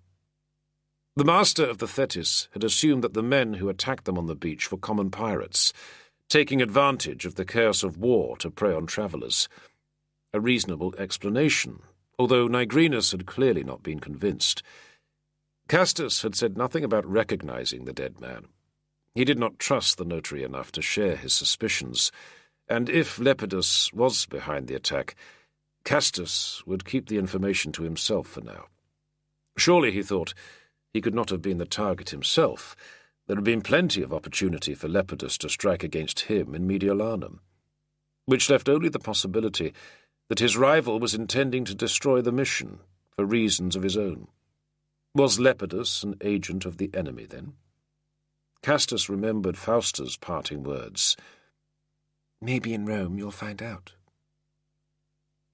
After the attack, the Thetis had put to sea at first light, leaving only 2 rough graves beneath the pines to show that anything unusual had happened there.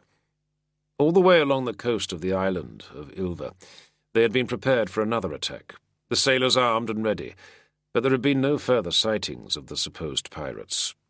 Instead, off the southern cape of the island, the Thetis had been intercepted by a warship coming out from the land. Castus and the rest of the party had concealed themselves in the deckhouse, while the shipmaster had answered the galley's summons in his thickest Corsican accent. It had been enough to dissuade them from any further investigation. The Thetis was too small, and too obviously a local coasting vessel, for the Maxentian marines to bother boarding her. Since then, there had been no more trouble, and after their voyage down the Corsican coast and across to Sardinia, the Thetis had landed the party at Olbia and sailed away again, the master and crew clearly glad to be rid of their dangerous passengers. Staring down from the inn window into the dazzle of sunlight, Castus saw the familiar greyish figure of Nigrinus walking along the quay towards the moored ship, with Felix trailing behind him. He suppressed a quick smile. He was 1 step ahead of the notary in finding onward passage, it seemed. Prudentianus and the rest of the party were lodged in a different inn a short way up the street. Since their arrival in Sardinia, the young nobleman had kept himself away from the brothels and wine shops. This was home territory for him, Castus supposed. He only hoped that Prudentianus did not go too far in playing the local magnate's son. They were supposed to be keeping a low profile here, after all. "How are you getting on with that Christian?" Castus asked Diogenes. "Has he managed to convert you yet?" Far from it, Diogenes said with a wry smile. In fact, I've been steadily undermining his beliefs one by one, and exposing them for the childish and illogical fantasies they surely are. I do believe I might be close to convincing him. Careful with that, Castus said. We don't want him too undermined. He's got to persuade the Christians in Rome that we're on their side yet. Ah, yes, I suppose so. Down at the end of the quay, Nigrinus was talking to a pair of men in sailors' clothing. Castus saw him gesture at the ship. Seagulls were whirling and hacking around the quays, and the mast swayed in the sunlight.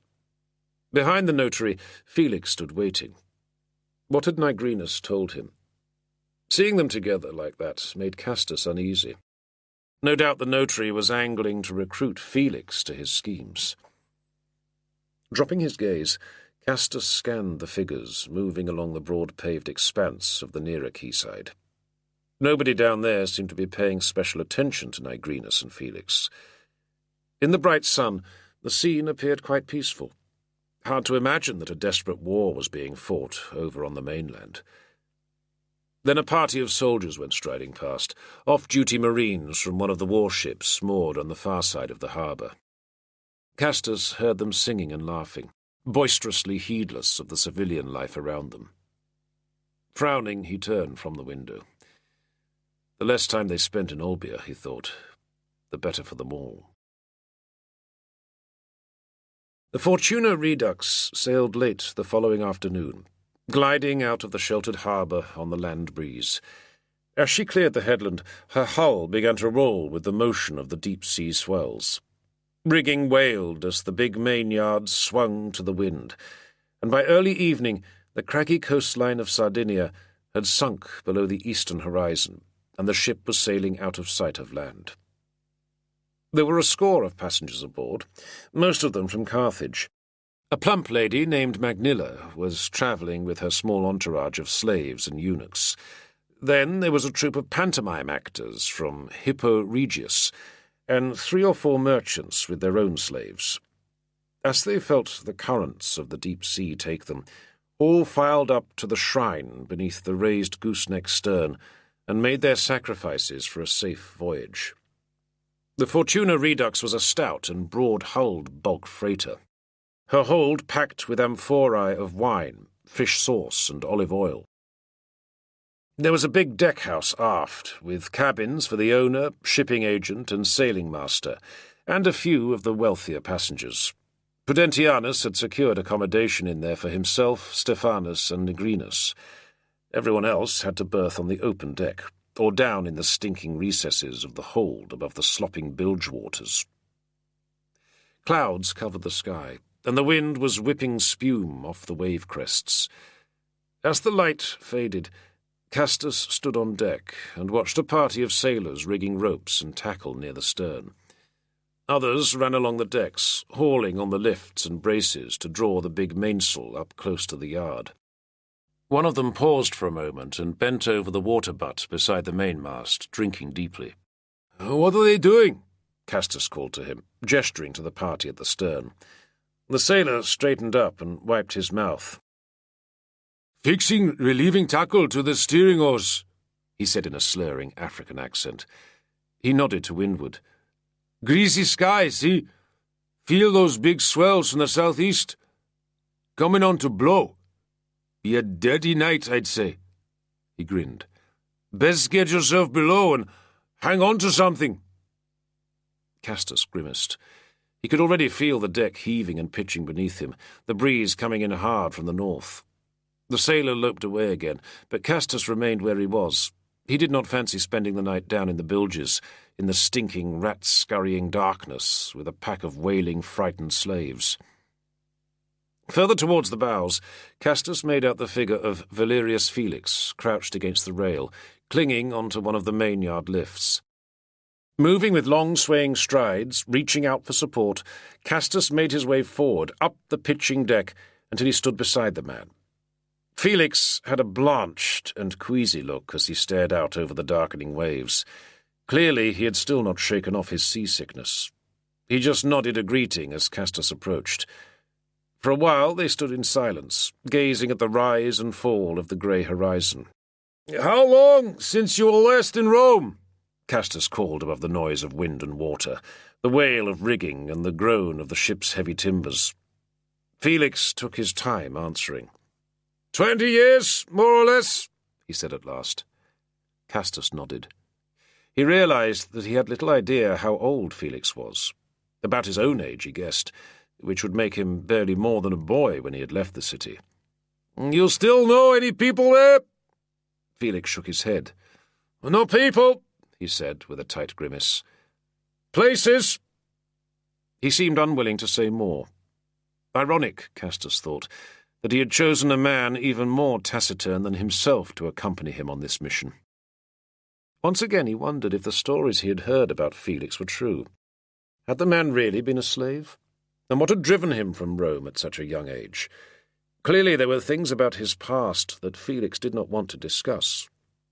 Castus could understand that. As the soldier's commanding officer, he had the right to demand answers. But in this unusual situation, he was content to let the matter drop for now. There were other things he wanted to discuss. "The notary was talking to you back at Olbia." Felix pursed his lips sourly, then his face split into a quick grin. gone almost at once. "Oh, yeah," he said. "He talked." "And said what?" Felix looked at him, a knowing glint in his eye. "He was sounding me out," he said.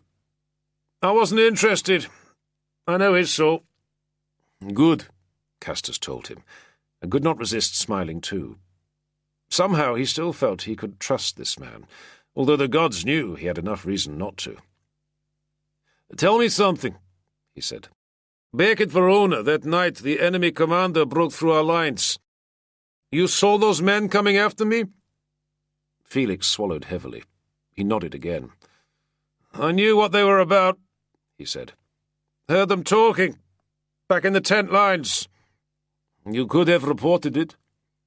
The man's expression closed, his eyes growing dark. "I've never been much of an informer," he said.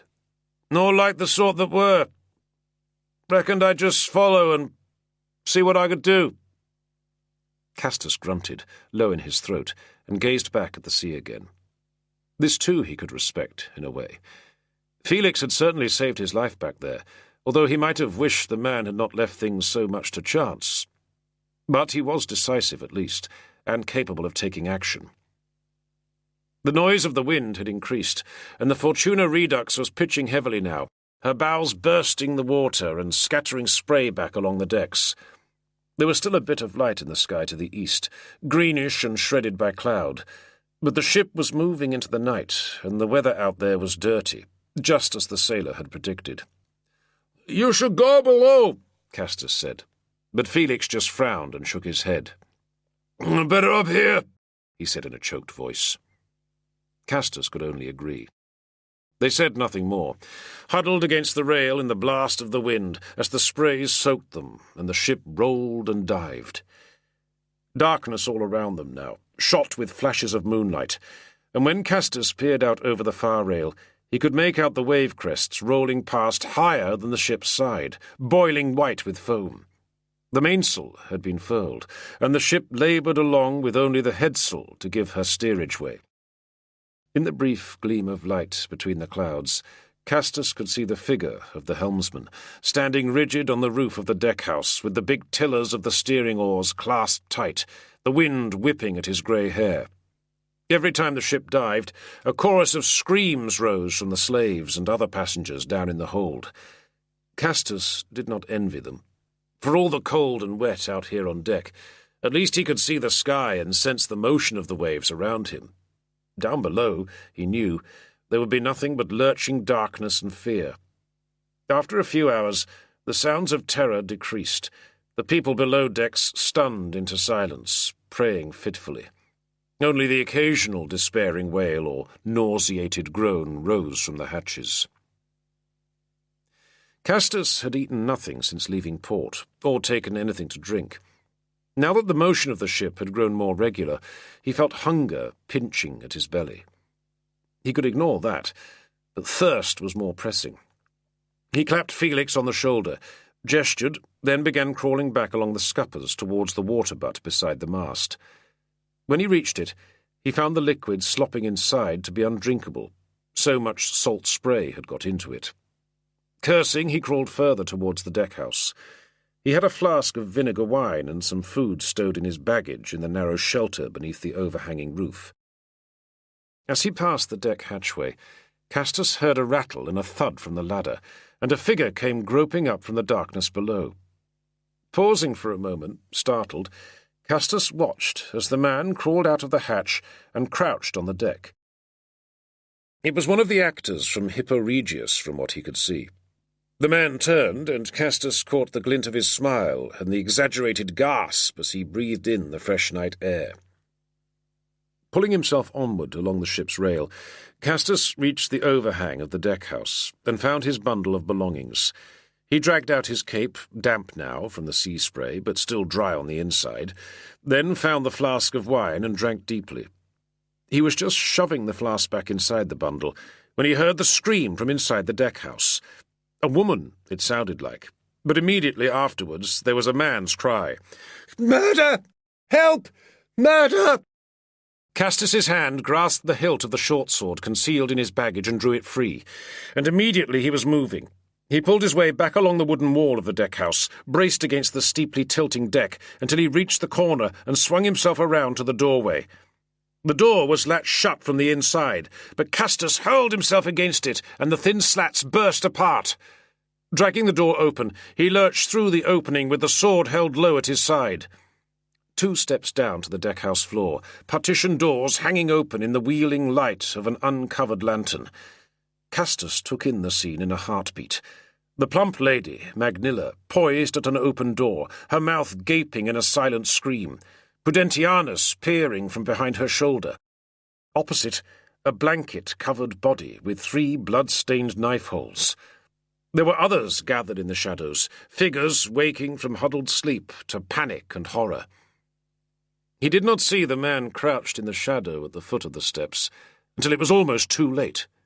The attacker seemed to curl upwards from the floor, the knife flowing into a stabbing strike. Crying out, Castus slammed himself sideways against the doorframe.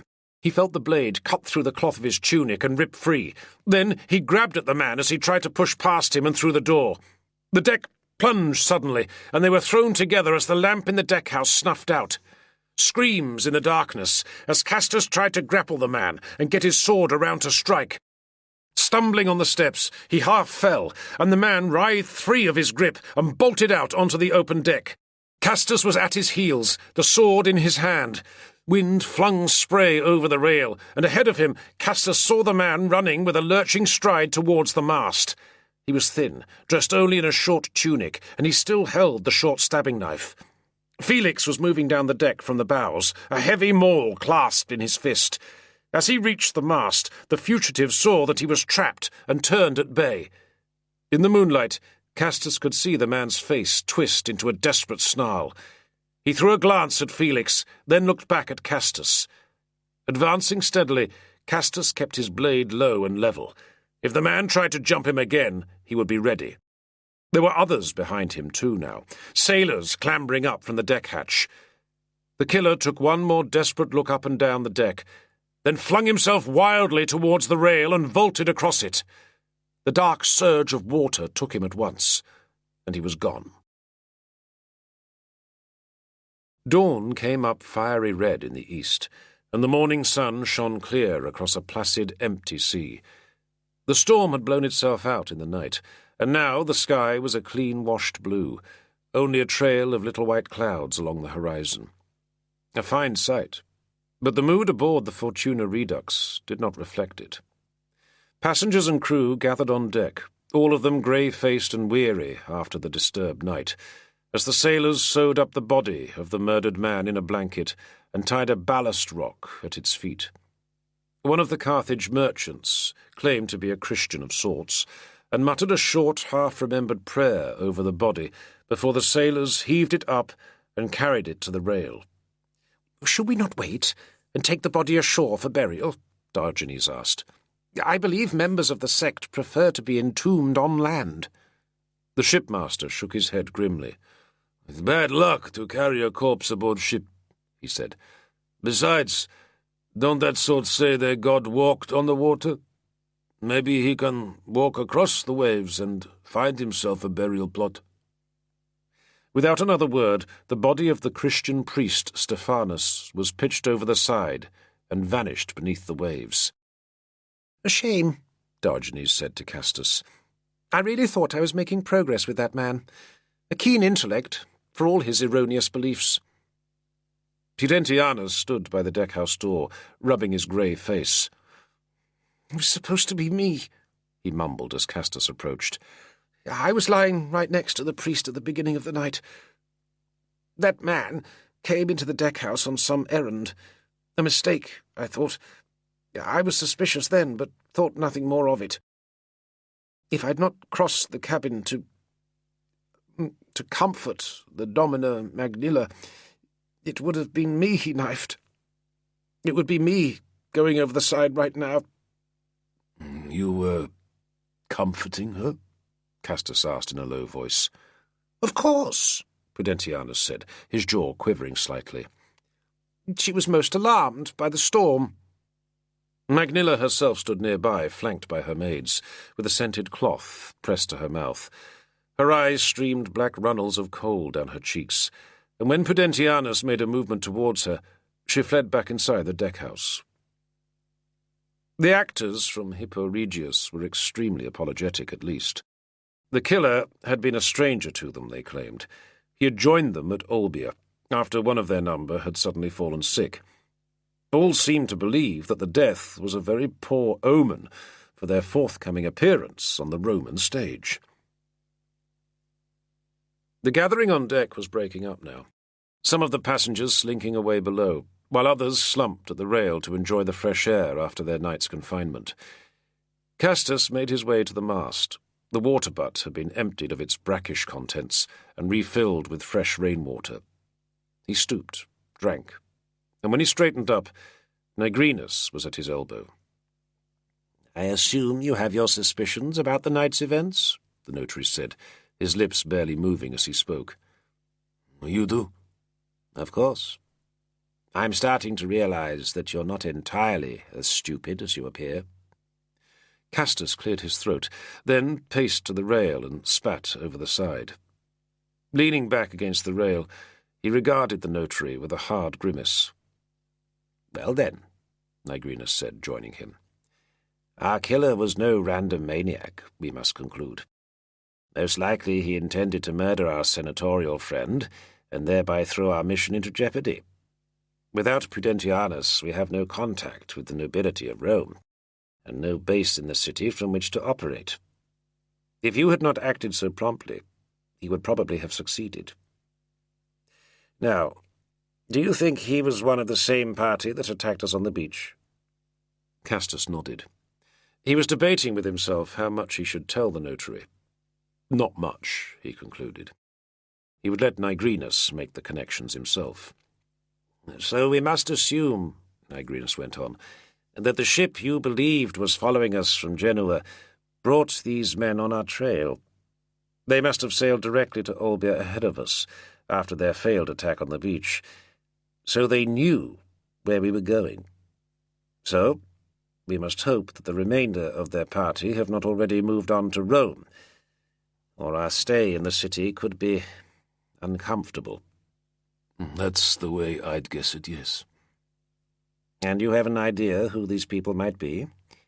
Or rather, who might have sent them after us?" "I thought that was your province, notary." Nigrinus stretched his mouth in a humorless smirk. "I suppose it should be," he said quietly. "But at this stage, I need all the help I can get." All through that day they sailed across a rolling sea with a steady breeze from the west. Evening was coming on again when Castus first noticed the glimmering light on the eastern horizon. He climbed up to the sloping bow, leaning from the gilded stem-post and peering off into the greyness. The light remained fixed, unmoving as it floated just above the horizon. "The Pharos of Portus," Diogenes declared, joining him. "Bigger even than the famous lighthouse of Alexandria, so they say, which is one of the wonders of the world. We're approaching the port of Rome at last." As they drew nearer, Castus could clearly make out the flaming beacon. Closer still, and he could see the dark line of the shore, the reaching arms of the massive harbour moles, and the tall lighthouse standing on its artificial island at the mouth. "We'll anchor in the outer harbour before dark," the shipmaster said, "and go into the dock basin at dawn tomorrow. I suggest that nobody mentions the unfortunate events of last night." Nobody seemed eager to do so. As the ship approached the harbour mouth, everyone on deck could see the sleek, triple-banked warship pulling out towards them. The light of the beacon fire flashed on the oars as they dipped and rose, picking out the marines assembled on the long narrow deck, the ballistae mounted at bow and stern. Backing her sails, the Fortuna Redux slowed and came around as the trireme moved up alongside. "Everyone stay calm," Castus said to himself, praying that the men aboard the warship had not already been alerted to their presence. He could see the boat putting out from the galley, the marine Optio standing up at the bow, his helmet plume streaming in the breeze as his men pulled across the choppy waves. The passengers were assembled on deck with their baggage as the boat hooked onto the ship's side and the Marines clambered aboard.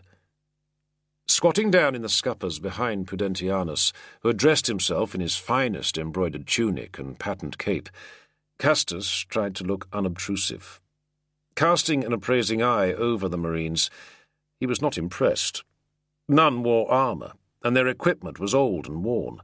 A lazy-looking set of men, bored and aggressive, they spread out across the deck as the ship's owner and the sailing master came forward with the cargo documents for inspection. A couple of them dropped down through the hatches to search below decks, while the rest idled with their spears readied, staring at the assembled passengers with open disdain. "You there," the Optio said, catching sight of Castus. "Where'd you get those scars?" "In the arena at Thevesti, Dominus," Castus replied, trying his best to keep the Pannonian inflection from his voice. "You're a gladiator?" "Was, Dominus." "He's my bodyguard," Prudentianus declared promptly. "A freedman." Castus thanked him silently. "I am Publius Pomponius Bassus Prudentianus," the young man went on, drawing himself up to his full height. For a moment he managed to look impressively confident, although the Optio still towered over him. "My father is a senator of Rome, and I have already been too long delayed on this voyage." "Well, have you indeed?" the Optio said. He turned back to Castus. "If you ever fancy getting a proper job," he said, "consider the Navy. We take freedmen in the Marines, you know." Castus just shrugged lightly. A shout came across the waves.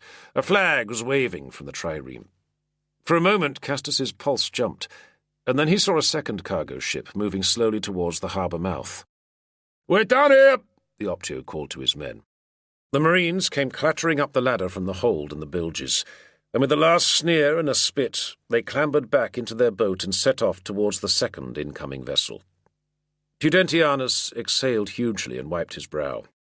Already the sailing master was shouting to his crew, and a moment later the big mainsail bellied in the wind, and the Fortuna Redux was underway once more. As the last glow of sunset faded to the west, the ship moved through the narrow channel beneath the burning beacon of the lighthouse, past the massive gilded statue of Neptune standing at the end of the mole, and entered the outer harbour.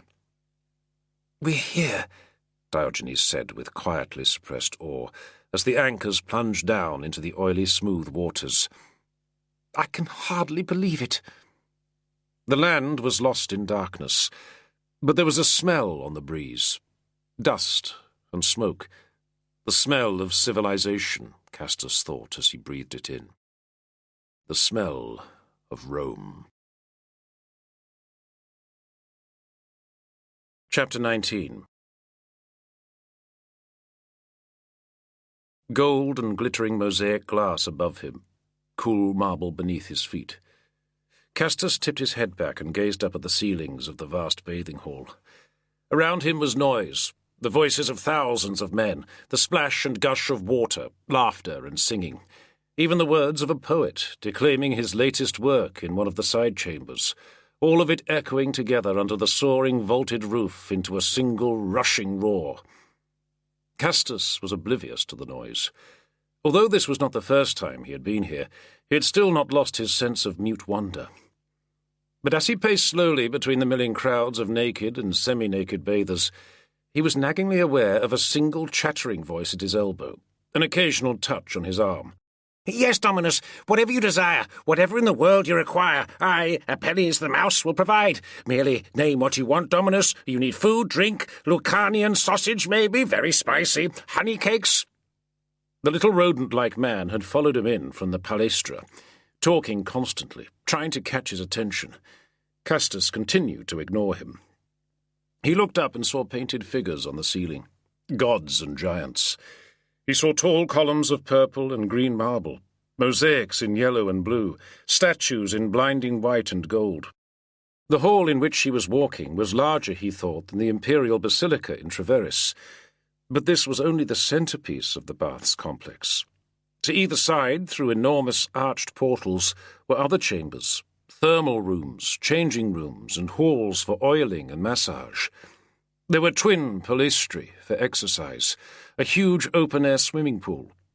This was the newest and most sumptuous bath in all of Rome, dedicated only 6 years before in the name of Diocletian. Prudentianus had claimed it was the biggest in the world, and Castus could believe him. Perhaps the Dominus wishes for company, or for sport. I, Apelles the Mouse, can introduce him to the finest wits, the boldest players in all this district. Yes, indeed, for a small consideration. During his years in the army, Castus had travelled from one end of the empire to the other. He had seen mighty Antioch, Ctesiphon, the imperial capitals of Nicomedia, Mediolanum and Treveris. He was not, he thought, easily impressed. But these last 6 days since his arrival in Rome had tested his idea of himself as a man of the world. So much here was far beyond anything he had expected. Rome was vast. When Diogenes had told him that the city had 1 million inhabitants, Castus had assumed he was exaggerating. Now he suspected the figure was higher.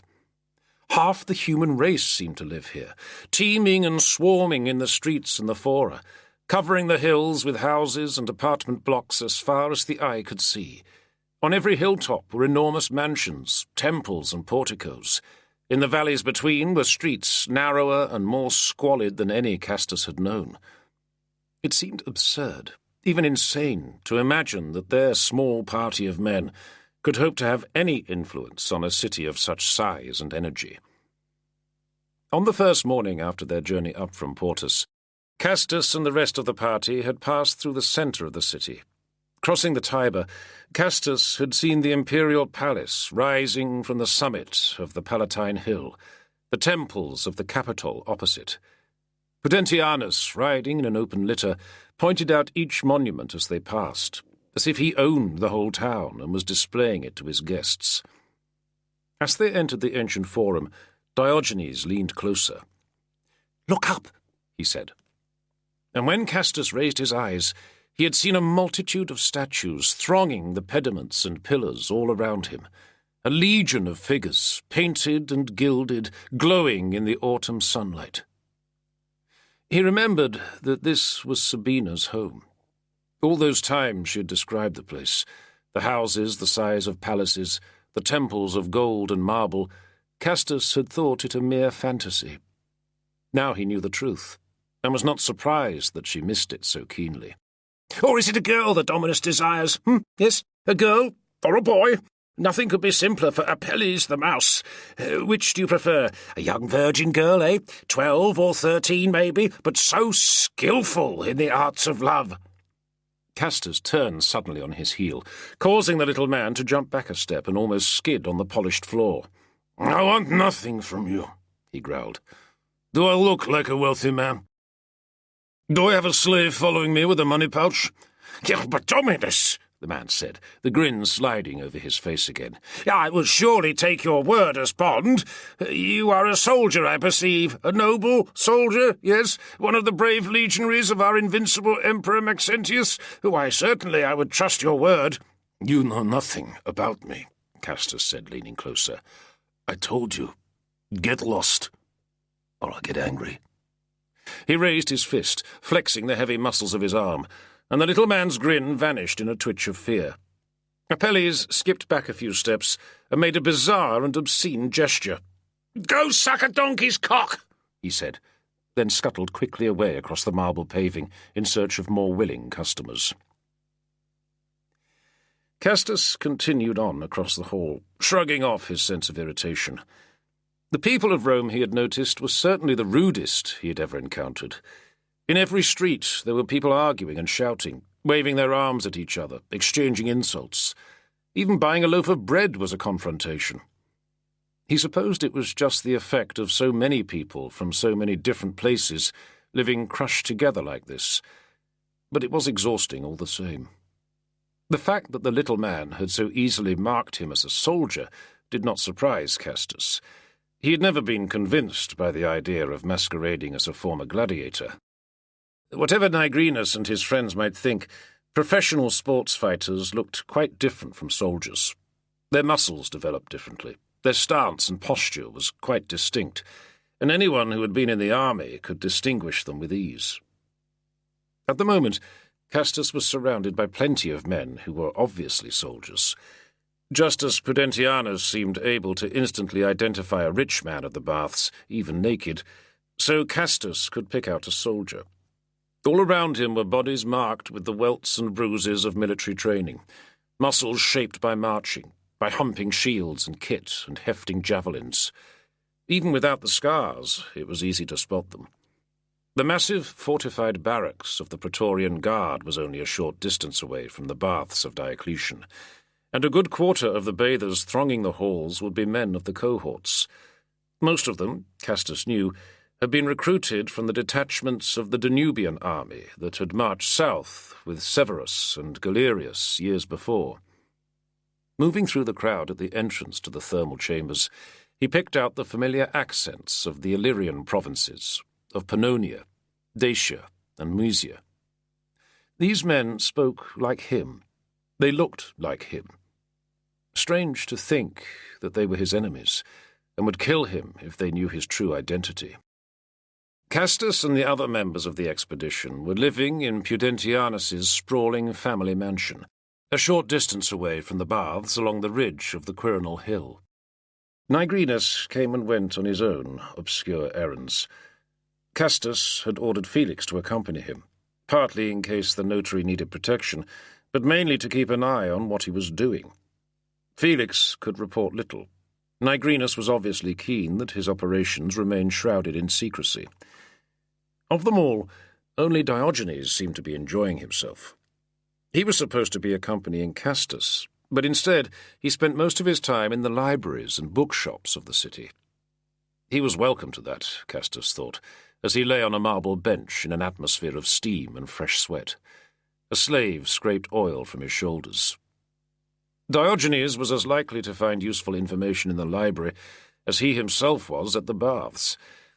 He was supposed to be meeting somebody here, a contact of Nigrinus, although this was his second visit, and for the second time there was no sign of the man. Next, scanning the crowds, he paced through into the hot baths, and then to the cold plunge. Easy to get careless. He reminded himself that this was enemy territory, and he was in danger here.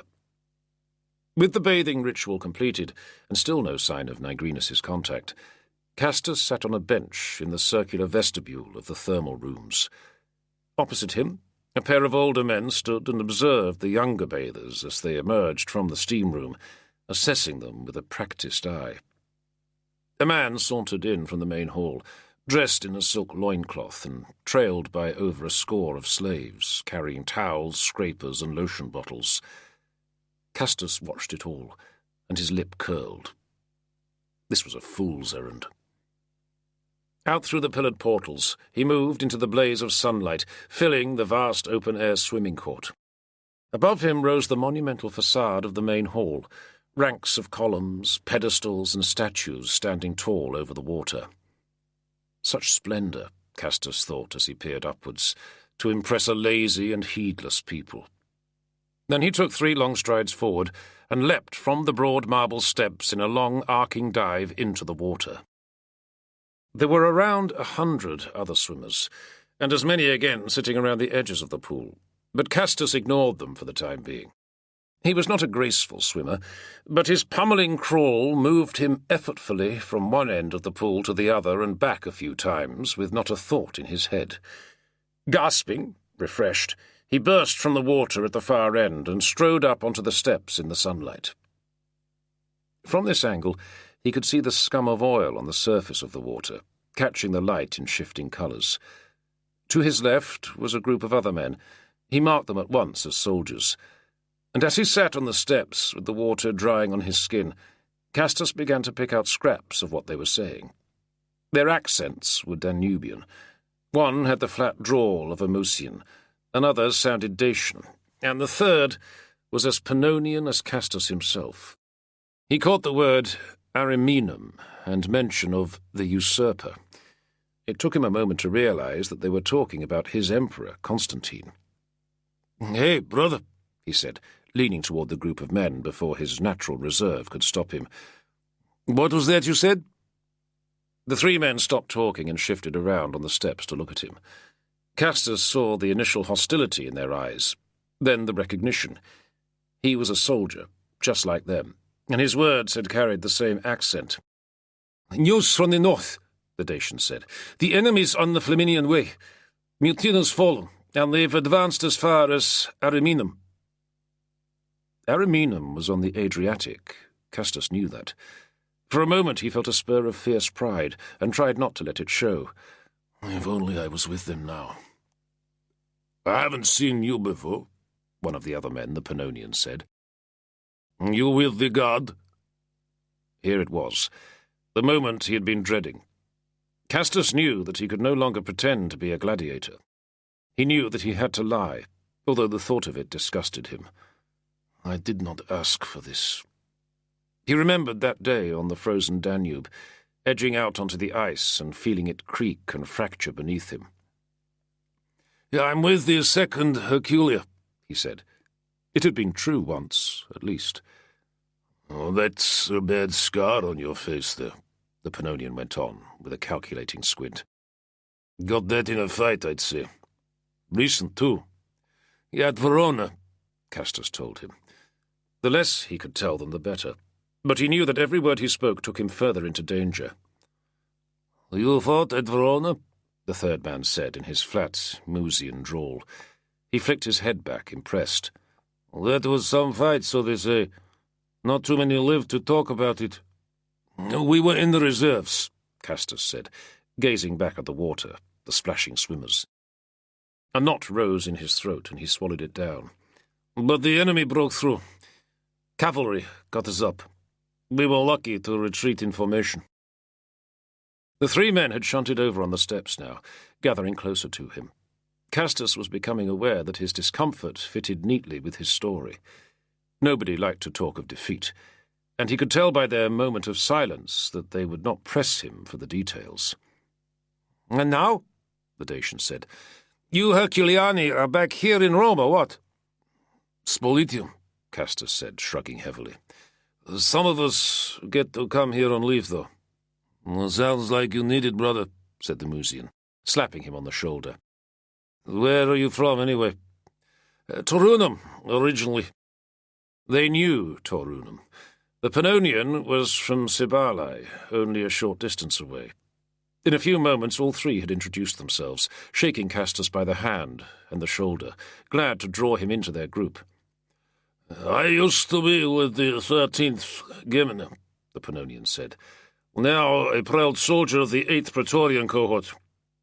Philocles here used to be in the 5th Macedonica, and our Dacian friend here was in the 11th. Castus," he told them.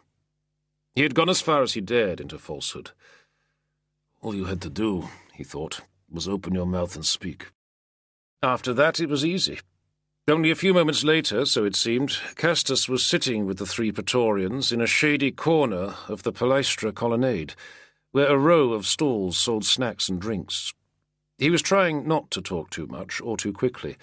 His taciturn act seemed to go down well, but his pulse was racing, and he could feel the sweat on his scalp.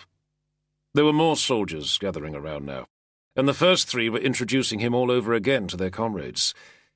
Castus sat on a column drum, set against the wall of the Palaestra, staring out into the sunlight at two fat, perspiring men tossing a ball to each other. He tried not to think about the risk he was running.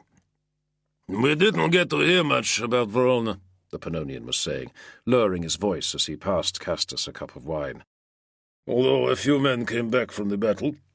We were told not to discuss it, in case the civilians got to hear too much." He glanced around with a suspicious frown. "Is it true that bastard Pompeianus changed sides at the last moment?" "Well, not that I know of," Castus said. He drank his wine and tried to keep his hand steady. Now was the moment, he thought. "What about the army here?" he asked. "They still got the guts for a fight, do you think?" The Pannonian snorted. "Oh, yes," he said. He swilled his mouth with wine. "Those bastards from Gaul haven't seen anything yet. Well, no offense, brother. But let them come down here. Then they'll see some real bloodshed." "Well, the guard is strong enough," the Dacian said. "Between you and me, I wouldn't rate the new levies much, though.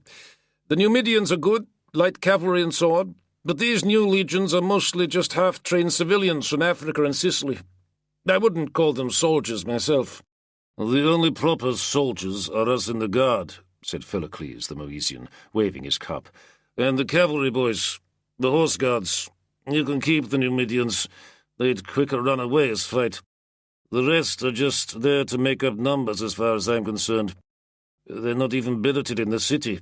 Their commanders don't trust them enough to bring them here. Too many Christians among them, too, the Pannonian said darkly. He swirled the wine in his cup.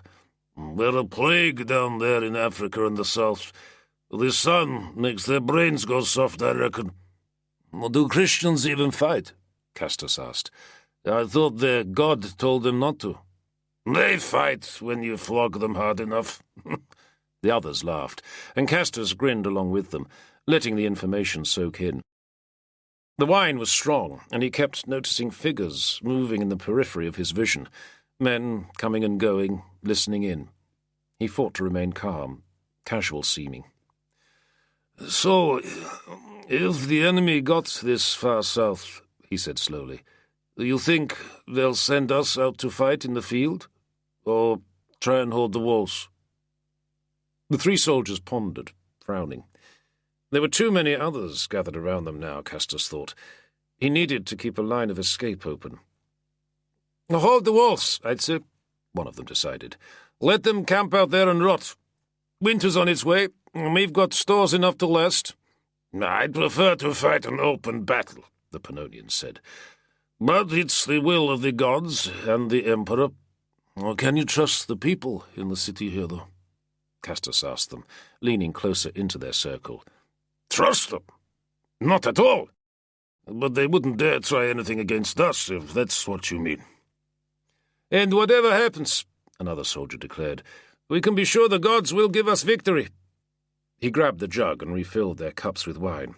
Here's to the Emperor, and to the gods, he said, and slopped a libation onto the paving. Each of them did the same. Maxentius, the Dacian cried, raising his cup. May he be victorious always! Maxentius, they all said, and drank. Castus swallowed heavily, praying that the wine might wash away his traitorous words. When he lowered his cup, he noticed a man staring at him from the edge of the group. A face he recognized, pale and raw-boned, with a coarse, rust-coloured beard. For a moment he could not place him. Centurion, the Pannonian said, getting to his feet and saluting quickly. The red-bearded man nodded in acknowledgment, but his eyes remained fixed on Castus. The arena at Verona, Castus remembered. Gods have mercy. Do I know you? The centurion said. There was another man with him, a younger soldier with thick lips and a broken nose. I don't think so, centurion, Castus replied, trying to return the man's gaze and not flinch too obviously. Centurion Sergianus was at Verona too, said the Dacian, nudging Castus on the shoulder. He escaped from a prison after the battle, only got back here a few days ago. Sergianus. That was the name. Me and my boys won't turn traitor for you or anybody. The centurion stared at Castus a moment longer, then blinked and turned away. Castus watched him over the rim of his cup. Sergianus walked a few paces along the colonnade with the younger man at his side, glanced back over his shoulder, then walked on again. Out, now. Castus waited, holding his nerve, pretending to drink a little more wine as the three Praetorians talked of some plan to move on to a bar they knew nearer their barracks. He was invited to join them, of course. Sure, he said, feigning a grin. He felt the scar tighten across his jaw. Just got to use the pot first.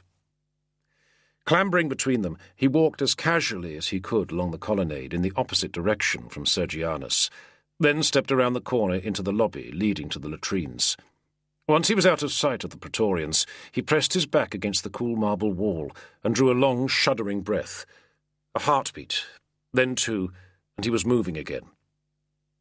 He had been this way when he had visited the baths before, with Pudentianus. Striding quickly, holding himself back from running, he passed through the long hall of the latrines. A few men glanced at him, but he got through without being challenged. At the far end, through a narrow doorway, he stepped out into the changing rooms. He found his tunic and cloak on the shelf and dressed quickly, fumbling at the straps of his boots. Anyone who saw him now would know that he was not a serving soldier, and the penalties for being caught as a deserter were worse than those for a runaway slave. Cursing under his breath, Castus willed himself to remain calm. He threw the cloak around his shoulders, tossed a copper to the cloakroom slave, and strode out into the atrium hall of the baths, heading for the exit doors. "You!" One glance over his shoulder and Castus saw the red-bearded centurion striding from the changing room behind him, fastening his belt. The younger man was right behind him. No doubt now that Sergianus had remembered him. Putting his head down, Castus kept walking, long hard strides towards the exit door and out into the late afternoon sun. "Do not run," he told himself. "Do not run." But he could hear the sound of his pursuers now, the grate of their nailed boots on the marble floor of the atrium. He had no weapon. He had carried the short sword concealed beneath his tunic a few times, but at the baths that would have been impossible. Sergianus and his friend would both have military daggers, perhaps clubs too. He was halfway along the gravel path, through the grove of trees, moving fast towards the gates that led from the bath's enclosure, when he heard the shout behind him. "Thief! Stop that thief!" At once men were closing in from both sides. Like a shout of fire in a crowded theatre, calling that word at the baths always got a response. No chance to hide now.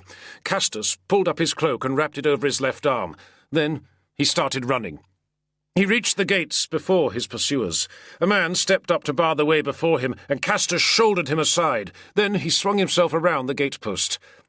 Outside was a broad expanse of gravel in blazing sunlight, milling slaves and litter-bearers waiting for their masters, others touting for business. Castus swerved between them, kicking up dust from the gravel as he ran. The route to Pudentianus's house lay to the left, around the corner of the baths by the old Colline Gate, and left along the straight road called the Alta Semita. Castus glanced that way, then turned and ran to the right. He was out of the crowd around the litters and halfway to the corner of the bath's enclosure by the time he heard the noise of pursuit. Sergianus had gathered a crowd behind him. Whether fellow soldiers or civilians, Castus had no chance to tell. He just kept running, along the wall to the corner, then on across the street and up an alleyway. The noise of his breath, his own footsteps on the cobbles, was loud. The clatter and shout of the pursuit was louder still. Down the alley he cut right, then left across a muddy courtyard where ragged-looking children sat around a well. He was entering the web of narrower streets now. A group of men in brown workmen's tunics turned as he approached and called out, trying to bar the way, but Castus just slammed through them and kept running. A dog erupted snarling from a doorway, and he heard the snap of its chain as he dodged past. A stitch was burning in his flank. Sunlight lanced hot between the close-packed houses, and Castus felt the sweat running down his spine beneath his tunic. He paused for a moment in a wider street, heaving breath as he listened for the sounds of the chase. The glint of light caught his eye. An array of knives displayed outside an ironmonger's shop, ranks of blades hanging from a rack and spread across a table. He could snatch one and run. Better to be armed. Then he saw the eyes watching him from the open doorways on all sides, the suspicious faces. No, he had enough trouble already without another mob at his back. A cry echoed down the alleyway behind him, and Castus looked back to see Sergianus and 3 more men coming after him. The others from the bath must have fallen away. He drew a long breath, then shoved himself from the mouth of the alley and bolted across the street into a narrow cleft between the buildings on the far side. He was moving downhill now, with the sun almost directly ahead of him. Castus tried to get his bearings. He had never been in this part of the city before. The narrow street he was following dropped into a valley packed with small houses, walled yards, and blackened old apartment buildings.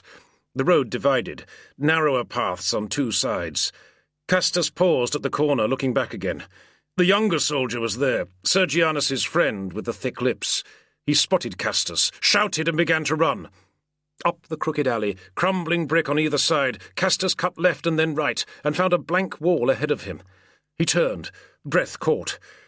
He was in a courtyard between apartment buildings, the ground slimy with rotting food scraps, and the stink of hot, clogged drains filling the air. No exit.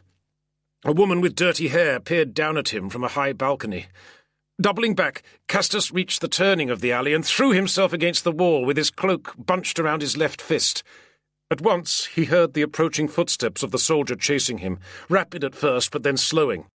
Castus pressed himself against the bricks, not daring to breathe, willing the young man not to glance around as he passed. At the last moment the man turned, his eyes widening over the bridge of his broken nose as he saw Castus behind him. His mouth opened, but before he had a chance to cry out, Castus surged forward and swung his fist into the man's face. The blow crunched against his jaw, but the man did not drop. He had a blade in his right hand, and his left hand whipped out and grabbed Castus by the shoulder. Twisting, Castus trapped the blade in the folds of his bunched cloak, then grappled the man by the neck and tried to break his grip. Just for a moment he was aware of the woman still watching them, impassive from the high balcony. The soldier snarled in his ear. Castus heaved against him and swung him back against the bricks. Still he could not break the man's hold, and in a few moments the other pursuers would be upon him. Castus dropped his arm quickly, seized the man's right wrist and twisted it, angling the dagger back towards him. 3 tight, thudding breaths as they wrestled together. Then Castus threw his weight against his opponent. He felt the man's arm buckle, and the blade punched back into his side just beneath his ribs. The soldier stiffened, gasping through clenched teeth. For a moment Castus held the soldier in his grip as the life flowed out of him. He could feel the blood spattering the front of his tunic. "Sorry, brother," he said. Then he flung the dying man away from him and ran once more. Pudentianus's house stood on the slope of the Quirinal, with high porticos looking out over the valley towards the Forum and Palatine beyond. The main door was up on the Alta Semiter, but there was a secondary entrance that led to the kitchens and the private bath suite at the top of a flight of steps that climbed from the valley. Castus came up that way as the last of the afternoon faded into evening. He was exhausted and knew he looked harried. His cloak was pulled around his body to hide the bloodstains on his tunic. "Oh, you're injured!" the cook's wife cried, throwing up her hands as Castus passed the kitchen door. She came after him into the passageway. "Just a disagreement at the baths," Castus told her as he stripped off his cloak and flung it aside. "I'm not hurt." The woman was already fetching him a cup of watered wine. She was a slave, heavy-bodied and flat-faced, but Castus liked her. He sank down gratefully onto a stool in the kitchen courtyard, took the cup and drank deeply. "Dominus," the woman said, leaning closer, "please, you must go up. The young Dominus and the man from Gaul are arguing. We're worried they'll fall out badly." Over her shoulder, the old door porter nodded his agreement. Castus groaned and tipped his head back against the wall. The man from Gaul was Nigrinus. To the slaves of the household, everyone from outside Rome was an exotic foreigner. Castus, of course, was the Illyrian to them. He had no idea what they called Felix and Diogenes. "All right," he said, hauling himself to his feet again. A narrow stairway climbed from the kitchen courtyard to the residential area on the upper floor of the house. Castus could hear Pudentianus's raised voice when he was only halfway up the stairs. He jogged up the last flight, crossed the portico of the garden court, and joined the knot of slaves at the open doorway of the main reception chamber. "The senatorial order of Rome," Pudentianus was saying, his voice high and cracked, "is not some tradesman's fraternity that can be summoned upon demand. They are the servants of no man.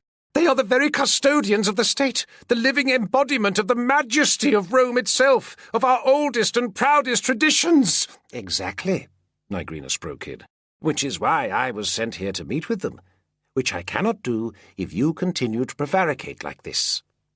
He was speaking quietly, in his usual bland sing-song tone, but Castus could hear the tense rage simmering in his words. The two men were facing each other across the chamber, and the contrast was telling. Pudentianus paced angrily, turning on his heel, striking the air with his fingers. Nigrinus was completely still, his face blank beneath the grey-brown bowl of his hair. Beyond them was an open window giving a view over the evening skyline. Diogenes sat beside the window. He raised an eyebrow at Castus. "I am not prevaricating," Pudentianus fumed. Castus could almost hear the young man's teeth grinding. "I am engaged in complex and delicate negotiations, which will be ruined if you insist on blundering into everything I try and do." Castus leaned against the doorpost and folded his arms. "Complex and delicate negotiations?" Nigrinus said, almost whispering. "What would you know of that, boy? I was sent here by the Emperor himself to conduct this mission. I have placed myself and those with me in grave danger. I have spent days descending into the slums of this city, seeking out criminals and unsavoury men, even talking to Christians. And yet I must bide my time while you dance attendance on your betters, is that it?" Pudentianus glared back at him, fists clenched at his sides, speechless. Castus had seldom seen the notary so obviously angry, but he gave very little sign of it. The young nobleman's more apparent rage appeared puny and ineffectual by comparison. "I remind you," Pudentianus said, "that you are guests in my family's home." Nigrinus wafted a slight bow, but his expression did not alter. "Give me an audience with the senators," he said quietly, "or I shall arrange one myself. That is all." The young nobleman hissed between his teeth, then stormed out of the room. He gave Castus only the briefest glance as he passed, his eyes widening slightly at the sight of his bloodied tunic. Then he was gone. "Oh, there you are," Nigrinus said, noticing Castus standing in the doorway. His jaw cracked as he yawned. "Our man at the baths didn't show, I take it?" Castus shook his head as he crossed to the window, exchanging a quick glance with Diogenes. Behind him he could hear the notary's slippered footsteps leaving the room. Outside, the valley was falling into darkness under a smoky grey sky. The temple porticos blazed with torches, and all across the city tiny embers of lamplight were appearing in the shadowed streets and huddled buildings. The city was a maze, and somewhere, Castus thought, far away across the horizon, the war was drawing closer every day. Chapter 20.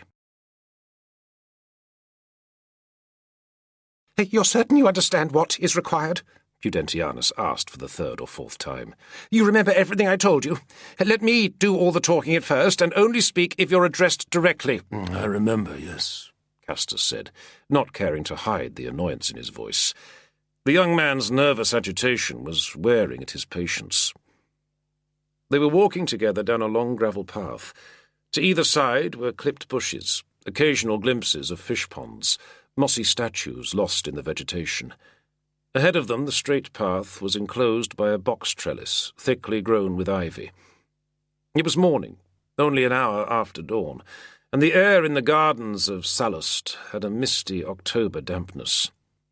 "I suppose I should thank you for agreeing to this as well," Pudentianus went on. Castus guessed he was talking to stop himself thinking. "As you know, I was keen to avoid the notary learning of this meeting. In the circumstances and at this stage, I feel you are a far more suitable emissary." "Less likely to try and take charge, he means." Castus nodded. The young nobleman's desire to cut Nigrinus out of the negotiations with the Senate was understandable, but risky. No doubt Pudentianus believed that Castus himself would be easier to manipulate. "Let him try," Castus thought, and breathed a soft laugh down his nose. The damp air deadened the crunch of their footsteps on the gravel. For all the quiet, peaceful atmosphere of this place, Castus wished he had somebody with him. Felix, ideally. But the young nobleman had insisted that they come here alone, and did not give the impression of numbers. Only a single slave followed them, a sour-faced, pock-marked man named Nasso, one of the two that had come with Pudentianus from Verona. Castus flexed his shoulders and felt the strap tighten across his chest. The short sword he was wearing beneath his tunic dug reassuringly into his ribs. After his encounter at the baths, he had resolved never to leave the house without a weapon. He did not want to face an armed opponent with empty hands again. At the end of the long trellised avenue, the path broadened at the bank of an ornamental lake. On a marble pedestal stood a sculpture of a naked barbarian, apparently stabbing himself in the chest, while a dying woman dangled from his arm. Castus gave it a quick glance, hoping it was not intended as prophetic. The men standing around the statue turned as Castus and Pudentianus approached. There were 6 of them, dressed smartly but plainly. Bodyguards, Castus guessed. Judging from the hang of their capes and tunics, he knew several were carrying concealed weapons. There were more figures beyond them, slaves standing with their backs to the group, watching the approaches. Clearly, Castus thought, they were taking no chances on being unexpectedly disturbed. Pudentianus kept walking, spreading his arms wide. The group of bodyguards parted before him, and Castus saw the man seated on the marble bench at the foot of the statue. He was older, heavily built, with thick iron-grey hair. Beneath his hooded eyes were dark pouches of flesh, and his downturned mouth was framed by weighty jowls. As Pudentianus approached, he got to his feet, heaving himself up using a stick, then stood still as the younger man embraced him and kissed him on both cheeks. Castus noticed the rings on the man's fingers and the massive jewelled brooch securing his deep blue cloak. As Pudentianus stepped away, the old senator sank down to sit again, as if the effort of standing up had proved tedious for him. "Most noble Rufius Volusianus, I greet you," Pudentianus said. "May the gods pour blessings upon you." Compared with the older senator, he seemed barely more than a boy. "Rumph!" Volusianus said. Castus recalled what Pudentianus had told him about this man. He was one of the leaders of the Senate, former consul, former prefect of the city. Also, it seemed, Pudentianus's uncle. "We've been hearing a lot about your activities, nephew," Volusianus said. His voice was so deep it seemed to come from somewhere beneath the ground. Castus noticed that the man's eyes did not move as he spoke. His whole face remained oddly immobile. "Or the activities of your associates, I suppose," the senator went on. "Your friends have been spreading a lot of coin about the city, buying up the collegia and the circus factions, even the Christians. Glad to see your emperor knows the power of gold. The power of blood, too." He turned his head, swivelling his leaden gaze to peer at Castus. "Talking of which," he said, "who's this?" "This, uncle," Pudentianus said, stepping to one side, "is the most distinguished Aurelius Castus, a tribune in the army of our friend from Gaul." "Tribune, eh?" the old man said. Castus felt the scar itching on his jaw. His tongue pressed at the gap between his missing teeth. He was wearing an old brown cloak over a plain tunic. Nothing in his appearance marked him as anything but a common ex-soldier. "Once upon a time," Volusianus said in a distant, musing tone, "our legions were commanded by men of the aristocracy. Our tribunes resembled young gods. Now they look like cook-shop bruises, it seems. Still, that's convenient, I suppose, if one requires some bruising to be done." Castus just stared at the man, eyes wide, his back teeth clenching. He could see the bodyguards shifting their stance slightly, smiling to themselves at the old senator's wit. It was so insulting, Castus thought, that he was almost amused himself. "They're saying in the city," Volusianus went on, speaking to the air, "that this Constantine is bringing an army of savage barbarians from the forests of Germania to cut all of our throats and burn Rome to the ground. So tell me, Tribune Aurelius Castus," he said, turning abruptly to address him, "what does your master want from us?" For a moment Castus said nothing, holding the man's weighty gaze. He could sense Pudentianus peering back at him, beginning to fidget and fret.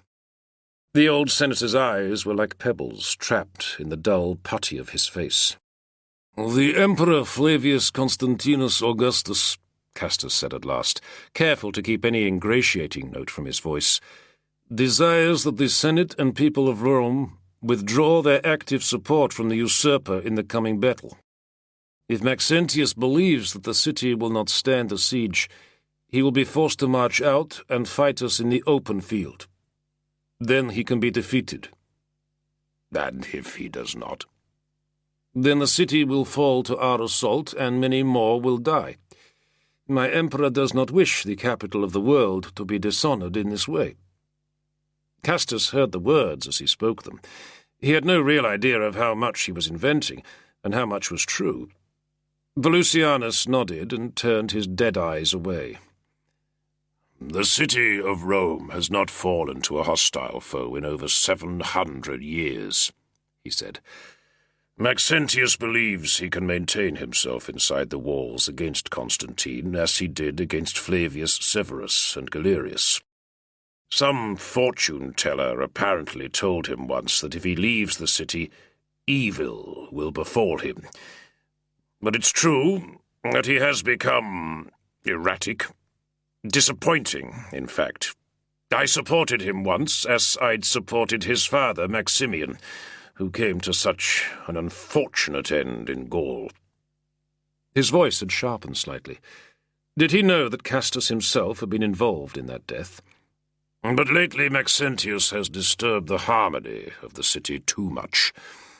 He has set his troops on the people and on the nobility. Many of our conscript fathers have lost their property. Many have even lost their lives. But I ask, Tribune, could your man do any better, "The Emperor Constantine," Castus said, slow and steady, "has the greatest respect for the Senate. He wishes to restore Rome to her ancient greatness." "And you can give us assurances of this?" Castus looked quickly at Prudentianus. The young man was glaring at him, almost nodding encouragement. "No," he said, "I cannot. But there is another in our party, a tribune of notaries. He has been authorized to speak in the Emperor's name." He could almost hear Prudentianus's outraged exhalation, but there was no way that Castus was going to agree to cutting Nigrinus out completely. He had no taste for diplomacy himself, and the notary was the one who had planned all this and had the imperial warrant to negotiate. Besides, Castus feared what the man might do if his schemes were too obviously thwarted. Volusianus tipped his head back a little and sniffed. "A very wise man once said, 'If you want things to stay the same, things must change.' So, very well. We will meet with your notary and hear whatever offer he wants to make us. Tomorrow evening, shall we say, the house of Tertius Apronianus on the Esquiline. My nephew can take you there." He made a slight stirring gesture in the air with his jewelled fingers, then gazed off towards the lake. Clearly the meeting was at an end. "Well, that went comparatively well," Prudentianus said with a grin as soon as they were out of earshot. "You know, I think he even liked you." "Well, is that how he shows it? By insulting people to their faces?" Castus frowned, bemused. The young nobleman's enthusiasm was disconcerting. "Well, you don't understand," Prudentianus said with a condescending air. "Gaius Cionius Rufius Volusianus is one of the most powerful individuals in Rome. When a man reaches that level, most of humanity is simply invisible to him. That he took any notice of you at all, even addressed you directly, shows that he's already decided to support us." Maybe so, Castus thought, pacing along with his hands clasped behind his back. The sun was beginning to shine through the morning mist, and it was becoming humid. "Well, this is all just a game for you, isn't it?" he said. Prudentianus smiled back at him. "Of course," he said. "Isn't it like that for you too? Winners and losers. Why else would you get involved?" Honour, Castus thought. Loyalty, redemption. Or was that just part of the game too? He remembered the bloody field after the Battle of Verona, the heaped corpses, the dying and the slain. Darkness was already falling by the time they left the house the following evening. As they descended the street into the valley, A damp breeze was guttering the lamps outside the corner bars and cookshops. Still plenty of people about at that hour, and they moved in a tight column. Pudentianus riding at the centre in a covered litter, with slaves from his household ahead and behind. To any onlooker, he was just a wealthy young man on his way to a dinner party. Walking ahead of the litter, Castus kept the hood of his cloak drawn up to hide his face. He was wary, scanning the groups of men that lingered at the street corners. After his encounter at the baths, he was all too aware of the dangers of the city. He had slept badly the night before, disturbed by dreams of pursuit and entrapment. The risks they were running were all too obvious now. Nigrinus trailed at the back of the group, walking on his own. He had said little to anyone since Pudentianus had told him about the meeting that night, only nodded his agreement. Nothing to show whether he was angered by what had been arranged, or content to go along with it. But Castus could sense the notary's hatred for the young nobleman, wrapped tightly within him. They passed through a busy area of narrow streets, then turned to the left and climbed again, around the massive stone walls of a market enclosure. The Porticus of Livia, Castus realized. He was trying to keep his bearings and his sense of direction. Behind him, Felix walked silently, content to blend in with the household slaves. At least, Castus thought, if they got lost in this maze of streets, Felix would surely know the way out. Past the market, they climbed steadily up the back of the Esquiline Hill, into a region of high garden walls and shadowed gateways. This was where the wealthy had their mansions. As they walked, Castus could smell the fragrance of flowering bushes and greenery. A crescent moon rose before them, and the sound of their footsteps echoed between the blank walls. They had walked for about a mile when the journey came to an abrupt end. In a narrow cobbled lane that dropped downhill towards a dark expanse of parkland, the litter-bearers set down their load, and Pudentianus climbed from the cushioned interior. Castus looked to left and right, but saw only bare, mossy walls. He looked up and saw white stucco pillars and the curve of a dome. Then a narrow door opened in the wall beside them. "In here," Pudentianus said, drawing his cloak around him as he stepped through the door. The smell of wood smoke and hot ashes met them as they entered the darkened chamber beyond the door. This was the furnished chamber of the bathrooms, Castus realized. They were slipping into the house through the service quarter, just as he had entered Pudentianus's own mansion so many times. Moving in silence, they filed up a darkened stairway and emerged into a wide garden courtyard with pillared walks on all sides. At the far end of the garden, beyond the low-clipped bushes and the marble pool, was an arrangement of rocks and statuary. Water poured from a spout near the top to flow down in rivulets, lit by lanterns concealed to either side.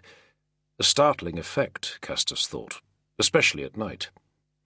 "They must be siphoning water from the public aqueducts," Diogenes whispered in his ear. "Illegal, but I suppose they make the rules." Pudentianus paused at the end of the garden, while one of his slaves removed his cloak and another arranged his dining robe and tunic. "I'll have to go on ahead," he told Castus. "The slaves here will attend to you for now, and I'll send word when you are to follow." There was an assertive tone in his voice. Already he was showing off his command of the situation. "Through here, Domini, if you please." A household slave with a Frankish-looking hairstyle gestured through a wide doorway leading from the courtyard. With Nigrinus scowling behind him, Diogenes and Felix bringing up the rear, Castus followed the slave into a large chamber set with couches and stools, a low circular table in the centre, and tall iron lampstands in the corners. At once another slave entered behind them, bearing platters of food and jugs of wine. "Looks like we won't be dining with the senators," Diogenes commented, as he surveyed the meals spread before them. "Of course not," said Nigrinus. "We'll be brought on once they've finished, to follow the musicians and the jugglers. A fine bit of after-dinner entertainment." He seated himself on a stool near the door, ignoring the food and drink. Castus sat on one of the couches, glancing around the room. The chamber would have graced a palace, walls painted with landscape scenes, and a big multicoloured mosaic on the floor showing a mounted huntsman spearing some sort of writhing beast. Even the dishes and jugs were fine worked silver, and the lamps on the tall stands were ornate bronze, shaped like leaping dolphins. He noticed Felix sitting awkwardly opposite him, knees spread. Castus himself had spent enough time in the palace at Treveris to be comfortable with luxury, but he was reminded that Felix had not. "I believe this is flavoured with silphium," Diogenes said, sniffing at a dish of roast chicken cutlets in thick, pungent sauce. "Remarkable. Must be worth its weight in gold." He selected a piece and chewed quizzically. "Salty," he said. There was an open window at the far end of the room, giving a view over the nocturnal city. Castus went to it and leaned on the sill, breathing in the night air gladly. He would not be sorry to leave Rome, magnificent though it was. In the middle distance he picked out the great ranked arches of the amphitheatre, lit up by torches. A little to the right of the arches, Castus saw an enormous gilded statue, standing almost as high as the amphitheatre beside it, and catching the glow from within. "The Colossus of Helios," said a voice at his elbow. Castus turned to see Nigrinus beside him. "Although," the notary went on, "Maxentius recently had the face of the sun god recarved to resemble his own son Romulus. An act of presumptuous impiety for which the gods will surely punish him." He smiled, as if amused by the concept. "You believe that?" "Of course not." For a moment they stood together. Felix and Diogenes were still eating, and neither was close enough to overhear the notary's words. "When we're taken to the meeting," Nigrinus said, his lips barely moving, "you must be very careful what you say. Let me make our case. The young fool will try and involve you, no doubt. He's only attempting to make himself look more important." "Isn't this meeting what you wanted?" Castus asked him, growling the words. The notary's sour humour was beginning to wear on his nerves. "Oh, certainly," Nigrinus said. "But I would have preferred to approach the Senate on terms of greater equality. As it is, we come to them as supplicants rather than emissaries, which is the way they want it, of course. Our friend Pudentianus intends to show us off like hunting trophies." "I didn't see your methods getting us any closer," Castus said. "I care nothing for your sense of pride. All I want is to get this meeting done and get clear of this house and this city with my men alive and unharmed. Understand? Then we can get back to being soldiers." "And that's all that matters to you, Nigrinus said with an arch smile. He shook his head sadly. "All this effort, and it could so easily be wasted." "That's for you to judge, not me. Have you said your piece?" "Not quite.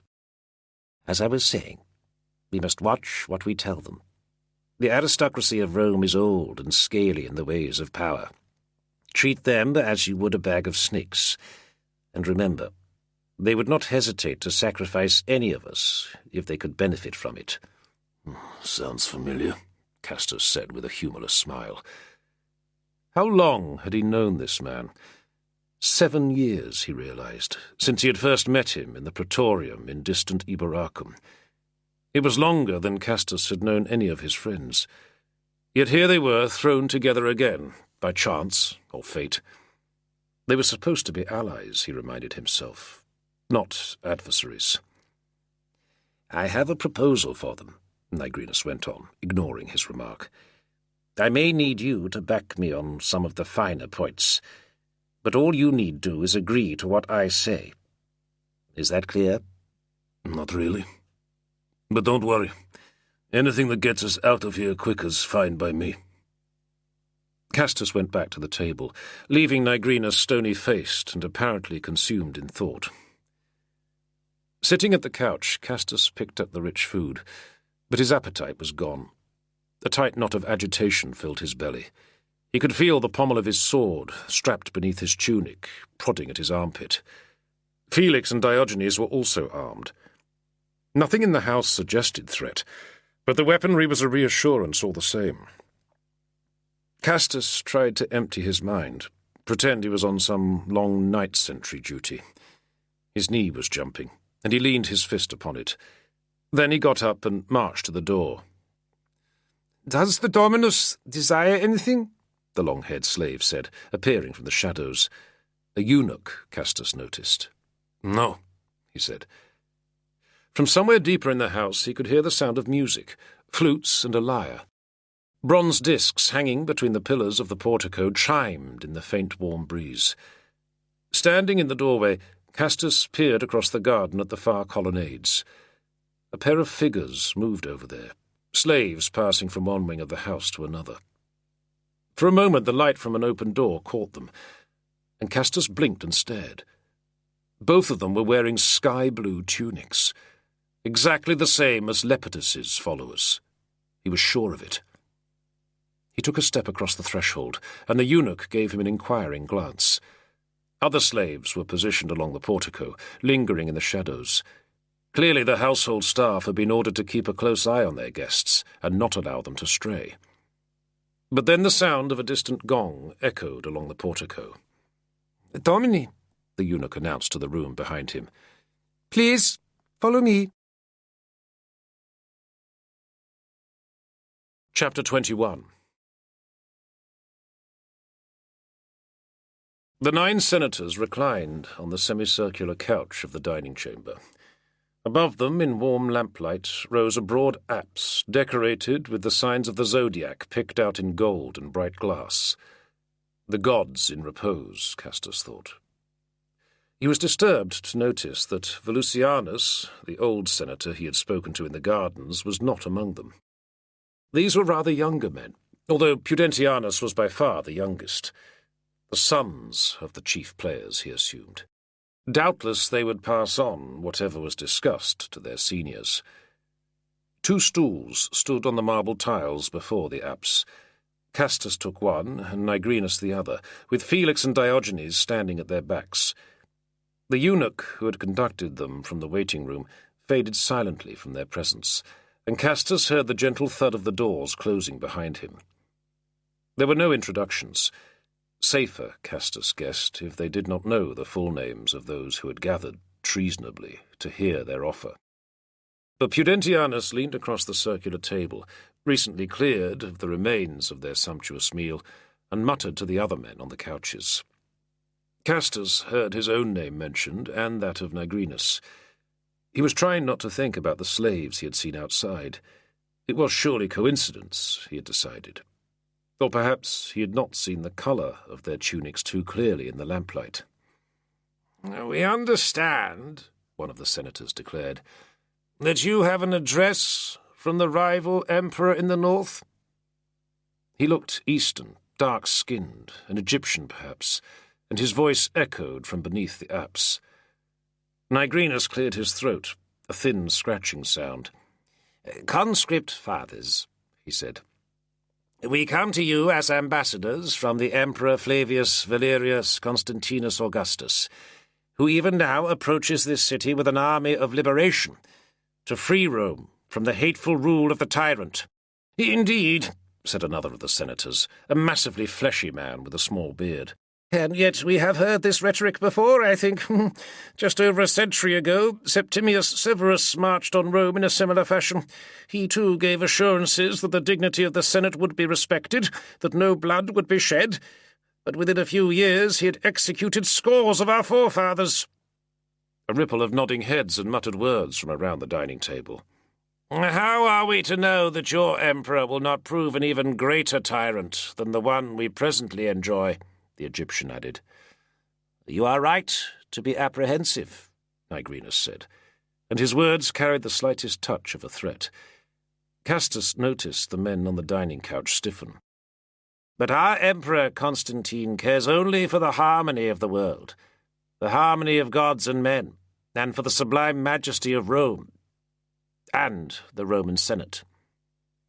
Getting to his feet, Nigrinus addressed the assembly beneath the apse, standing like an orator and throwing his thin voice across the room. He must have been preparing this speech for months, Castus realized. "For the last 7 years," the notary said, "Constantine has ruled the western provinces with strength, justice, and wisdom. None complain of his rule. None have been persecuted, save only those who rose in treasonous rebellion against him. Emperors have a way of deciding what is treason and what is not, the fat senator broke in. All of us have served Maxentius. You have served Rome. And my emperor assures you that your service will be recognized. None will be punished for doing their duty. In fact, all the senatorial offices will be preserved in the hands of their current holders. There will be no trials, no informers, and no confiscations. Property illegally seized by the tyrant will be restored, and his oppressive edicts revoked. Peace and justice will prevail. Castus watched the expressions of the assembled senators. Some remained closed, warily suspicious, while others visibly brightened. In their eyes he saw the flash of greed, the satisfaction of self-interest. As Nigrinus spoke, Castus let his gaze wander around the room. Marble on all sides, statues in niches, dazzling wall paintings. The whole house looked like this. He had seen enough of it during the brief trip from the waiting room to realize that this mansion must be one of the finest in Rome. Or perhaps all the houses of the supreme aristocracy were as grand. Why should men who possessed such wealth, such massively upholstered luxury, care who governed them? Then again, Castus thought, only emperors had the power to take all this away. He felt the stirring of a vague sense of admiration for Maxentius, daring to strike against men so wealthy and arrogant. Once again, he recalled that this was the world that Sabina had known. She would have been comfortable in these surroundings. This was what she had missed for all those years she had spent in Gaul. His mood soured. He could never have given her any of this opulence. "Tribune?" somebody repeated. Castus sat up sharply. One of the senators had asked him a question. "My colleague wished to know," the Egyptian said, "how you, as a military man, would rate Constantine's chances against our current emperor." Castus took a moment to compose his thoughts. He felt the pressure of the room upon him. His unease in addressing civilians was nothing new, but this particular gathering unnerved him. Should he stand up? He decided to remain seated. "The Emperor has an army of 30,000 men," he declared. His voice echoed off the high ceiling. "Most of them are veterans of the Rhine legions. Already we have defeated the tyrant's forces 3 times. We destroyed his cavalry at Torinum and his infantry at Verona. If he takes the field against us again, he is sure to be defeated once more." He heard the fading echo of his words, filled with a certainty he did not possess. "But Maxentius has 50,000 in and around Rome," the fat senator said. Castus spoke again before he could think. "Most of the tyrant's men are newly raised conscripts, poorly trained and poorly equipped. His only disciplined troops are the praetorians, the city cohorts and the horse guards, with the 2nd Parthica at Albanum, and they muster less than 20,000 between them all." He was only repeating what he had heard the soldiers telling him at the baths, but spoken like this, his words sounded satisfyingly authoritative. He saw them take effect as the group of senators turned to mutter between themselves once more. The apse they were sitting in had an unusual acoustic property. When the men on the couch spoke together, their words were near inaudible, but when they addressed the room, the curving space above them amplified their speech. "Constantine is not the only other player in the game, though," the Egyptian said. "There is also Licinius in Illyricum, and Maximinus Daza in the east." Nigrinus opened his mouth to speak, but Castus cut him off. "Licinius is the ally of our emperor," he said. "They concluded a pact of marriage last winter. You know this? I carried the messages between them myself." Once again a chorus of muttering. Castus caught Nigrinus glancing at him. Was he impressed or annoyed at the lack of diplomatic caution? Impossible to say. Castus found that he did not care. Now he had spoken, he felt the near uncontrollable urge to be out of this room, and out of the oppressive presence of these men. Nigrinus was speaking again now, pacing in small steps back and forth. "When the emperor approaches Rome," he was saying. "It would greatly aid his cause if the city could be made uncomfortable for the tyrant. That way he will be less inclined to remain within the walls and chance a siege. I have myself been working with certain of the city factions to inspire demonstrations or signs of popular disturbance. You might do the same, with your clientele, perhaps, your networks of supporters." "You ask that we risk committing sedition before matters are decided?" another of the senators said. "Oh, nothing so dramatic, surely. But you might use your influence. The tyrant is a very superstitious man, so they say. Very inclined to prophecy, oracles and such like. I believe at least 2 of you are members of the College of 15. You are responsible for consulting the books of the Sibylline oracles, yes? If the tyrant desired such a consultation, you might be in a position to return a particular reading." "A false reading, you mean?" the fat senator said. "Well, that would be sacrilege." "And yet not wholly unknown," the Egyptian said, just loud enough for his remark to carry. He probed at his chin, considering. "What might this particular reading be?" "Oh, something vague enough to be oracular," Nigrinus told him, "and yet sufficient to sway the mind of a man debating the outcome of open battle. Perhaps something like—" He paused as if thinking. "Once battle is joined, the enemy of Rome shall perish." Castus stifled a snort of surprise. Nobody could be in any doubt that the notary had dreamed that one up long ago. Whatever did it mean? "Well, certainly it leaves things open," the Egyptian said, "and so could not be said to be untrue either way." "But tell me," said another of the senators, a grave-faced man who had not yet spoken, "is it true that your emperor favours the Christians unduly?" Castus exhaled heavily, barely listening to Nigrinus's circling reply. The harmony of men and gods, the security of the state, the importance of unity, and instead issuing a silent prayer that this meeting be allowed to end soon. Surely now, he thought, they had achieved their aim in the city. Could more be done? Surely now they could make preparations to depart and find their way back to the army. Already Constantine was at Forum Sempronii, they had learned that morning, and his troops were marching southwards daily on the Flaminian Way across the Apennines. "Almighty God, unconquered Son, let me be with them soon." He found himself staring at one of the younger senators on the couches, reclining beside Pudentianus. The man had not spoken and seemed to be holding himself back from the debate. Squinting slightly, Castus observed him from the corner of his eye. He had a lean, handsome face and sharply receding hair. He was familiar somehow, but Castus could not place him. Then the man raised his hand idly and scratched his jaw, and Castus noticed the ring he was wearing.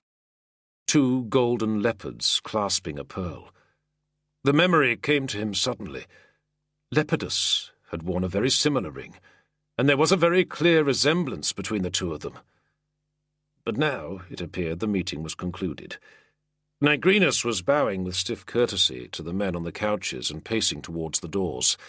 Castus stood up, nodded once, and followed him. He expected little result from what he had just witnessed. These men would not, he was sure, stir themselves to any great exertions on Constantine's behalf. Secure in their wealth and privilege, they would continue to sit on their hands and watch from the sidelines as the armies fought and men died. He felt a surge of anger and disgust, and a desire that something should wake these men from their sleep of centuries, disturb their godlike repose. In the painted vestibule outside the audience chamber, the party were directed to wait, while the senators conferred among themselves. There were benches along the walls, but Castus remained standing.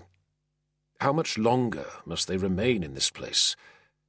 Palms in terracotta vases stretched to the panelled ceiling, and against one wall was a huge bronze urn, polished to a mirror shine, and set on a fluted pedestal. "It states here," Diogenes said, stooping to read the inscription on the pedestal, "that this was the urn that floated Hercules to the island of Erythea, which I doubt, although it looks almost large enough." Castus noticed that he could see the doorway of the audience chamber behind him reflected in the side of the urn, swimming in the smooth curve of the metal. Within the doorway was the chamber itself, the figures of the senators in their apse like the inhabitants of a miniature golden world. He stepped to one side and saw in the metal the far side of the vestibule, and a doorway into another room. A flash of sky blue. The two slaves he had seen in the courtyard had passed across the reflection. Stepping back, he shot a quick glance into the chamber and saw the senator he had noticed earlier, the one wearing the leopard ring, getting up from the couches and walking towards a side door that would connect with the other room. All around the vestibule, household slaves and eunuchs stood sentinel, blocking the exits. "I need a distraction," he said to Diogenes, speaking from the side of his mouth. "What sort of distraction?" "Use your ingenuity." He was already pacing across the vestibule towards the far door. In the next room he could see the senator meeting his pair of slaves and moving away along a corridor. From behind him came the sudden hollow boom of bronze. A cry, and the slaves at the doorways hurried forward. Diogenes' voice cut through the exclamations. "So sorry, I just leaned against it a moment. Is it dented?" Castus was already out through the door, slipping into the next room and along the corridor. For once he was glad that his shoes had no hobnails, and he could move quickly and silently. He caught sight of the senator and the two slaves as they turned a corner at the far end of the corridor. Breaking into a jog, he reached the corner and peered around into a smaller garden court. A fountain trilled at the centre, the water catching the light of the lamp suspended between the pillars. The senator was passing through a low arched doorway at the far side, leaving his two slave attendants to wait in the courtyard. Castus waited, counting his breaths. Then he straightened his tunic and walked casually around the corner of the corridor and across the garden court. The slaves glanced at him, frowning, but did not move to stop him as he followed their master through the arch. The chamber beyond was semicircular, and lit dimly with another of the tall dolphin lamps. Monochrome mosaics on the floor, paintings of cavorting nymphs on the ceiling, and around the curve of the far wall a polished marble bench with 6 holes. Castus suppressed a wry grin. It appeared that the aristocracy of Rome even shat in splendour. His quarry was already seated at the latrine, frowning as he saw Castus enter the chamber. He opened his mouth to speak, perhaps to call out to his slaves outside, but Castus moved too quickly. The lamplight fluttered wildly as he crossed the floor. Then he seized the man by the throat and hauled him up off the bench, pinning him against the wall with a forearm across his neck. The senator's legs were still entangled in his breeches.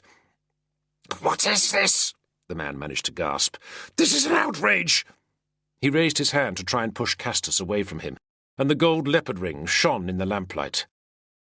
"Claudianus Lepidus," Castus said, baring his teeth close to the man's face. "You know him?" There was a wiping stick, tipped with wet sponge, beside the latrine. He snatched it up and levelled it at the senator's face. "Start talking, or you'll get a taste of this." A moment of feigned incomprehension. Castus pressed his arm harder, feinting with the dripping sponge stick. The senator gagged, horrified, then nodded. Sweat was beading on his brow. "My brother," he said. "He's my brother. But he was exiled many years ago. He was never a member of the Senate. Please, release me and I can explain." Castus held the man locked against the wall a moment more, then gave him a last shove and let him drop. He tossed the stick aside. "I warn you, I'm armed," he said. "But I could kill you with my bare hands if I wanted." "No need for that, I beg you," the senator said, clasping his throat. "I assure you, we are allies. In fact, I believe we are related." Castus seized the man by the shoulder again, making him flinch. "My name is Domitius Saturninus Latronianus," the senator exclaimed, raising his palms in entreaty. "You're married to my cousin, yes? The Domina Valeria Domitia Sabina?" "Yes," Castus said, too startled to say more. "You must understand," Latronianus went on, still looking queasy with fright. "My brother is not an honourable man. We have long been opposed in our views and allegiances. He believes that if he serves the tyrant against Constantine, Maxentius will reward him with promotion to the Senate and a share of the property seized from your wife's family." "And serves him how?" Castus kept his hand on the sword concealed beneath his tunic. There was still no sound from the garden court outside the chamber, but it would not be long before they were disturbed. The senator drew a cloth from his sleeve and dabbed it across his brow. "My brother has developed a network of informers in the north," he said. "Highly placed people who pass messages and supply information. He has a plan to disrupt the supply lines of Constantine's advance. I know little about it." "Tell me." Already Castus had realized the terrible possibility. Could Sabina be one of those highly placed people?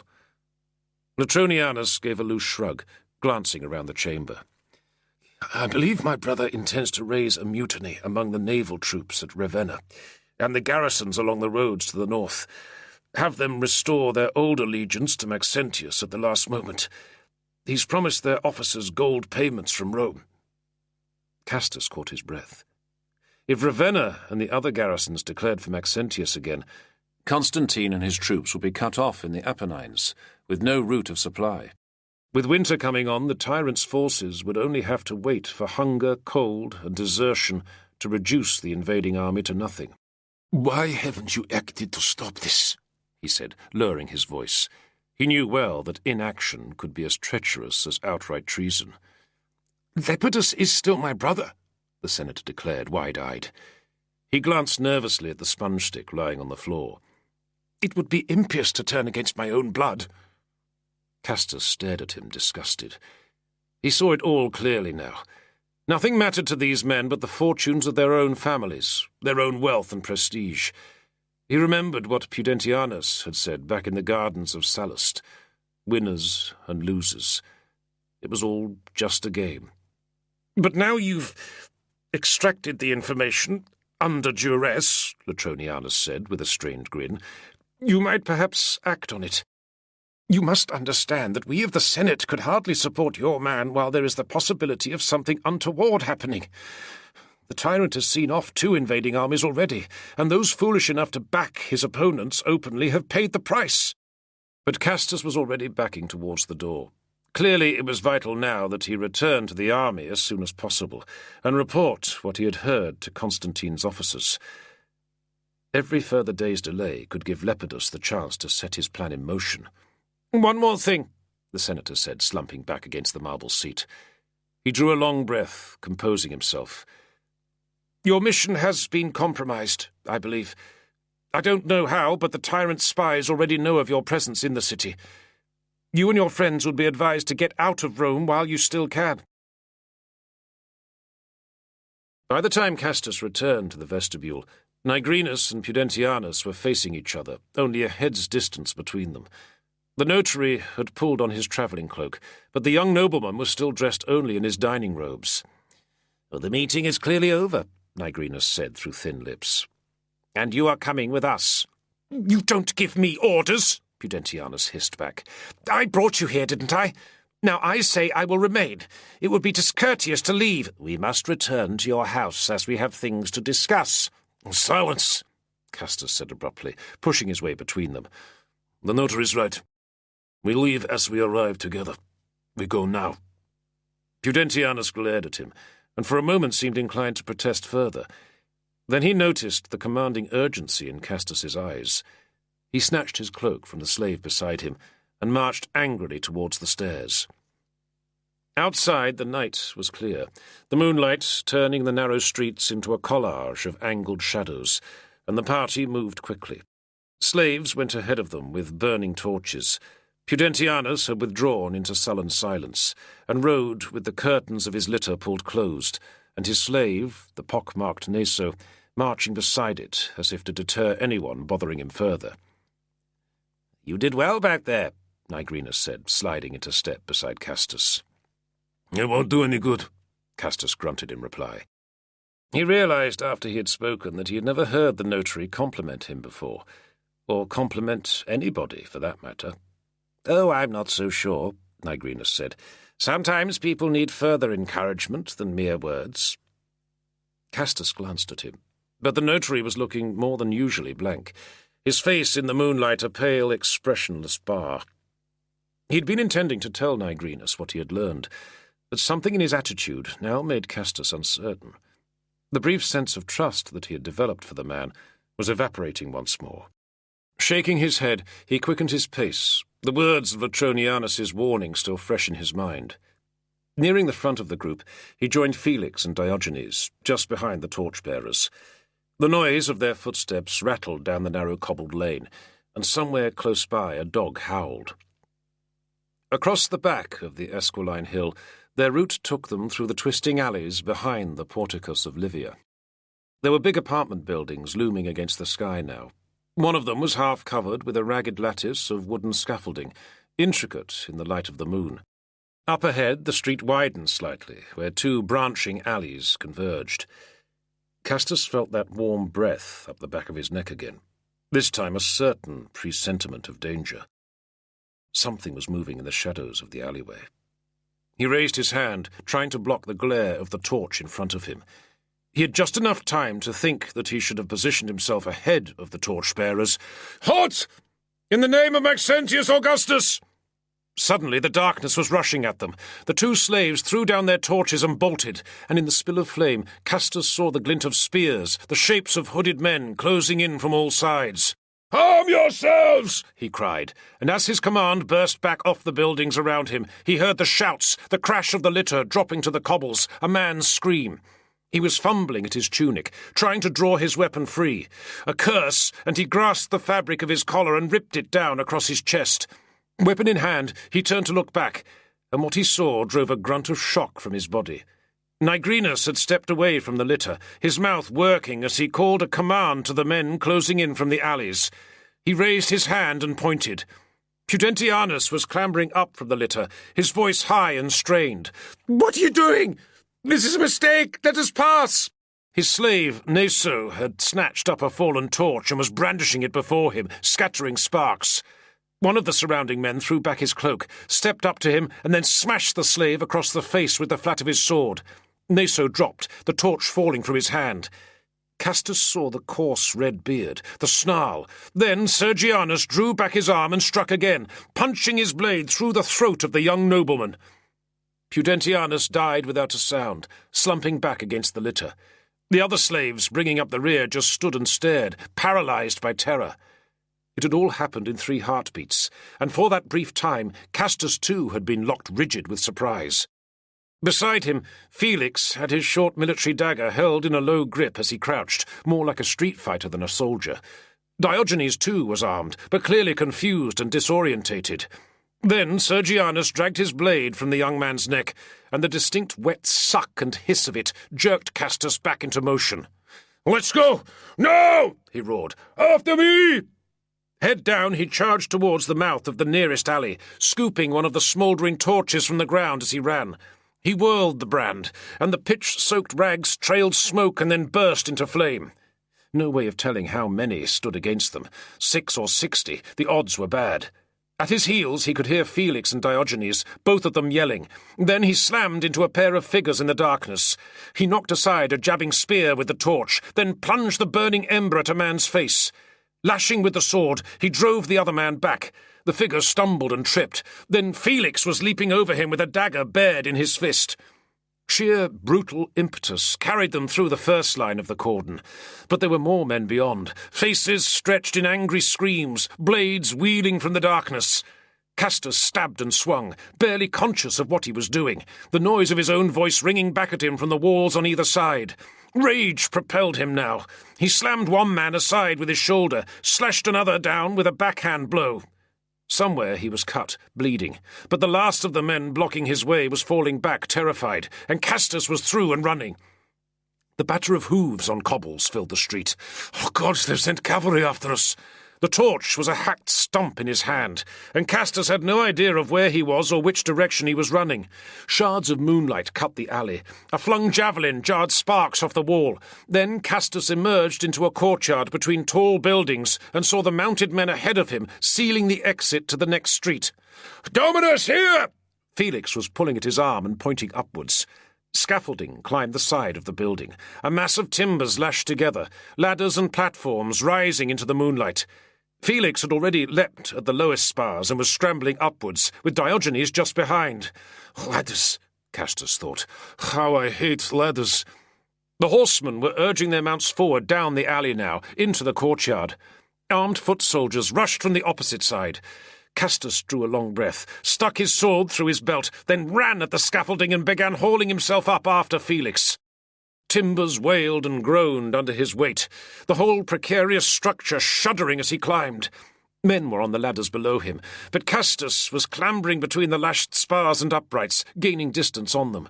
He heard ropes straining, wood splintering and cracking, and now he could feel the night's breeze on his back as he climbed above the trench of the alley.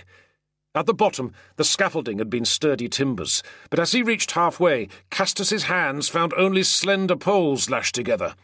He dragged himself up onto a wooden platform. Felix was just above him, hurling broken bricks down at the Praetorians climbing below. A quick glance down, and Castus felt his stomach dive and his muscles tighten. The narrow alley was flowing with men, alight with torches, and it looked a long way down. "In here!" Diogenes cried, and Castus rolled onto his side on the platform to see the secretary leaning from an open window. Gripping the slender uprights, he dragged himself around until he could clamber in through the gap. Felix was already ahead of him, disappearing into the darkness of the building, but at the window ledge, Castus paused and held himself back. The pursuers were coming up quickly behind them, shouting and clattering on the scaffolding. Sitting on the sill, Castus turned to face the gulf of the street. He braced his arms against the window opening to either side, jammed his boot heels against the uprights of the scaffolding, and pushed. Ropes groaned and popped, wood cracked, and then he felt the upper part of the structure begin to sway from the wall of the building. Men were already screaming below him, some of them jumping from the lower levels. Castus stretched his body from the window, his legs driving out hard against the wooden uprights, muscles burning as he heaved. A grating crash from above, a fountain of collapsing bricks and rubble dust. Then the creaking structure of the scaffolding pulled away from the building and crashed down into the dark pit of the alley below. Hands at his shoulders dragged him back through the embrasure of the window. Felix was there, hard determination in his eyes as he pulled Castus to his feet and led him on into the gloom of the building. They were on the 3rd or 4th floor, puddles of lamplight exposing a narrow corridor, walls of cracked plaster, the rail of a stairway beyond. The air was close and thick, smelling of boiled food and latrines. As Castus edged along the corridor, a door opened to his left, and in the brief spill of light he saw a fat woman in a grease-stained stola, with 2 small children peering past her knees. The woman let out a gasp, then the door slammed closed again. Nearing the stairs, Castus could already hear the noise of the men climbing. Hobnailed boots smashed up the stairwell, and when he glanced over the rail, he saw the raised face of Sergianus 3 flights below him. The Praetorian snarled, then yelled to the men behind him and charged on upwards. Felix was at the entrance to the next corridor, crouched and ready to move. No sign of Diogenes. Just beyond Felix, in the darkness of an archway, a small girl in a ragged tunic stood with a knuckle pressed to her mouth, staring at the 2 men. "Roof!" Castus asked the girl, and the word was a hoarse bark. The girl widened her eyes for a moment, then lifted her hand and pointed. In the shadows at the far side of the stairway, a wooden ladder rose towards a faint rectangle of moonlight. "Where's Diogenes?" Castus said as he pulled himself up the ladder. Felix shook his head. The Praetorians were charging up the last flight of stairs now. At the top of the ladder, a narrow wooden hatch gave access to the roof of the building. Castus shoved his way through, dragged Felix after him, and pulled up the ladder. Diogenes was beyond their help now. He would do better on his own anyway. Gulping breath, the 2 men paused and gazed around them. The roof of the apartment block was flat, with a low coping surrounding it. From the open hatchway came the racket of shouting men, women's screams, the thunder of pounding feet. Castus paced towards the edge of the roof, drawing back involuntarily as he neared the brink. The wind caught him, soft and wet, and when he raised his eyes, he saw the roofs of the city spreading around him, a terrain of tiles and flat terraces under the moon. Away to the left were the tall arches and domes of one of the big imperial bathhouses. Beyond them, picked out against the dark mass of the city, Castus could see the summit of the Capitoline Hill and the shape of the great temples at its crest. But none of the surrounding roofs met the building. None were close enough that a man could leap the gap. They were trapped, and the pursuers would take only moments to find another ladder. "We could kill them as they come up," Felix said, squatting down with the dagger in his hand. "We can't kill the whole guard," Castus replied, his breath heaving. He could feel the blood running down his leg, the pain pulsing up from the gash in his thigh, his bruised chest and arms. For all the time they had been running and climbing, he had barely thought about what would happen next. The fierce need to escape had driven him on. But now the truth struck him. He had failed. Pudentianus was dead, Diogenes lost. He and Felix were hunted fugitives in a hostile city. And Nigrinus had been the betrayer. He felt the hope draining out of him, his confusion turning to futile rage. Felix got up and took 3 steps to the edge of the roof, peering down. "There is a way," he said. "Down there, climbing." Castus felt his heart clench in his chest, and his limbs turned cold.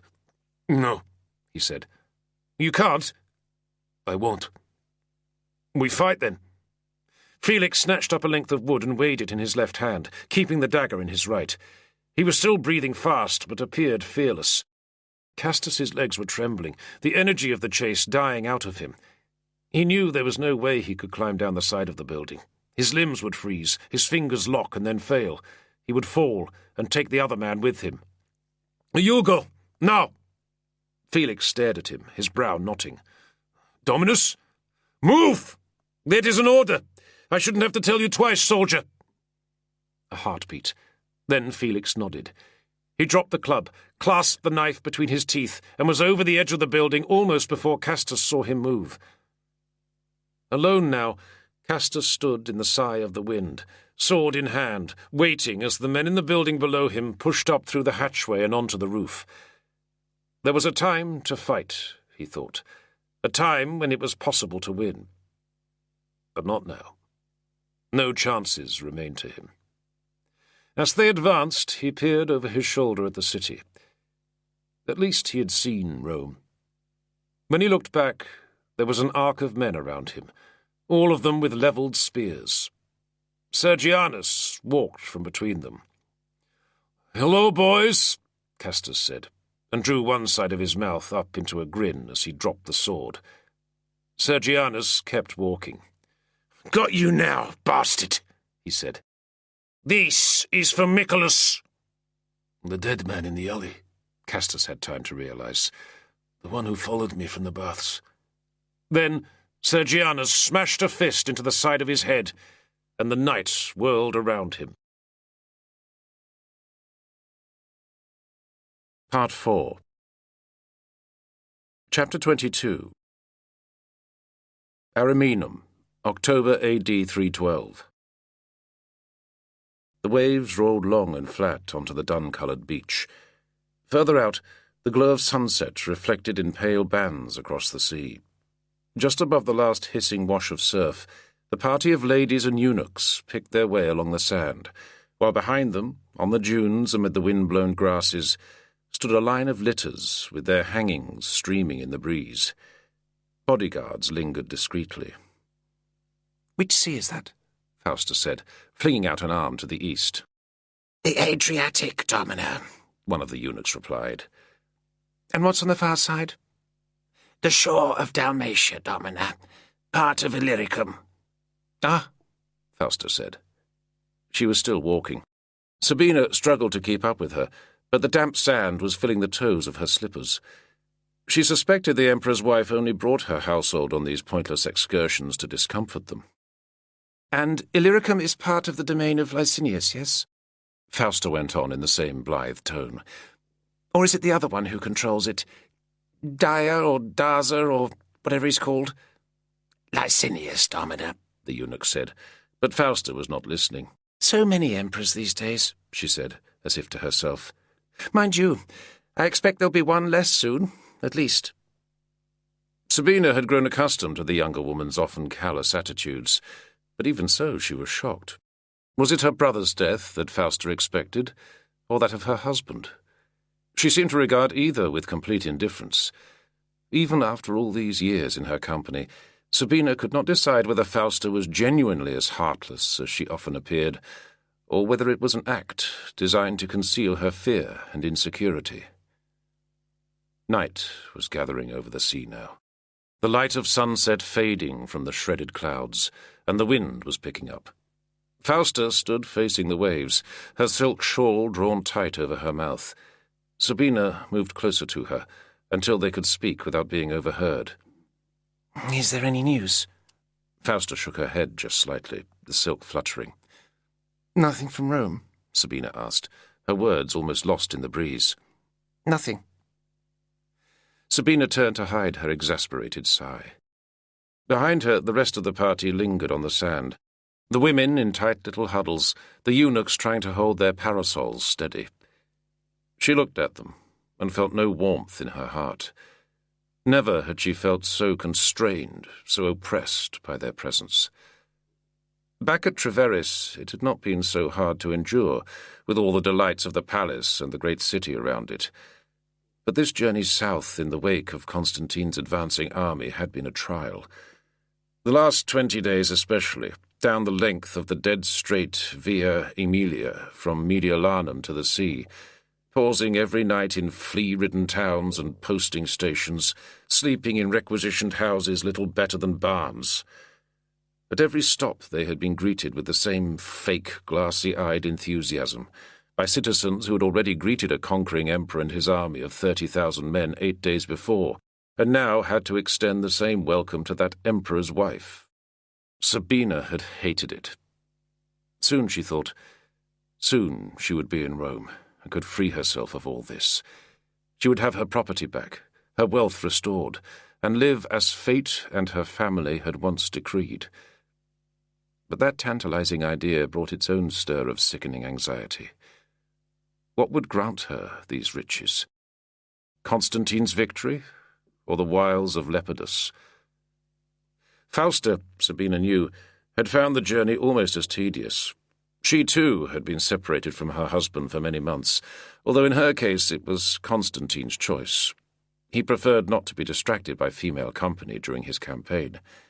Sabina doubted that many of his officers were as scrupulous. I received another letter from my husband earlier today, Fausta said as she turned from the sea. She raised her voice slightly so the others would hear and be summoned. Although he tells me little of the war, of course. She was making her way back up the beach towards the waiting litters, the eunuchs springing forward to lay strips of matting over the fine, dry sand. Instead, he chooses to discuss religious matters, Fausta went on as she walked. Can you imagine? Why he thinks I'd be interested in that, I don't know. Religious matters? Sabina asked. They were walking in single file now, up the rise of the dune. Constantine fears that the gods have deserted him, Fausta announced. She paused a moment to let the tremor of concerned attention pass along the line following her. Apparently, he's becoming more interested in the ideas of the Christians. Their priests follow him everywhere, whispering in his ears. What do you think? Is that wise? Before Sabina could answer, one of the eunuchs broke in. Perhaps it would be wise not to opine on the sacred intelligence of the Augustus, Domina? He was smiling as he spoke, but his words gave Sabina a slight chill. Oh, probably, Fausta went on, unconcerned. She paused at the top of the dune and turned again to peer at the sea. What do we make of this Christianity, anyway? She said. It seems a simple enough faith. Comforting, I suppose. The idea that there's only one God, and he sees everything and knows everything, even our dreams, and then judges us when we die. But my husband has always been a simple man. Mine too, Sabina thought, oblivious to the flurries of stifled outrage from the eunuchs. But Castus had never been at all drawn to the Christians. Quite the opposite as far as she knew. Mind you, Fausta said, I'll never understand all this stuff about God sending his son to Earth and then killing him and then bringing him back to life so everyone can live forever. Do you understand that, Sabina? No, Domina. I believe these are theological questions best left for others, the eunuch insisted. But now they had reached the litters. Fausta drew aside the drapes of the leading one, beckoning to Sabina. Travel with me, sister, she said. Sabina caught the jealous glances of the other women. She ignored them. They climbed into the litter together, arranging their gowns as they sat at facing ends, and the bearers drew the drapes closed around them. A jolt, a lurch, and they were up and moving, the litter swaying smoothly to the bearers' steps. Fausta waited until they had turned onto the road and the pace had levelled out before speaking again. "Have you seen anything of your cousin?" she asked. Sabina stiffened, her stomach tightening and a cold flush running down her back. She shook her head quickly. "He's with the army," she said. "I haven't seen him for several days now." 6 days, to be exact. Domitius Claudianus Lepidus had passed through Ariminum on his way south. His duties as master of dispositions in charge of logistics for the imperial retinue allowed him much freedom of movement. Sabina had been trying to put her cousin out of her mind, but his shadow seemed always upon her. She had continued to act as a conduit for his messages, though, his reports to Rome on Constantine's movements, the state of his army and the loyalty of his officers. Only the promise of what he could give her if he was successful, and the fear of her own punishment if he failed, stopped her confessing everything to the Emperor's officials. "You opened some of his messages, yes?" Fausta said quietly. She had dropped her flippant attitude completely now. Sabina caught her breath, waiting for the chill to pass. How does she know? "That was how I learned that Castus was being sent to Rome," she said, "and that Lepidus was sending men after him." "You warned your husband of this?" "I tried. I sent a note, but I doubt he ever got it. There was another message as well, to Rome, telling Maxentius's people to apprehend the mission when it arrived. I destroyed that." "You did?" Fausta said, with a small, sharp smile. Sabina shrugged. "I cannot bear passivity," she said. But she was pretending a courage she did not feel. Over and again she had imagined Castus lying dead in some ditch or alleyway, or his body sinking into the depths of the sea. The thought that she could have prevented it, could have saved him if she had acted sooner, horrified her. She had prayed and made sacrifice at every temple on that long road from Mediolanum, and still she woke from nightmares in a panicked sweat. Fausta was gazing through a gap in the swinging drapes. It was almost fully dark, but the light of the torches carried by the bearers shone through the thin fabric. She was biting anxiously at the carnelian ring on her little finger. "How disgusting it is," she said, venom in her voice. "That vile man.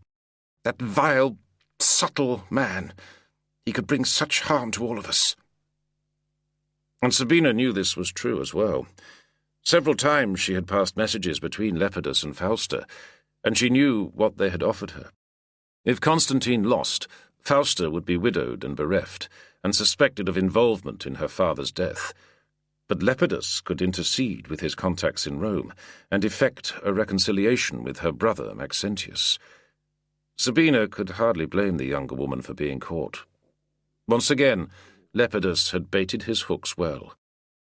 "If only he could suffer some small accident or other," Fausta said in a musing tone. "Could it be done?" Sabina asked quickly, sitting forward. Fausta smiled again, with a slow shake of her head. "It would be risking too much. He has documents that implicate us, I'm sure. And if it didn't succeed—" Through the gap in the drapes, Sabina saw the pitted old walls of the town of Ariminum. The litter slowed as it passed beneath the great arch that marked the beginning of the old Flaminian way to Rome, then entered the stone-paved main street of the town. "But you would do well to keep clear of him," Fausta said as the litter drew to a halt. "We both would, but it's harder for me. Maybe you could disappear for a while." "Disappear?" Fausta just widened her eyes meaningfully. The expression gave her an appearance of childlike innocence. Then the lids came down again, and her face was perfectly blank as the bearers drew the drapes aside. Sabina turned the brief conversation over in her mind as she rode the last distance through the cobbled back lanes to her house. Her own litter was much smaller than Fausta's, but she was glad of the temporary privacy. The thought of Lepidus brought her nothing but anger and humiliation, and she loathed the part of herself that was still inexplicably drawn to him. At least he had ceased his sexual demands most of the time. He still claimed that he and Sabina would be wed once they reached Rome and Castus's death was confirmed. But Sabina wondered if he was growing tired of her. She had realized long ago that he desired only power and the erotic thrill that power over others gave him. The litter slowed, then grated down onto the cobbles. Sabina climbed into the spill of torchlight, drawing her shawl over her head. The door of the requisitioned house opened before her, and she walked inside, too lost in her own considerations to notice the agitation of the slaves. In the gloomy paved court at the heart of the house, she threw off her shawl and called for wine. The sea air had left her skin feeling clammy. She would have a bath, she decided, and then go to bed early and hope for sleep. But why were the slaves all staring at her? It was the barbarian nursemaid who spoke, coming from the bedroom at the rear of the house with a bundle in her arms. "He was here." "Who?" Sabina demanded, affronted for a moment. She had never liked the blonde slave, and found her attitude dangerously close to insolence at times. But then she realized, and a spear of ice passed through her. "When?" "Before 1 hour, the nurse said. Elpidia, that was her name, Sabina remembered. Or was it Ganna? "He was angry, shouting. Angry at you. Domina, we must go." For a few heartbeats, Sabina was lost in confusion, turning a slow circle between the brick pillars. The barbarian slave was carrying bundled clothes and blankets, she saw now. "There's a carriage at the back." "Where's the boy?" Sabina said. "Where's my son?" "He is safe. This man threatened to take him, but I would not allow it." "Think," Sabina told herself. She was breathing rapidly, trying to digest what was happening. How had Lepidus discovered what she had done? Now she saw the spreading bruise on the slave's cheek, dark red already rising to blue. He had hit her. He had threatened to steal the boy. A crash from the front hall, the cry of one of the door slaves, then a man's voice echoing through the gloom. Sabina turned on her heel, retreating. Too late. Lepidus was already striding into the court, unpinning his cloak and flinging it at one of the other slaves. He was grinning, but his eyes were hard. "Domitia Valeria Sabina, I find you at home finally," he announced. "If you are well, I am well." "His Excellency, Domitius Claudianus Lepidus," the door steward mumbled weakly, following the man in from the hall. A child's cry filtered through from the bedrooms at the rear of the house, then a rising wail. Sabina noticed the barbarian nursemaid edging around the margins of the court, her eyes on Lepidus. "What is this disturbance?" she said. "You've woken my child." She hoped her voice would not betray her terror. "I mean to do more than wake him," Lepidus said, still pacing closer with that familiar prowling step. 2 of his own slaves had followed him in from the street.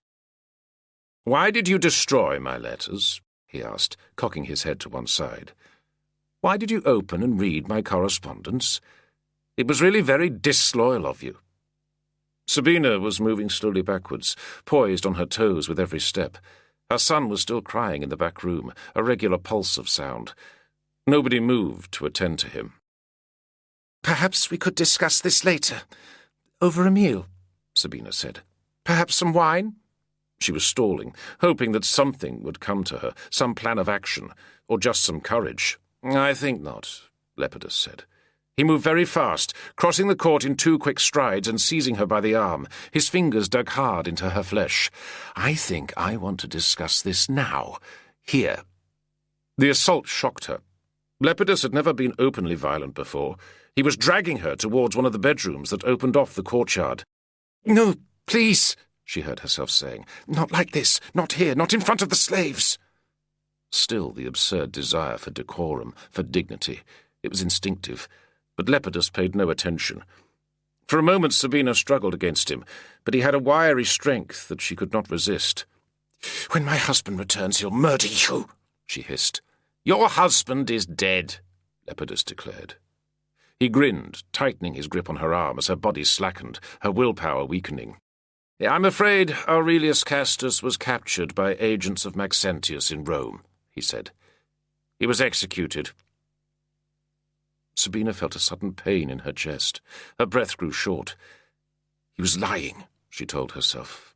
"It was a lie. but she felt sick. Madness was beating in her head. A flash of green at the margin of her vision, and the slave nurse threw herself forward with a ringing shriek. Her attack caught Lepidus unprepared.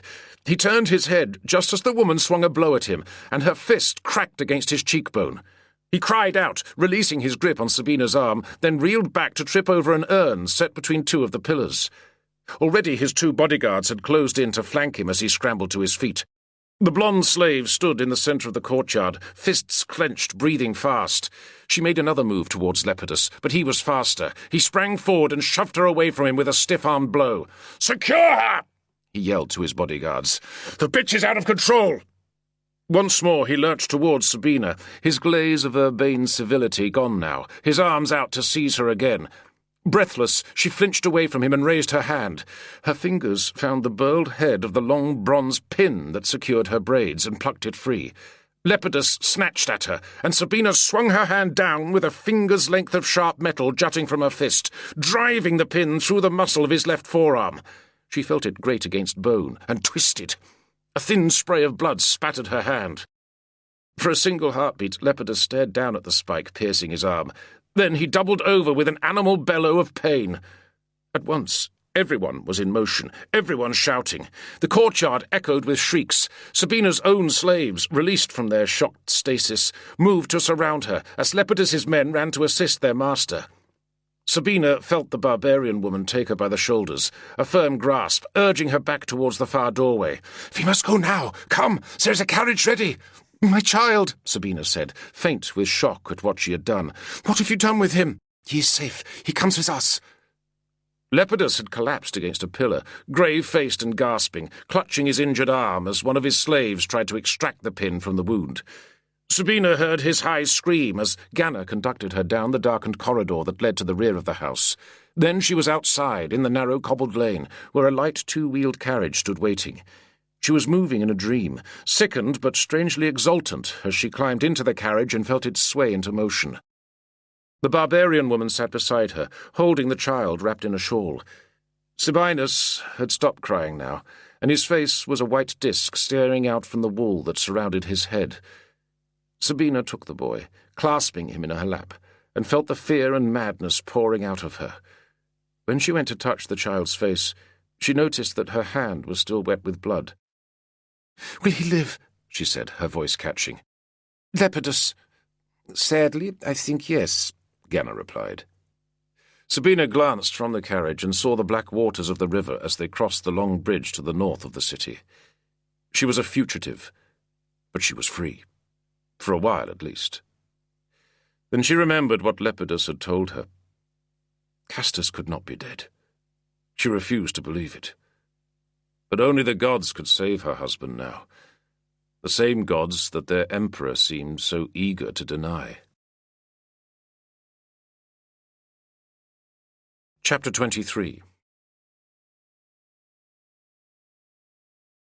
He had expected chains. He had expected a dank, lightless cell, like the one he had known in the dungeons of Arelate. But as Castus groped up through the levels of pain into consciousness, he realized that he was lying on a bed in a large room, with daylight filtering dimly through an open door. What had happened? His head was pounding, and his jaw felt massively swollen, but when he moved it there was no spear of pain, no broken bones, and the scar had not reopened. His body felt battered, and he guessed he had been dragged downstairs. Nigrinus, he thought. Nigrinus had done this. Once again the notary had played false. Once again men had died for it. He wondered if Felix had managed to escape. There would be people in the city who might aid him, conceal him. Diogenes, too, if he had survived. The slaves at Pudentianus's house had always liked him, and would give him shelter if he could get there undetected. As for himself, he was a prisoner. Castus struggled to raise his head, to sit up. Waves of nausea flowed through him. "Calm yourself," a voice said. "There is no fighting here." With difficulty, Castus turned his head. The speaker stood a short distance away. He was a small man with a dark greyish complexion and a soft, pliable look. A eunuch, Castus assumed. "You are not badly injured," the eunuch went on in a light and slightly lisping voice. "No thanks to our Praetorians. Your face is bruised, and you have wounds on your leg and shoulder, which I have had cleaned and dressed. Thank the gods, they built you of such strong stuff." "Who are you?" Castus managed to say. His skull felt twisted out of shape. "I am Valerius Merops, Cubicularius, and you are Aurelius Castus, Jucenarius of Protectores and Tribune in the army of the Pretender of Gaul." Castus could only squint back at him. Of course, he thought, the notary would have told them everything. Merops made a dry fluttering sound between his lips, a laugh of sorts. "Yes, your friend Julius Nigrinus has been very helpful to us. We knew of your arrival in Rome only a day or two after you entered the city, but we never expected one of your own party to approach us so soon.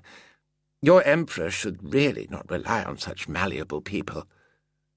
Castus grunted, half in anger and half in pain. He made another attempt to sit up and got his elbow beneath him. "Calm," I said. "You have time to rest before you are needed." "Needed." But the eunuch was already moving toward the door. A moment later the dim light was gone, and Castus heard the grate of a lock. Groaning, he subsided onto the bed again. Another day passed, and a night, as far as Castus could judge. They had left him water and food and clean clothes of plain white wool, and when he felt able to lift himself upright he dressed, wincing as he discovered new cuts and bruises. He was still wearing the leather thong around his wrist with the blue stone that Ganna had given him before he'd left Mediolanum. For protection, she had told him. He smiled at the bitter irony of that, then pulled his boots on. When the eunuch returned to fetch him, he was sitting on the edge of the bed waiting. "Do not attempt to flee or try any violent escapade," Merops said as he stood by the door. "Trust me that you are surrounded by guards and would not leave this place alive." Castus had little idea of what place this might be, although he was developing a notion. He followed the eunuch along a vaulted corridor, sunlight dropping in heavy beams from vents overhead. There were no guards in sight, but Castus caught the stir of movement in the shadows and knew that there were men all around him, slaves and soldiers, unseen watchers. They climbed a long stairway that rose into the light. Merops was moving quickly ahead of him, his slippers tapping at the marble floor. They were in another corridor now, with tall arched windows along one wall covered by ornate grilles that cut the sun into arcs and shards. The opposite wall appeared to be a single expanse of dark marble, polished like glass and reflecting Castus's warped image. The eunuch turned only briefly, gesturing him to follow. At the far end of the corridor, they passed through a dim chamber and emerged into a courtyard. Pillared walks surrounded a sunken garden where water streamed into marble basins. "This way," Merops said, drawing aside a long yellow drape and motioning for Castus to pass through into the chamber beyond. Pacing through the wide opening, Castus squinted into the blaze of sunlight from the doorway at the far end of the room. Mosaics of marble and glass shimmered across the floor. He could see a portico beyond the doors, tall fluted pillars with the sky beyond, and a single figure seated in a cane chair, silhouetted against the light. Castus advanced across the chamber and out through the far doors into the portico. As he approached the seated man, he saw the face in profile and caught his breath. He had suspected, but it was a shock to recognize him so easily. A face he had only known from a portrait on a coin. Preserver of his city. Maxentius. The tyrant of Rome was busy peeling an apple, paring the skin away from the flesh with a small knife. He did not look up from his work as Castus came to a halt a few paces from him. From the doorway, Merops cleared his throat meaningfully. "I will not kneel," Castus thought. "I kneel only for emperors, not usurpers." But Maxentius appeared not to expect it.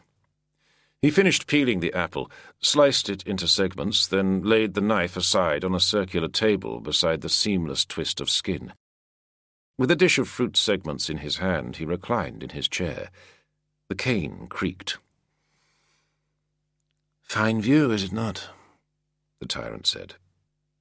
The portico curved away to left and right, an arcing exedra with perfect white columns soaring upwards, and the ground fell away beyond it. Castor stared out between the pillars, and saw below him the full expanse of the Circus Maximus, the brown sand of the racetrack and the tiers of white seats rising all around it, the golden statues gleaming in the low sun. Castus knew where he was now. This was the Palatine Hill, the palace of the emperors. "Many of my advisers believe you should die," Maxentius said as he ate a slice of apple. "They would like to scourge the flesh from your back and see you crucified in the arena. To send a message, so they say. What message would that be, I wonder?" The tyrant appeared younger than Castus had expected. There was a noticeable similarity to his sister Fausta in his olive skin and dark eyes, the softness of his mouth. The dark stubble on his chin did little to make him appear more mature, and there was something in his hair that caught the light. Gold dust, perhaps? Castus stood stiffly, thumbs hooked in his fabric waistband, and said nothing. "Sit down, why don't you?" Maxentius said, gesturing to a stool. Castus eased himself down onto it, but the rigidity of his spine did not ease. The young tyrant appeared perfectly relaxed, even languid. Impossible to imagine Constantine sitting there like that. Castus remembered the emperor in his tent the night before the battle on the road to Taurinum. That focused intensity, battling with terror. Could this young man ever know such a feeling? Castus remembered that Maxentius had never led men in battle, never had to face the eve of combat. "So, you come to us from the camp of my brother-in-law," the tyrant said. "How is my dear little sister? Have you slept with her yet?" Castus felt the blood rush to his head. What had Nigrinus told him? His pulse was jumping in the pit of his throat, but he managed to remain silent. "My spies tell me she's bedded half of Constantine's court." "Your spies lie," Castus said. "Really? Doesn't surprise me. An emperor of Rome can have whatever he wants, you know. Except the truth." In his mind, Castus heard Nigrinus's voice, those quiet, insidious words he had spoken back at the villa beside the lake. "A debaucher who has dishonoured many women. Your wife among them, in fact." Staring at the young man sitting opposite, he felt a surge of fierce rage mounting through his body. How could this gilded youth have led the world to war, pitting Roman armies against each other? His gaze fell to the table, the paring knife laid beside the coil of apple skin. One lunge and he could seize it. The blade was no longer than his thumb, but it would be enough to open the tyrant's throat. He could do it, now, easily. There was nobody to stop him. One man, one blow, and this whole war could end. His muscles tightened, energy flowing in his limbs. Then, the sudden chill of realization. Had Nigrinus intended this all along? Had this whole expedition to Rome, the betrayal, the attack, been a carefully constructed ruse to bring him to precisely this point? No. He could not believe that. Not even Nigrinus could have arranged things so neatly. Besides, he was surely deceived by appearances. The exedra appeared empty of all but sunlight, but there were surely guards positioned in every doorway along its length. He would be watched, and any move he made would be countered instantly. Emperors are never truly alone. Barely 2 heartbeats had passed since Castus had looked at the knife, but Maxentius appeared to have changed his demeanour, as if he had let one mask drop and assumed another. Now there was something dark and toxic in his eyes. "Your notary tells me that you were present when my father died," he said. Castus drew a sharp breath. Once again he sensed Nigrinus's long reach, his subtle direction. This was the hook, he realized, that had drawn Maxentius. This was the lure that had saved Castus's life, but might kill him yet. "Tell me what happened," the tyrant said. He set aside his dish of sliced fruit and gazed out between the pillars into the sinking sunlight. Haltingly, Castus related the story of what had taken place 3 years before at Massilia and then at Arelate. Maxentius surely knew most of it already, but he needed to hear it all. As Castus spoke, the young man sat motionless. Only a muscle moved in his jaw as Castus told him of his father's last moments, just before he had withdrawn from the chamber to let the old usurper take his own life. When Castus had finished speaking, Maxentius said nothing for a while. Then he breathed in and hunched his shoulders. "It was an undignified end," he said at last. "But if what you say is true, the shame of it is not yours. You acted with honor, and I respect that. I thank you for it." He raised a hand and rubbed lightly at his lips, then pressed his brow. "They sent me here as a punishment," he went on a moment later. "My father and Diocletian. They sent me to Rome to keep me far away from where the real business of empire happened. From Nicomedia, from Mediolanum. This city meant little to them. It was a backwater, a relic, just a hollow stage set. Diocletian found the Roman people too rude and riotous for his tastes. But I loved it. I love it still. You see that, yes? You see what I've made of this city. I am restoring it to its ancient greatness. Constantine would never do as much. For him, it's just another trophy. But for me, Rome is everything." Castus did see it. As he spoke, the young man's face took on a new maturity, a look of sober determination completely at odds with his manner only moments before. Perhaps, he thought, perhaps this man truly could be an emperor. Was his ambition any less reckless than Constantine's?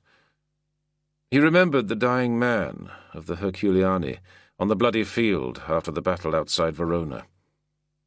Yes, Castus thought. Emperors are all alike. All of them bastards. But all of them had a spark of glory in them. "And now my brother-in-law is leading an army against Rome," Maxentius said. "Will he fight me?" "He will," Castus told him. "And will he beat me, do you think?" "Only the gods know that." "Ah, the gods. If only they were more communicative." Maxentius had that jesting air again, the slight smirk that flickered across his soft lips. It angered Castus to see it. He was speaking of life and death, and not just his own. "I'm told Constantine is loved by his troops. Why do they follow him so gladly? Why are they so eager to die in his name?" "Because he treats them as men. Constantine is a leader, a fighter. He shows himself on the battlefield, takes the vanguard. The soldiers see him as one of their own." "And you are a soldier. Do you see him in that way?" For a moment Castus said nothing. Too many thoughts were wrestling in his mind, too many memories. The man he had just described had thrown himself into the thick of the fighting at Verona, endangering his own troops, heedless of those that died for him. But he remembered the night outside the Praetorium in Eboracum years before, the figure raised upon a shield and wrapped in a purple cloak, as the rain fell and the massed soldiers bellowed his name. Castus had been there with them, shouting along with them. They loved Constantine because they had made him. "Constantine Augustus is my emperor," he said. "I acknowledge no other. And if you mean to kill me, give the order.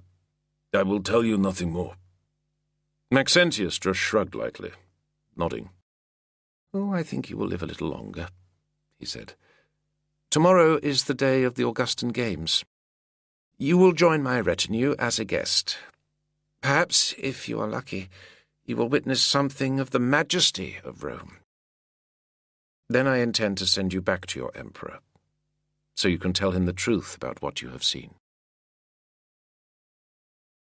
The noise reached him as he moved along the wide tunnel, the cavernous roaring drowning out even the crack of the guards' hobnailed boots on the marble floor. Ahead of him, Castus saw the light increasing in intensity. Then he stepped out into the open air, and for a few moments he could only stand blinking, his senses overwhelmed.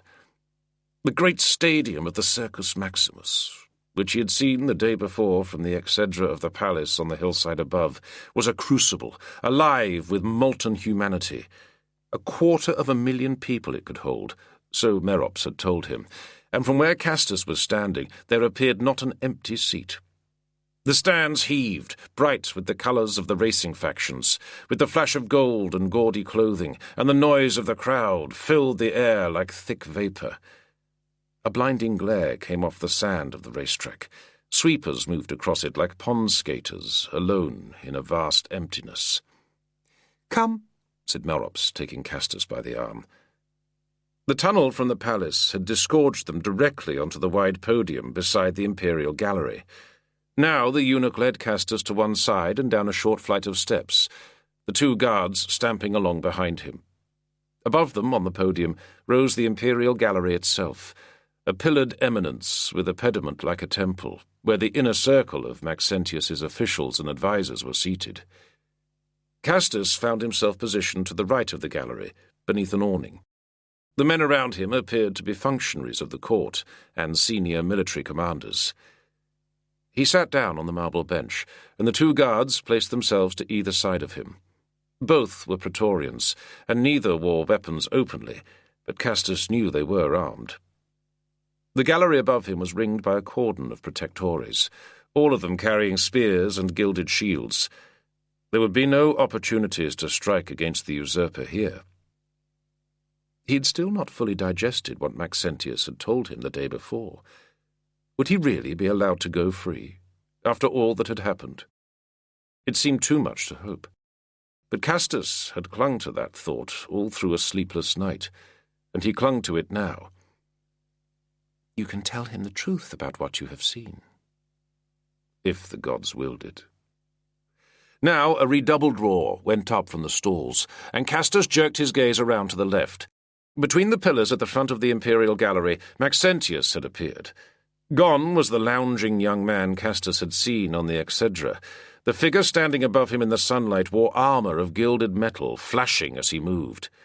On his head was a jewelled diadem, and cradled in his arm was a golden sceptre capped with a translucent blue-green orb. Rose petals showered down around him in the sunlight. "Emperor Marcus Aurelius Valerius Maxentius Augustus," the herald cried, "everlasting, pious son of the deified Maximian Augustus, may he be praised always and happily throughout the entire world for his victories." Raising his right hand, 2 fingers extended, the tyrant of Rome acknowledged the massive acclaim of his people. Trumpets rang out from the far gates of the stadium, and the first ranks of men paraded out into the light. But these were not athletes or gladiators, not racing chariots and teams of horses. These were troops, armed and armoured for battle, with their standards before them. "Maxentius Augustus!" the crowd chanted. "Maxentius Augustus!" The majesty of Rome, Castus thought. This is what he had been meant to see. Not the vast multitude of the city's people assembled for the games, but this display of military might. The column of marching men was thousands strong and moved with fierce discipline. The Praetorian Guard took the lead. Then came squadrons of Numidian light cavalry on their prancing horses. After the Numidians were the horse guards, men and mounts clad in glittering scale armour, every lance with a streaming pennant. Another 2 cohorts of the guard, and then came the legions. Castus watched them as they passed along the far side of the track. The herald on the platform below the podium was crying out the names of the units. "The 1st Legion Valeria Romuliana, the 2nd Legion Valeria Marcia." Not names Castus recognized. These would be the newly raised troops, he realized, the men from Africa and southern Italy. Sure enough, many of them had no body armour, and their march lacked the regularity of the Praetorians. but they appeared spirited enough. They looked like soldiers. On and on the column extended. There must be 20,000 men at least, Castus estimated, and they would only be a fraction of the tyrant's full army.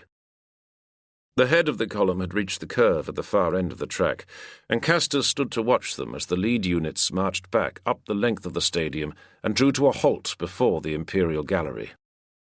Now his eye began to detect the gaps in the formation, the ragged step and the fraying lines. They had been well drilled for this display, but how well they would stand up in battle might be another story. For a moment he thought the volley of screams from his left, beyond the podium, was some new surge of popular fervour. Then Castus smelled the smoke, and saw the black smudge rising against the sky. All around him men were leaping to their feet, craning over the seats to try and see what was happening. Up in the gallery, the protectores had moved forward at once to screen the Emperor with their shields. Below them in the stalls the crowd rippled and flowed as panic drove through them. "Oh, the stands are on fire," said the guard to Castus's right. He jumped forward, clambering down over the seats in front of him. At once, Castus sensed another man sliding into his place. "So it begins," a voice said in his ear. Castus locked his body, forbidding himself to turn. He would recognize that dry hiss anywhere. "You did this," he whispered from the side of his mouth. "Friends of mine," Nigrinus whispered back. Down on the sand, the assembly of troops was milling in confusion, some of the new recruits breaking ranks. The Praetorians were still standing firm, Castus noticed. "Listen to me," Nigrinus hissed in his ear. "Our mission was betrayed. I did what I had to do to limit the damage." "Pudentianus?" "More use to us dead than alive." Castus was holding his breath, not daring to move, but wanting more than anything to turn and seize the notary by the throat. Now he felt something pressing into his back, sliding down into the sash that bound his waist. "See that this reaches Constantine," the notary breathed. "If it's discovered, we are both dead men. Understand?" Slowly Castus lowered himself back into his seat. The object that Nigrinus had given him was digging into the base of his spine. Not a slim tablet or a scroll, but something hard and knotted. Smoke was billowing out across the racetrack, threading between the ranks of the soldiers assembled on the sand. He said nothing, and a moment later the notary was gone. Chapter 24. In the grey of dawn, the Flaminian Gate loomed huge and dark over the road. The single arch closed and barred, lamps flickering in the 2 tiers of slot windows overhead. The sky was already bright, outlining the crenellations of the ramparts, and when Castus glanced up, he saw the spear points and helmets of the sentries on the wall walks. He turned in the saddle and glanced back at the 6 men who had escorted him down the long straight street from the centre of the city to the walls. Mounted troopers of the Horse Guards, wrapped in their cloaks against the morning's chill. His own mount was a pony, a bristly and intractable beast. Compared to the fine mounts of the escorts, he felt as though he was riding a mule. But he knew he was lucky to be alive at all. "If it were up to me," Merops said, leaning from his carriage, "you would not be permitted to leave like this. If it were up to me, you would not be permitted to live. But the Augustus has spoken, so return to your Gallic pretender and his army. Inform them of the clemency of the Emperor Maxentius, of his mercy, the invincible strength of his army, the impregnable defences of his city. I trust we will not meet again." "Likewise," Castus said. But the word was gall in his mouth. His whole body creased and bitter with defeat. How could survival and liberation feel so much like failure? The gates swung open, iron hinges wailing, and the barred portcullis grunted upwards. Castus dug in his heels, and the little pony trotted forward into the mouth of the arch. For a moment the sound of the hoofbeats echoed under the stone vault. Then Castus was out again, and the sun was in his eyes, the road stretching long and straight ahead of him across the flat land towards the belt of trees on the far horizon. He heard the creak and boom of the closing gates, the heavy rattle and clash of the portcullis, and Rome was behind him. For several hundred jogging paces he dared not look back, expecting at any moment the snap of a ballista and a bolt whining over his head to hurry him on his way. None came, and when he did at last turn and stare back at the walls and gate, he saw nobody watching him, nobody following. The early sun slanted across the tops of the ramparts, illuminating the massive brickwork of the walls and the twin drum towers that flanked the gates on the northern side. There was a damp, autumnal feel in the air. Riding onwards, he followed the straight road between clusters of old tombs, half obscured by undergrowth, ruined walls of old buildings, copses of trees. He could feel the object that Nigrinus had given him pressed tight against his side. He had concealed it inside his tunic, in case he was searched before leaving the city.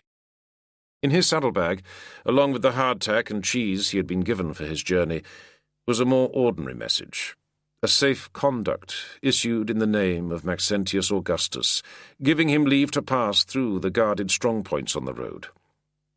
This was the Flaminian Way, the route to the north, and Castus knew that all he had to do was follow it, and he would meet Constantine's advancing army. Either that, or come upon the scene of their defeat, somewhere in the distant hills that smoked across the horizon. This would be the third time, Castus thought grimly, that he had returned alone from a mission. The first had been in Britain, when the Picts had wiped out his century, and only he had staggered back from captivity. Again, last winter, he alone had returned of the dispatch party sent to the court of Licinius. Did the gods love him, or did they just want to humiliate him? Bleakly, Castus wondered what his reception might be if he managed to reach Constantine's army. He had Nigrinus's report, peculiar object though it was, but he had lost both the men he had taken with him. Pudentianus was dead, and he himself had been captured by the enemy and displayed like a trophy at the games. It would not be an honourable return. But then he thought of Lepidus, the man who had sent killers after them, and who had surely betrayed their mission, the man who had seduced his wife. At least the thought of finding Lepidus and making him pay fired Castus's blood, but he had no more than his own word as evidence against the man.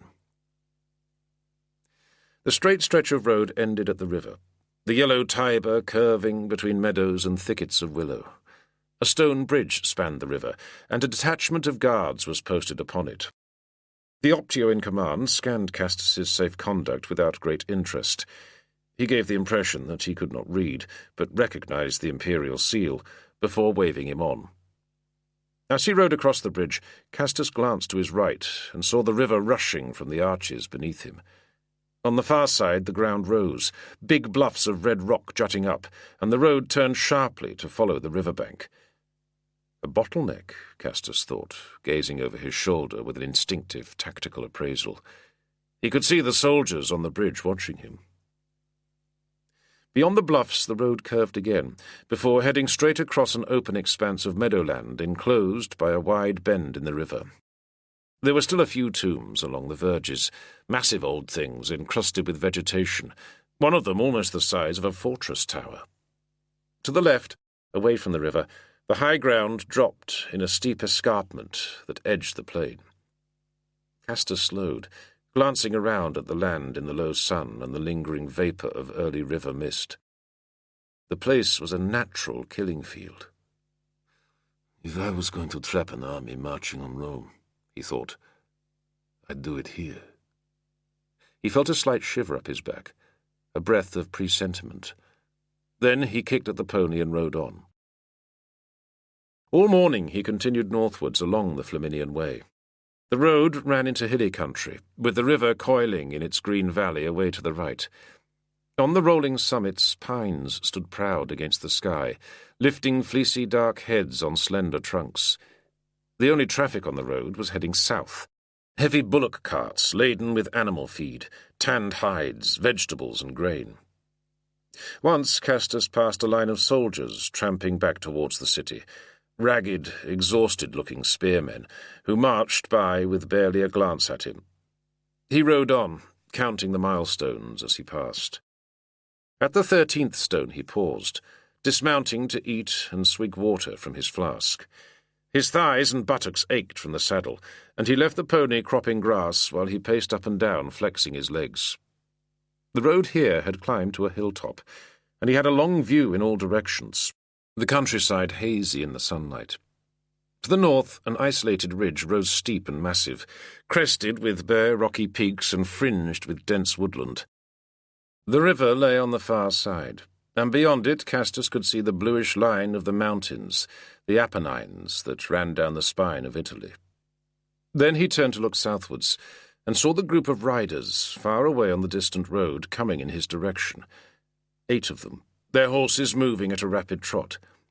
They were still a mile or two distant, but as Castus shaded his eyes and peered into the sun, he could make out the spears and javelins the riders carried. He had no weapon, not even an eating knife, and the riders were moving with a sense of purpose.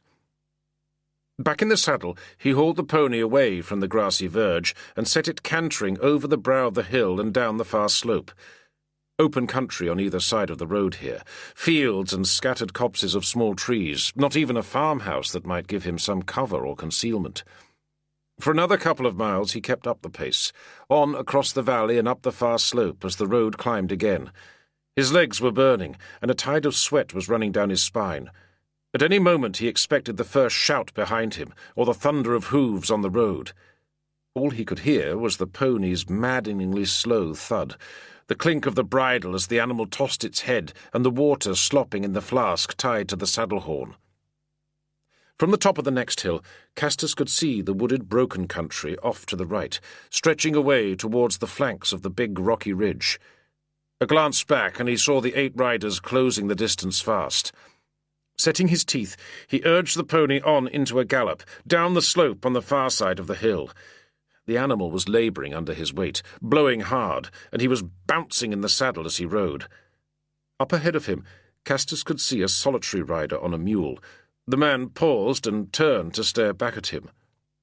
As the ground levelled, Castus hauled on the reins, and the pony jolted and plunged to the right, off the road and across the dry ditch into the scrub on the far side. "Come on!" he hissed through his teeth, kicking with his heels. "Come on, move!" His breath was hot in the back of his throat. When he looked up, he could see the trees ahead, but he had misjudged the distance. He would never reach them before the riders crested the hill behind him. Cursing, he bent low over the saddle horns and slapped at the animal's flanks with the reins, willing it to speed. He had a good idea now who was pursuing him so intently. Halfway to the trees, Castus let out a cry of triumph. The gully of a stream bed crossed the open ground ahead of him, thick green foliage rising from its banks. If he could reach it before he was spotted from the road, he could hide in there. But as he risked a glance back, he saw the 8 riders silhouetted on the hilltop. He heard one of them shout, and then all 8 dropped into a gallop down the slope after him, their cloaks billowing out behind him. Into the stream bed, leaves and spiny branches whipping around him, Castus turned the pony and galloped through the shallow water and up the bank. No chance to hide now. The stream would slow his pursuers, but not for long. As he came out of the bushes on the far side, he could see them fanning out along the brink of the gully, urging their horses down after him. A last sweating gallop, and he was into the trees, crouching low over the pony's mane. Undergrowth crashed around the animal's legs, but the ground was uneven here, rutted and steep.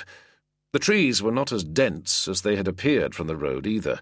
It was a network of copses and thorny hedges, separated by patches of scrubby open ground. But Castus could see the ground rising ahead of him, the trees stacked more thickly. If he could get up between them, he might stand a chance of escape. Then the trees fell away on either side, and he was on the lip of a grassy dell. The pony shied, snorting, and plunged down the dip. Castus was thrown forward in the saddle, and he had only just regained his seat when the animal gave a sudden jolt.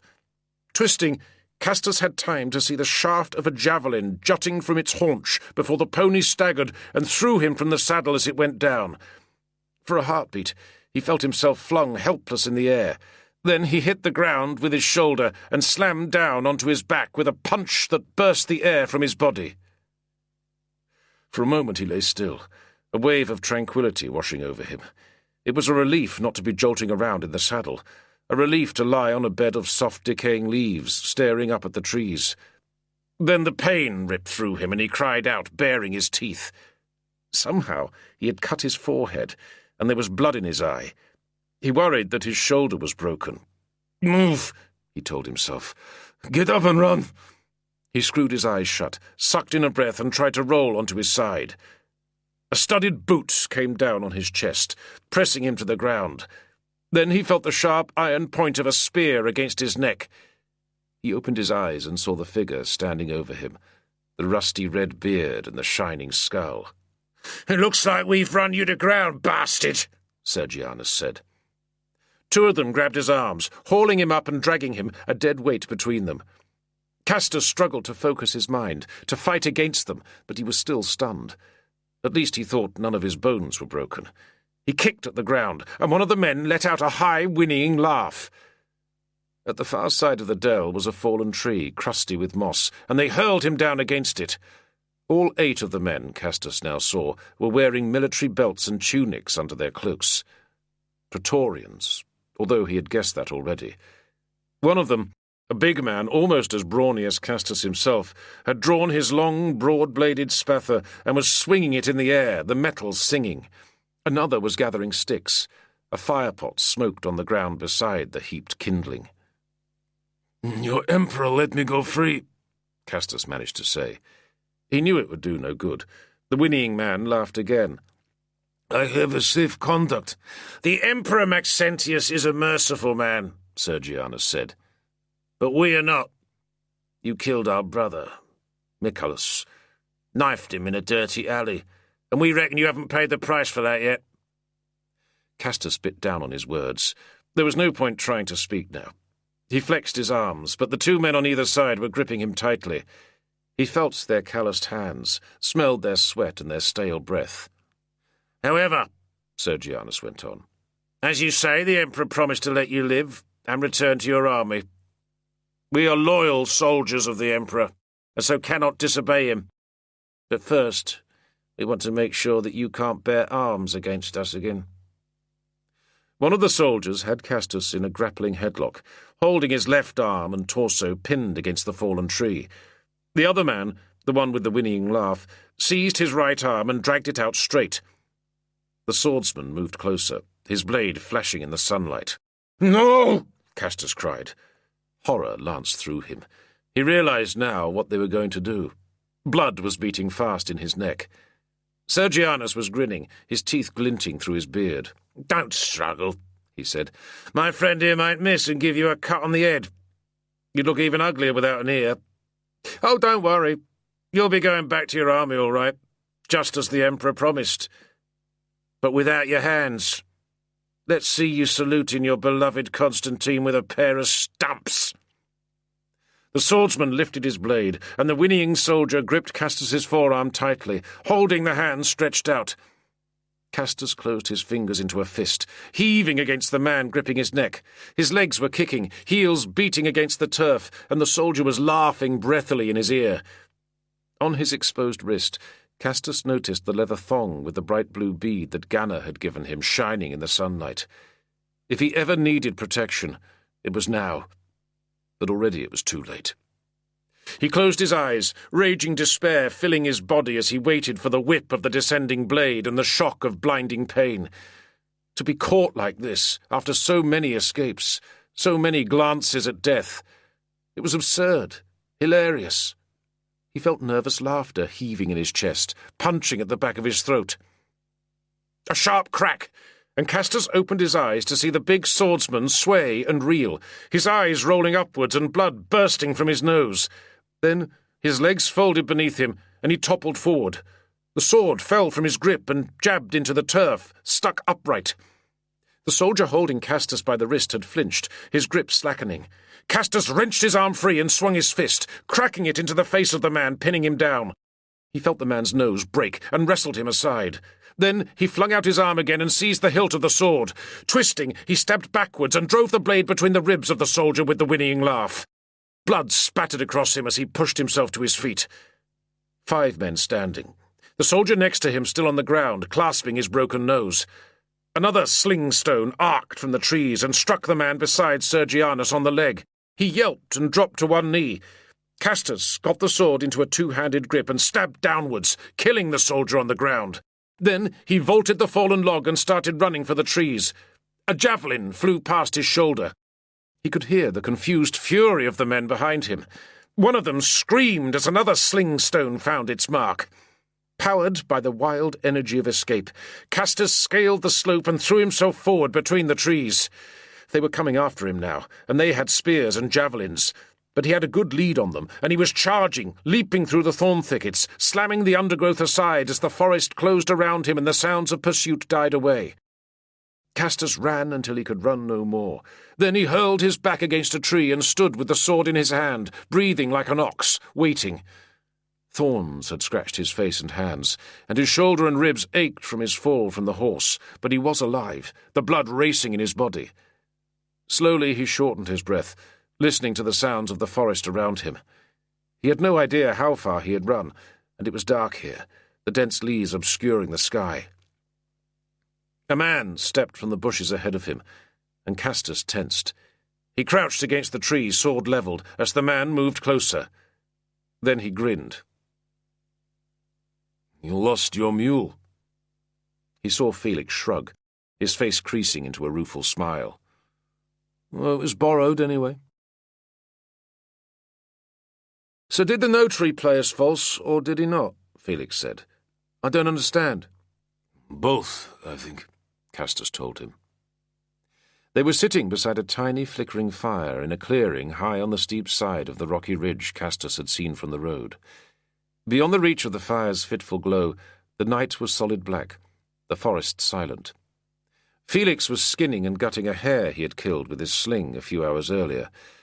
Castus watched the man's big corded hands working with the knife and the blood streaking his fingers. "He knew the enemy were closing in on us, I think," he went on. "So he pretended to go over to them, to buy himself time to speak to the senators." "What about the young lad, Pudentianus?" "A sacrifice. Nigrinus hated him anyway, but his death would have shown the senators what they're up against, I suppose, in case they needed reminding. Anyway, the notary's got in with the tyrant's people now, working his usual devious tricks." "Bastard," Felix said. There was no apparent anger in his voice, but Castus could tell the word was deeply felt. "If I say the whore again, I'll kill him." Castus just grunted, nodding. Felix had already told him haltingly and in no great detail about his own flight from the ambush. He had concealed himself in the city, returning to the places he had known as a youth, the slums and the brothels of the Subura district, then slipped out from the southern gate with a party of travelling musicians bound for Capua. One of the musicians would be missing his mule, but Felix had seen nothing of Diogenes during his time in the city's more infamous quarters. Castus remembered the strange object Nigrinus had given him. He had not wanted to examine it while he was held in the palace, and had not had a chance since. Shrugging the neck of tunic forward, he reached down inside it until his fingers closed around the small bundle he had carried safely stowed just above his waist-belt. He drew it out and held it up in the light of the fire. "You gave me this," he told Felix. "No idea what it is." The object resembled a small ball of twine, wrapped tightly around a lump of bone. "Maybe there's a message on the inside," Castus said, pulling at the knot that secured the end of the twine in place. "Sst!" Felix hissed, raising a bloodied hand. Castus frowned at him across the fire. "Astragal," Felix said. "I've seen one of them before. There are holes drilled through the sheep bone. See? And each stands for a letter. The twine goes through the holes to spell out the words, if you know the code. Unwrap it, and it's useless. Eternal gods." Castus placed the wrapped bone carefully on the ground beside him. He was unwilling to touch it now in case it started unravelling. "What was it you did exactly?" he said. "Before you joined the army?" "Bit of everything," Felix told him, and his crooked teeth shone in the light of the fire. Advancing armies left devastation in their wake. They also, Castus soon discovered, created emptiness ahead of them. A zone of deserted villages and abandoned fields, like the bow wave of a ship moving through water. For 3 days he and Felix trekked northwards, and everywhere there was desolation. The population had vanished in fear of the scouts and foragers of one army or the other. Castus carried only a sword, Felix his sling and knife, and they had lost their mounts and the safe conduct that would take them through the Maxentian checkpoints. They camped at night, took food and water from the empty villages by day, and tried to keep in sight of the road. On the first day they swam the Tiber. By the second they were hiking into the steep green valleys of the Apennines. The Ides of October had come and gone, the date when they had originally planned to intercept Constantine's advancing army at Spoletium. Castus considered finding a secure place and waiting until the vanguard of the army appeared. But they could have been waiting for days, and the army might never come. They moved on. Several times from high vantage points they gazed down at the road and saw troops moving, squadrons of Numidian light cavalry or detachments of marching soldiers. They avoided the towns and the larger villages, the few huts that still showed the smoke of hearth fires. And just after dawn, on the 4th day, as they scrambled along the banks of a rushing mountain stream, they were captured. Chapter 25. Where in the smoky black arse of Hades did you spring from? The drill-master stood with his fists planted on his hips, his seamed red face pulled into a disbelieving grimace. Castus was sitting on a folding stool outside the command tent of Legion 2nd Britannica, packing his mouth with good army bread and washing it down with sour vinegar wine. Rome, Castus said, chewing heavily. He swallowed, then gazed into his cup. You'll like it there. The wine's decent. Only a few hours had passed since Castus and Felix had been caught by the party of exploratores in the valley 3 miles to the south of Spoletium. The exarch commanding the scouts had not believed Castus's story, of course. 2 men dressed in ragged civilian clothes, scrub-bearded, one with a plundered sword. They were either brigands, deserters, or enemy spies, and the exarch had ordered them bound and escorted back to camp under guard. Castus had been grinning all the way. "Are you back to lead us then, Tribune?" Mesa said. He was staring at Castus as if he had just appeared from a crack in the earth. "Isn't Vitalis still in command of the 2nd? Mesa's lip tightened and he glanced away. "Your friend Vitalis was wounded at Mutina," he said. "Javelin in the thigh. We left him behind in Ariminum, and I've been at the front ever since, more or less." The drill-master looked old, Castus thought, more so than his years. Beneath his ruddy tan there was a greyness in his face, his single eye bleary and reddened. The campaign was taking it out of him. From what Castus had seen of the Legion, it had taken it out of all of them. "We've been losing men ever since Verona," Mesa said. "A score went down with campaign fever and never recovered, and then some more fell at Mutina before the place surrendered. There's been skirmishing all the way through the mountains. Barely half the men that marched with us from Divadurum are still with the standards." "What about the officers?" Castus asked him. Mesa scrubbed at his white hair. "Well, they've been hit worst," he said. "Half the sentries are led by Optios now. Brockus is still carrying the eagle, but most of the other standard-bearers are new men." He paused, clearing his throat quietly. "Attalus died," he said. "Cut up by enemy scouts on the road just short of Coelis. And Gaetulicus, the last of your rapists from Mediolanum, he lost his guts to the sickness before we left Verona. Judgment of the gods, I reckon." He angled his head and spat. Castus nodded, then sucked down a mouthful of wine. He was not sorry about Attalus or Gaetulicus, but the loss of so many others was bitter news. "Tribune," Mesa said, squatting down on the turf beside him. "I know we had our differences, or disagreements, you could say." He sniffed, uncomfortable, and rubbed his head again. "But we need a commanding officer. I can't do this on my own. I wasn't made for it. I've seen you on the field. You're a decent leader, and the men need somebody they recognise, somebody who knows them. I'm not your commander, Castus said. He was still just a tribunus vacens, an officer without a unit, and the judgment of the gods awaited him too. When the scouts brought him to the camp, he had been taken to the command tent and made to wait under guard. Not until Leontius arrived was he recognized and released from his bonds. It was to Leontius and then to Evander that Castus had made his report. While a secretary had scratched at a wax tablet, taking it all down in shorthand, Castus had narrated the essentials of the failed mission to Rome. He tried to connect the events in the right order, to remember everything.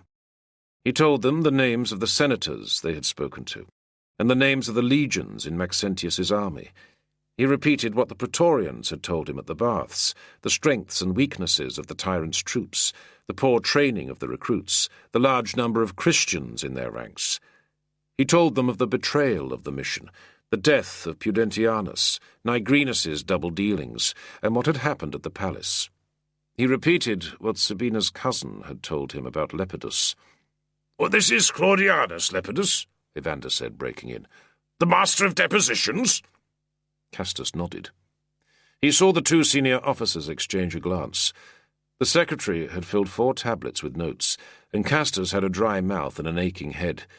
He doubted he had ever spoken at such length in his life. "Well, do you have any further evidence against him?" Evander asked. No, Dominus, Castus said. But the notary, Julius Nigrinus, told me to deliver this to the emperor. He placed the twine-wrapped sheep-bone on the table beside the secretary's tablets.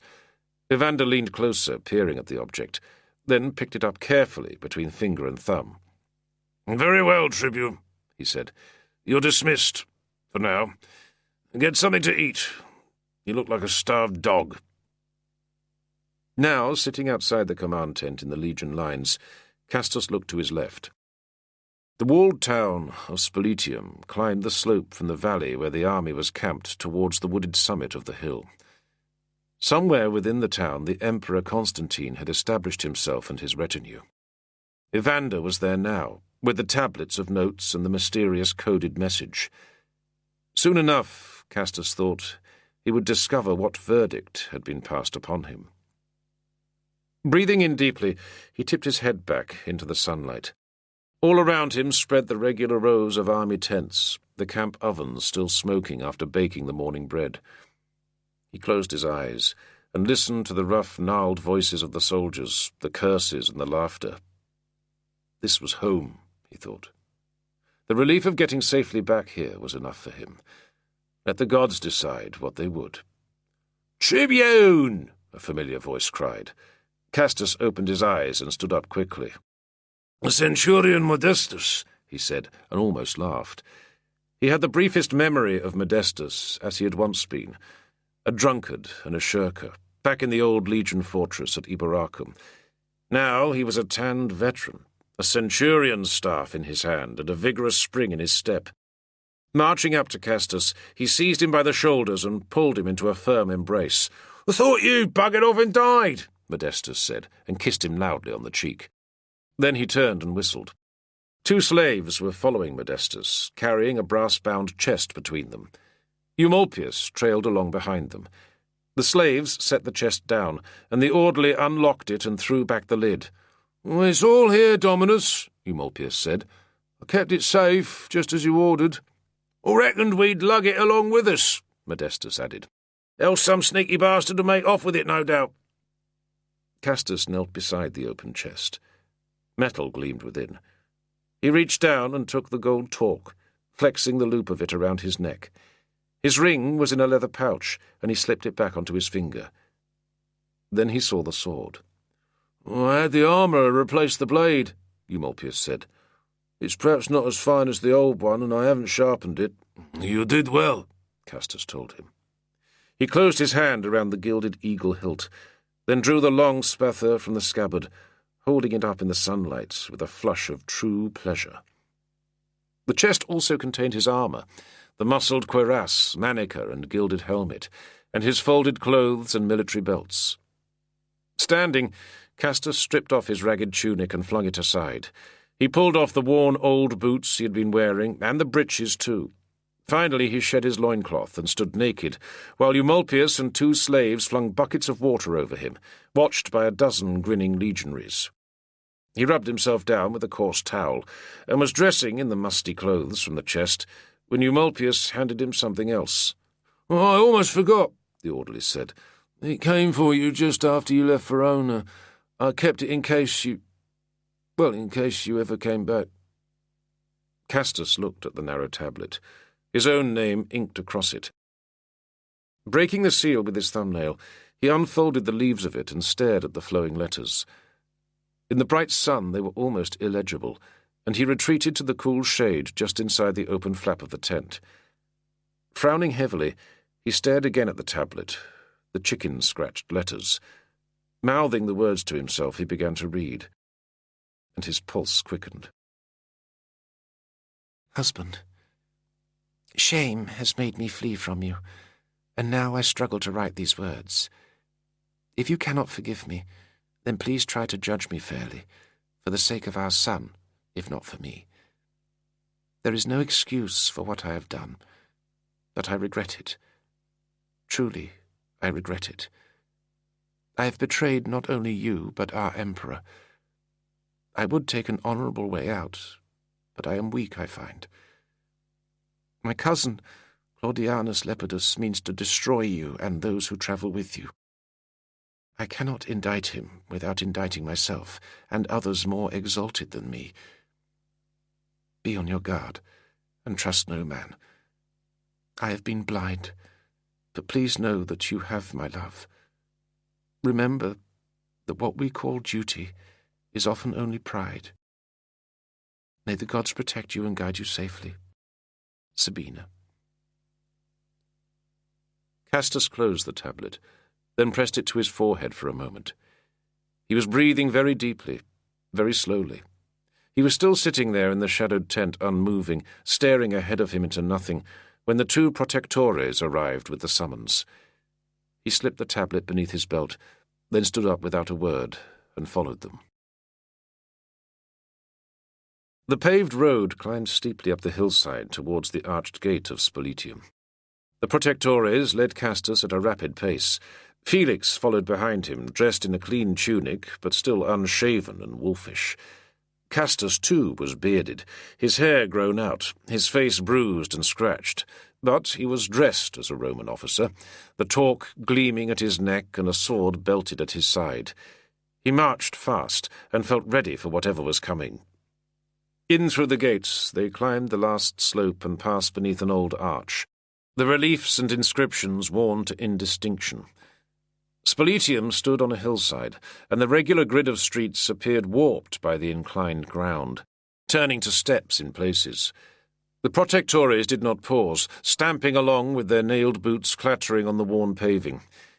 They crossed the broad open space of the forum, then halted before the tall inlaid doors of a large townhouse. The doors swung open, and they gestured for Castus to enter.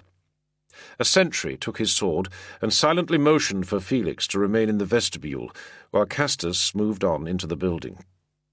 The sun was high, but cool shadows still suffused the central courtyard, a fountain trickling at the heart of the enclosed garden.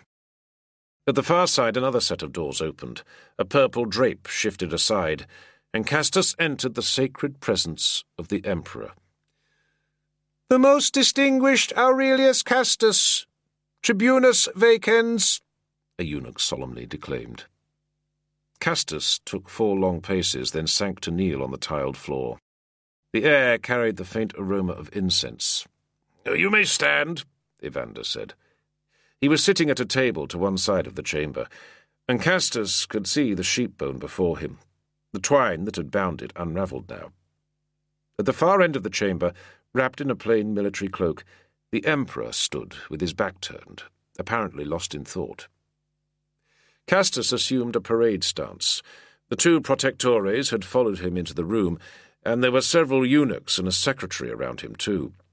He recognized the other officer with Evander as well, Agrippinus, the chief of the Agentes in Rebus. The emperor did not move. "I have informed the Augustus of everything you told me in your report," Evander said. "We have also deciphered the message you brought from Julius Nigrinus, Tribune of Notaries." He turned to Agrippinus, who picked up the sheep-bone and turned it lightly between his fingers. "The message was only 2 words," Agrippinus said. "The first was a password, proving that the message was genuine. The second was a name. Lepidus," Evander said. "It appears that the notary wishes to confirm the accuracy of what you have told us." Castus blinked, his mind blank for a moment. Had Nigrinus known all along? Speechless, he merely nodded. "It seems the notary has done well," Evander went on, "although we can only guess at his methods. It's a shame that Flavius Eumidius, the chief of his department, could not be with us to congratulate him." Castus remembered the old man with the papery smile who had presided over the meeting at the villa beside the lake. "Flavius Eumidius is not here?" he asked. "Flavius Eumidius is dead," Agrippinus said. "He died, it seems, of fright. Only a day or 2 after your departure, he discovered something in his bedchamber. A figurine of some sort, marked with his name and stuck with nails. It was too much for his heart, sadly. Of course, we suspect the dark designs of the tyrant." Castus frowned, nodding. It seemed a very unlikely thing for Maxentius to have ordered, or Lepidus. He barely noticed that Constantine had turned to face him. "Tribune Aurelius Castus," the Emperor declared in a cold and ringing voice, "we are satisfied that you have conducted yourself with honor and determination. The information you have gathered in the camp of the enemy is of great worth. Therefore I order that you be reinstated as commander of the 2nd Legion Britannica." Throwing his cloak back from his shoulder, Constantine paced slowly across the floor. Castus recalled that the last time he had seen this man had been on the moon-drenched battlefield outside Verona in the mesh of the fighting. The memory of what he had said and done that night brought the blood rushing to his face. "I misjudged your loyalty," the Emperor said stiffly. "I make apology for that." Before Castus could reply, he stepped forward and gripped him in an embrace. "It's good to see you back with us again, brother," Constantine said. Then he turned on his heel and paced back to the far end of the room. "And there is one thing you must do before taking up your command," Evander said. "His Excellency Domitius Claudianus Lepidus, Master of Dispositions, is currently residing in a house just outside the northern gate. You are to take a party of men, go to the house, and summon him." "Summon him, Dominus?" "Of course. Summon him here so he can be questioned. He must answer to a charge of treason." "Yes, Dominus," Castus said, straightening up and saluting. The Emperor remained in his attitude of deep thought, his back turned once more. "Make sure no harm comes to the man, won't you?" Agrippinus added. Dropping quickly down the sloping streets and stepped alleys from the centre of town, Castus marched out through the northern gate of Spoletium with Felix at his side and 6 dismounted troopers of the Schola Scutariorum at his back. The troopers had been part of the sentry detachment at the Emperor's residence, and all wore helmets and carried spears and shields. They crossed a bridge over the shallow river beyond the walls, then climbed the dusty tree-lined track on the far side to the gates of the house. In through the gateway, shoving aside a pair of startled slaves, Castus marched up to the main doors while a pair of troopers moved around either side of the house to seal off any rear exits. Raising his fist, Castus hammered on the wood panels of the door. Silence followed. He could hear a bird singing in the trees back along the road. The door looked solid enough. He hoped he would not have to find a ram and break it down. A bolt rattled, hinges squealed, and the door edged open slightly. A flat-faced man peered through the gap. "We want to talk to your master," Castus said. The man peered at him, his jaw working. Castus could see the calculation in his features, the spark of fear in his eyes. Then the door swung closed again. Before the slave could slip the bolt into place, Castus hurled himself against the door, flinging it open. He felt the heavy wood crash against the man's body. Then he was over the threshold and striding in through the vestibule, with Felix and the 2 troopers crowding behind him. There were 2 more slaves at the far end of the vestibule, bodyguards in sky-blue tunics, but they carried only staves. One glance at the armed men advancing on them, and they threw down their weapons and backed away. Castus pushed past them. "Where is he?" he demanded, seeing a man in a patterned robe emerging from a side chamber of the courtyard.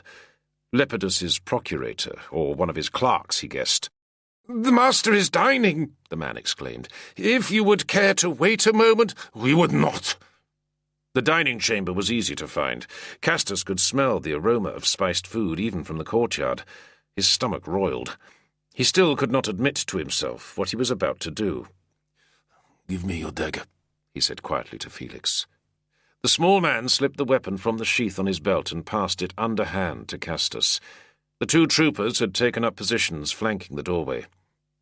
"Wait here," Castus told them. Throwing open the doors, he marched into the chamber. A quick glance took in the panelled wall paintings, the mosaic floor, and a young slave boy in a very short tunic attending his master. Lepidus was dining alone, reclining on a single couch. There was a stack of tablets and rolled documents on the low table beside him. The man was working while he ate. Lepidus wiped his mouth with a napkin as Castus approached, and dropped the tablet he had been reading, but did not rise.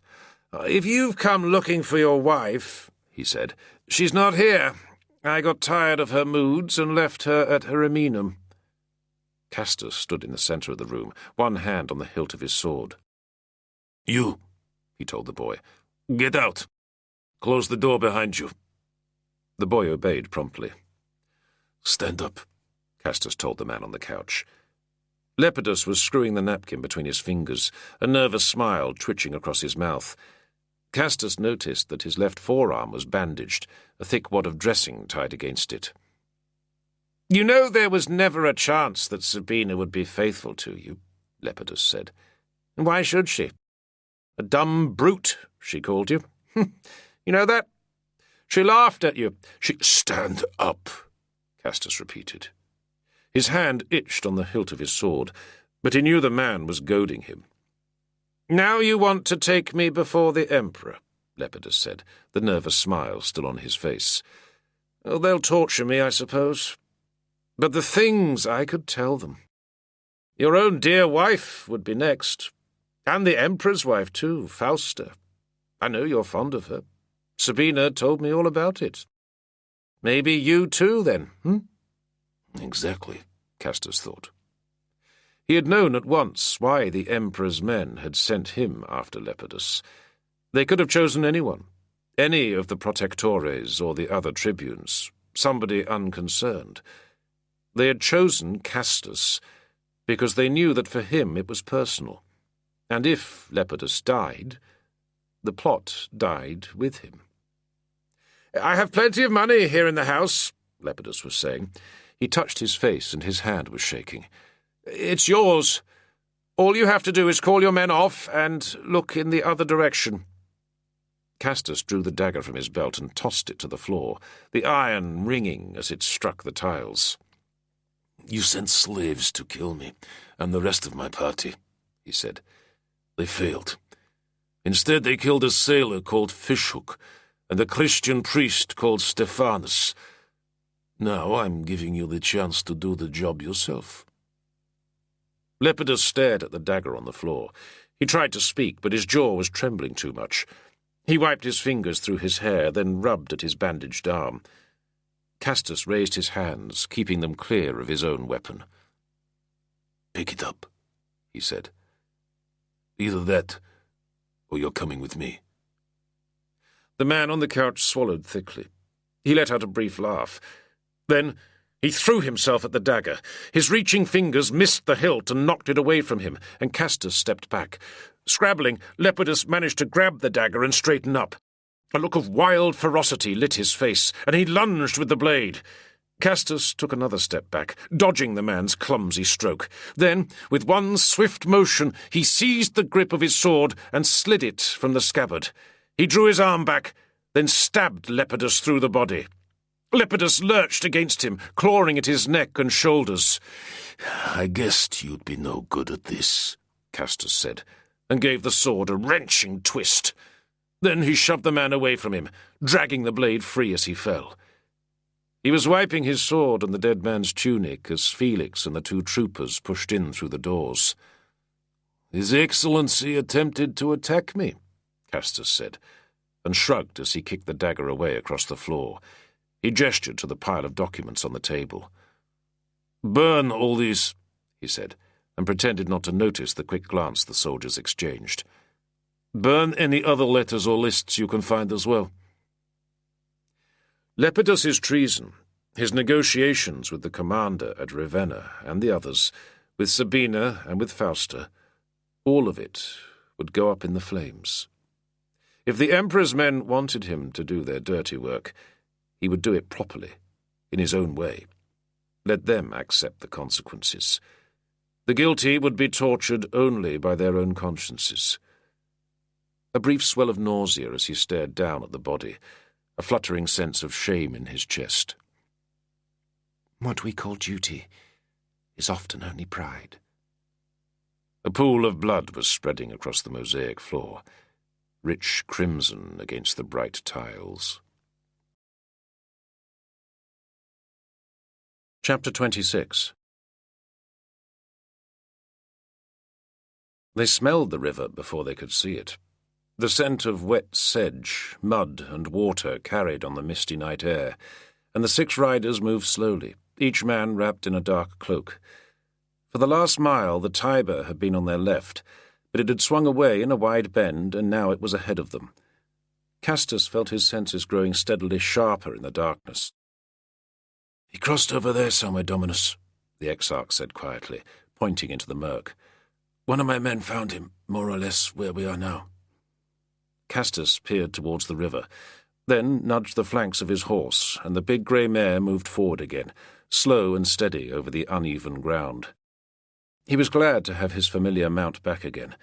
Compared with the unfortunate pony he had ridden north from Rome, Dapple's calm strength and solidity were doubly welcome.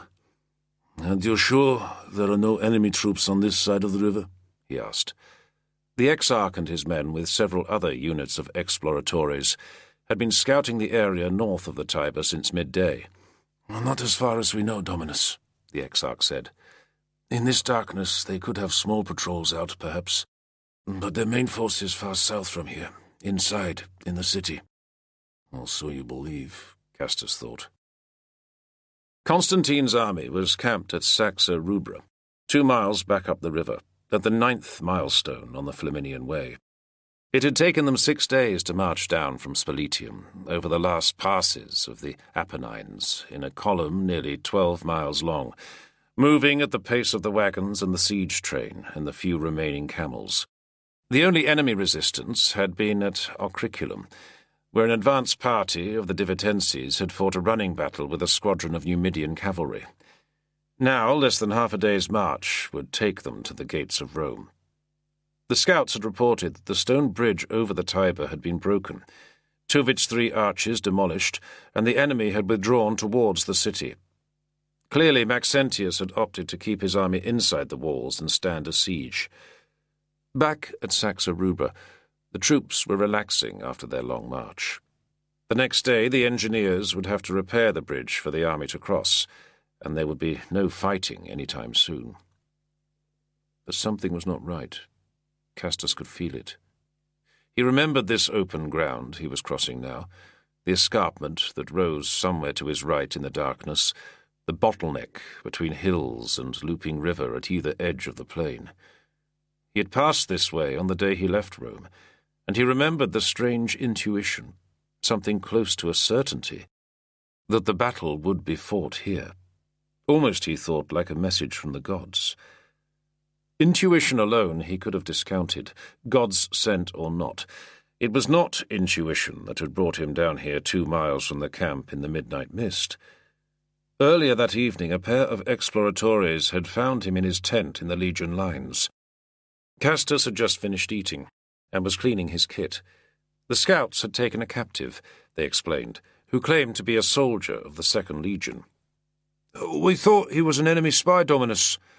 "Not the first time you made that mistake," Castus muttered to himself. But when they brought the ragged figure into the tent, he could see why they refused to believe he was a soldier. The thin man before him was soaking wet and smelled terrible. His hollow cheeks were covered by a patchy beard, and for a few long moments Castus did not recognize him. "Apologies, Dominus. I had to swim the river." "Diogenes!" Castus cried, leaping up from his stool and clasping the man by the shoulders, shaking him with fierce joy. Runnels of brown water dripped onto the tent's matting floor. Then he was calling for Eumolpius to bring towels, warm wine, and clean, dry clothing, pushing Diogenes down onto a stool while the man gulped out his story. He had spent nearly 20 days hiding out in Rome, he told Castus. Pudentianus's old door porter had concealed him in a neighbour's kitchen for most of the time, but Diogenes had heard enough of the outside world to know that the atmosphere in the city had changed. News of the approach of Constantine's army had thrown the people of Rome into a state of barely suppressed panic, everyone convinced that they were about to be sacked by ferocious barbarians from Germania and Britain. "Only today I heard," Diogenes said, sitting with a blanket wrapped around his skinny shoulders and a cup of warm wine in his hand, "that the crowd in the circus were chanting the name of Constantine. Some faction or other was leading them, it seems. The Praetorians stormed the stands to try and shut them up, but everyone heard it. 'Constantine shall never be defeated,' they were chanting." Nigrinus, Castus thought, as Diogenes filled in the last few details of his story. He had been smuggled out of the city earlier that evening, but had had to cover the last distance on foot and swim across the river, then had got lost in the mist on the far side. "But before I crossed over," Diogenes said with more urgency, "I saw something happening on the southern bank. It was about half a mile downstream, I think, close to the broken bridge, and hard to make out in the mist, but it seemed like a large number of men were building something down there." "Building what?" "I couldn't tell, Dominus. But I saw boats in the river, moored along the near bank. They looked like barges to me." "Barges?" Castus said. He pondered a moment, then nodded and stood up quickly, calling for Eumolpius to saddle his horse. He had an idea, but he would need to see things for himself before he could be sure. The mist parted, and the river was before them, the black water flowing smooth and fast. Half a mile downstream, Diogenes had said, but in these conditions it was impossible to see anything like that far. They would need to move closer. "Fan your men out to the right," Castus told the exarch. "We don't want to get trapped against the river if there's anybody out there." He tugged at the reins, and the grey mare turned and moved along the bank, skirting the stands of willow and thickets of brush that loomed from the swirling darkness ahead. For a long time Castus saw nothing, heard nothing but the slow thud of the horse's hooves on the damp turf and the steady whisper of the river. The air was cold, and the wetness was soaking through his cloak. Then he heard it. The voices of men from the far bank, the muffled clatter of wooden boards. He gave a low whistle, summoning the exarch to him, then slid down from the saddle. Passing the reins to the scout, he picked his way forward on foot, scrambling down the crumbling earth of the bank into the mud at the water's edge. Sound travelled much more clearly here, and as he probed his way forward, Castus began to make out the shapes on the opposite bank. A waterbird burst from cover, startling him, and he threw up his hands but managed to silence his cry. He held his breath, waiting, but there was no response from the darkness across the water. A few more steps, then a few more. The mist swirled aside, and Castus saw what he was looking for. He drew a long breath, then he scrambled up the bank and ran back to the horses. The return to camp seemed to take an age, but less than half an hour had passed before Castus rode in past the sentries at a gallop, calling out the watchword, and cantered between the tent lines to the imperial enclosure. He dropped from the saddle, Dapple still blowing and stamping, and threw the reins to a sentry. Then he was striding fast, ordering men out of his way, a note of urgent command in his voice. He could see the sentry braziers burning outside the great pavilion that housed the Emperor's own quarters, and the lamplight from within. The two protectores on duty halted him at the door of the pavilion. Castus knew one of them, but the other was a stranger. "Sorry, brother," the protector said in a hushed voice. "Nobody goes in there. The Augustus is conferring with his Christian priest and can't be disturbed." "The priest? Why?" The man shrugged, and Castus caught the swift, apprehensive glance that passed between him and his fellow guard. Then where's Aurelius Evander? He said. Here, a voice said. The flap at the door of the pavilion lifted aside, and Evander emerged, a pair of eunuchs trailing behind him. The commander of the field army of Gaul looked unusually harried, his face drawn and unshaven in the glow of the braziers. Castus noticed that he was wearing his sleeping tunic beneath his cloak. "Dominus!" he cried, saluting quickly.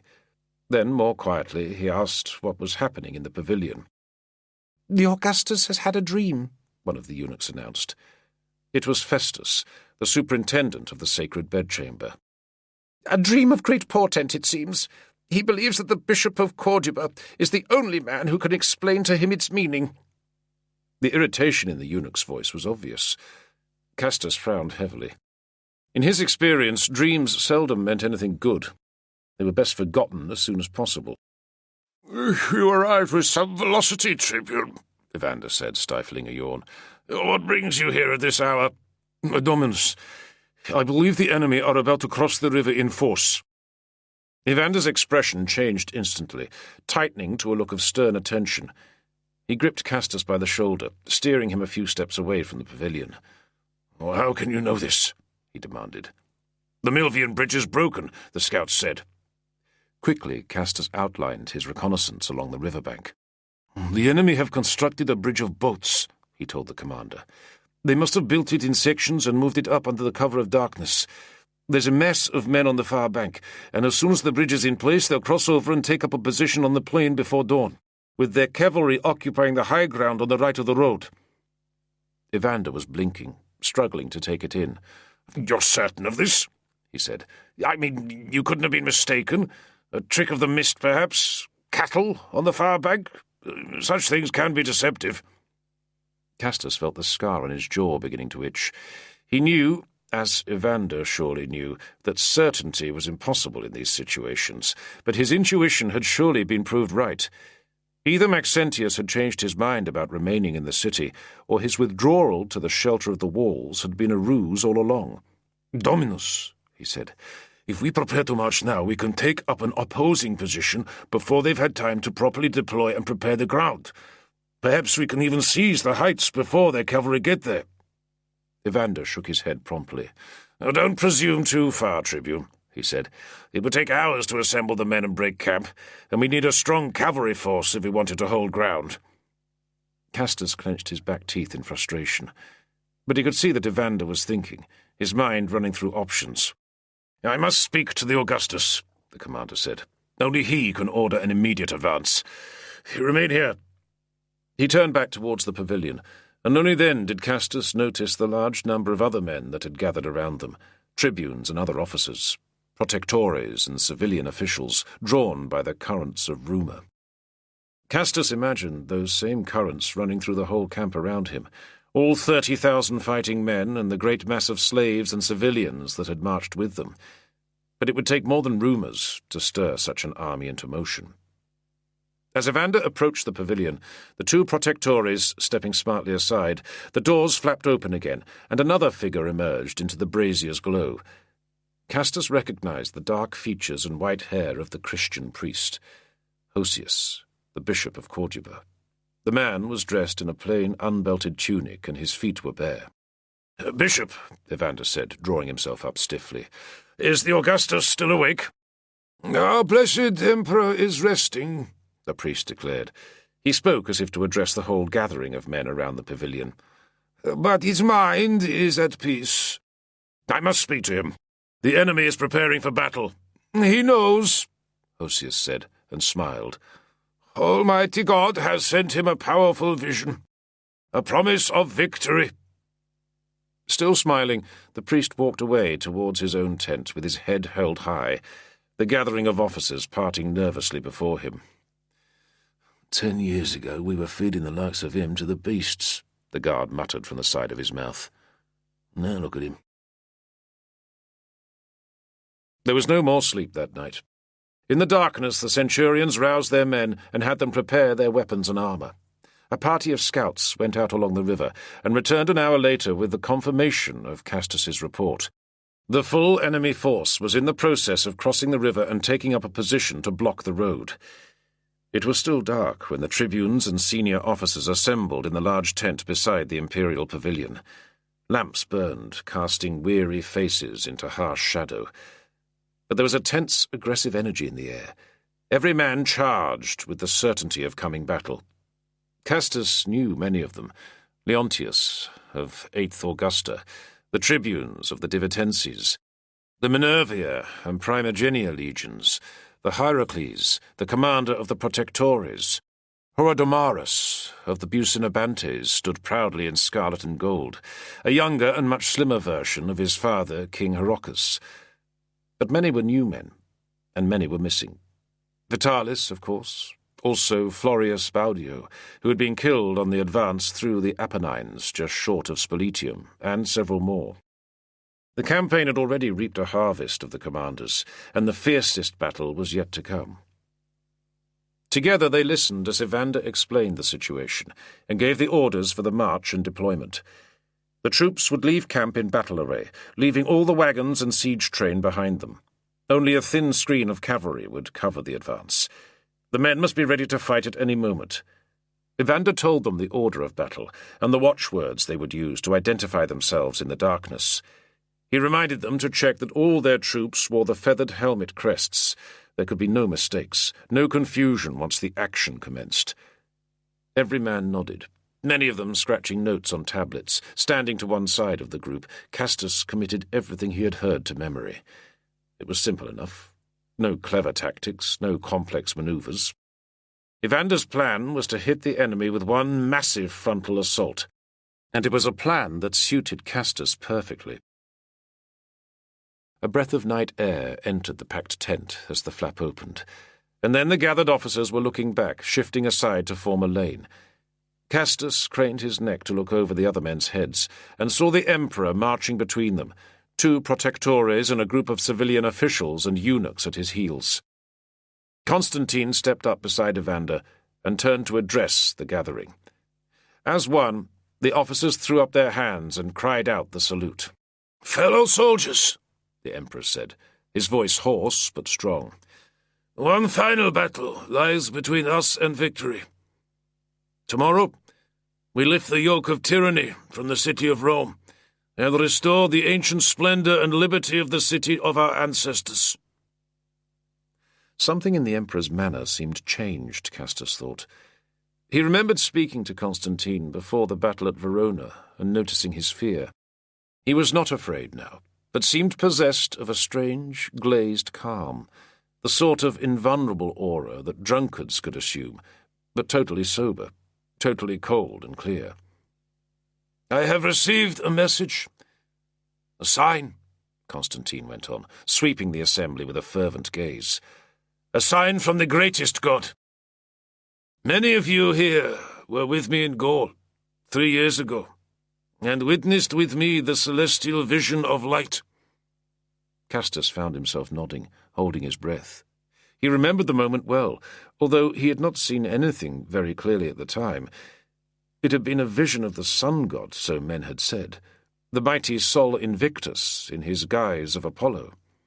"Brothers," the Emperor said, "the truth of that vision has been revealed to me in a dream." His brow was creased, and he dabbed at his face with his fingers for a moment, as if stunned. "Before we enter battle, our front-rank troops must mark upon their shields the saving sign of the greatest god. With this sign, the divinity will deliver us certain victory." A rustle of breath, of muttered words, passed between the gathered men. One of the imperial slaves had stepped up beside the Emperor with a board, and on the board was painted in broad strokes of black ink a symbol. Castus stared at it, perplexed. From the sounds they were making, most of the other men were perplexed too. The greatest god, he knew, was the unconquered sun. His own legion carried Sol's symbol upon their shields already, the red solar wheel. The same symbol appeared throughout the army, from standards to belt buckles, helmet crests to tunic embroidery. It was on many of the coins issued in Constantine's name. All recognized it. But the symbol inked on the board the slave was holding was something different. 2 crossed lines, with a third drawn through the middle and a curl at the top. Castus knew it from somewhere, but could not place it. Was it some variant on the solar wheel, perhaps? Such things could be revealed in dreams, Castus supposed. As the Emperor made his departure and the gathering broke up, he noticed Aurelius Evander glancing in his direction. His expression was troubled. "It's a Greek symbol," he heard somebody saying. "It stands for good luck." "I'm not so sure, brother," somebody else said. But as Castus left the tent and walked out into the damp pre-dawn chill, heading for the lines of his legion, the suspicion in his heart was gathering. With a sense of dark unease, he realized that he knew what that symbol meant. He had first seen it many years before, scratched into the doorpost of a house in the north of Britain. It was nothing to do with luck. Constantine's army would be going into battle marked with the sign of the Christians. Chapter 27. "Cavalry on the heights," Leontius said, peering into the hazy grey dawn. "All of them, looks like." Castus nodded. It was as he had expected. Above the line of reddish bluffs that edged the plain, the enemy horsemen had already occupied the high ground. He could just make out their streaming Draco banners and unit standards between the trees that edged the escarpment. Maxentius would have his horse guards up there, Castus knew. 2,000 scale-armoured lancers, with mounted archers and the Numidian light cavalry in support. Their intention was obvious. They would charge down from the heights in a swinging left-hook punch, aiming to crush the flank of Constantine's army and leave his infantry trapped with their backs to the river. "There's still a lot of motion up there, though," Leontius went on, squinting. "They haven't managed to get into formation yet." The two officers were on horseback, 100 paces in advance of the Constantinian battle line. Rhodomarus of the Bucinabantes was with them. Together they would be in charge of the left centre of the battle line. Behind them, their troops were already assembled in vast silent blocks, waiting for the signal to advance. If the enemy cavalryman on the heights was still in an unready state, Maxentius's infantry was even less prepared. From where he was sitting, mounted high on his grey mare, Castus could see the enemy front line stretching across the plain between the bluffs and the river. They would be formed deep, 16 ranks most likely, the best array for poorly trained troops. A second line of the same numbers behind, perhaps a third in support. Together they formed a massive phalanx, but after their river crossing the lines were in chaos. Even from this distance, Castus could clearly hear the scream of the trumpets and horns, the shouts of the commanders as they tried to muster their men. Only in the centre was the line strong, where the 10,000 men of the Praetorian Guard stood in formed ranks beneath their proud standards. "Have you seen the Augustus?" Leontius asked Castus, lowering his voice. Castus shook his head.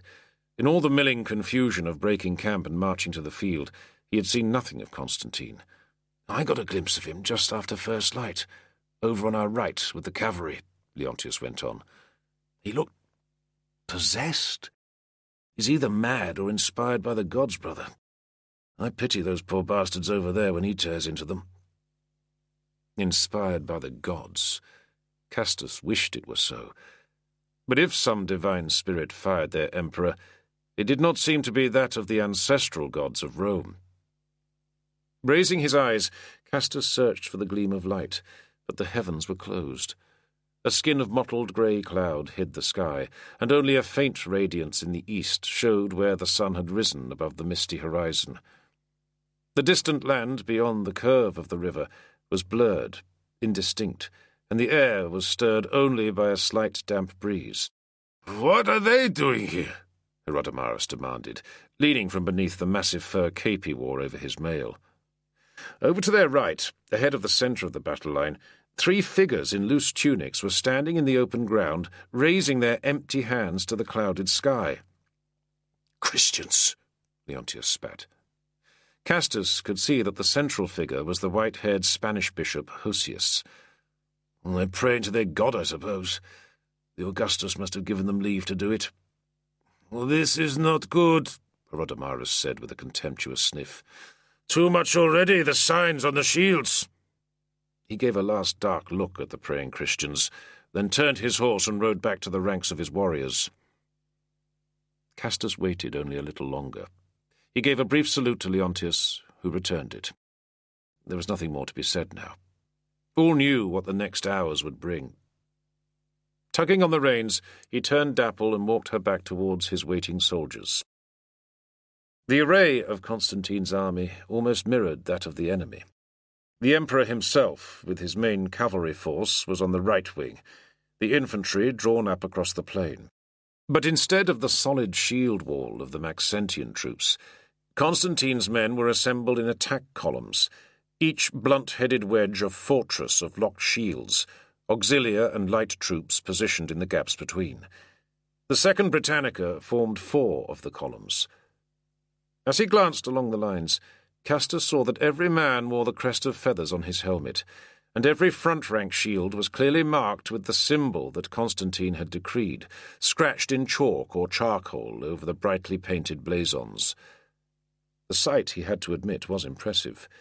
He could only guess what effect it might be having on the enemy. He reached the left-hand edge of his legion's formation, and as he approached, Mesa took several strides forward and saluted.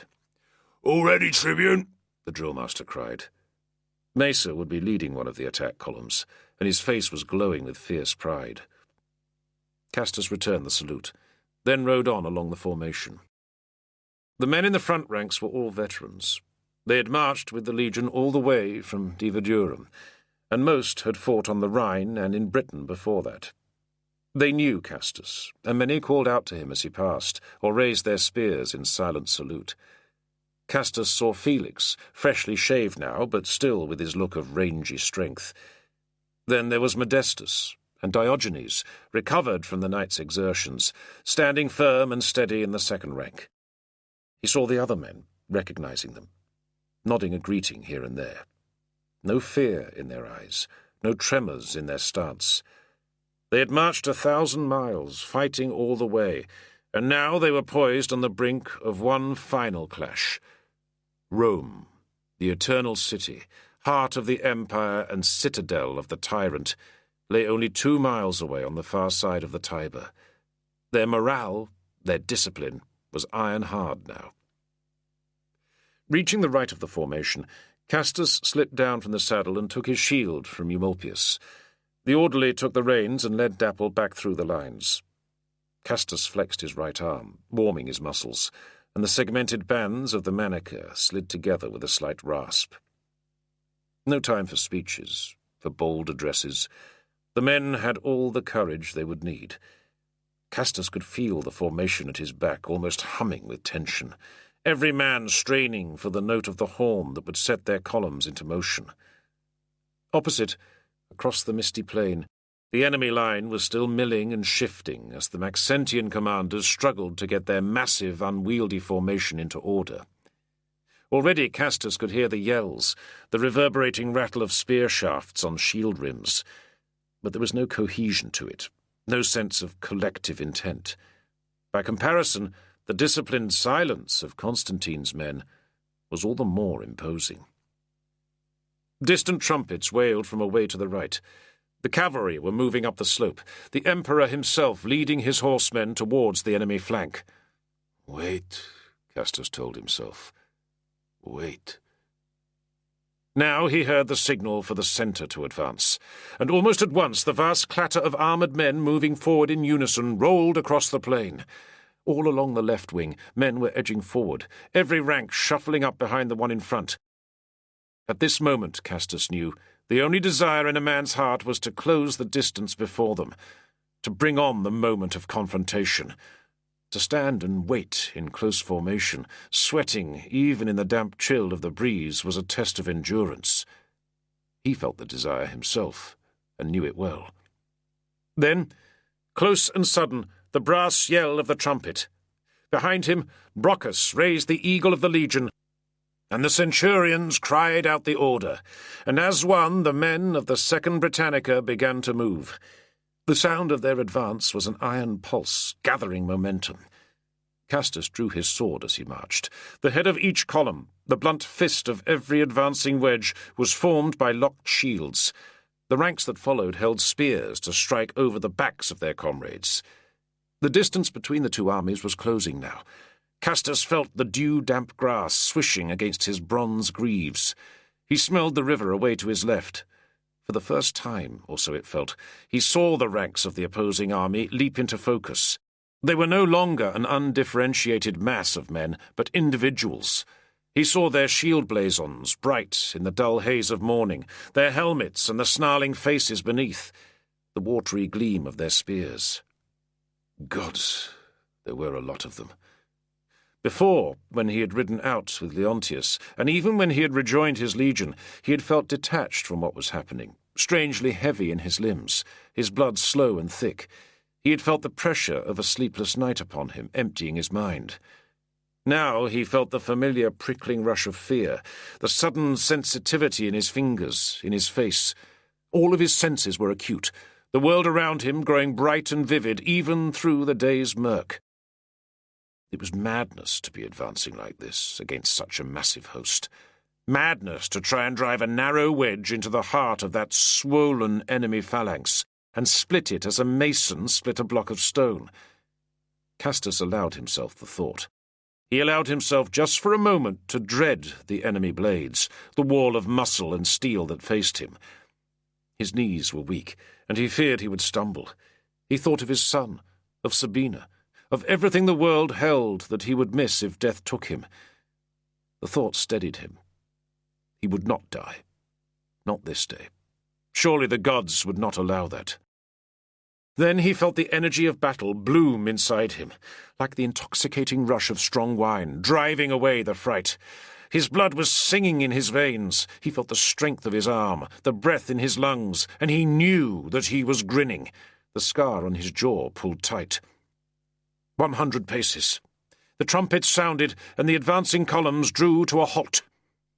Men shuffled and jostled, tightening the formation and dressing the lines, barely needing the barks of the centurions to direct them.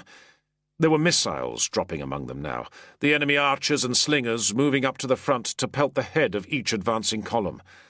Castus kept his shield up, his eyes on the wall of men ahead of him as the stones and arrows fell. The troops opposite were not the raw and frightened recruits he had seen earlier. He saw the blazons on their shields, recognized the devices, and knew this would be no easy fight.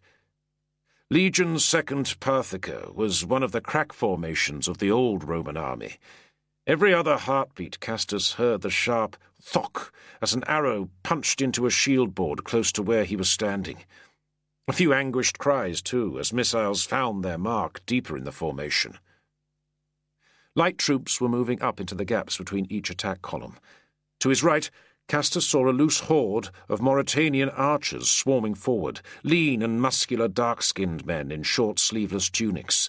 Their thick hair was elaborately bunched and coiffed, and many of them carried spare arrows stuck through it, giving them a bizarre and savage appearance. They advanced at a run, shooting in rapid flurries, dashing forward and dancing back as they rained arrows into the enemy formation. "I'm glad they're on our side," said Brocchus, standing at Castus's shoulder with the eagle grounded before him. Cheering from the right, and a rolling thunder of hooves. Castus glanced in that direction and saw the cavalry powering up the slopes onto the high ground, Constantine's purple and gold Draco standard streaming at the fore. Only a moment later, the first cries of battle drifted across on the damp air, but so distant that Castus could barely distinguish them over the noise of arrows falling around him. Had the Emperor's cavalry managed to strike the enemy horse before they had formed to oppose them? So much of the battle could be decided over there on the flank. Warmth flooded across the side of his face, and Castus turned his head to see that the sun had burst through the low clouds to the east, spilling a sheet of silver light across the field. Castus glanced down and saw the wink of colour below the cuff of his armoured bronze sleeve. The blue bead amulet Ganna had given him, still tied to his wrist. He raised his sword hand, lightly kissing the bead. For luck, he thought. Then he lifted the sword high above his head, the new blade flashing in the sun. "Victory and Rome!" he cried. At once the cry was echoed back at him from the mass of men behind him, a 1,000-strong yell bursting forth in unison. Over to his right, Castus could hear the horns signalling the centre legions to begin their charge. And even as the brass notes were fading, a vast yell went up from the heart of the line, and the men began to surge forward. Gazing from behind the rim of his shield, Castus watched the attack columns of the Minervia and Primigenia legions advancing, a fast march at first, quickening into a jog and then into a run. He saw the ranks of the Praetorian Guard tighten to oppose them, but the rushing wedges of armoured men closed the distance with breathtaking speed. The columns held together, shields tight, and they looked like machines, like mighty, rolling engines of war. 2 more heartbeats, and they crashed into the front ranks of the Praetorians. Shields boomed together, and the noise was like grinding iron and bone cut through with screams. At the moment of impact, Castus almost thought he could see a mist of blood spraying up, bright in the morning sun. "Who will be next?" Brocchus said grimly. "Gods be with us now." He had barely spoken before the trumpets sounded behind them. The 2nd Britannica gave a massed collective shudder and began to move. Castus kept his head down behind the rim of his shield. The men pressed close on his left flank, and pushing up behind him felt like extensions of his own body. When he raised his eyes, he saw the enemy, very close and distinct now, their mouths open in shouts of rage and defiance. He saw a centurion, his face blanched white, yelling at his own men to close their ranks tighter. Several of the enemy were already hurling darts and javelins. Too soon. The missiles fell short.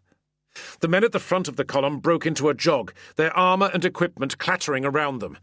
Now the javelins were arcing out from the men at the centre, raining cruel shanked steel into the opposing line. Castus watched the missiles fall, judging the moments that remained. His life had contracted to a simple choice: break through the mass of the enemy formation, or to die in the attempt. 20 paces. Castus felt his heart like a fist in his chest, the pulse beating in his neck. He threw his head back. "Britannica!" he yelled.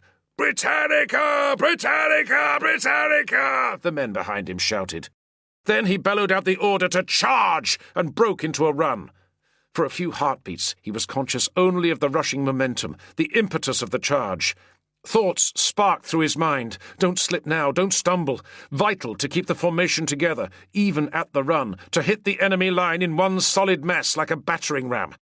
And then there was nothing but the fury of his blood and noise of his own heaving breath. One quick glance, the enemy line rearing up before him, sickeningly close. Then Castus dropped his head and threw his shoulder into the hollow of his shield. The collision almost punched him back off his feet. The other men were piling in behind him, crushed against his back, all of them yelling, and the noise was an explosion of thunder that drowned all thought, all feeling. He was forcing his way into a thicket of spears, a wall of shields and armoured bodies, iron all around him, and he could see no more than an arm's reach to either side. A blade struck his helmet, grating across the gilded bronze with a shriek that made his teeth ring. Pushed from behind, shoved from in front, he struggled to stay upright, to keep forcing his way forward. His boots skidded and stamped at the wet grass underfoot. There was a noise in his ears, a frenzied bellowing like an agonized bull. Castus realized it was coming from his own throat. His sword arm was trapped against his body, and he wrestled it free and angled his blade around the rim of his shield. He stabbed wildly, underarm, grunting with each blow. Each fifth stab found flesh, unprotected thighs, hands, faces. Heaving at his shield, Castus sensed the wall ahead of him beginning to flex and weaken.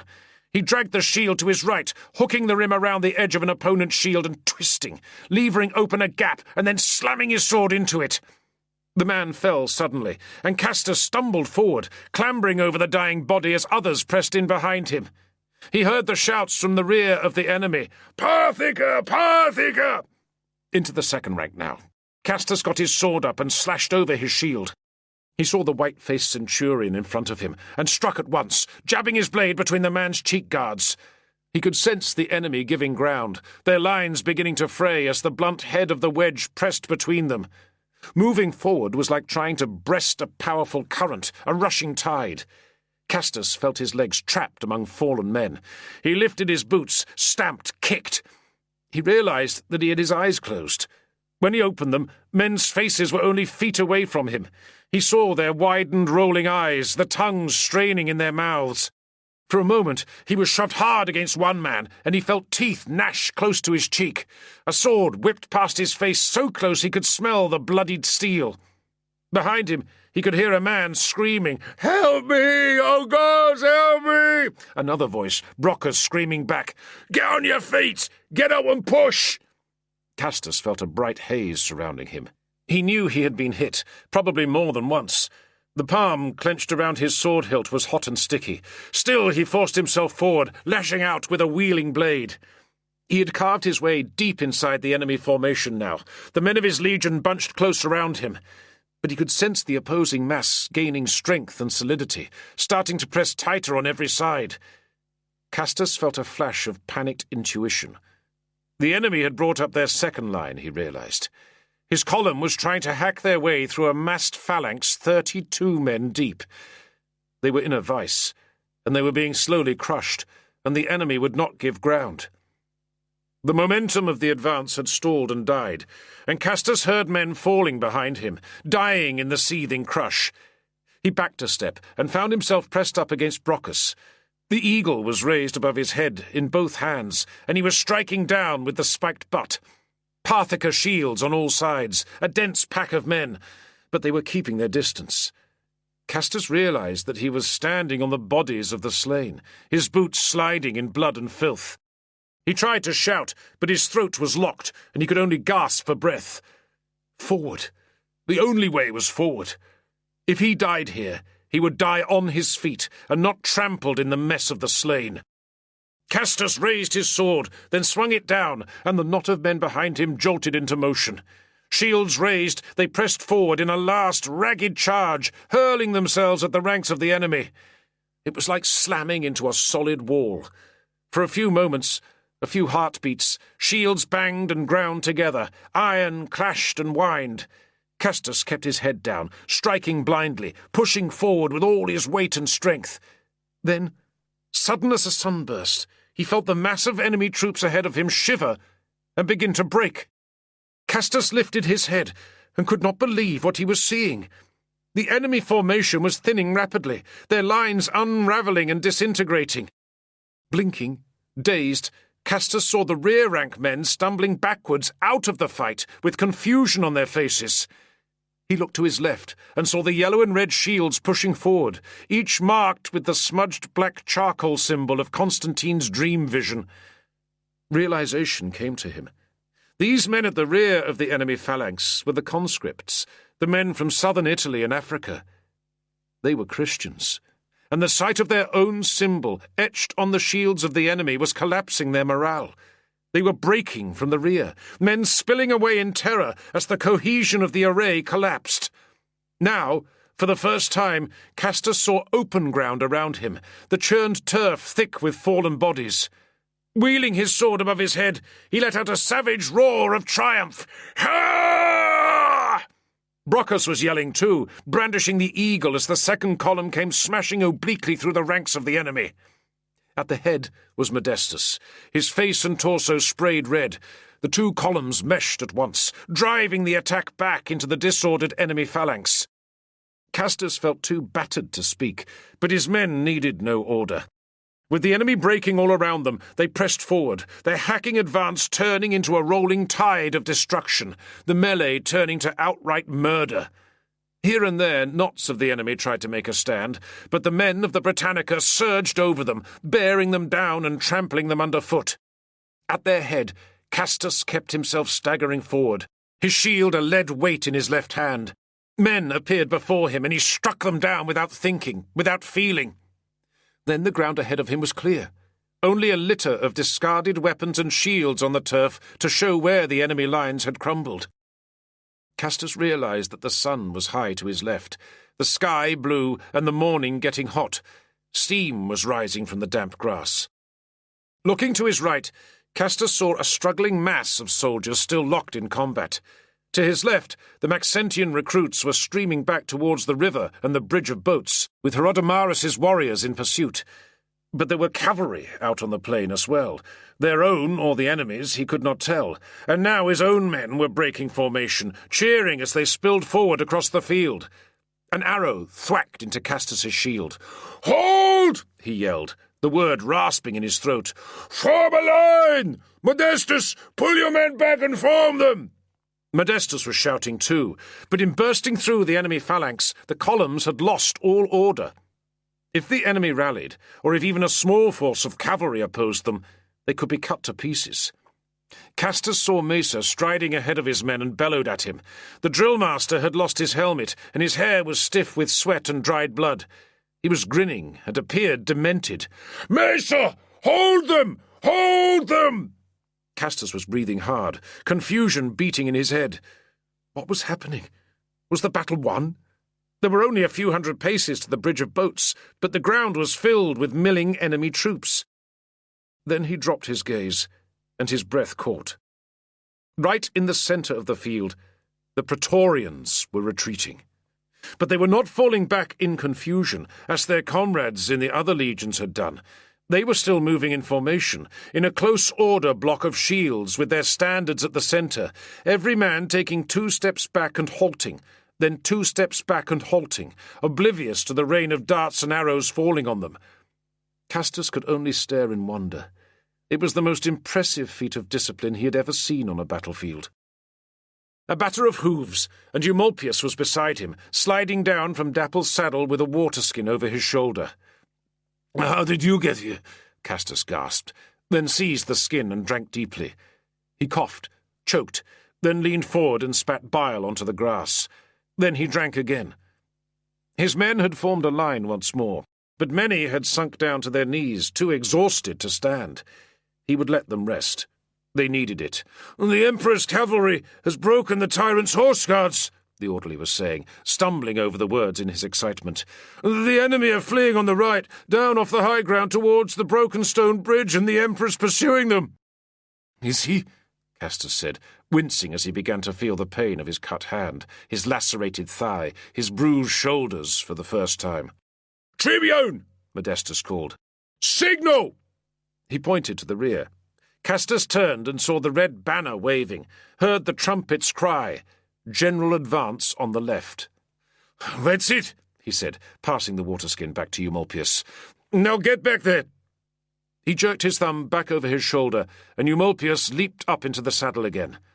"Advance!" Castus shouted, raising his sword. But the men had seen the signal and were only waiting for his order. Falling into step, in a close formation 8 men deep, they began to move forward across the steaming grass towards the disordered ranks of the enemy. Ground. As his advancing troops crested the slope that dropped to the water, Castus saw the warriors of the Busanibantes butchering the fugitives in the shallows. Everywhere enemy soldiers were throwing off their helmets and mail and splashing into the water, trying desperately to swim clear of the savage barbarian spears. A band of Mori archers had pushed forward through the advancing legionaries and were lining the bank, pelting the swimmers with arrows. Already the Tiber was flowing red. Further downstream, around the curve of the river, Castus could see the floating pontoon bridge packed with retreating troops. The bridgehead was a furious chaos of men and horses, scrambling to get onto the bridge and escape to the far bank. Beyond it, the broken stone arches of the Milvian bridge still stood above the flood. Even there men were crowding the approaches, trying in vain to clamber across. Castus stared at the river and felt only a mounting sense of horror. The banks were heaped with the slain, wounded men groaning and screaming, and on the pontoon bridge, thousands of men of Maxentius's broken army struggling in panicked flight, so tightly packed that they could barely move forward. He saw men falling from the bridge, shoved off into the water to struggle and thrash before sinking under the weight of their armour. The river upstream was already churning with mud and blood, bodies and staggering men. Cavalrymen of the Equites Dalmatae were riding along the bank, herding the fugitives into the water. "Tribune!" Brocchus said, grabbing his arm and pointing. Away to the right, the crowd around the bridgehead had opened, men falling aside as a party of horsemen came galloping through them. Castus saw the purple Draco standard. But this was not Constantine. The lead rider wore armour of burnished gold, tall purple plumes on his helmet, the same gleaming panoply that Castus had last seen when he had sat in the Circus Maximus, watching the tyrant's army in review. Maxentius forced his way out onto the bridge, his horse kicking aside the fleeing men of his own army, the remaining troopers of his cavalry guard following behind him. On the riverbanks, the archers continued to rain arrows into the seething water, killing men before they could drown. Castus could only gaze at the slaughter open-mouthed. He remembered sitting in the exedra of the palace as Maxentius had told him of his plans to restore Rome to greatness. Where was that greatness now? The tyrant and his guards had reached the central span of the bridge. Their panicked flight almost halted in the press of men struggling around them. Then Castus heard a massed wailing cry go up. One of the boats carrying the central span had broken free, and the roadway above it was sagging under the weight of the crowd. For a few heartbeats, Castus saw the crush of bodies as the men on the bridge scrambled to get clear, the tyrant's horse backing and kicking. Then there was a loud groan of timbers, a crack, and the bridge gave way. Screaming, the horde on the bridge surged and slid, bodies cascading into the foaming water as the timbers of the roadway collapsed beneath them. Maxentius was still up on the bridge, his armour gleaming golden in the sun. Then his horse shuddered and reared. Slowly, almost gracefully, it toppled backwards, bearing the rider beneath it. Together they crashed down into the churning water, and the Tiber closed over them. The tyrant was gone, but the battle was not yet done. As he tore his gaze from the bridge, Castus saw a staff officer cantering up from the rear. He looked immaculate on his white gelding, but when he spoke, his voice was a high, cracked yell. "The Praetorians are still holding on the riverbank! Form your legion, Tribune, and swing them around against their flank!" Castus gave him a brief nod, and he rode on. There was a hornblower beside him, and Castus ordered him to give the signal to form column of attack. The man blew a dull, farting sound, coughed and spat, then blew again, and the notes rang out loud and true. As the men formed up, Castus turned and looked back at them. Only half his legion was still with him, the rest scattered across the field in disarray. Those that remained were stumbling, their eyes empty and their faces glazed from the slaughter. But Castus knew that they still had the strength to fight. Raising his sword, he felt the tremors of fatigue running up his right arm. Then he swung the blade down, and the column behind him lurched forward into a jog, their shields clattering against their sides. The crowd around the bridgehead parted before them, most of the demoralized enemy troops already throwing down their weapons. Castus led his men straight through them. Other columns were converging around him, all as battered and bloodied as his own men, but moving with a regular, disciplined step. Ahead of them, they could see the block of Praetorian survivors, backed up against the riverbank, with the water foaming red at their heels. Only a few thousand remained, huddled within their ring of shields, and all around them were archers and light troops with javelins, showering missiles upon them. "Surrender!" an officer was yelling. "Your emperor is dead! Throw down your arms!" But the Praetorians were holding fast, determined to fight to the end. Castus remembered the men he had met at the baths, those soldiers from the legions of the Danube, men like himself. Had they fallen already, somewhere in the mesh of combat, or in that slow, disciplined retreat across the field? Or were they standing still in that grim bulwark of shields upon the riverbank? Leontius was calling to Castus from the head of his own 8th Augusta column. "Wedge attack!" he cried. "Drive in their flanks!" The horns screamed, and Castus felt the men at his back already beginning to surge forward. Raising his shield, he threw himself into a charge. He could barely feel his legs as he ran, only the breath dragging at his throat and the ache in his arm as he tightened his grip on his sword. Then the battle cry rose around him. The wall of shields broke as the Praetorians surged forward into a countercharge, and Castus slammed himself between the bodies of the enemy. There was no order to this fight. No formations remained, only the fury of combat. The Britannica wedge had smashed aside the charging Praetorians and thrust deep into their flank, but now men fought as individuals or in small knots, hacking and striking. Castus forced his way onwards, punching with his shield. There were 3 men at his back, and he could hear their screams as they fought. All around him the enemy mass were breaking up. Somebody aimed a spear at him from below, and he slashed down and killed the man without even looking at him. Then the struggling bodies ahead of him parted, and Castus saw the riverbank. A last group of Praetorians still holding together, ringed by the slain. At their centre, pouring blood from a dozen wounds, was Sergianus. The red-bearded Praetorian took 2 steps back down the bank until his feet were in the water. But he had seen Castus advancing on him now. He raised his sword, grinning. "Bastard!" he yelled.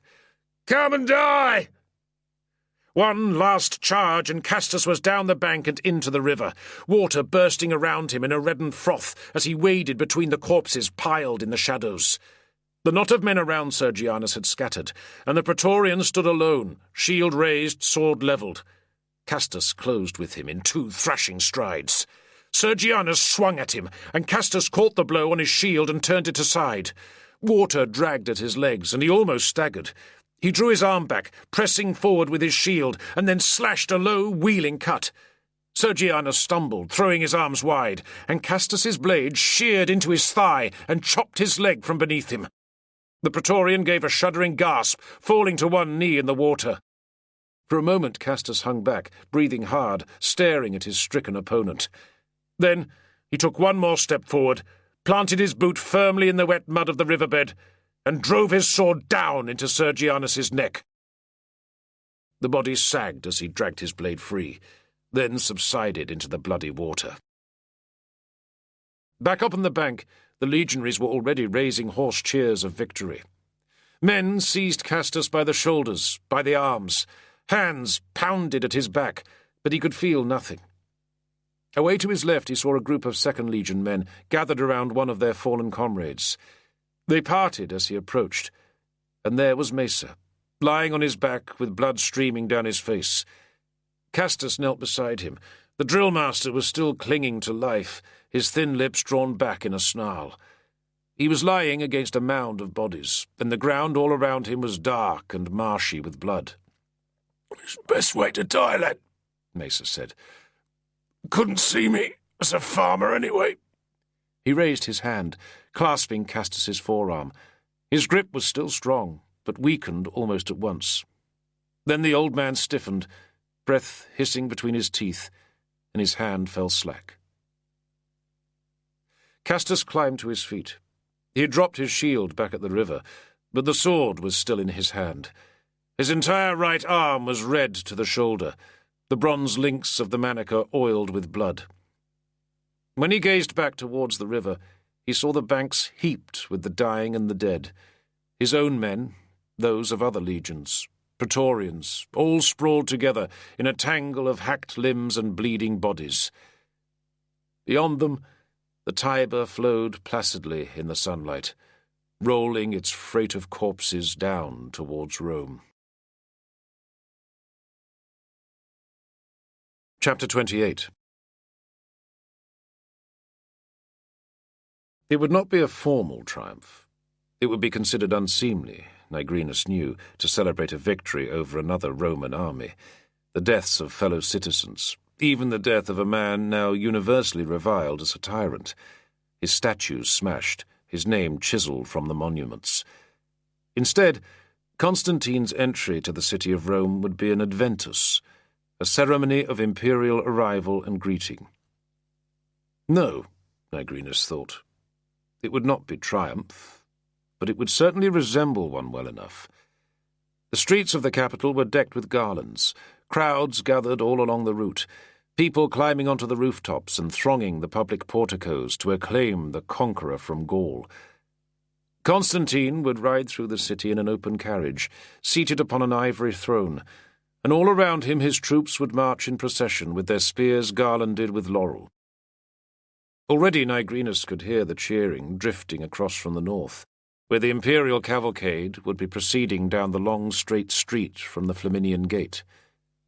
Over to his right, On the broad steps that fronted the porticus of Octavia, Nigrinus could see the senior members of the Senate, waiting in dignified ranks, every man dressed in the heavily starched and densely folded white toga of his office.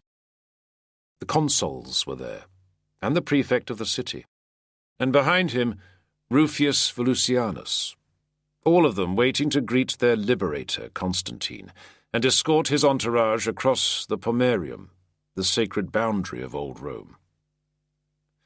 Nigrinus stood alone and unobtrusive in the crowd. He wore an expression of bland indifference, and only occasionally did the dry shadow of a smile cross his lips. But inside he was exultant. The victory of Constantine's army the day before on the meadows beyond the Milvian Bridge was an answer to many of Nigrinus's godless prayers. It was the culmination of his efforts, and it would guarantee his path to promotion and high status.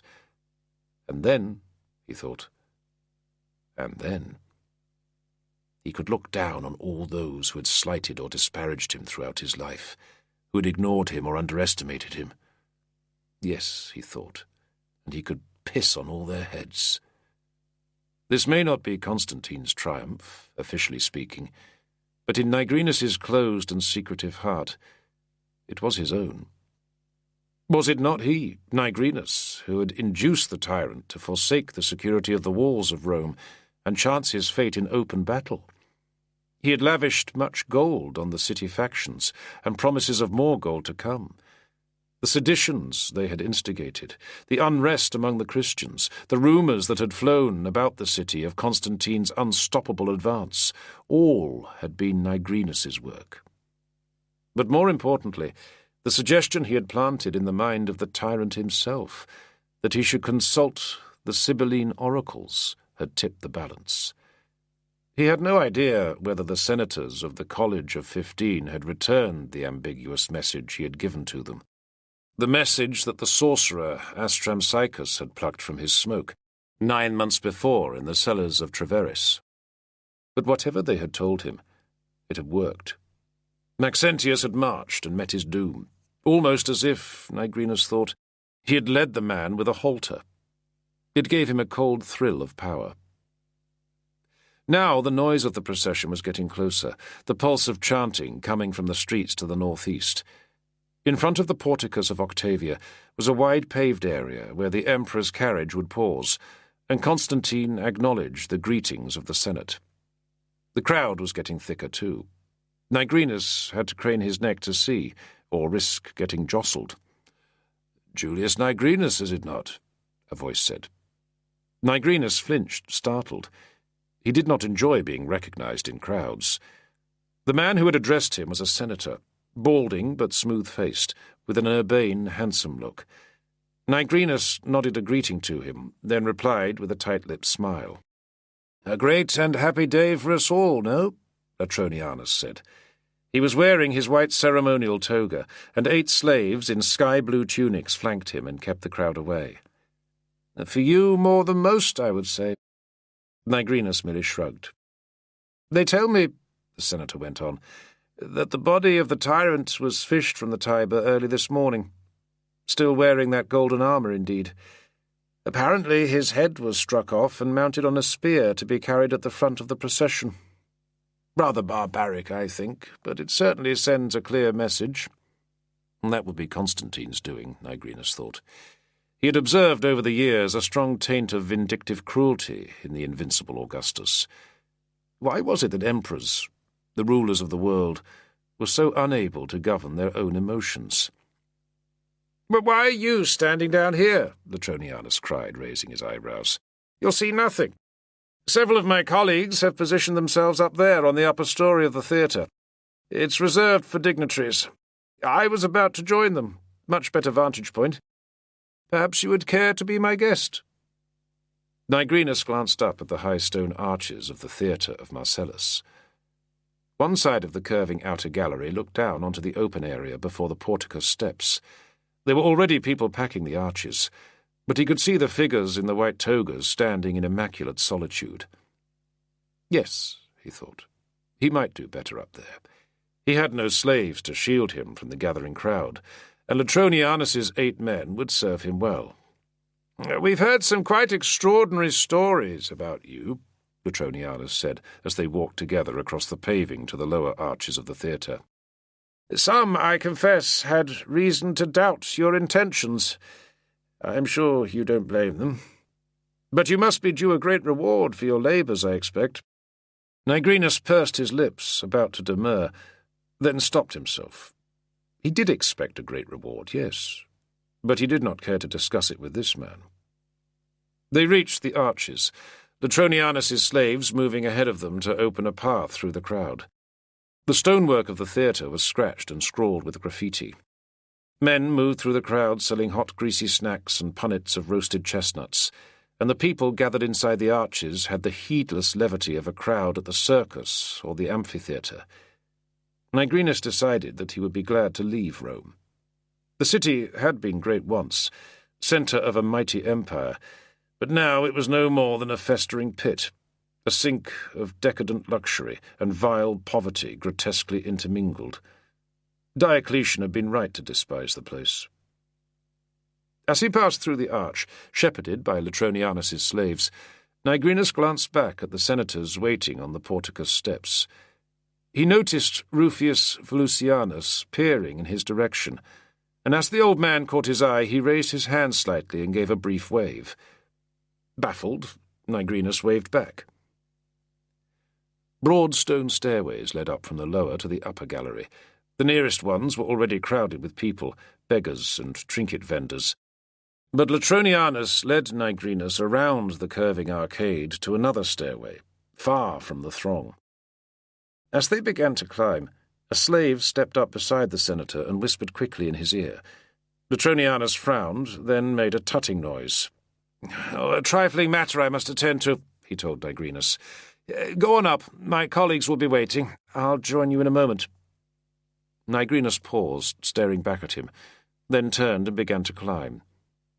It was cool in the heavy shadowed darkness of the theatre's interior, almost cold, and strangely quiet after the noise in the street outside. But even here Nigrinus could make out the sound of chanting. Getting louder now. The procession must almost be in sight. How annoying, he thought, to be an emperor, to have people chanting your name at you everywhere you went. He turned at the landing and quickly scaled the next flight. At the top was a corridor, a glare of sunlight at the far end. Nigrinus was pacing towards the lights when 2 figures appeared, silhouetted, and now he heard another man coming up the stairs after him, quick, leaping footsteps. He paused, squinting. The 2 men ahead were barring the corridor, and one of them was holding a knife. "What is this?" he managed to say. His knees were weak. He feared he would have to support himself against the wall. The silhouetted figures in the corridor advanced slowly, while the 3rd man waited on the stairs. "Sadly," one of the figures said, "the noblemen of the Senate will not be able to meet you.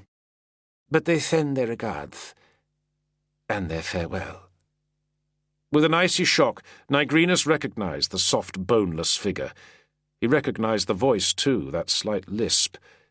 It was Valerius Merops, Maxentius's eunuch. Had he, too, been playing a double game all this time? Nigrinus cursed himself for not knowing. He cursed that he would never know. Reaching behind him with trembling fingers, he found the small knife he wore concealed in his girdle. He always carried it with him, intending to open his veins if he were ever captured. He could not abide the thought of torture. He drew the knife, but his chest was quaking, his bowels were loose, and he felt the urge to vomit. Merops and his assistant were pacing closer. From outside, Nigrinus could hear the cheering gathering in volume. He swallowed heavily, sucked in a long breath through tight lips, then turned and hurled himself back down the stairs. He caught the man on the lower step unawares, colliding with him and pushing him back against the wall. With his eyes closed, Nigrinus let out a clenched cry and drove the knife up under the man's jaw. He felt the blade bite, the spurt of blood hot against his fingers. The man did not even gasp. Heaving the body across the steps behind him, Nigrinus leapt down to the landing. His shoes slipped on the worn stone floor, but he caught himself and ran on down the lower flight, the noise of his footfalls booming. He had flung the bloody knife away from him. All his life he had been afraid of blood, anxious that he should not weaken at the sight of it. He had caused the deaths of so many, but had never before raised his hand against another man. He was laughing as he ran. He had never known it was so easy to kill. At the bottom of the stairs he doubled the corner into one of the ground-floor passages. He must flee, get away from here and conceal himself somewhere. Down the passage he saw light filtering from his left and turned again. He was following the curve of the arcade now, and every few steps he saw the flash of sun between the arches. Rounding the curve, he saw the crowd gathered at the end of the arcade, many of them already raising their voices in acclamation of the approaching procession. Nigrinus was panting, his sides aching. He would lose himself in the crowd. A man stepped from a shadowed opening to his left, and with one straight arm shoved Nigrinus back against the wall. "Know me, do you?" the man rasped. Nigrinus saw his pock-marked face, the angry scar across his brow. Pudentianus's slave, he remembered. Naso. Then the slave punched him hard in the belly, driving the air from his lungs. Nigrinus barely felt the blade go in. He sagged, his knees folding beneath him, and slid down the wall. Naso had vanished. Now he could feel the pain pulsing up from his wound, and when he looked at his hand it was daubed in bright red. "Got to move." Scraping at the wall with his free hand, Nigrinus dragged himself upright. Hunched, he staggered a few steps towards the light, then a few more. The noise burst around him, the screams and cries of the multitude. Forcing his legs a few steps further, Nigrinus slumped against one of the outer arches. He could see the procession coming around the corner and moving into the open paved area before the porticus of Octavia. Marching at the front was a single soldier, carrying the severed head of Maxentius, tyrant of Rome, impaled on the end of his lance. They were not cheers of acclaim Nigrinus was hearing, but screams of hatred and abuse, as the mob pelted the grisly remains of what had once been their emperor with ordure and broken roof tiles. Nigrinus dug his fingers into the stone, trying to hold himself upright. If he could see, if he could at least glimpse Constantine.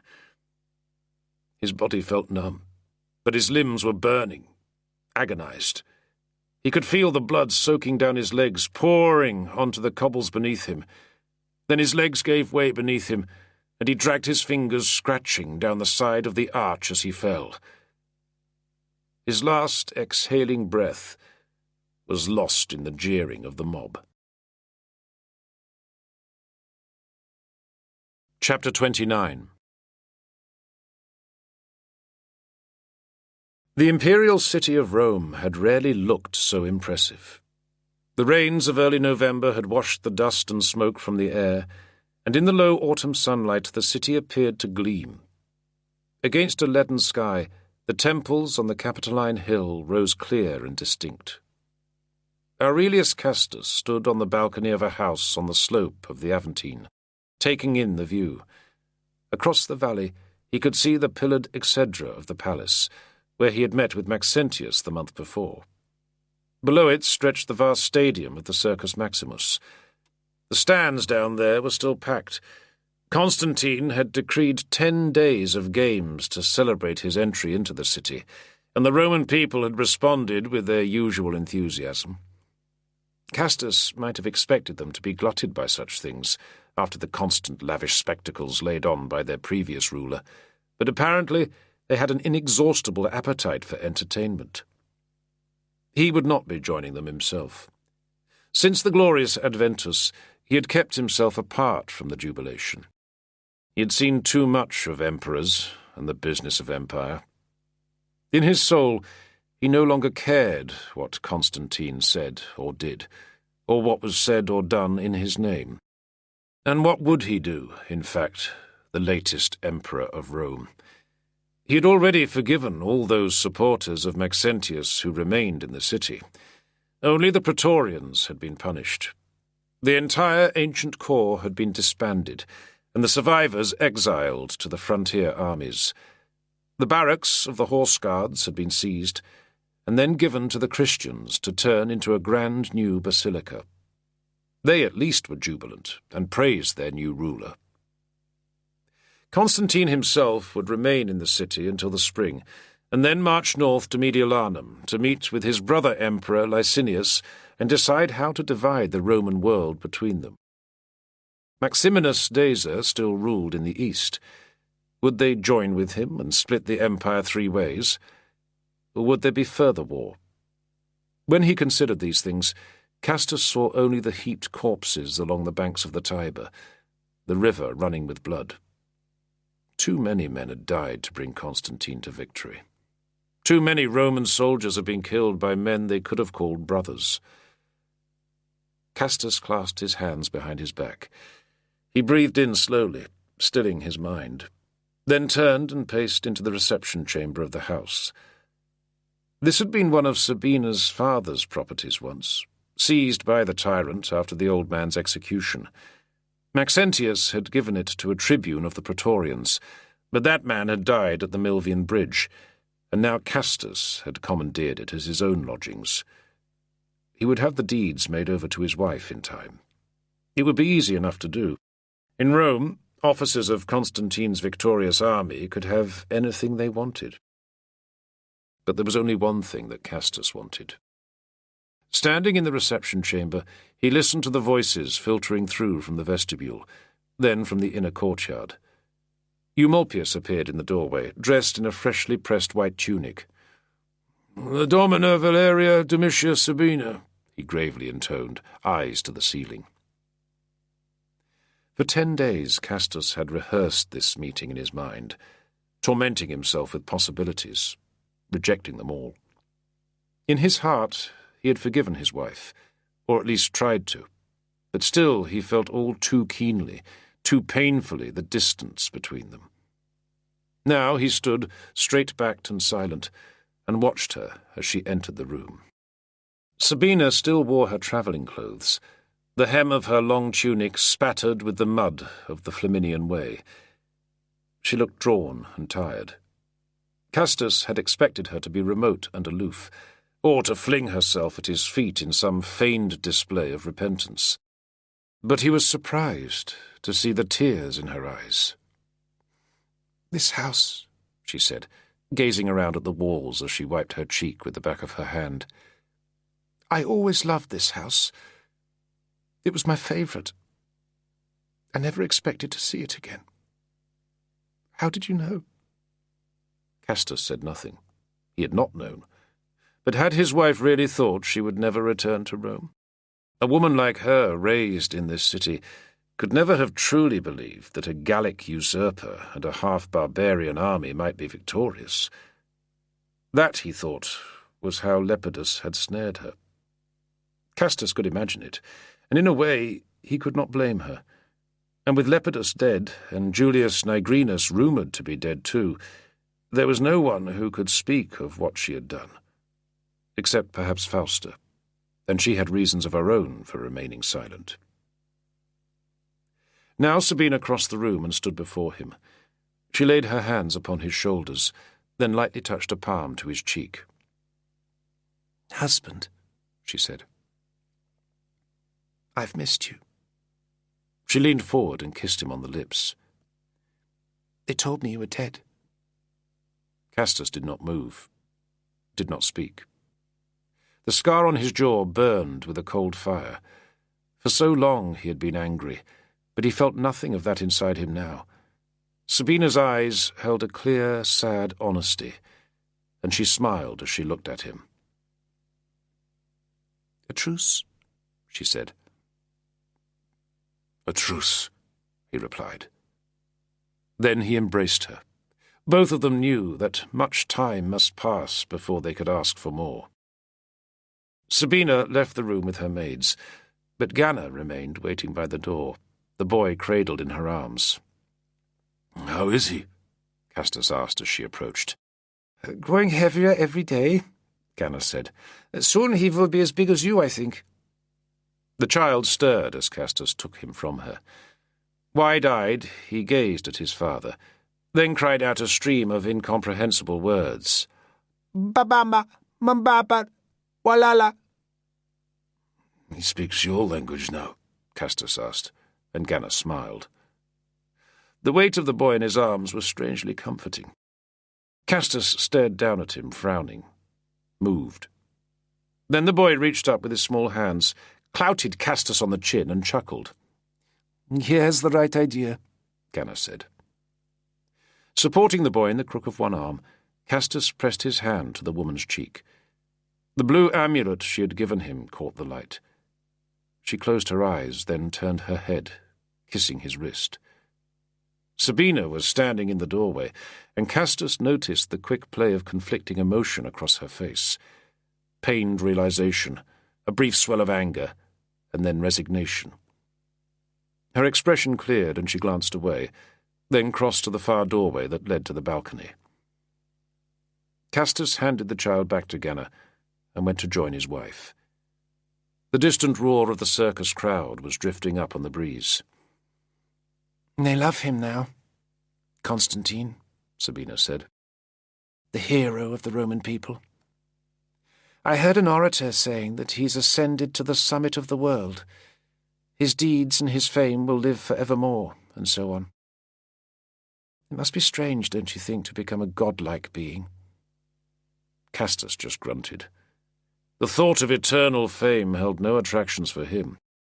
All his life he had wanted only to do his duty, support his emperor and his brother soldiers. He wondered if he could ever want anything so simple again. "And what of us?"